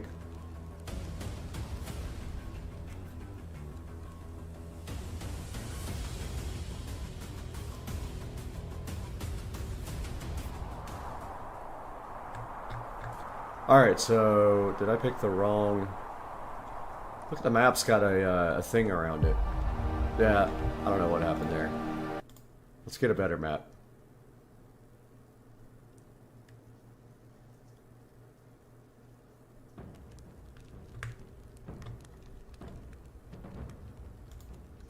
Let's do...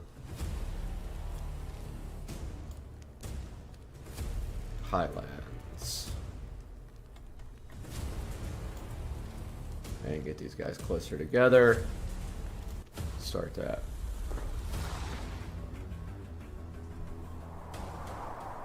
Alright, so here we are in the Highlands. We've got our ghosts and our modern soldiers here. There's 1,000 there. Kind of curious to see. I've never seen the ghost before. This is kind of new. Let's see what happens.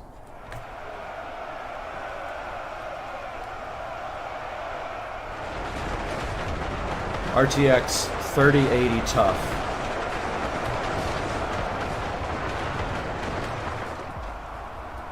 Wow. So that was an absolute slaughter. I was actually looking for the volume control. But these puppet terrorists won. Turn down the volume of the game a little bit. Alright, so obviously the puppet terrorists are kind of awesome. So let's I mean, we need to up our game a bit with the soldiers. They just they couldn't handle it. Let's go 5,000.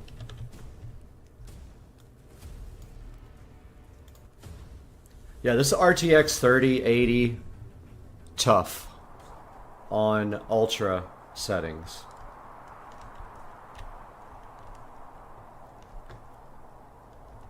So there's our soldiers.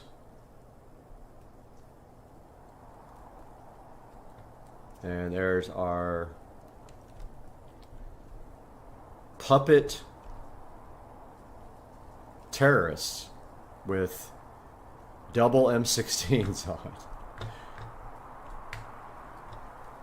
They seem like they're pretty bad. Let's see what's up.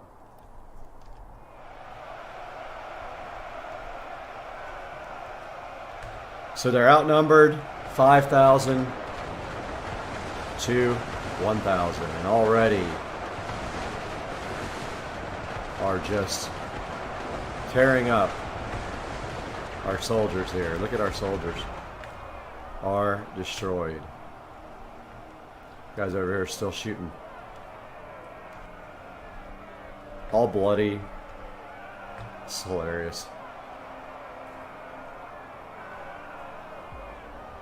I love this.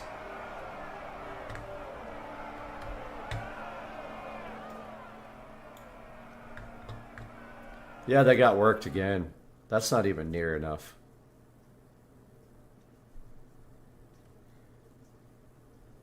Let's try a little bit more soldier action. Let's do 20,000. We haven't even started to get the puppet terrorists a challenge yet. So there's our soldiers. And here's our puppet terrorists.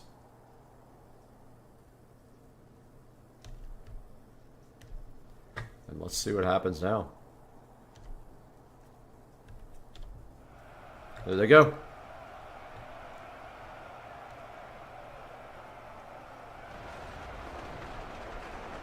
All right, so we got some kills racking up already.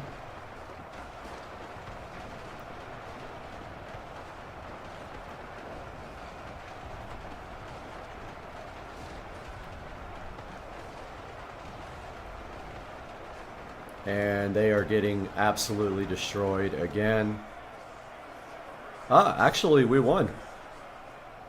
Ah, modern soldiers beat the terrorists. Okay. So it took 15,000 soldiers to beat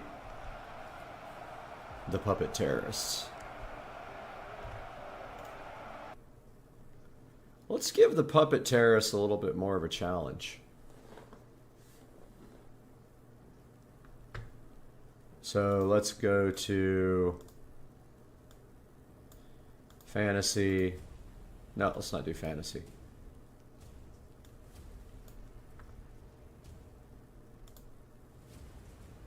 Let's give them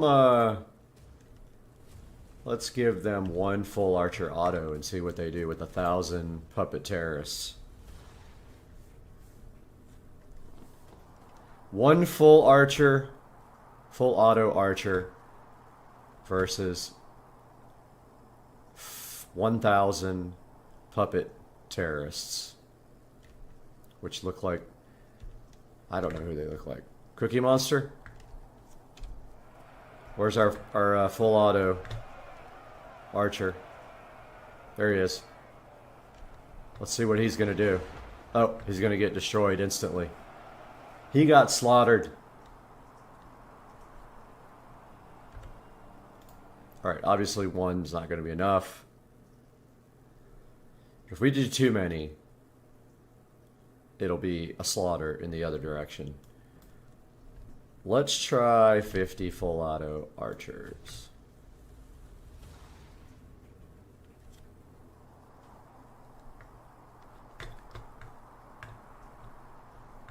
And here we go. There's our archers. Watch this.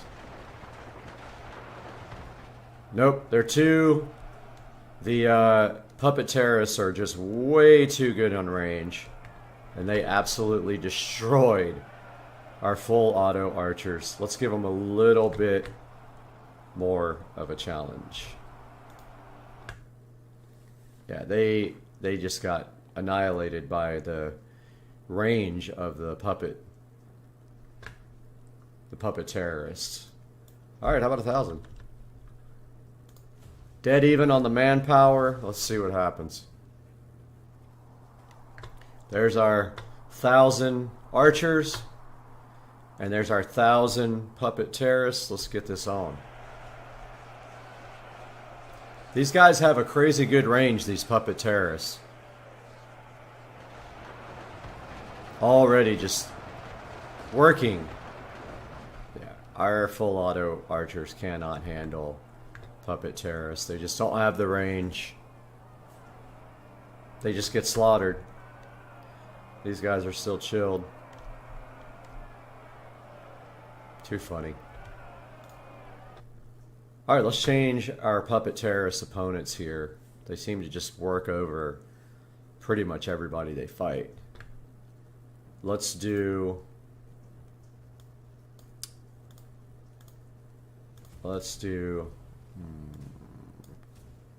custom. Let's do like 10 Shermans and see what they do. Full auto Shermans, not the regular ones. I have a feeling this will turn the tides here. Let's see. There's our Shermans. And there is our... Oh yeah, that's what's up.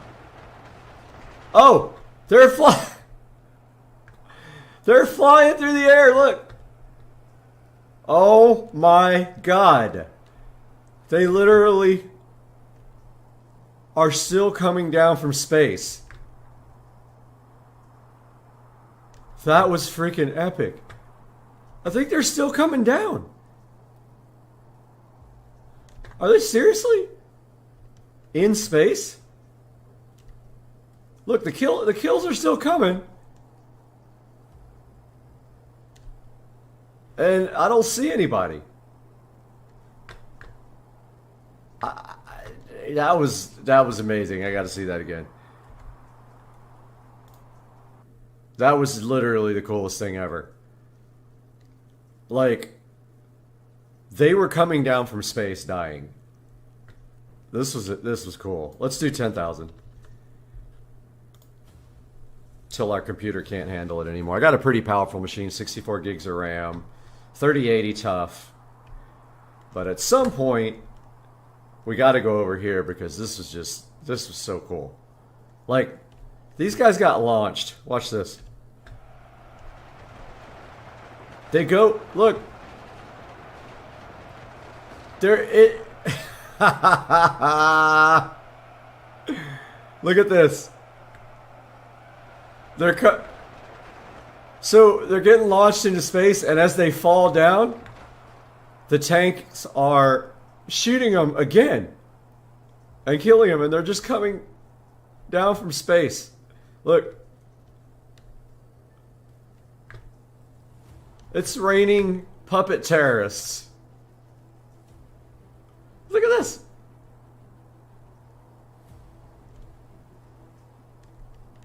Absolutely funny. Oh my god. They're still coming down from space. Tanks are over there chilling. They don't have to... They're shooting at what? Look, there's people coming from space.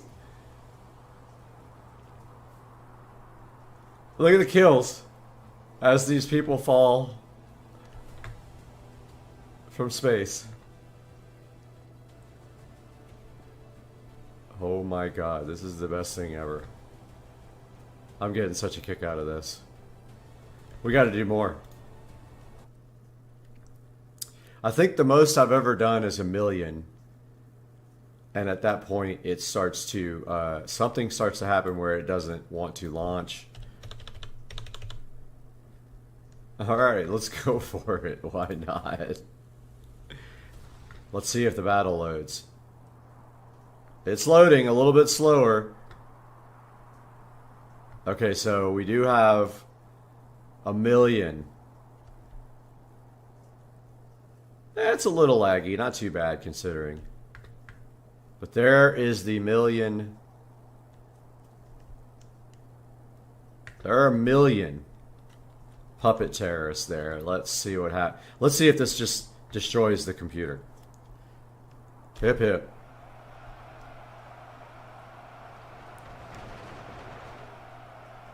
Okay, look at the launch into space.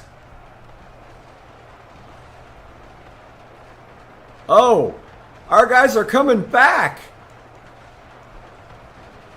Our guys are coming back, but they are getting ragdolled into the atmosphere right now. Look at this. There's our Shermans. We're down to 4 Shermans. Look at the death toll. 310,000 puppet terrorists are gone. We have 1 Sherman. And he is fighting it out with 700,000 and just putting them into the absolute atmosphere. The full auto Sherman doing his best, but getting just absolutely pummeled by 600,000 puppet terrorists now.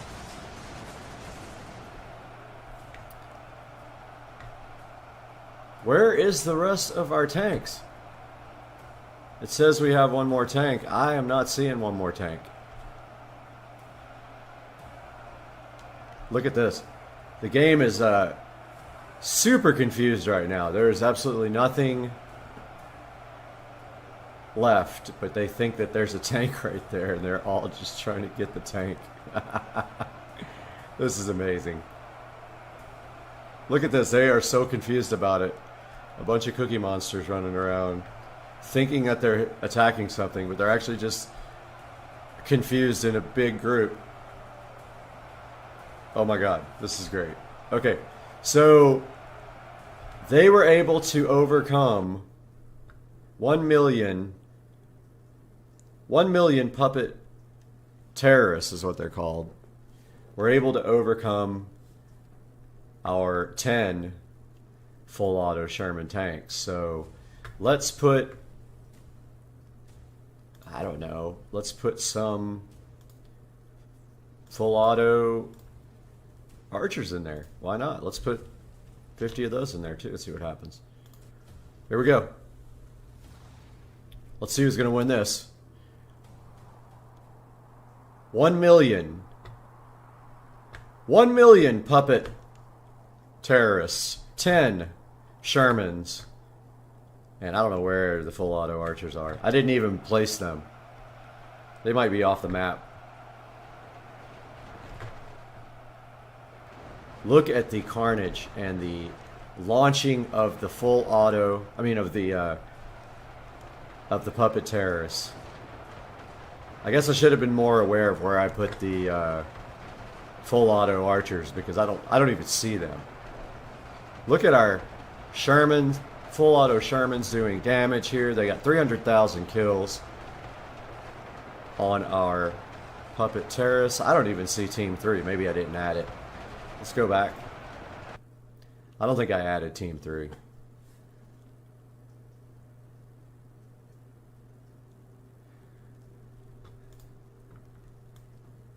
Alright, so where is...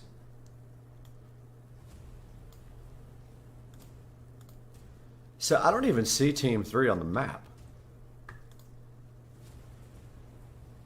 Alright, well let's give the tanks a little bit more of a go. Let's give them 100. And let's... Okay, yeah, so it just split them into the same team. I see now. Alright, I got it. Alright, so let's add to Team 1. Team 1 can have some full auto archers. Let's give Team 1 50 Sherman tanks. Full auto Shermans. Let's give Team 1 100 full auto archers and see if they can make this battle a little more even. Here we go, guys. This is awesome. I'm hyped. Beyond hype. Alright, here's our team.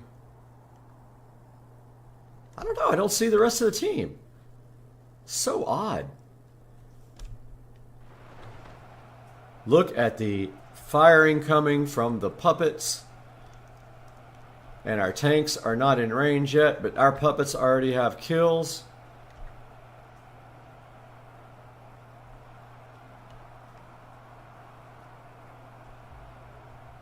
There we go. So here comes the full auto Shermans on the puppets.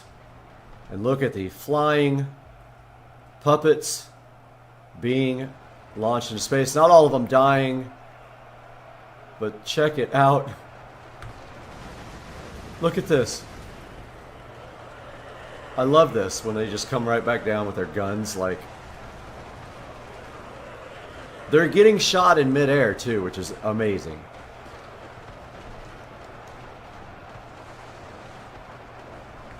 See how our Shermans are doing. Look at that guy fly right into the middle of the action and then get rolled over. We got puppet terrorists rolling right into the action here. And they are getting absolutely killed here. The puppet terrorists are up to minus 500k, and the Sherman, full auto Shermans, are ripping them into atmosphere. Look at them flying everywhere.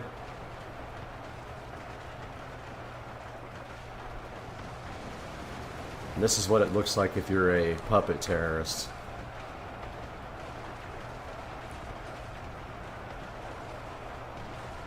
Not looking good for you on your puppet mission here, is it? This is what happens. They just get... I think they're making noises too, like, our tanks don't care. Look at that guy flying way back there.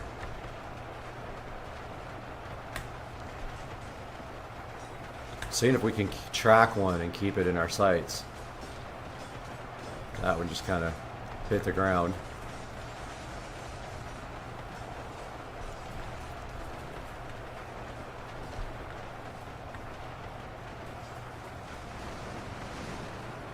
They are just slowly getting cut down. Let's go back and see if I can figure out how to add the other two teams, because we might need to help the puppet terrorists now.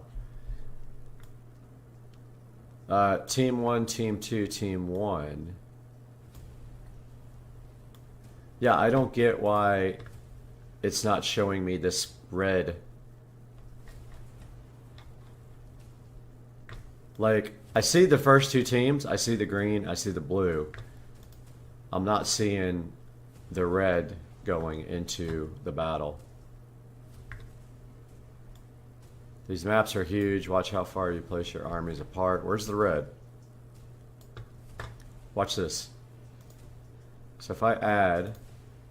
Ah, there's red. Okay, let's shrink that to Team 1. Give him full auto archers. And give him, I don't know, 500. Oh, there it is. It's just tiny. I was like, where is it? I can see why now. Okay, so this guy needs to actually go to Team 1, so let's put him back here. Give him some cover.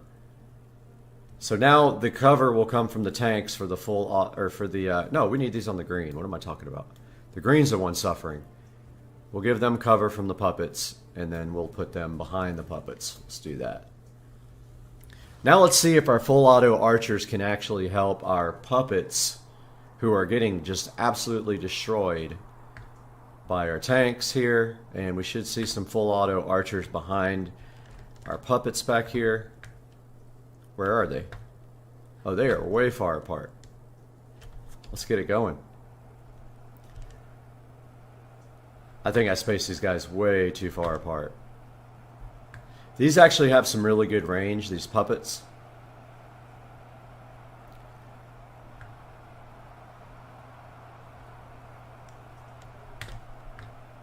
Yeah, let's get those closer together. I spaced those too far apart. Sorry, guys.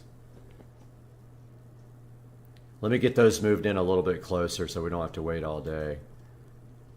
That's more like it. Start battle, brother.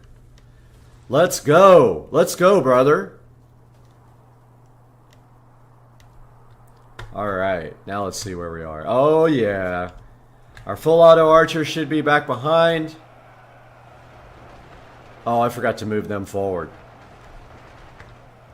Look at the carnage.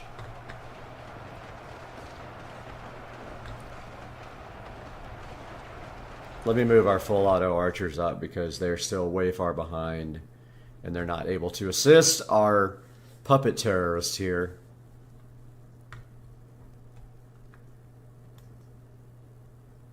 Okay, yeah, they're pretty close.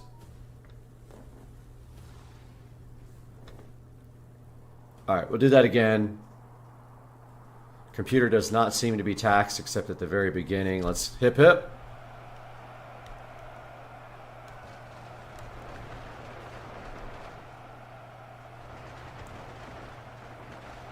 We don't even have our full auto archers in range yet, and already the tanks have 230,000 kills, and we have a rain of puppets.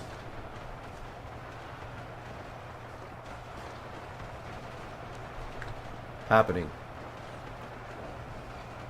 From the sky, we see puppets. Likely our full auto archers are gone. Our puppets are not giving up, although they are getting absolutely destroyed, and this is just not enough for the puppets to overcome the flight of the navigator. Alright, time for another option on the other side rather than tanks. So let's change this guy. Let's give him some heroes. Let's give him a few Nikola Teslas.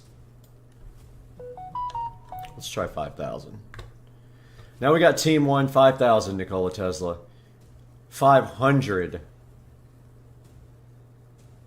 full auto archers going to battle here.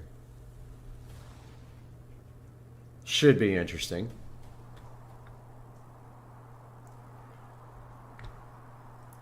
There is our Nikola Teslas. There is our full auto archers. And on the other side, we have the daunting 1 million. There's already kills before it even starts, which is hilarious. All right, let's get up here so we can see what's going on. And let's hip hip. Here they come. The puppets have pretty good range, so they will start already. And they are already doing some big damage to Nikola Tesla and our full auto archers. And this is just mass chaos. And boy, I feel bad for Nikola Tesla. They are getting absolutely pummeled here. And that is going to be it for the poor Nikola Tesla and full auto team of war. So let's pump up their volume a little bit here. Okay, so they got nowhere near doing any damage. Let's pump that up to 20,000. It's going to tax the computer for sure. We're on ultra settings. Oh, I forgot to turn the water cooler up to full blast, so we'll do that. That'll help with the throttling temperatures on the GPU. And let's just hip hip. And here comes Nikola Tesla. You're going to see maybe a few of them get through this time.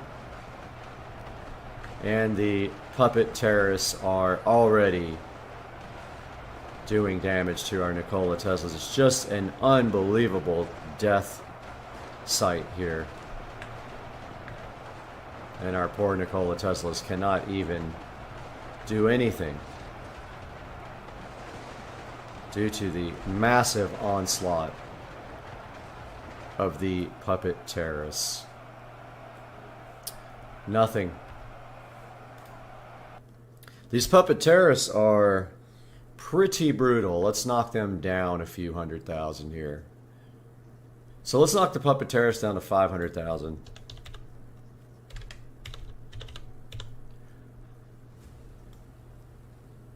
Let's give them a few more full auto archers. Let's make it 10,000. Quite a few less of people on the field.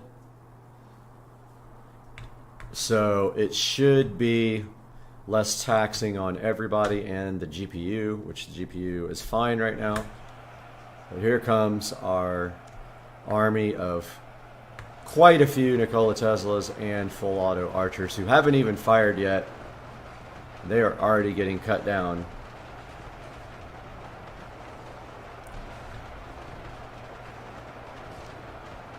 And they just cannot overcome the massive onslaught of these weird looking Cookie Monster guys. And that is it again for the poor Nikola Teslas. And let's knock them down. Let's knock these Cookie Monsters down to 250. Let's say 200,000. And start that battle.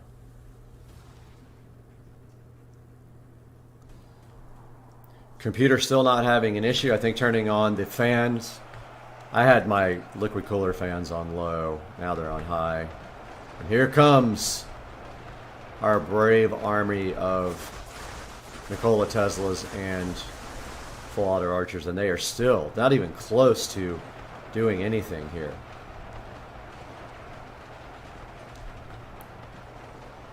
It's going to take a lot more of them or a lot less of the puppets. These puppet terrorists are brutal. Maybe we should switch them out with something different. Let's see what we have to offer here. So we've got standard zombies, we've got ghosts, we got the Juice Man, which I think is Kool-Aid guy. Let's try Kool-Aid guy.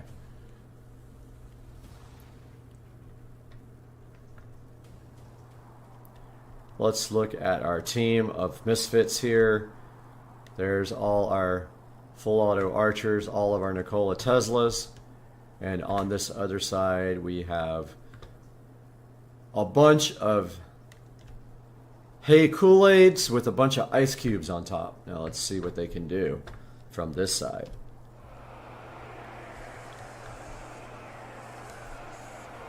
It's just the funniest sight ever to see the hay Kool-Aid guys. And I have a feeling the hay Kool-Aid guys are going to get absolutely trampled here. And now the computer is having issues because of the full auto archers are killing the GPU. This is an RTX 3080 tough, and it is on its knees right now from the full auto archer, and we are not going to be able to play that on those settings. That was just absolutely brutal on the GPU. Guys, I think I was getting 1 frame per second on that. And so yeah, that along with the OBS probably not having enough. Yeah, it crashed UBS 2. Let's do that again, and let's put it on high instead of ultra. And that was just like, that was brutal. It killed everything. We got to knock down our full auto archers to like 100. It just killed everything. Here we go again.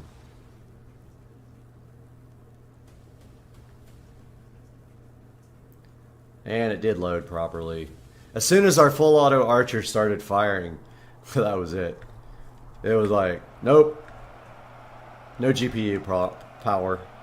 And I've got a fast GPU. We knocked down the quality settings and lowered the amount of full auto archers, and here come Juicemen ready to party.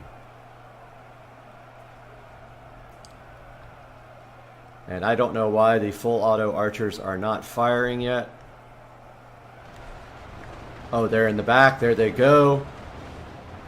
And there goes Nikola Tesla opening up a absolute can on our guys.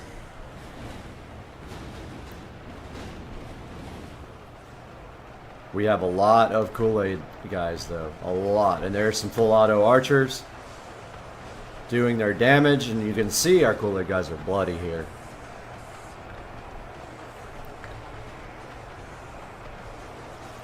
Check out Nikola Tesla with the flash of light. And our Kool-Aid men have 0 kills and are going to the death quickly. So we may need to reverse that role. We now know that the Kool-Aid men are not that powerful. So let's bring the full auto archers over to their team. Full auto archer, go to team 2. And full auto archer, where are you on the field? Right there. Full auto archer back here on the side. Maybe let's put them right there. And start the battle. Give our Juicemen a little bit of a chance here because they are getting absolutely killed. There's our Nikola Teslas, and there's our Juicemen and our full auto archers. Let's roll. And there's our incoming batch of Nikola Teslas with their ray guns. Here comes our Juicemen, which are just kind of waddling along. Ever so weirdly running towards with big muscles. They're saying something.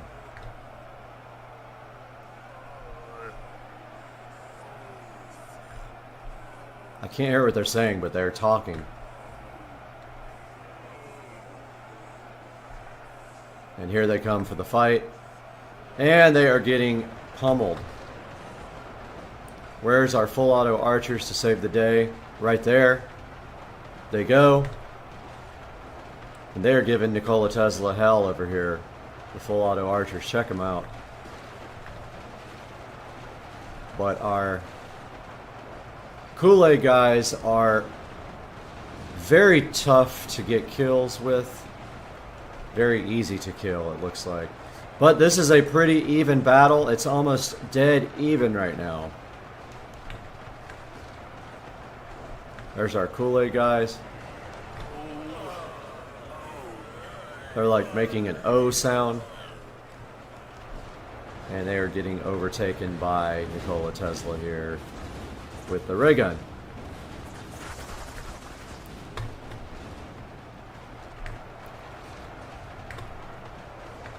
And we still have our full auto archers just lighting up Nikola Tesla from in here.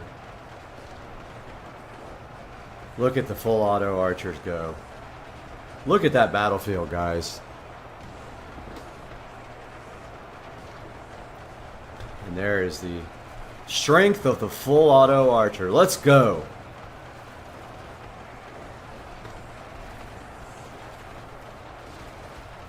Full auto archer with their 1 billion arrows capabilities. Let's follow this out to the battlefield where we have a 40,000 edge for the Kool-Aid guys and the full auto archer. 40,000 edge. Look at the arrows coming in on our Nikola Teslas are slowly getting overcome here.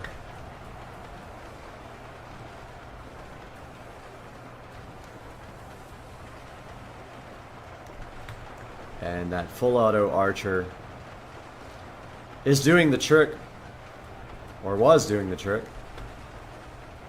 Did they get them all? They might have gotten all our full auto archers.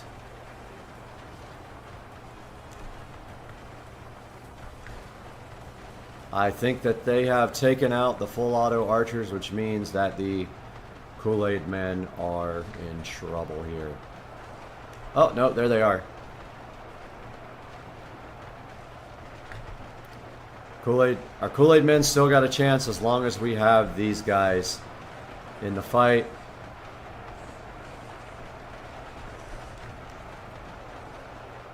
Look at that arrows. Those arrows coming in on Nikola Tesla. Just a epic stream of arrows. But when the Nikola Teslas use their ray gun, it is pretty much a done deal for the Kool-Aid guy, as you can see here. Nikola Tesla's running their way through Kool-Aid men like it is nothing. And that is getting uninteresting, so let's go back to the main menu here.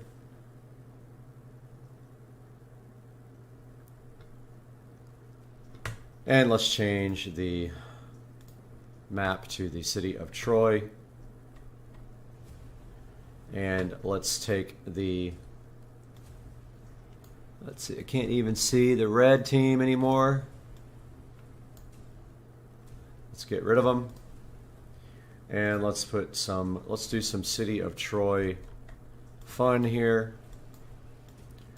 And let's get rid of Nikola Tesla and let's put in Action Man, who we all know is just you know who, which I'm not going to say. And where is Team Blue? Team Blue is here. And so we have 200,000 juice men against 20,000 of the you-know-what Action Man. And let's roll. These are John Wick wannabe clones, not the real John Wick. Oh, is it going to crash? Let's see. Nope. it actually loaded. Okay. And here we go. I see the other guys out there. I see the Jukebox guys. I see John Wick. This is probably going to just be an absolute slaughter by John Wick. These Jukebox guys are going to get killed because John Wick has a gun. And here comes the John Wick army. And here comes the Jukebox army as well. There goes John Wick. They are already killing thousands of juice boxes. Poor Kool-Aid man. Boy, they make the funniest sounds when they die. Yeah, not happening with these guys. They need some help. They need some help.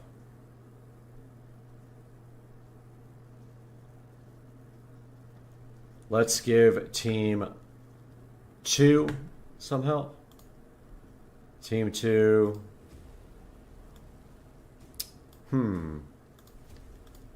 We got only 2 things in fantasy here. Let's go for Modern Combat. Oh, no, not Modern Combat. Let's give them something evil. I love how the Juice Man is evil.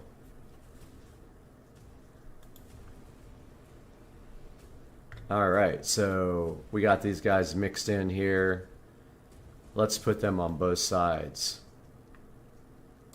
and see what John Wick can do when he's surrounded by evil Kool-Aid Man and evil ghosts on Supercar Street Racing Gaming.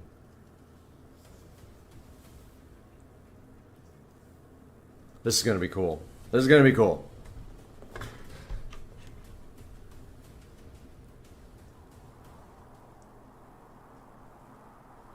It's going to give my GPU a workout.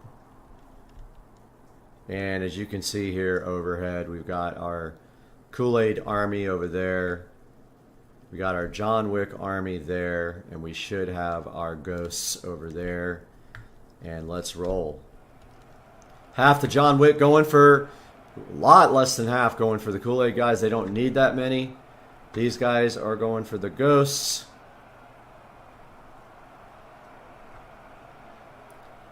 RTX 3080. Not overclocked. It's a 3080 tough, and already the ghosts are starting to get overtaken by John Wick, who is an absolute boss of a Nova, Bossa Nova. And there are our ghosts going back to where they came from as dead people. We have 0 kills from our other army. Ah, the ghosts are now throwing orbs. They're getting close enough to orb. But they are not killing John Wick at all. They're doing 0 damage to John Wick, who is just absorbing all the ghosts. And this is another slaughter. An outright slaughter. We got to give something as a challenge to John Wick, and I think I know what we need. We need some puppet terrorists on Team 2. Purple puppet terrorists will be here. Little bit of John Wick's there, and we are going to tax our GPU quite a bit. Here we go. Let's go. Hand is hurting.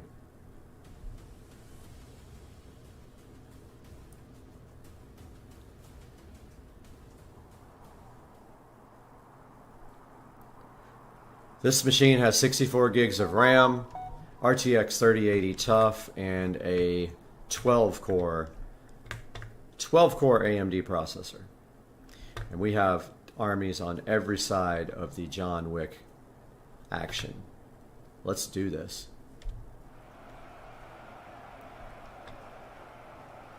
Here we go. We've got John Wick's moving towards the puppet terrorists here, firing already at our puppet terrorists who are very powerful. Our puppet terrorists are going to be firing back here shortly. We already got 20,000 kills. John Wick taking a lot of damage here. And now taking even more damage. And there comes our Kool-Aid men into the battle. Very slowly and very weird looking Kool-Aid men. With very muscular legs and arms and ice on top. Back here to the battle. We've got these John Wicks fighting the puppet terrorists here and winning handily. And then we should have some other battles going on back here somewhere. Yes, we do. We've got our ghosts back here fighting our John Wicks on this part of the battlefield.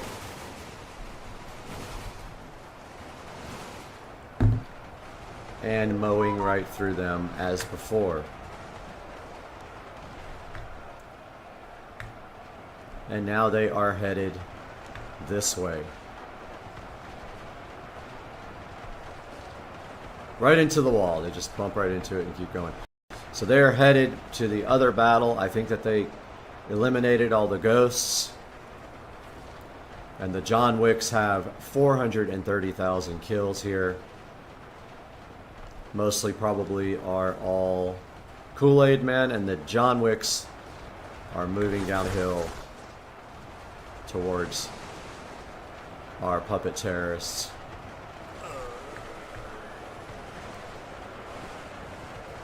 And doing quite a bit of damage. And we still have a whole lot of Jukebox men just trying to make it to the battle. But they are getting mowed down way back here by this little army of John Wick, who are just doing damage. Blood covered, doing damage.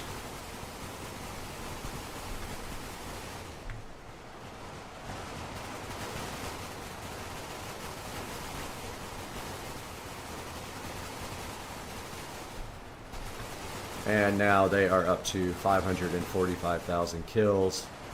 And that is a lopsided battle. They will need less people to be able to be fought with. John Wick is a tough customer here. Let's put some full auto archers on team 2 on this side. And start this battle of GPU destruction.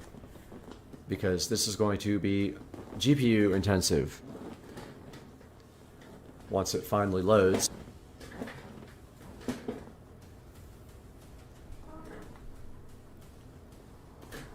Here we go. Look at that thing counting slowly. Alright, this might be pretty brutal. If the full auto archers start firing on screen, we might get some weirdness, but hip hip, let's go. And here comes our surrounding of our guys. Our John Wicks are surrounded, but they already have 1,500 kills, 5,000 kills, 7,000 kills, and they are chewing through the competition here. And I don't know where our full auto archers are. They are not in range yet. These are ghosts getting mowed down by John Wick.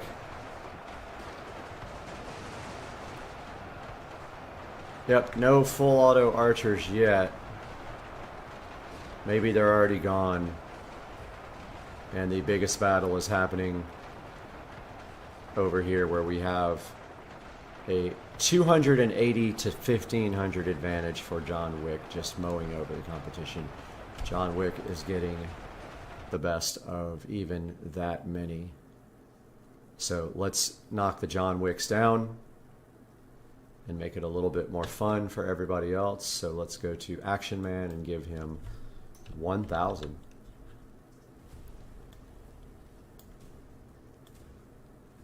And John Wick is green. Let's surround him a little bit more. He's right there in the center.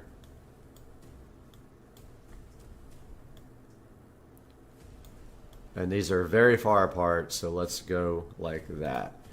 1,000 John Wicks, let's see what they can do.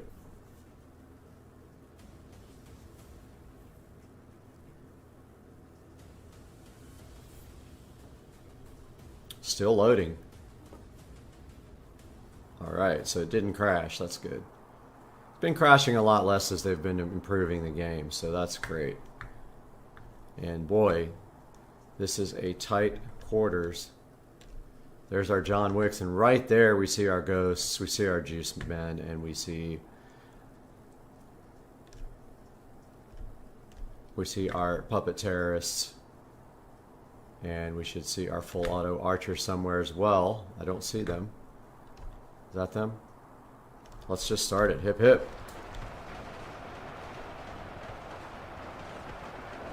Here comes our ghosts. Wow, Juice Man already ran straight over our John Wick. So let's try that again. Give John Wick a little bit more.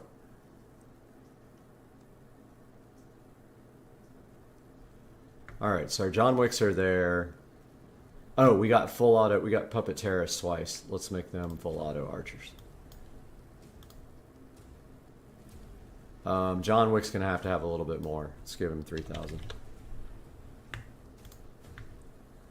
So I was gonna say, yeah, I have SSDs, really fast SSDs, 64 gigs of RAM, 12 core AMD processor, and a RTX 3080 TUF. And it's liquid cooled. The card's not liquid cooled, the CPU is liquid cooled. Alright, so we're already like lagged out just a tiny bit. I'm letting it kind of catch up. Let's go. Hip hip. And look at the carnage of our John Wickness. John Wick with 31,000 kills already. Here comes Juice Man. Here comes, I believe, the full auto archers. Yep, here comes our full auto archers trying to get in range. They are short range.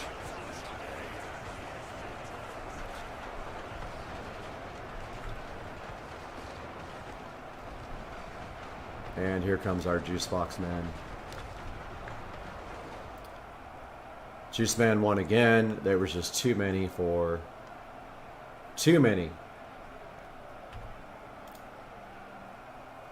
Let's kick that Juicebox Man down quite a bit.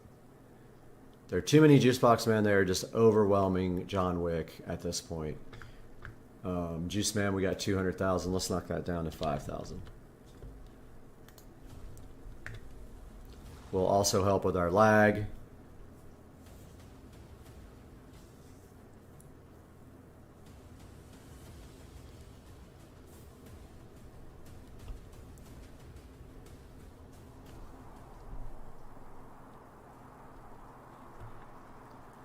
And here we are, and it is still trying to load all the textures, I think.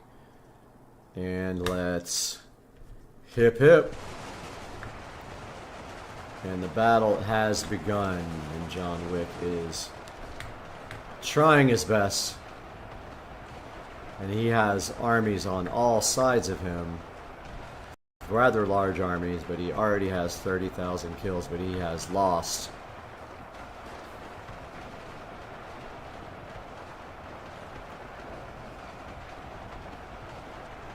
And it is going to be over quickly here. very quickly as John Wick falls to the 4-position army at the top of him. And that is it for that one. And John Wick has lost that battle. So John Wick lost, and he had only 3,000 troops. Let's give him, let's kick this down to 1,000. Let's give him 20. Let's give him 1,000. Quite a bit different. Let's see what happens.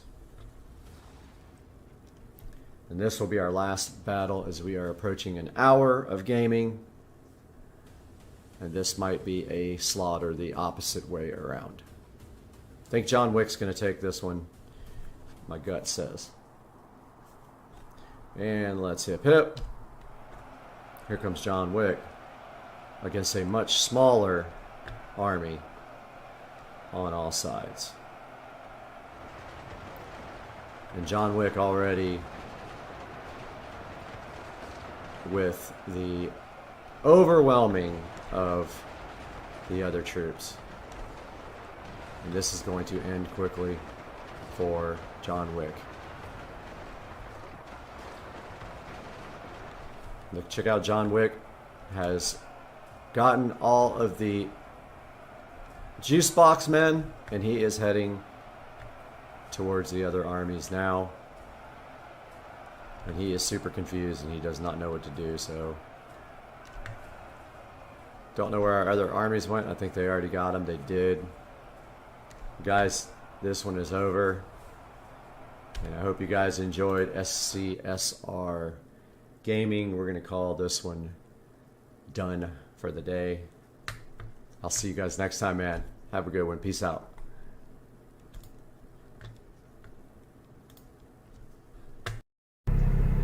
All right, 335i 0 to 60 and more with a tune.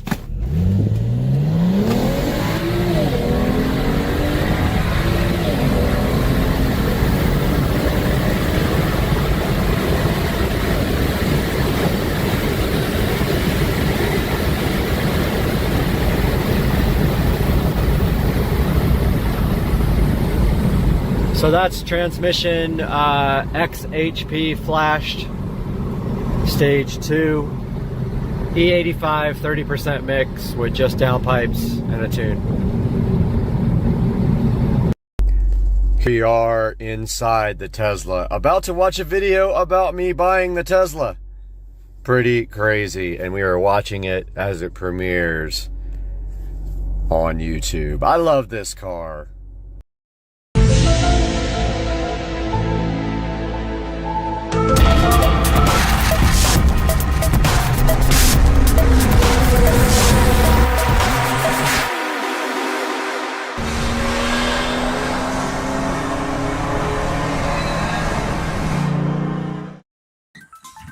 What's up, guys? Welcome back to the channel. Today we are going to be working on my well pump, and we are going to refurbish this pump with this amazing international blue gloss for the pump. We've got brake cleaner to spray the pump down with first to get it all nice and ready to paint, and then I will also paint the pipes and the tank with gloss white here. If I have enough, I have some here as well. And the first step is to prep the whole thing. So we need to put some stuff down on the ground to keep the rocks from getting painted, and we need to tape off some things so we can do this in steps. Let's get that done now. All right, guys, out here at the well pump, and the first thing we are going to do is prep this guy for paint. So we've got the towel down here, and we are going to spray this guy down with brake cleaner first, all of it, then come back and do white on the tank and on the pipes. Then we will mask off or cover the tank and the pipes and do the rest in International Blue. So let's get the brake cleaner. All right, we got our brake cleaner out here and our paint. Stuff should dry pretty quick, but this is just to make sure that the paint sticks, gets all the dirt off. You really want to do it properly. Not saying that this won't work, but you can lightly sand all the metal. This will dry quickly.